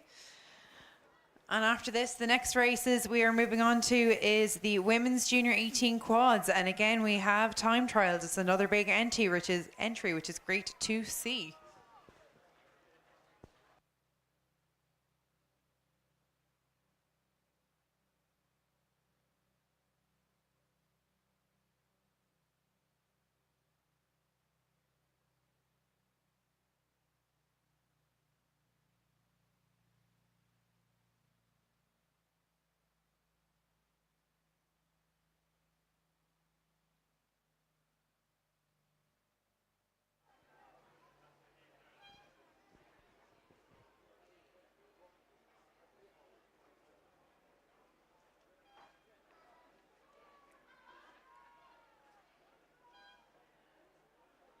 And I'm sure all these men's crews will be keenly awaiting to see the final times now that the last crew is crossing the finish line, to see which of them will be featuring in the final at 1700 later today.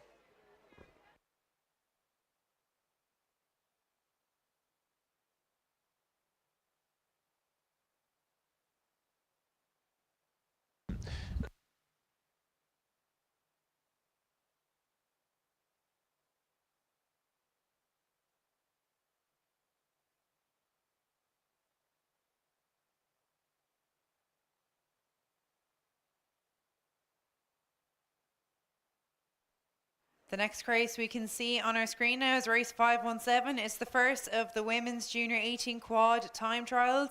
In lane 1 we have Lee B, lane 2 Skibbereen B, lane 3 Workman's, lane 4 Killorglin, lane 5 Commercial B, lane 6 Muckross. Over to you, Jerry. Yes, Leah, as they charge down towards me here now, it's time trials again, and we've got 1, 2, 3, 4 of these time trials, top 6 to make it to the final. So as they come along here now, coming up about 800 metres gone, it's Killorglin leading the way in lane 4. Out there in front, a little bit of Clearwater, and then beside, on the inside is, on the far side in lane 1, Lee, the B crew from Lee, in second position, and then about another half a length back to Muckross. So Kilogren, Lee, Muckross, and then a little bit of Clearwater then. Back to Workman's, then Skibbereen and Commercial. So a little bit spread out here, but looking very good there now. In lane 4 at the moment it's Kiloglen. But you know, they're only about as the crew on the far side now. Lee B pushing right back up. They're overlapping with them. So these are the leading 2 crews charging down here now, desperately trying to get that time. So it's been all up this afternoon since we came back from the wee little break we had. It's been all about time trials, apart from the senior women's sculls in the first race of the afternoon. And so here we go, mentioning the senior women's sculls. Kiloglen, Kosta took their title for them earlier on in the single sculls, and now we have a nice looking junior 18 quad coming down here. So that's good for them, for this club. They're out now to nearly a length from lane 1. Way over here in lane, the Lee B crew from the marina in Cork City, as they charge down, desperately trying to stay with them and get that fast time and get tagged along. And then a little bit of just a little bit of Clearwater rather, back to the yellow boat in lane 6, Muckross in 3rd position. So no change there. But moving up in lane 2 is the Skibbereen boat now, pushed out into 4th. All of a sudden they've gone ahead of Workman's and Commercial. Always strong over the second half, these Skibbereen crews. But it's a good bit back from Kiloglen, looking very good indeed. We're coming up nearly now to 1500. Fast boats, no cocks in this boat, steered by one of the girls with the shoe, so all very technical stuff, and trying to stay in their lane. 2 oars, lots going on. It's a difficult boat indeed, but Kiloglen managing it absolutely brilliantly here in lane 4, leading the way with a little bit of Clearwater now from Muckross and Lee on the far side. Muckross way over either side of them, lanes 1 and 6. So that's the 1, 2, 3, and then Skibbereen pushed up into 4th. There's a little bit of rain starting to come down, just an isolated shower hopefully, and Workman's then, and then Commercial. So that's the positions as they all go through 1500 in the first of the time trials of the women's junior 18 quad. We'll pick up the next one shortly.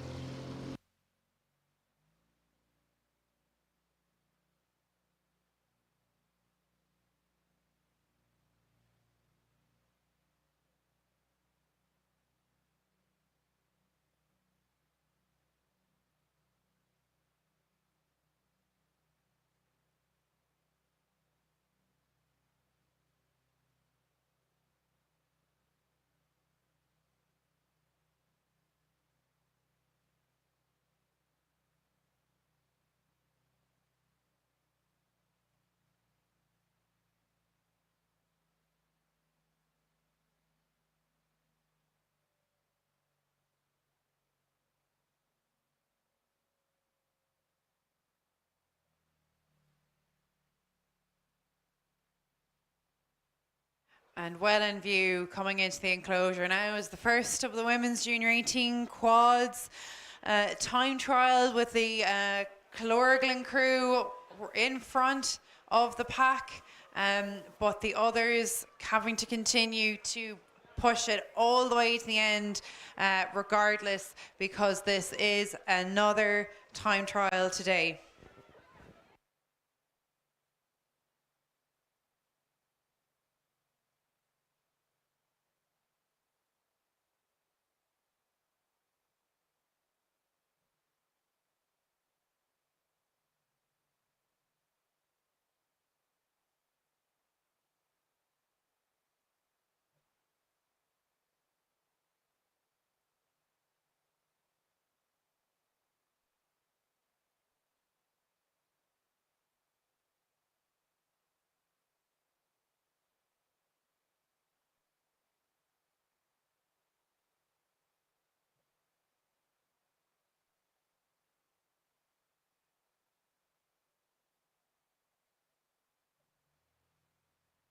And the next of the heats from the women's junior 18 quad is well underway. They're well past the halfway mark. So I'll leave it to Spuddy to give you the intro into how these girls are doing.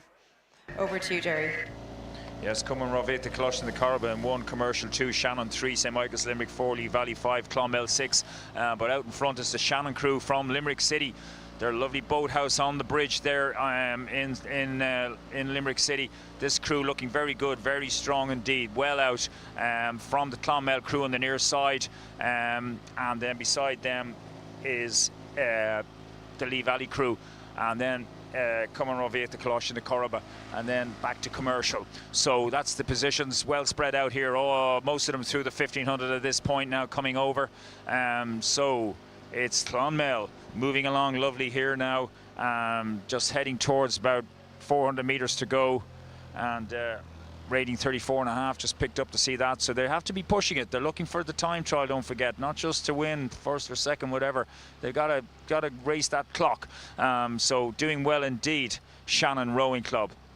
And then the other two fighting it out there on the inside, which is the Clonmel crew and Lee Valley. So they're pushing each other along, and then Cumann Rovith, the Colosh and the Corriba in fourth way over here on this side again, followed by Commercial. So as they approach you there, that's the second one of time trial of the Women's Junior 18 coxless quads. As you watch it come in, we'll pick up the third one shortly.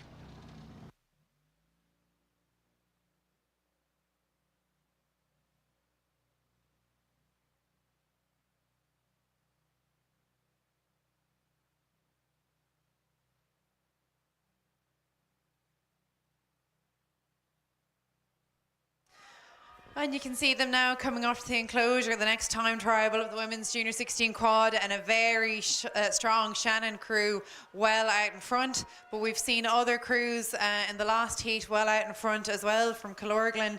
So it'll be interesting to see. I'd expect to see those two crews in the final, and we'll see how that plays out later today.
And one more heat from the Women's Junior 18 quad on its way.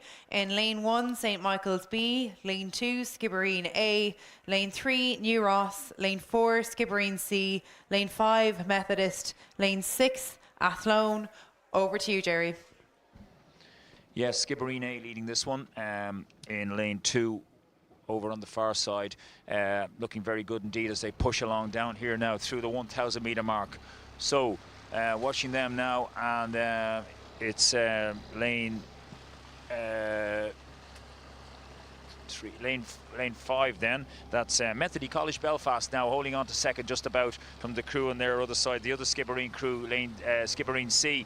So Skibbereen A, a couple of lengths ahead of Methody College Belfast, and then a half a length ahead of Skibbereen C. It's like a conveyor belt, these Skibbereen scullers, I tell you, something unbelievable.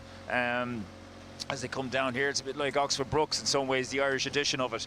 But we're watching them coming along here now in lane 2 now, piling it on here. Whoa, look at this, majestic rowing, absolutely standing on the stretcher, these girls. This is a good quad now, lane 2 way over here the other side. They're well out, 3-4 lengths on a good Methody crew.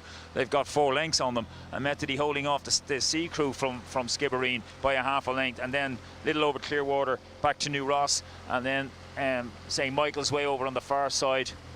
as we have to pull back here now. This race is spread out because there's such a powerful rowing going on here from the Skibbereen crew and Methody, who aren't bad themselves, and the second, the sea crew from Skibbereen. These three lead the way, and then a little bit of Clearwater to New Ross. St. Michael's then way over on the far side, and Athlone then behind them.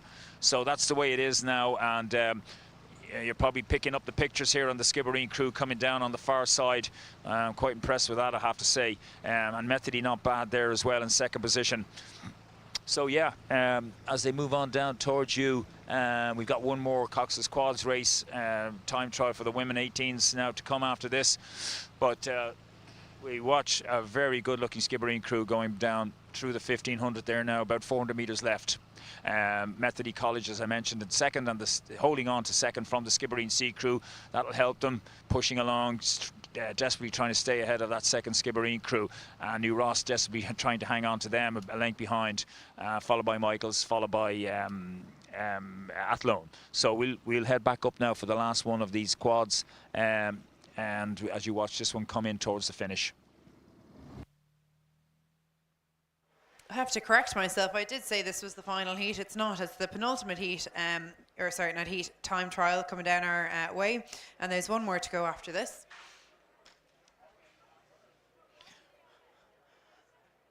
So from here already, if you take your eyes off the screen and over to the crews, you can see them in line, and you can see that lovely Skibbereen quad very clearly in front, really pacing themselves down, pushing themselves to the end.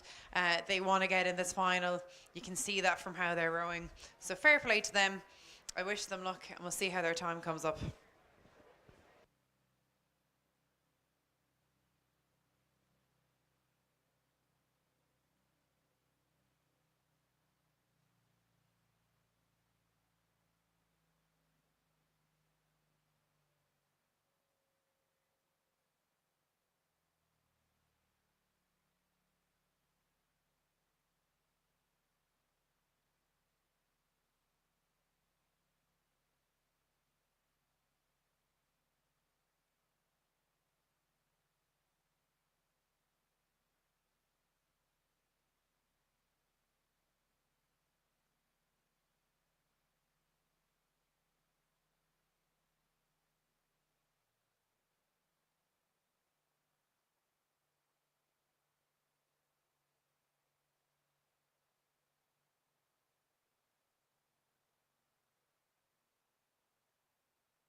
And the last of the women's quad time trial is on the charge down towards us in lane 2, Sligo, lane 3, Tralee, lane 4, Enniskillen A, lane 5, Lee A, and lane 6, Enniskillen B. Over to you, Jerry.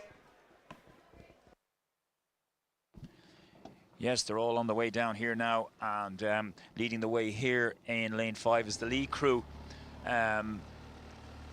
But actually they're probably dead level now with Enniskillen A. These two crews well out.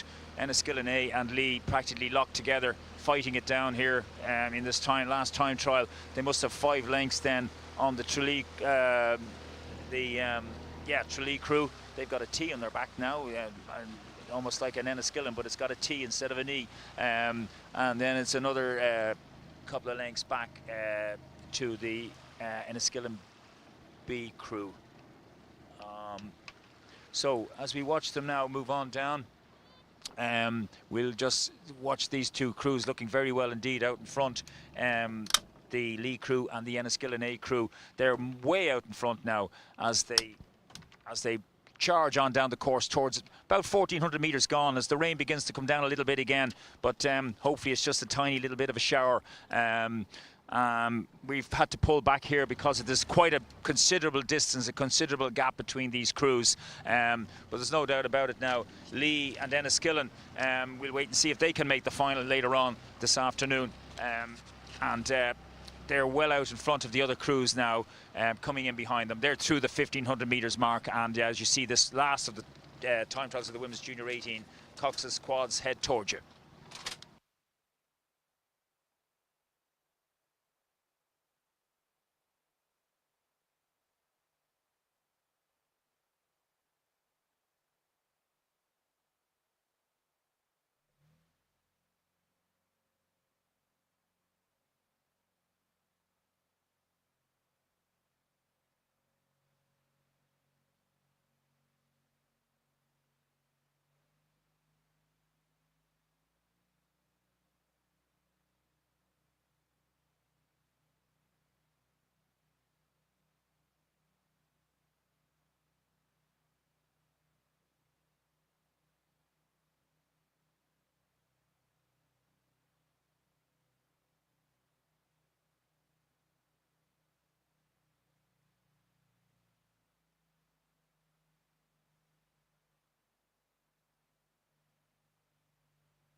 And then coming towards the enclosure now is the final of the women's junior 18 quads. We've already had a couple cross the line, and we'll await those times.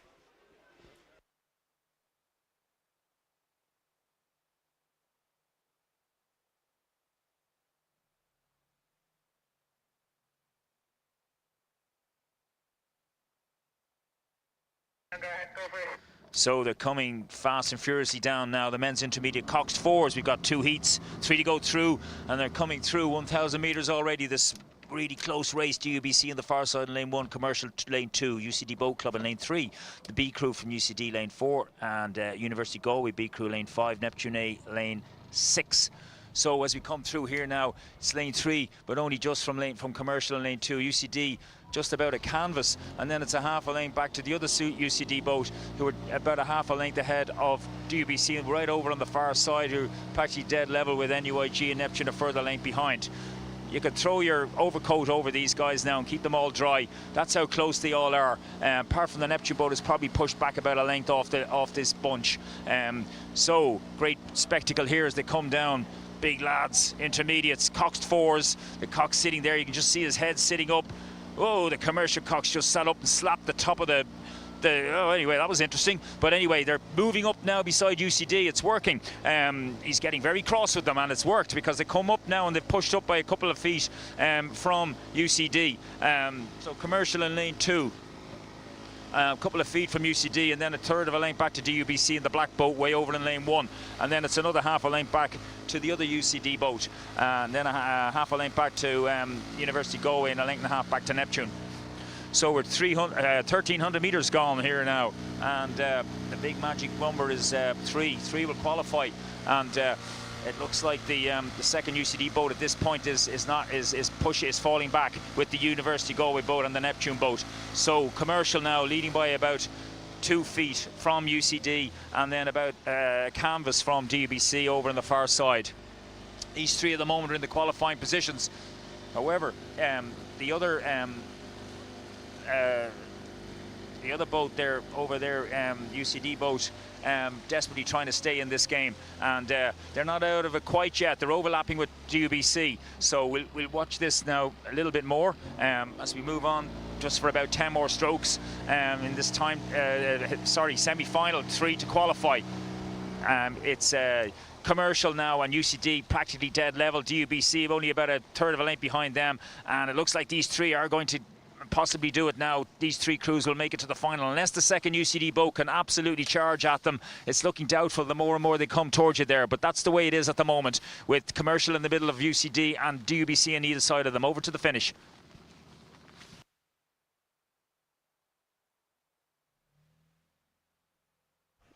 Thanks, Jerry. And here you can see it is looking like it's the first 3 lanes of DUBC Commercial and UCD-A who are going to take their positions in the final, but they're not quite out of the danger zone in terms of being able to caught by that other UCD crew.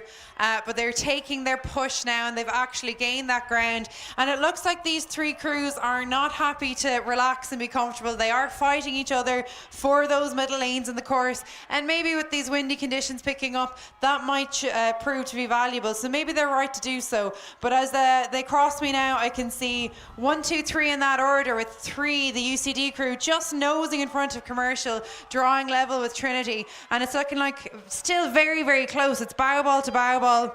And you heard it there, beep, beep, beep. So we'll wait for the official call on that to see which of those guys crossed the line. But very close between those 3 all through to the final.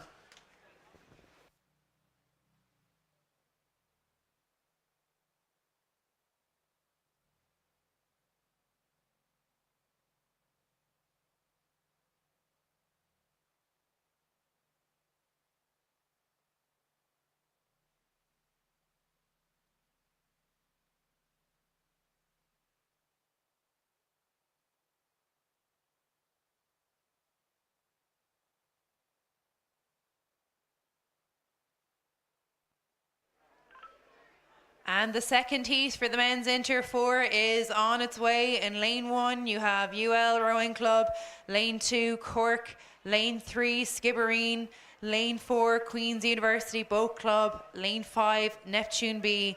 Lane 6, Shannon. Over to you, Jerry.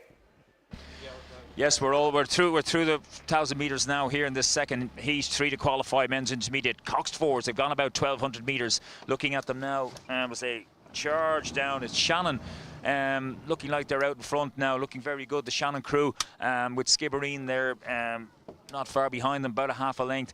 And then right over on the far side, it's University of Limerick. This is another tight race. Cork Boat Club only a half a length behind them. These 4 crews now, a little bit of Clearwater then back to Queen's University, Belfast Boat Club and Neptune. So we're watching them now as we ride alongside them.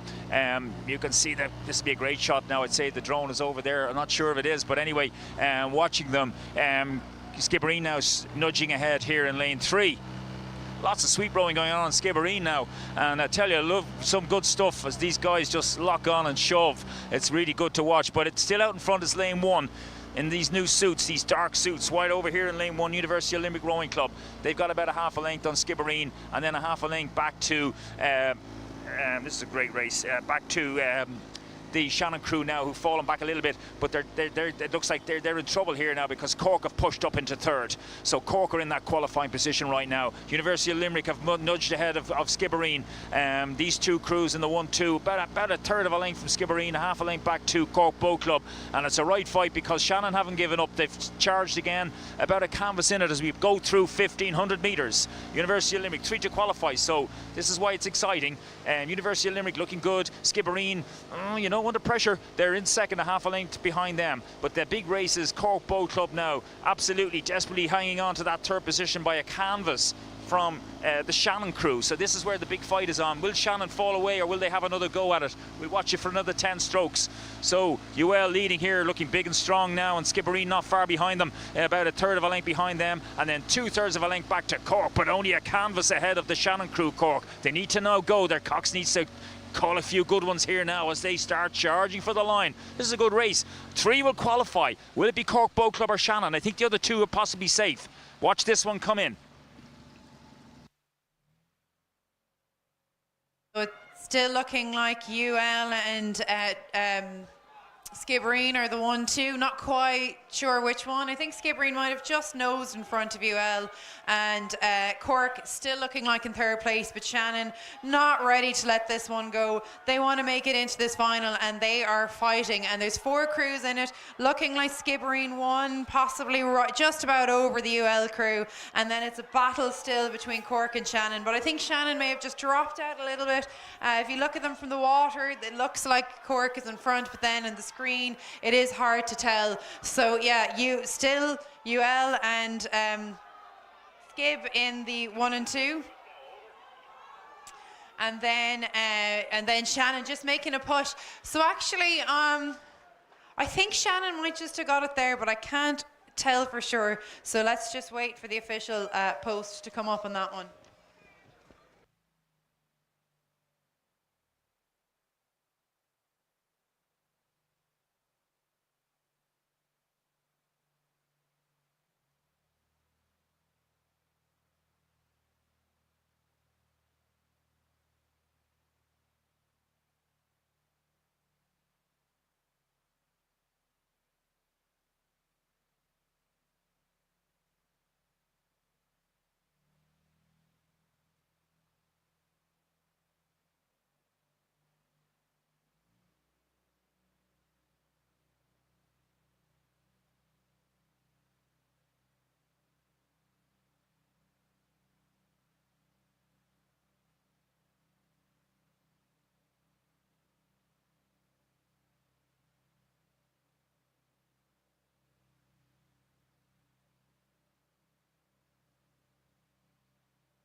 And the men's novice 8 has already taken off. It is a straight final between two rivals, UCD versus Trinity.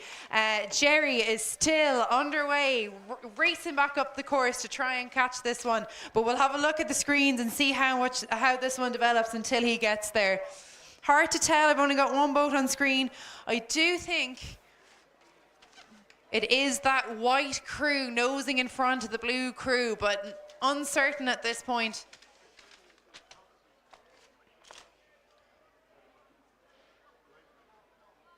So these guys would have met each other already earlier in the year for the Colours event that takes place in the Dublin City Centre, and they're racing against each other. And it is, in fact, now that I see it now, that Trinity crew just in front, pushing, looking very clean for a novice men's crew.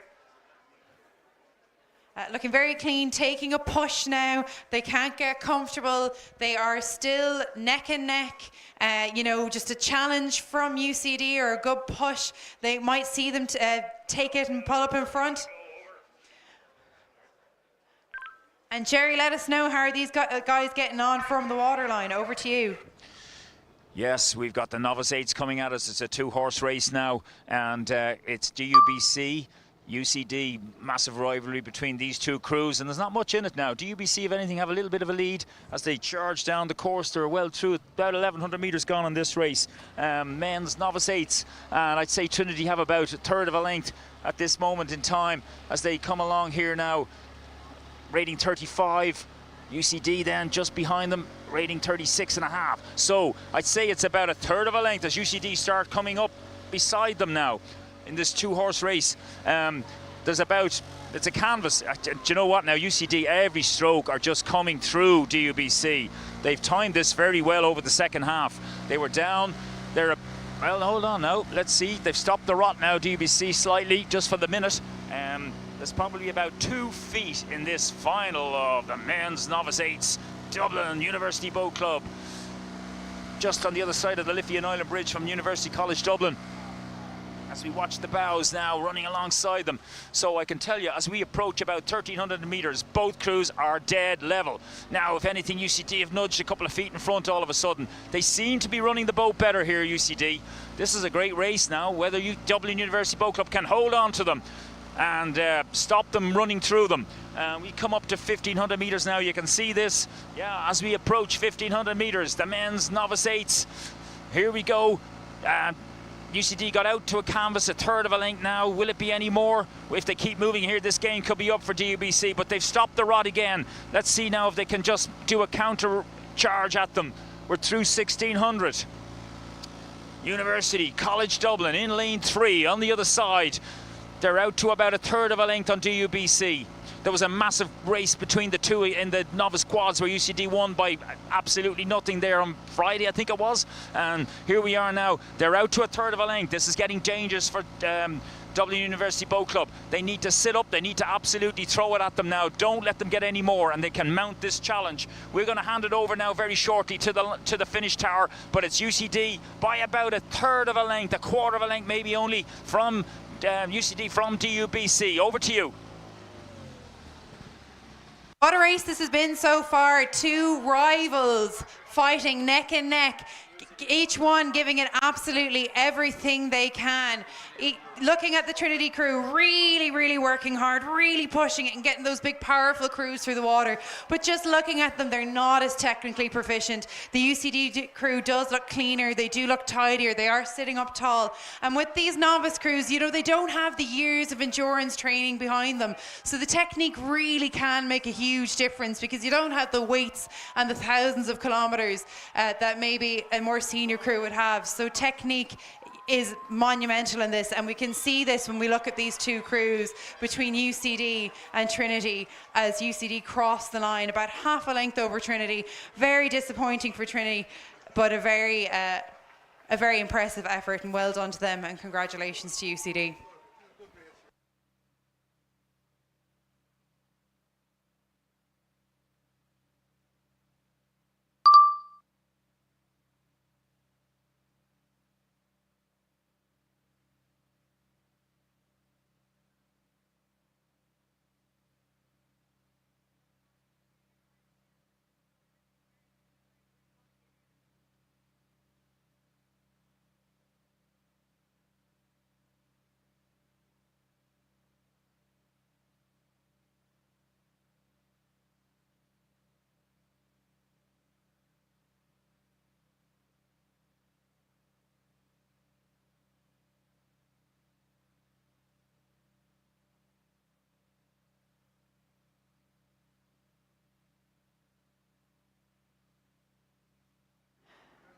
And we have a big one coming our way, ladies and gentlemen. It's the women's senior 8 in lane 2, UCD Boat Club, lane 3, Skibbereen, lane 4, University of Galway, lane 5, UL Rowing Club and Castleconnell Composite, and in lane 6, Dublin University Ladies Boat Club and Anna Liffey Composite. So Jerry is charging his way back to the course because we want to give you the best coverage that we can, because this is a really important race of the day, the women's senior 8s. Yes, Leah, they're on their way, the women's senior 8s, and the rain is pouring down. So we'll pick it up now very shortly, but you'll see it on the screen, and you'll be able to see how it's developing. But this rain is chucking it down all of a sudden, and I'm sure they're not even noticing that now, these women in this senior 8s race, as it comes down, as you said, UCD and 2 on the far side, and Skibbereen, then University Galway, and then the composite, University of Limerick, Castleconnell, and then DULBC Anna Liffey composite, their alumni club, so it's really a DULBC crew and some sorts. But they're coming towards us now, and I'm watching this now, and it's chucking it down. So it's good fun, but this is the women's senior 8s. We got to stand up and watch this one. And looking at it now, UCD on the far side, looks like they're out in front. University College Dublin Boat Club, and from the crew in lane 3, which is University Galway Boat Club. So as they move on now, coming up towards 1,000 metres. They've gone about 800 metres, women's senior 8s, but there's not, I tell you what, it's very close. UCD on the far side, then it's University of Galway. If anything, University of Galway have nudged up in front, out in front rather, from the composite University of Limerick, Castleconnell. So they've moved out now, so it's clear now as we watch it coming up towards us. University of Galway, and then the composite, we'll call them for the minute, absolutely dead level now, and they've pushed out all of a sudden to Clearwater from the UCD crew on the far side, and the DULBC crew composite, and then the Skibbereen crew. So as we ride up alongside them here now, this is, whoa, look at this, lane 4 and lane 5, they're locked together. So it is the University of Galway, and just slightly nudging out in front now is University of Limerick Castleconnell composite, probably about 2 feet. So we're watching them now, we're riding alongside them, and you can see the photos, hopefully the pictures, through this haze of rain on Sunday afternoon. It was a sunny Sunday, but it's a bit drizzly at the minute. But I tell you what, University of Galway are being very brave here. They are hanging on to the composite. It's absolutely nothing in it between them. So we're riding along the bows now, and I tell you what, they're absolutely dead level. We're through about 1250, 1300 now as we charge down the course in the women's senior 8s. We're watching these two because they've got Clearwater and UCD on the far side, and then a half a length back to DULBC and another length and a half back to Skibbereen. But at the moment, these two are locked together. They can't separate them. So University of Galway on the far side, on the near side, then it's the composite University of Limerick Castleconnell. They have not been separated an inch in the last 250. They're absolutely locked in there now. As I watch them move along there now, University of Galway, they're looking really strong. They're at 36.5. And then we watch the composite, and they're just on the inside, and they're going at 36. They're both bang, bang. They're absolutely together. They're rowing in sync. Look at this, in, out, together. Whoa, we've got a fantastic race through the 1500. You're going to love taking this one home now, as I'll take it for another little bit. There's nothing in it now. If anything, the composite have nudged into 2-3 feet. They're just that tiny little bit of a lead. So have University Galway got it in them now to charge? And I tell you what, I bet you they have. I'm looking at two fantastic looking women's 8s here, senior 8s, stuck together as they come towards you now. Leah, I'm going to let you love taking this one home here. They're stuck together. We'll hand it over.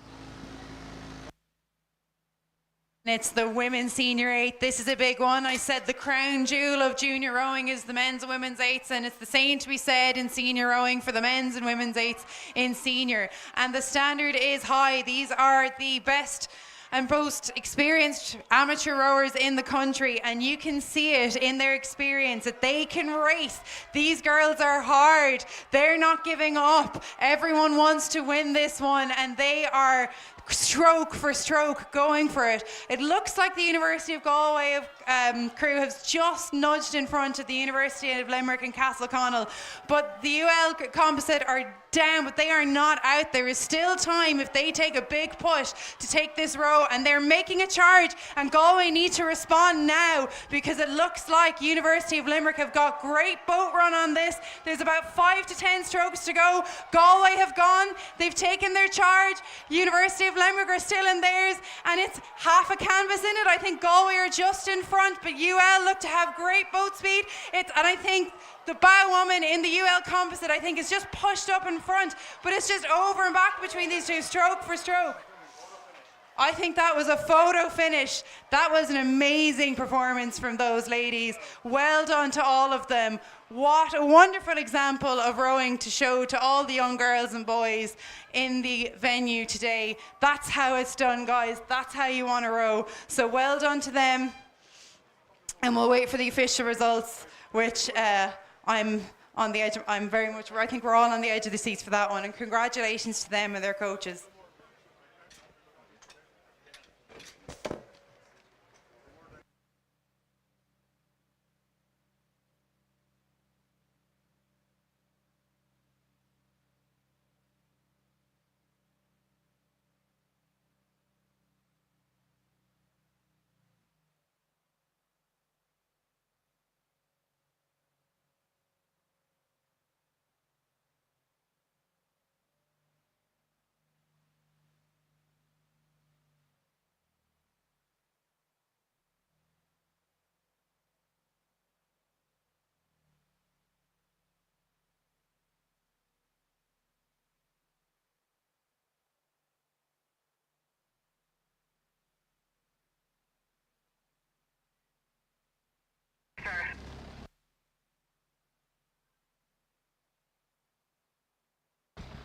So the men's senior 8 are coming down now, charging down after the fantastic women's senior 8. I haven't found out yet who won, but here we go now. It's a 3-boat race, and it's University of Galway on the far side, Cork Boat Club, UCD. So as they come towards 800 metres gone, do you know what? I think UCD, possibly Cork Boat Club. Cork Boat Club, can they win the championship? The first senior race that would ever go to Cork in its entirety in one, but it's UCD by about a third of a length from Cork Boat Club, and then it's 2/3 of a length back to University of Galway. Now they're pushing out to half a length. University College Dublin looking to retain this trophy as they charge past the 1,000 metre mark now as the rain belts down here. We're watching this race through a haze of rain. I was going to say snow, through rain, but it's University College Dublin pushing along there at 37.5. Cork Boat Club about a little under less than a half at 37. They're both same again, but it's UCD pushing out to a half a length, and then it's a length back to University of Galway right over on the far side in lane 2. So we're well into the second half now. We're in the difficult middle where they need to just control it, but Cork Boat Club need to hang on here now. Cork Boat Club need to hang on. This is the same as what happened last year, where UCD pushed on over that third 500. Cork Boat Club now just desperately trying to hang on. It's a half a length. They're not moving out anymore, UCD, so that's from a Cork point of view, that's good for them, because they're just staying with them there now on that half length. It's still back to a length though, back to University of Galway. For those of you looking, it's a length back to lane 2 to them. But watching out in front here, it is University College Dublin holding on to that half length, and a brave Cork Boat Club, absolutely brave they are. They're standing on the plate, they're desperately, this is where they have to just hang on to them so they can be in with a shout to charge at them for that line. We're approaching 1500 shortly now. We're going to be up there now. Here we go, through 1500. It's a half a length still by UCD, trying to get out to 2/3 of a length. If anything now, they've taken another couple of feet off the Cork Boat Club crew. Oh, this is where UCD now are going to start charging. But Cork Boat Club, are they going to let them go, or are they going to have a fight? Are they going to start swinging? Let's see now. They need to start a big brawl here now. Don't let them go, Cork Boat Club. they're really being brave, I have to say. Now they're putting up a much better race than last year here. They're overlapping. They're still overlapping. We're into about 350. UCD start the mount, they increase the rate. So do Cork. It's still a link back to University of Galway. They're not in it anymore. It's UCD holding on to that lead all the way down since we picked them up. It's coming up to 250 now. I'm going to hand this over shortly. Men's Senior 8, UCD hanging on desperately. They're in a big race, I tell you, a much bigger race than the last couple of years. Cork Boat Club, here we go. Can Cork catch them? Over to you at the tower. What an exciting afternoon we're having following, but they just ran out of steam before the line. And that is 4 wins in a row for the UCD Men's Boat Club. Congratulations to them, and it's on now to them. Drive for 5.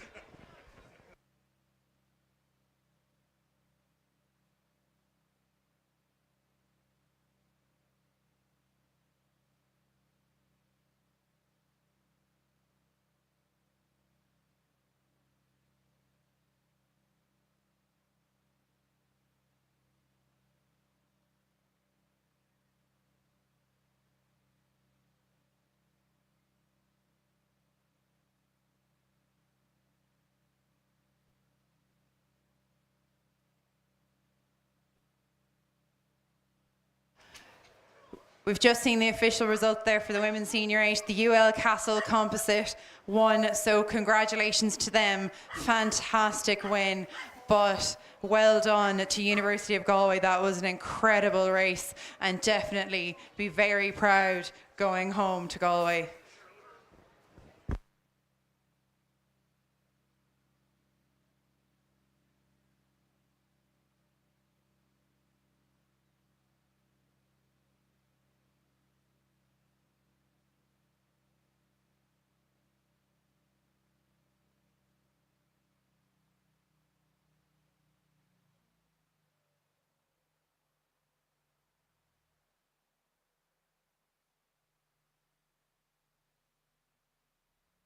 And coming to the screens now on the way down the course is the Women's Junior 16 single final. It's lane 1, Fermoy Payne, lane 2, Methodist Young, lane 3, Skibbereen McCarthy, lane 4, Skibbereen O'Donovan, lane 5, Athlone Rocket, lane 6, Cork O'Brien. Over to you, Jerry. Let us know how this crew or these skulls are developing. Yes, thank you indeed. The Women's Junior 16 single sculls, all these girls have made it through a long list of races from the time trials, and it's a credit to them all getting here now as they move along here. It's quite close as they move up now. We're at the 1,000 metre mark. We got a bit soaked there. I'm sure a lot of you others did too, watching those fantastic races. Yeah, as they come closer to us, we watched the sculler in lane 1 from Moy just had a little mishap, but she's off again now, so she's lost probably a length there. But as we look at it now, it's the sculler in lane 4. The 2 Skibbereen scullers right in the middle of this, the 2 fastest in the heats in the time trials. O'Donovan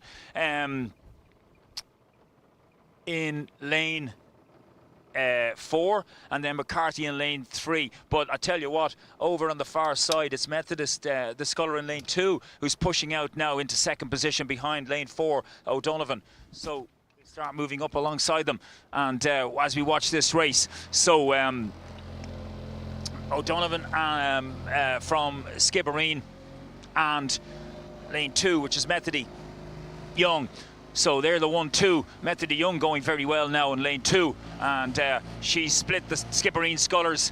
The girl in lane 3, O'Donovan.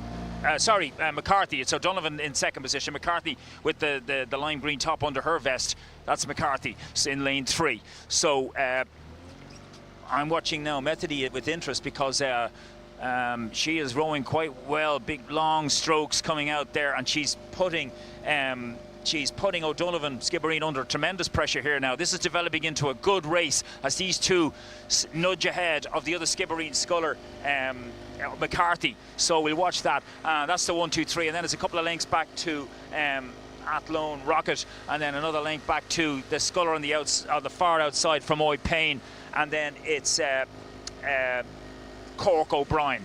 So just to say again, absolutely brilliant, all these girls making it to the top 6 in the country in the junior 16s. But I tell you what now, it's lane 2, Methodist Young. I tell you what now, I'd be looking at that name in a couple of years. I think she's going to be really good. I'm watching her here now, a development rower for Methodist College Belfast, and she's in lane 2 and she's out in front. She's pushed ahead now of the sculler O'Donovan in lane 4 from Skibbereen. And then it's another lane back to the other Skibbereen sculler O'Donovan. That's the 1, 2, 3. So, and a couple of lengths back to Athlone. So we'll watch this now with interest as Methody College push out. She probably has about 8 or 10 metres now on Skibbereen in lane 4. So can O'Donovan hold on to her because she looks like she's well and she's doing really well here. She this calmed down a bit more here now and it's suiting her really well. Another one of these long scullers. She's getting long levers up. So no, oh dear. She's just had a little bit of a mishap, but she's got going again. But she's let the Skibbereen sculler come back in a little bit. That's woken her up, I tell you. But I have to say, well done to Methody. Well done to Young. She's taken it up again. She's picked up the rhythm, having nearly fallen in. She just got a bit of a crab and then just top. Oh, she's back up and running. Don't worry, Methody followers. She's okay. She still has a little bit of clear water now. So well done to her. And she'll remember this one if she takes it to the line. But I'm looking through rain again here now, and Methody taking this one in lane 2 all the way down. We've gone through 1500, well past it. I almost missed it there, but she's got a tiny little bit of clear water. But I tell you what, O'Donovan in lane 4 from, we won't dismiss her, because I tell you, I bet you she's got a massive finish in her, and she's going to absolutely have a go at this girl from Methody Young. So let's see how this one develops now as we pass it over shortly. Methody leading here right over on the other side from the Skibbereen sculler O'Donovan, and then the other Skibbereen sculler the Skibbereen sculler McCarthy. That's the 1, 2, 3, the women's junior 16 sculls. Can Methody take it? I'll hand it over to you. And Methody leading the charge as they come into the enclosure. They'll have to go for their sprint now in the next 3 to 4 strokes. Very exciting race. Remember, they had to get through 40 odd scullers to get into this final. So these are top 6 scullers. But the Methody sculler, she was miles in front during her heat, as were the Skibbereen scullers. But it just goes to show how well she's rowing, because she's taking it nice and long. She's rowing very confidently. She's not panicking. She's keeping her cool. She's rowing. She had a mishap, but she recovered and held on to her lead. So really, really cool head. Really impressive to see in such a young sculler.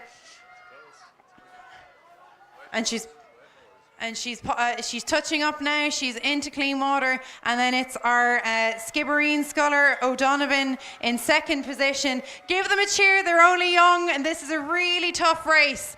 Let them hear you now.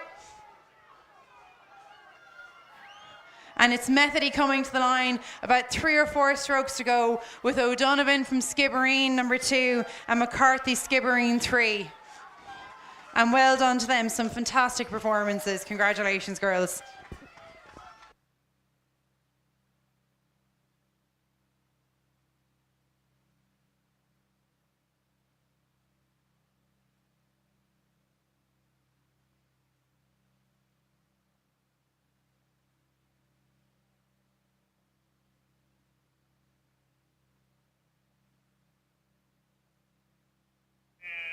Hold on, I'm looking for a pen. I might get it now.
Way already, we have the men's junior 18 double in lane 1, Muckross A, lane 2, Clonmel A, lane 3, St. Michael's A, lane 4, Neptune, lane 5, Capaquin A, lane 6, Lee B. Over to you, Jerry.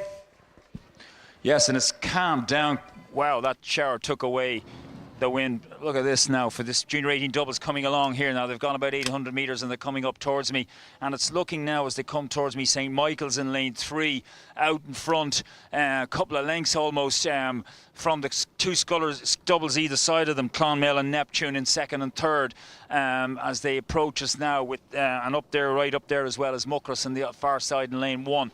But we're watching this now. St. Michael's, of course, having a great weekend here, having won the quads. These guys out of the quad, and Neptune now in second position, just about a length behind them. Can they mount a challenge? These guys finished first and second in the singles. The St. Michael's guys ahead of them finished won the quads, so a lot of pedigree here. But St. Michael's looking really good now. They're out to Clearwater, nearly a length of Clearwater on Neptune, and they're being hunted down by Clonmel in lane 2, about less than a length behind them. And then they've got right over on the other side Muckross in lane 1, only another half a length behind, and right beside them is the Capaquin. And then it's back to the Lee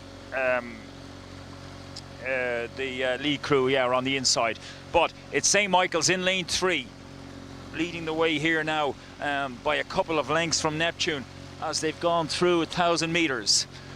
About 1,100 metres gone now at this stage. St. Michael's with the white caps on them, having a fantastic championships. Their junior women winning there earlier on this morning on a tremendous win by them. But this another one now as these other crews now try to attack them. Neptune having a go and still holding on to second, but being overlapped by Clonmel in lane 2, and then another half a length back to right over on the other side.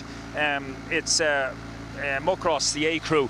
Now I don't know. It's a nice couple of lengths, even 2.5 lengths at this stage for St. Michael's. Rowing along really strong. It'll take some crew to catch them, I have to say. Neptune still holding on to second. We have to see what they have in them, whether they can mount a challenge or not. But they're coming up now to about 1250, 1300 gone at 1250 we'll call it, in the men's junior 18 double sculls championship. There were time trials earlier on. These 6 crews made it to the final, fastest 6 crews. But St. Michael's leading the way here. These other crews now are bunching up. Neptune about a half a length from the other two are dead level, practically right over on the other side in lanes 1 and 2. That's Muckross and Clonmel. Muckross just about nudging Clonmel for third. And then it's about 2 lengths back to the other crew. They're right on the inside. But watching St. Michael's, of course there's medals for second and third here. Neptune holding on to the silver, and right now it's Muckross in the bronze. But St. Michael's the big one. Are they going to get another win here through 1,500 metres? St. Michael's leading the way here now, looking really strong, rating 35 strokes per minute. Neptune in second position, rating 35 as well.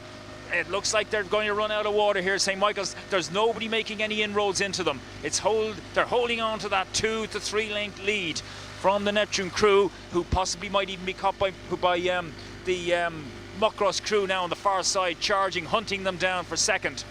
So great race on for second for that silver, Neptune and Muckross. But the big one, the championship, to take it home across to Limerick tonight with all the other ones they've won. I 2 or 3 anyway, I'll have to guess. But quads, men's quads, women's eights. This is magic. Another double here now. They're going to hand it over to you. St. Michael's, the junior 18 doubles, leading by a couple of lengths from Neptune, now are pushed on into second outright from the crew on the far side. Muckross, over to you in the far side, in the tower. St. Michael's holding their lead as they come to the end of the course. They're going to have to start going for their sprint now. They're rowing beautifully. They're rowing very well. Let's admire and see how impressive their sprint is. Of course, not out of the realms of possibility for them to be caught at this point, but although it is unlikely, and it's a fight between those crews for second and third place. So it's looking like Neptune are taking second.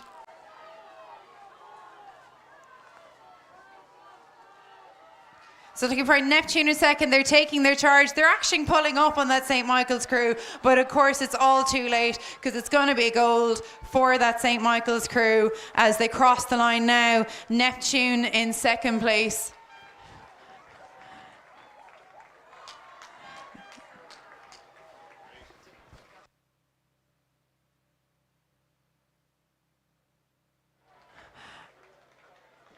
and Muckross for bronze. And congratulations to St. Michael's for their second junior win today, if I remember correctly.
So if you turn to your screens now, you can see the women's junior 18-4 just coming up now, lining onto their stake boats, getting ready for their race.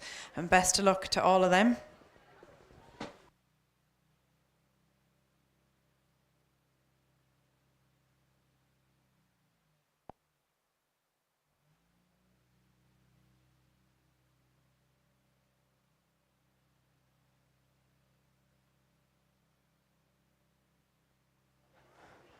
It's been a long weekend, ladies and gentlemen. It's been tense at times, wanting to know with all these conditions, with the unprecedented or unseasonal wind, whether or not all these championships will go ahead. But a fair play and absolute congratulations to the championship committee. It's their first year. It's a brand new committee to take over, and it was an absolute baptism of fire for them. And just well done to them for dealing with the conditions, for being able to be flexible, to fit races in pockets and windows of opportunity when we've been able to get it underway. And thanks to all the crews and coaches for being patient. I know it must have been really stressful, you know, being on standby as to whether or not you're going to race. But very well organised, and well done to the committee this year. And thank you to all the volunteers for coming and making this day happen. So 2 races to go for this year's Irish Championship. And we've got 2 great finals, no doubt, coming our way.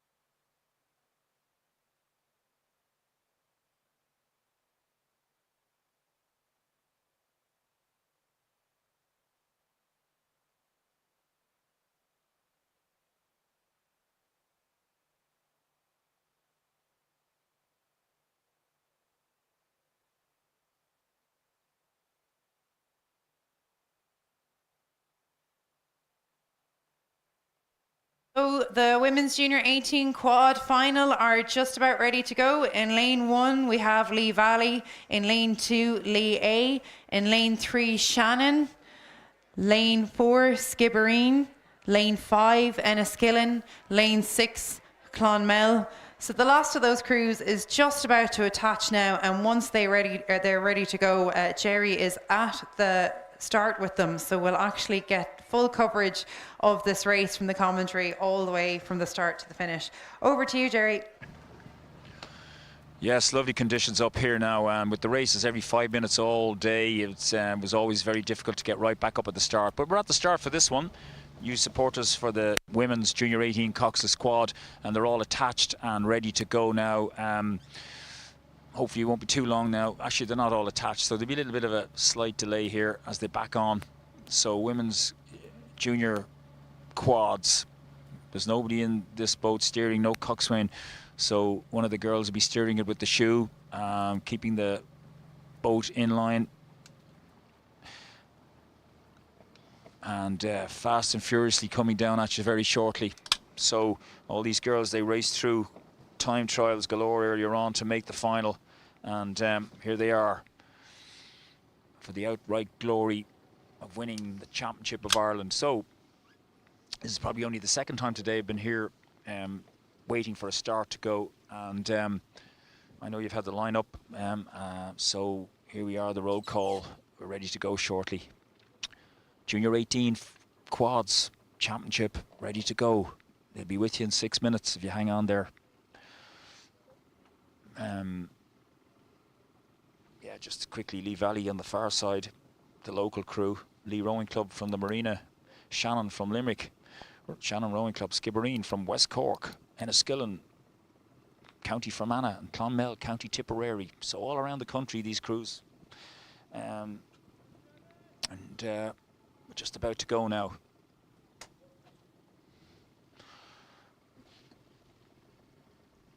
So it's always very tense now as they line up, and it's great now that these conditions are perfect for the quads, because the quads are so fast, and any little tiny, mistake where you clip the water can do a lot of damage sometimes. So it's the quickest and most technical of all the boats. You've got to be absolutely on your game. Little delay here now, so the calm before the storm. We got the men's intermediate fours coming up after this, and that should be a good one. Having looked at the two heats, they were tremendous. They were so powerful, they were close. So I'm really looking forward to that one, the last race of the day coming up after this. Now we have the roll call. Here we go. We'll be gone here, we'll be out of here in 10 seconds.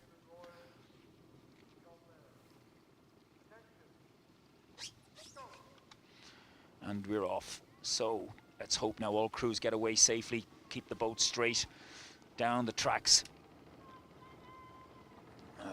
Yeah, so nothing in it at all here. Nobody's jumped out in front. All crews away together. Absolutely nothing in it now for the first 20 odd strokes of this race as they go through their starting procedure.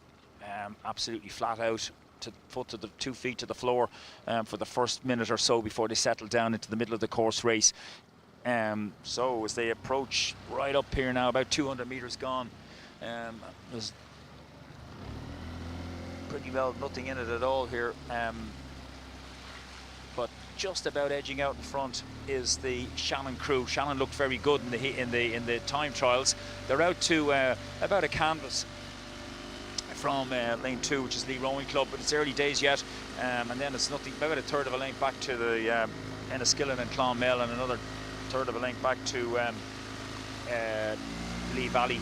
So Clonmel leading the way here through 350 meters. They've actually done very well. They've had a tremendous start now. Apologies, it's Shannon, not Clonmel. Clonmel are over in lane 6, so it's Shannon Rowing Club out in front. So they're in lane 3 in the middle. So they're pushing out to 2/3 of a length, which is really good now over the first 500 meters. And then we've got Enniskillen in second position, just about then from the crew inside them Clonmel. So that's the 1, 2, 3. As we go through 500 meters, Shannon leading the way here from the Enniskillen crew. That's the 1, 2, and then it's a third of a length back to Clonmel, and then it's another half a length back to Skibbereen, who are dead level with Lee, and then another length back to Lee Valley. So that's it now. We're watching them through 600 meters. We're riding alongside them here, and what powerful rowing going on here from lane 3, the Shannon Rowing Club Limerick. Really good technical stuff here, absolutely tapping it along now. Whether they can keep this up or not now, will be interesting to see, because I'm catching them here now at 38 strokes, still up high.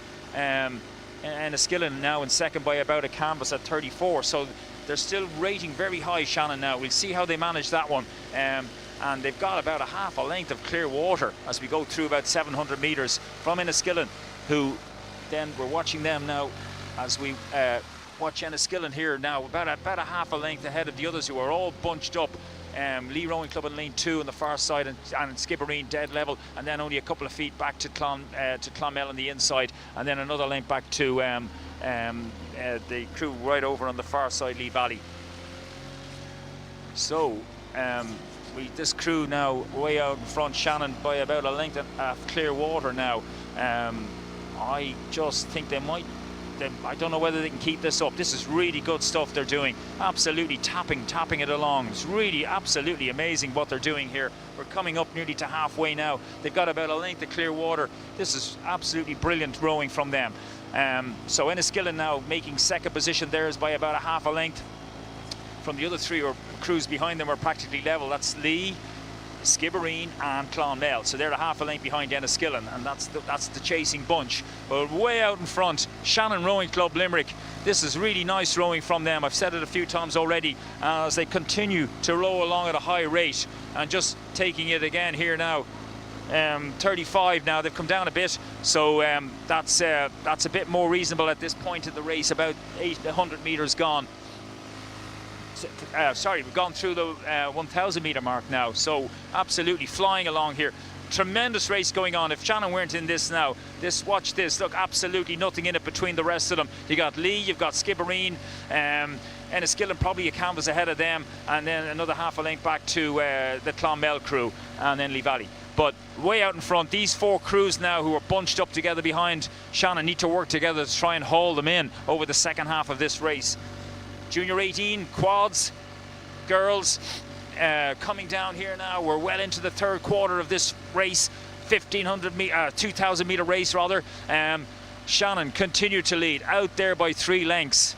Unbelievable, really good. I'm very impressed. Skibbereen now pushing Enniskillen for second place, really going well there as they come up level beside Enniskillen. So that's the second and third, and then Lee over on the far side in fourth, and very close then to Clonmel on the inside. So we're coming up to nearly at 1,400 meters gone. Shannon continued to lead. They've probably stretched out further.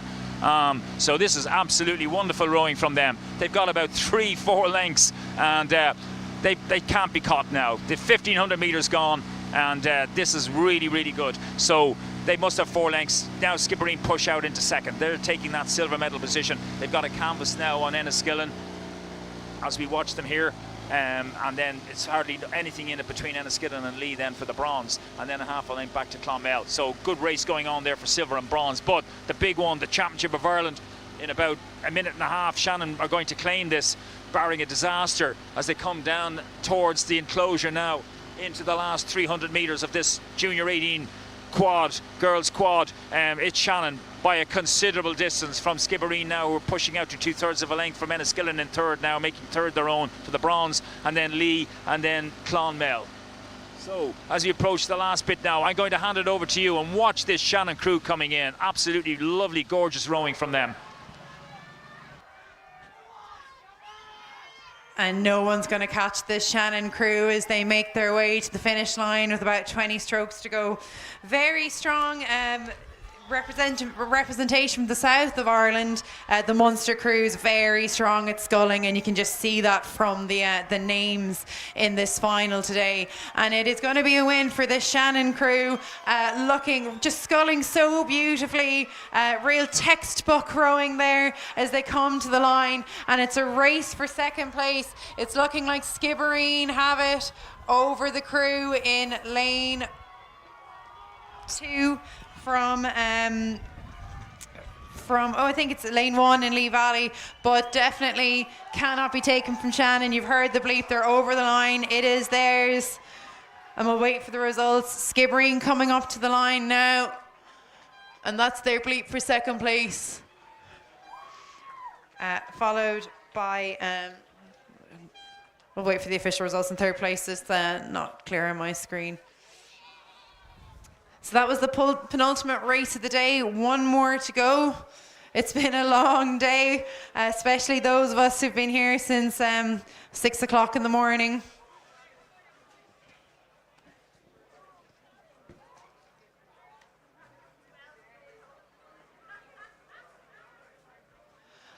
But I said it this morning to those of you who were here, you know, we all love rowing. So 11 hours of races, that's half a day of rowing. So look at it on the bright side.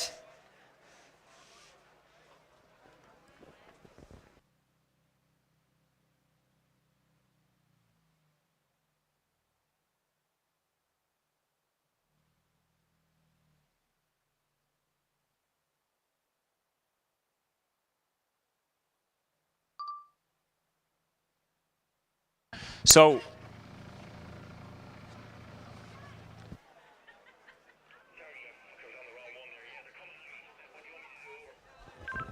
and the men's Inter 4 are well underway. Jerry is right there with them. Jerry, how is this race playing out? yes, men's intermediate Cox 4's two tremendous heats are coming up now, past about 800 metres gone. Commercial in lane 1 on the far side, University of Limerick, UCD, Skibbereen, DUBC, Shannon on the inside. And looking at it here now, lane 4, Skibbereen out in front. They're showing the form. The two middle crews would have won the heat. Skibbereen, though, they have about 2 lengths on UCD beside them on to their right, over to the right of them. So yes, Skibbereen absolutely pumping it along here in the Cox 4 Intermediate Championship of Ireland. And it's a great race then for second. DUBC just coming up beside UCD, and then University of Limerick.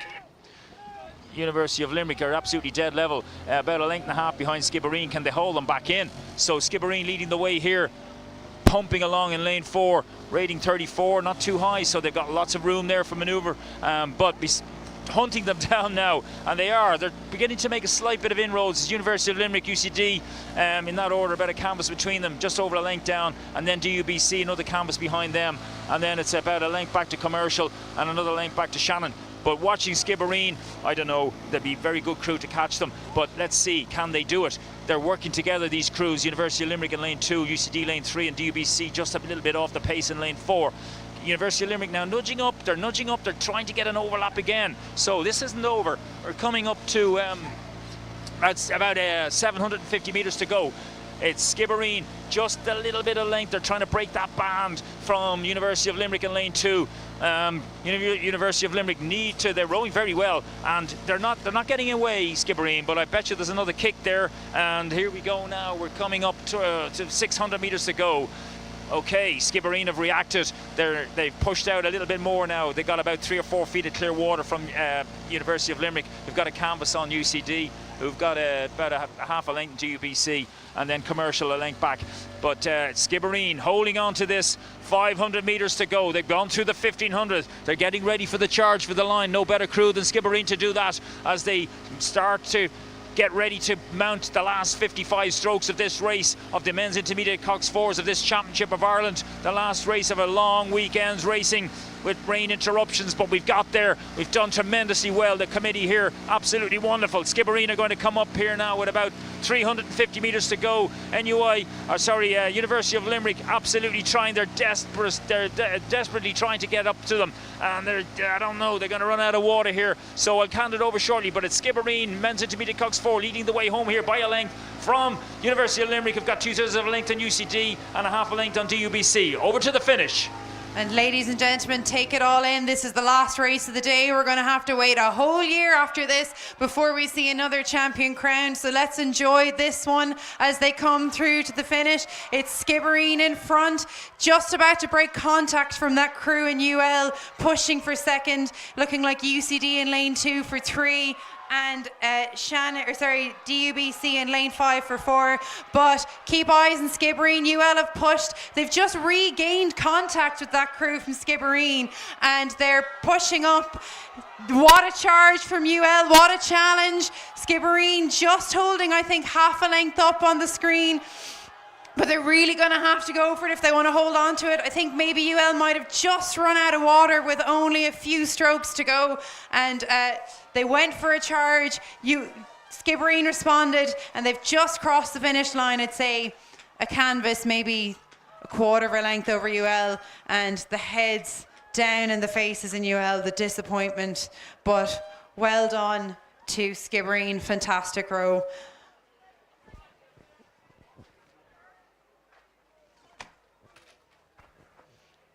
May I have your attention, please?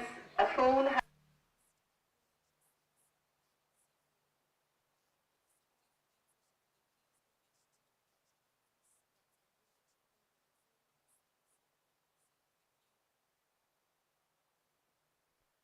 And that's it, ladies and gentlemen. That is a wrap on the Irish Championships 2023. It was touch and go there for a while as to whether it all happened, but well done to the committee. Maximum Every race flight altitude went ahead, reached. although at an unusual schedule. Just thanks again to the committee. Thanks to all the volunteers for helping out and making sure this day happened. Thank you to the spectators for creating the atmosphere. And above all, thank you to the athletes and coaches, because if you didn't kit out all year and train and enter these races, we would have nothing to be here for. And well done to all of you. May I have your attention, please?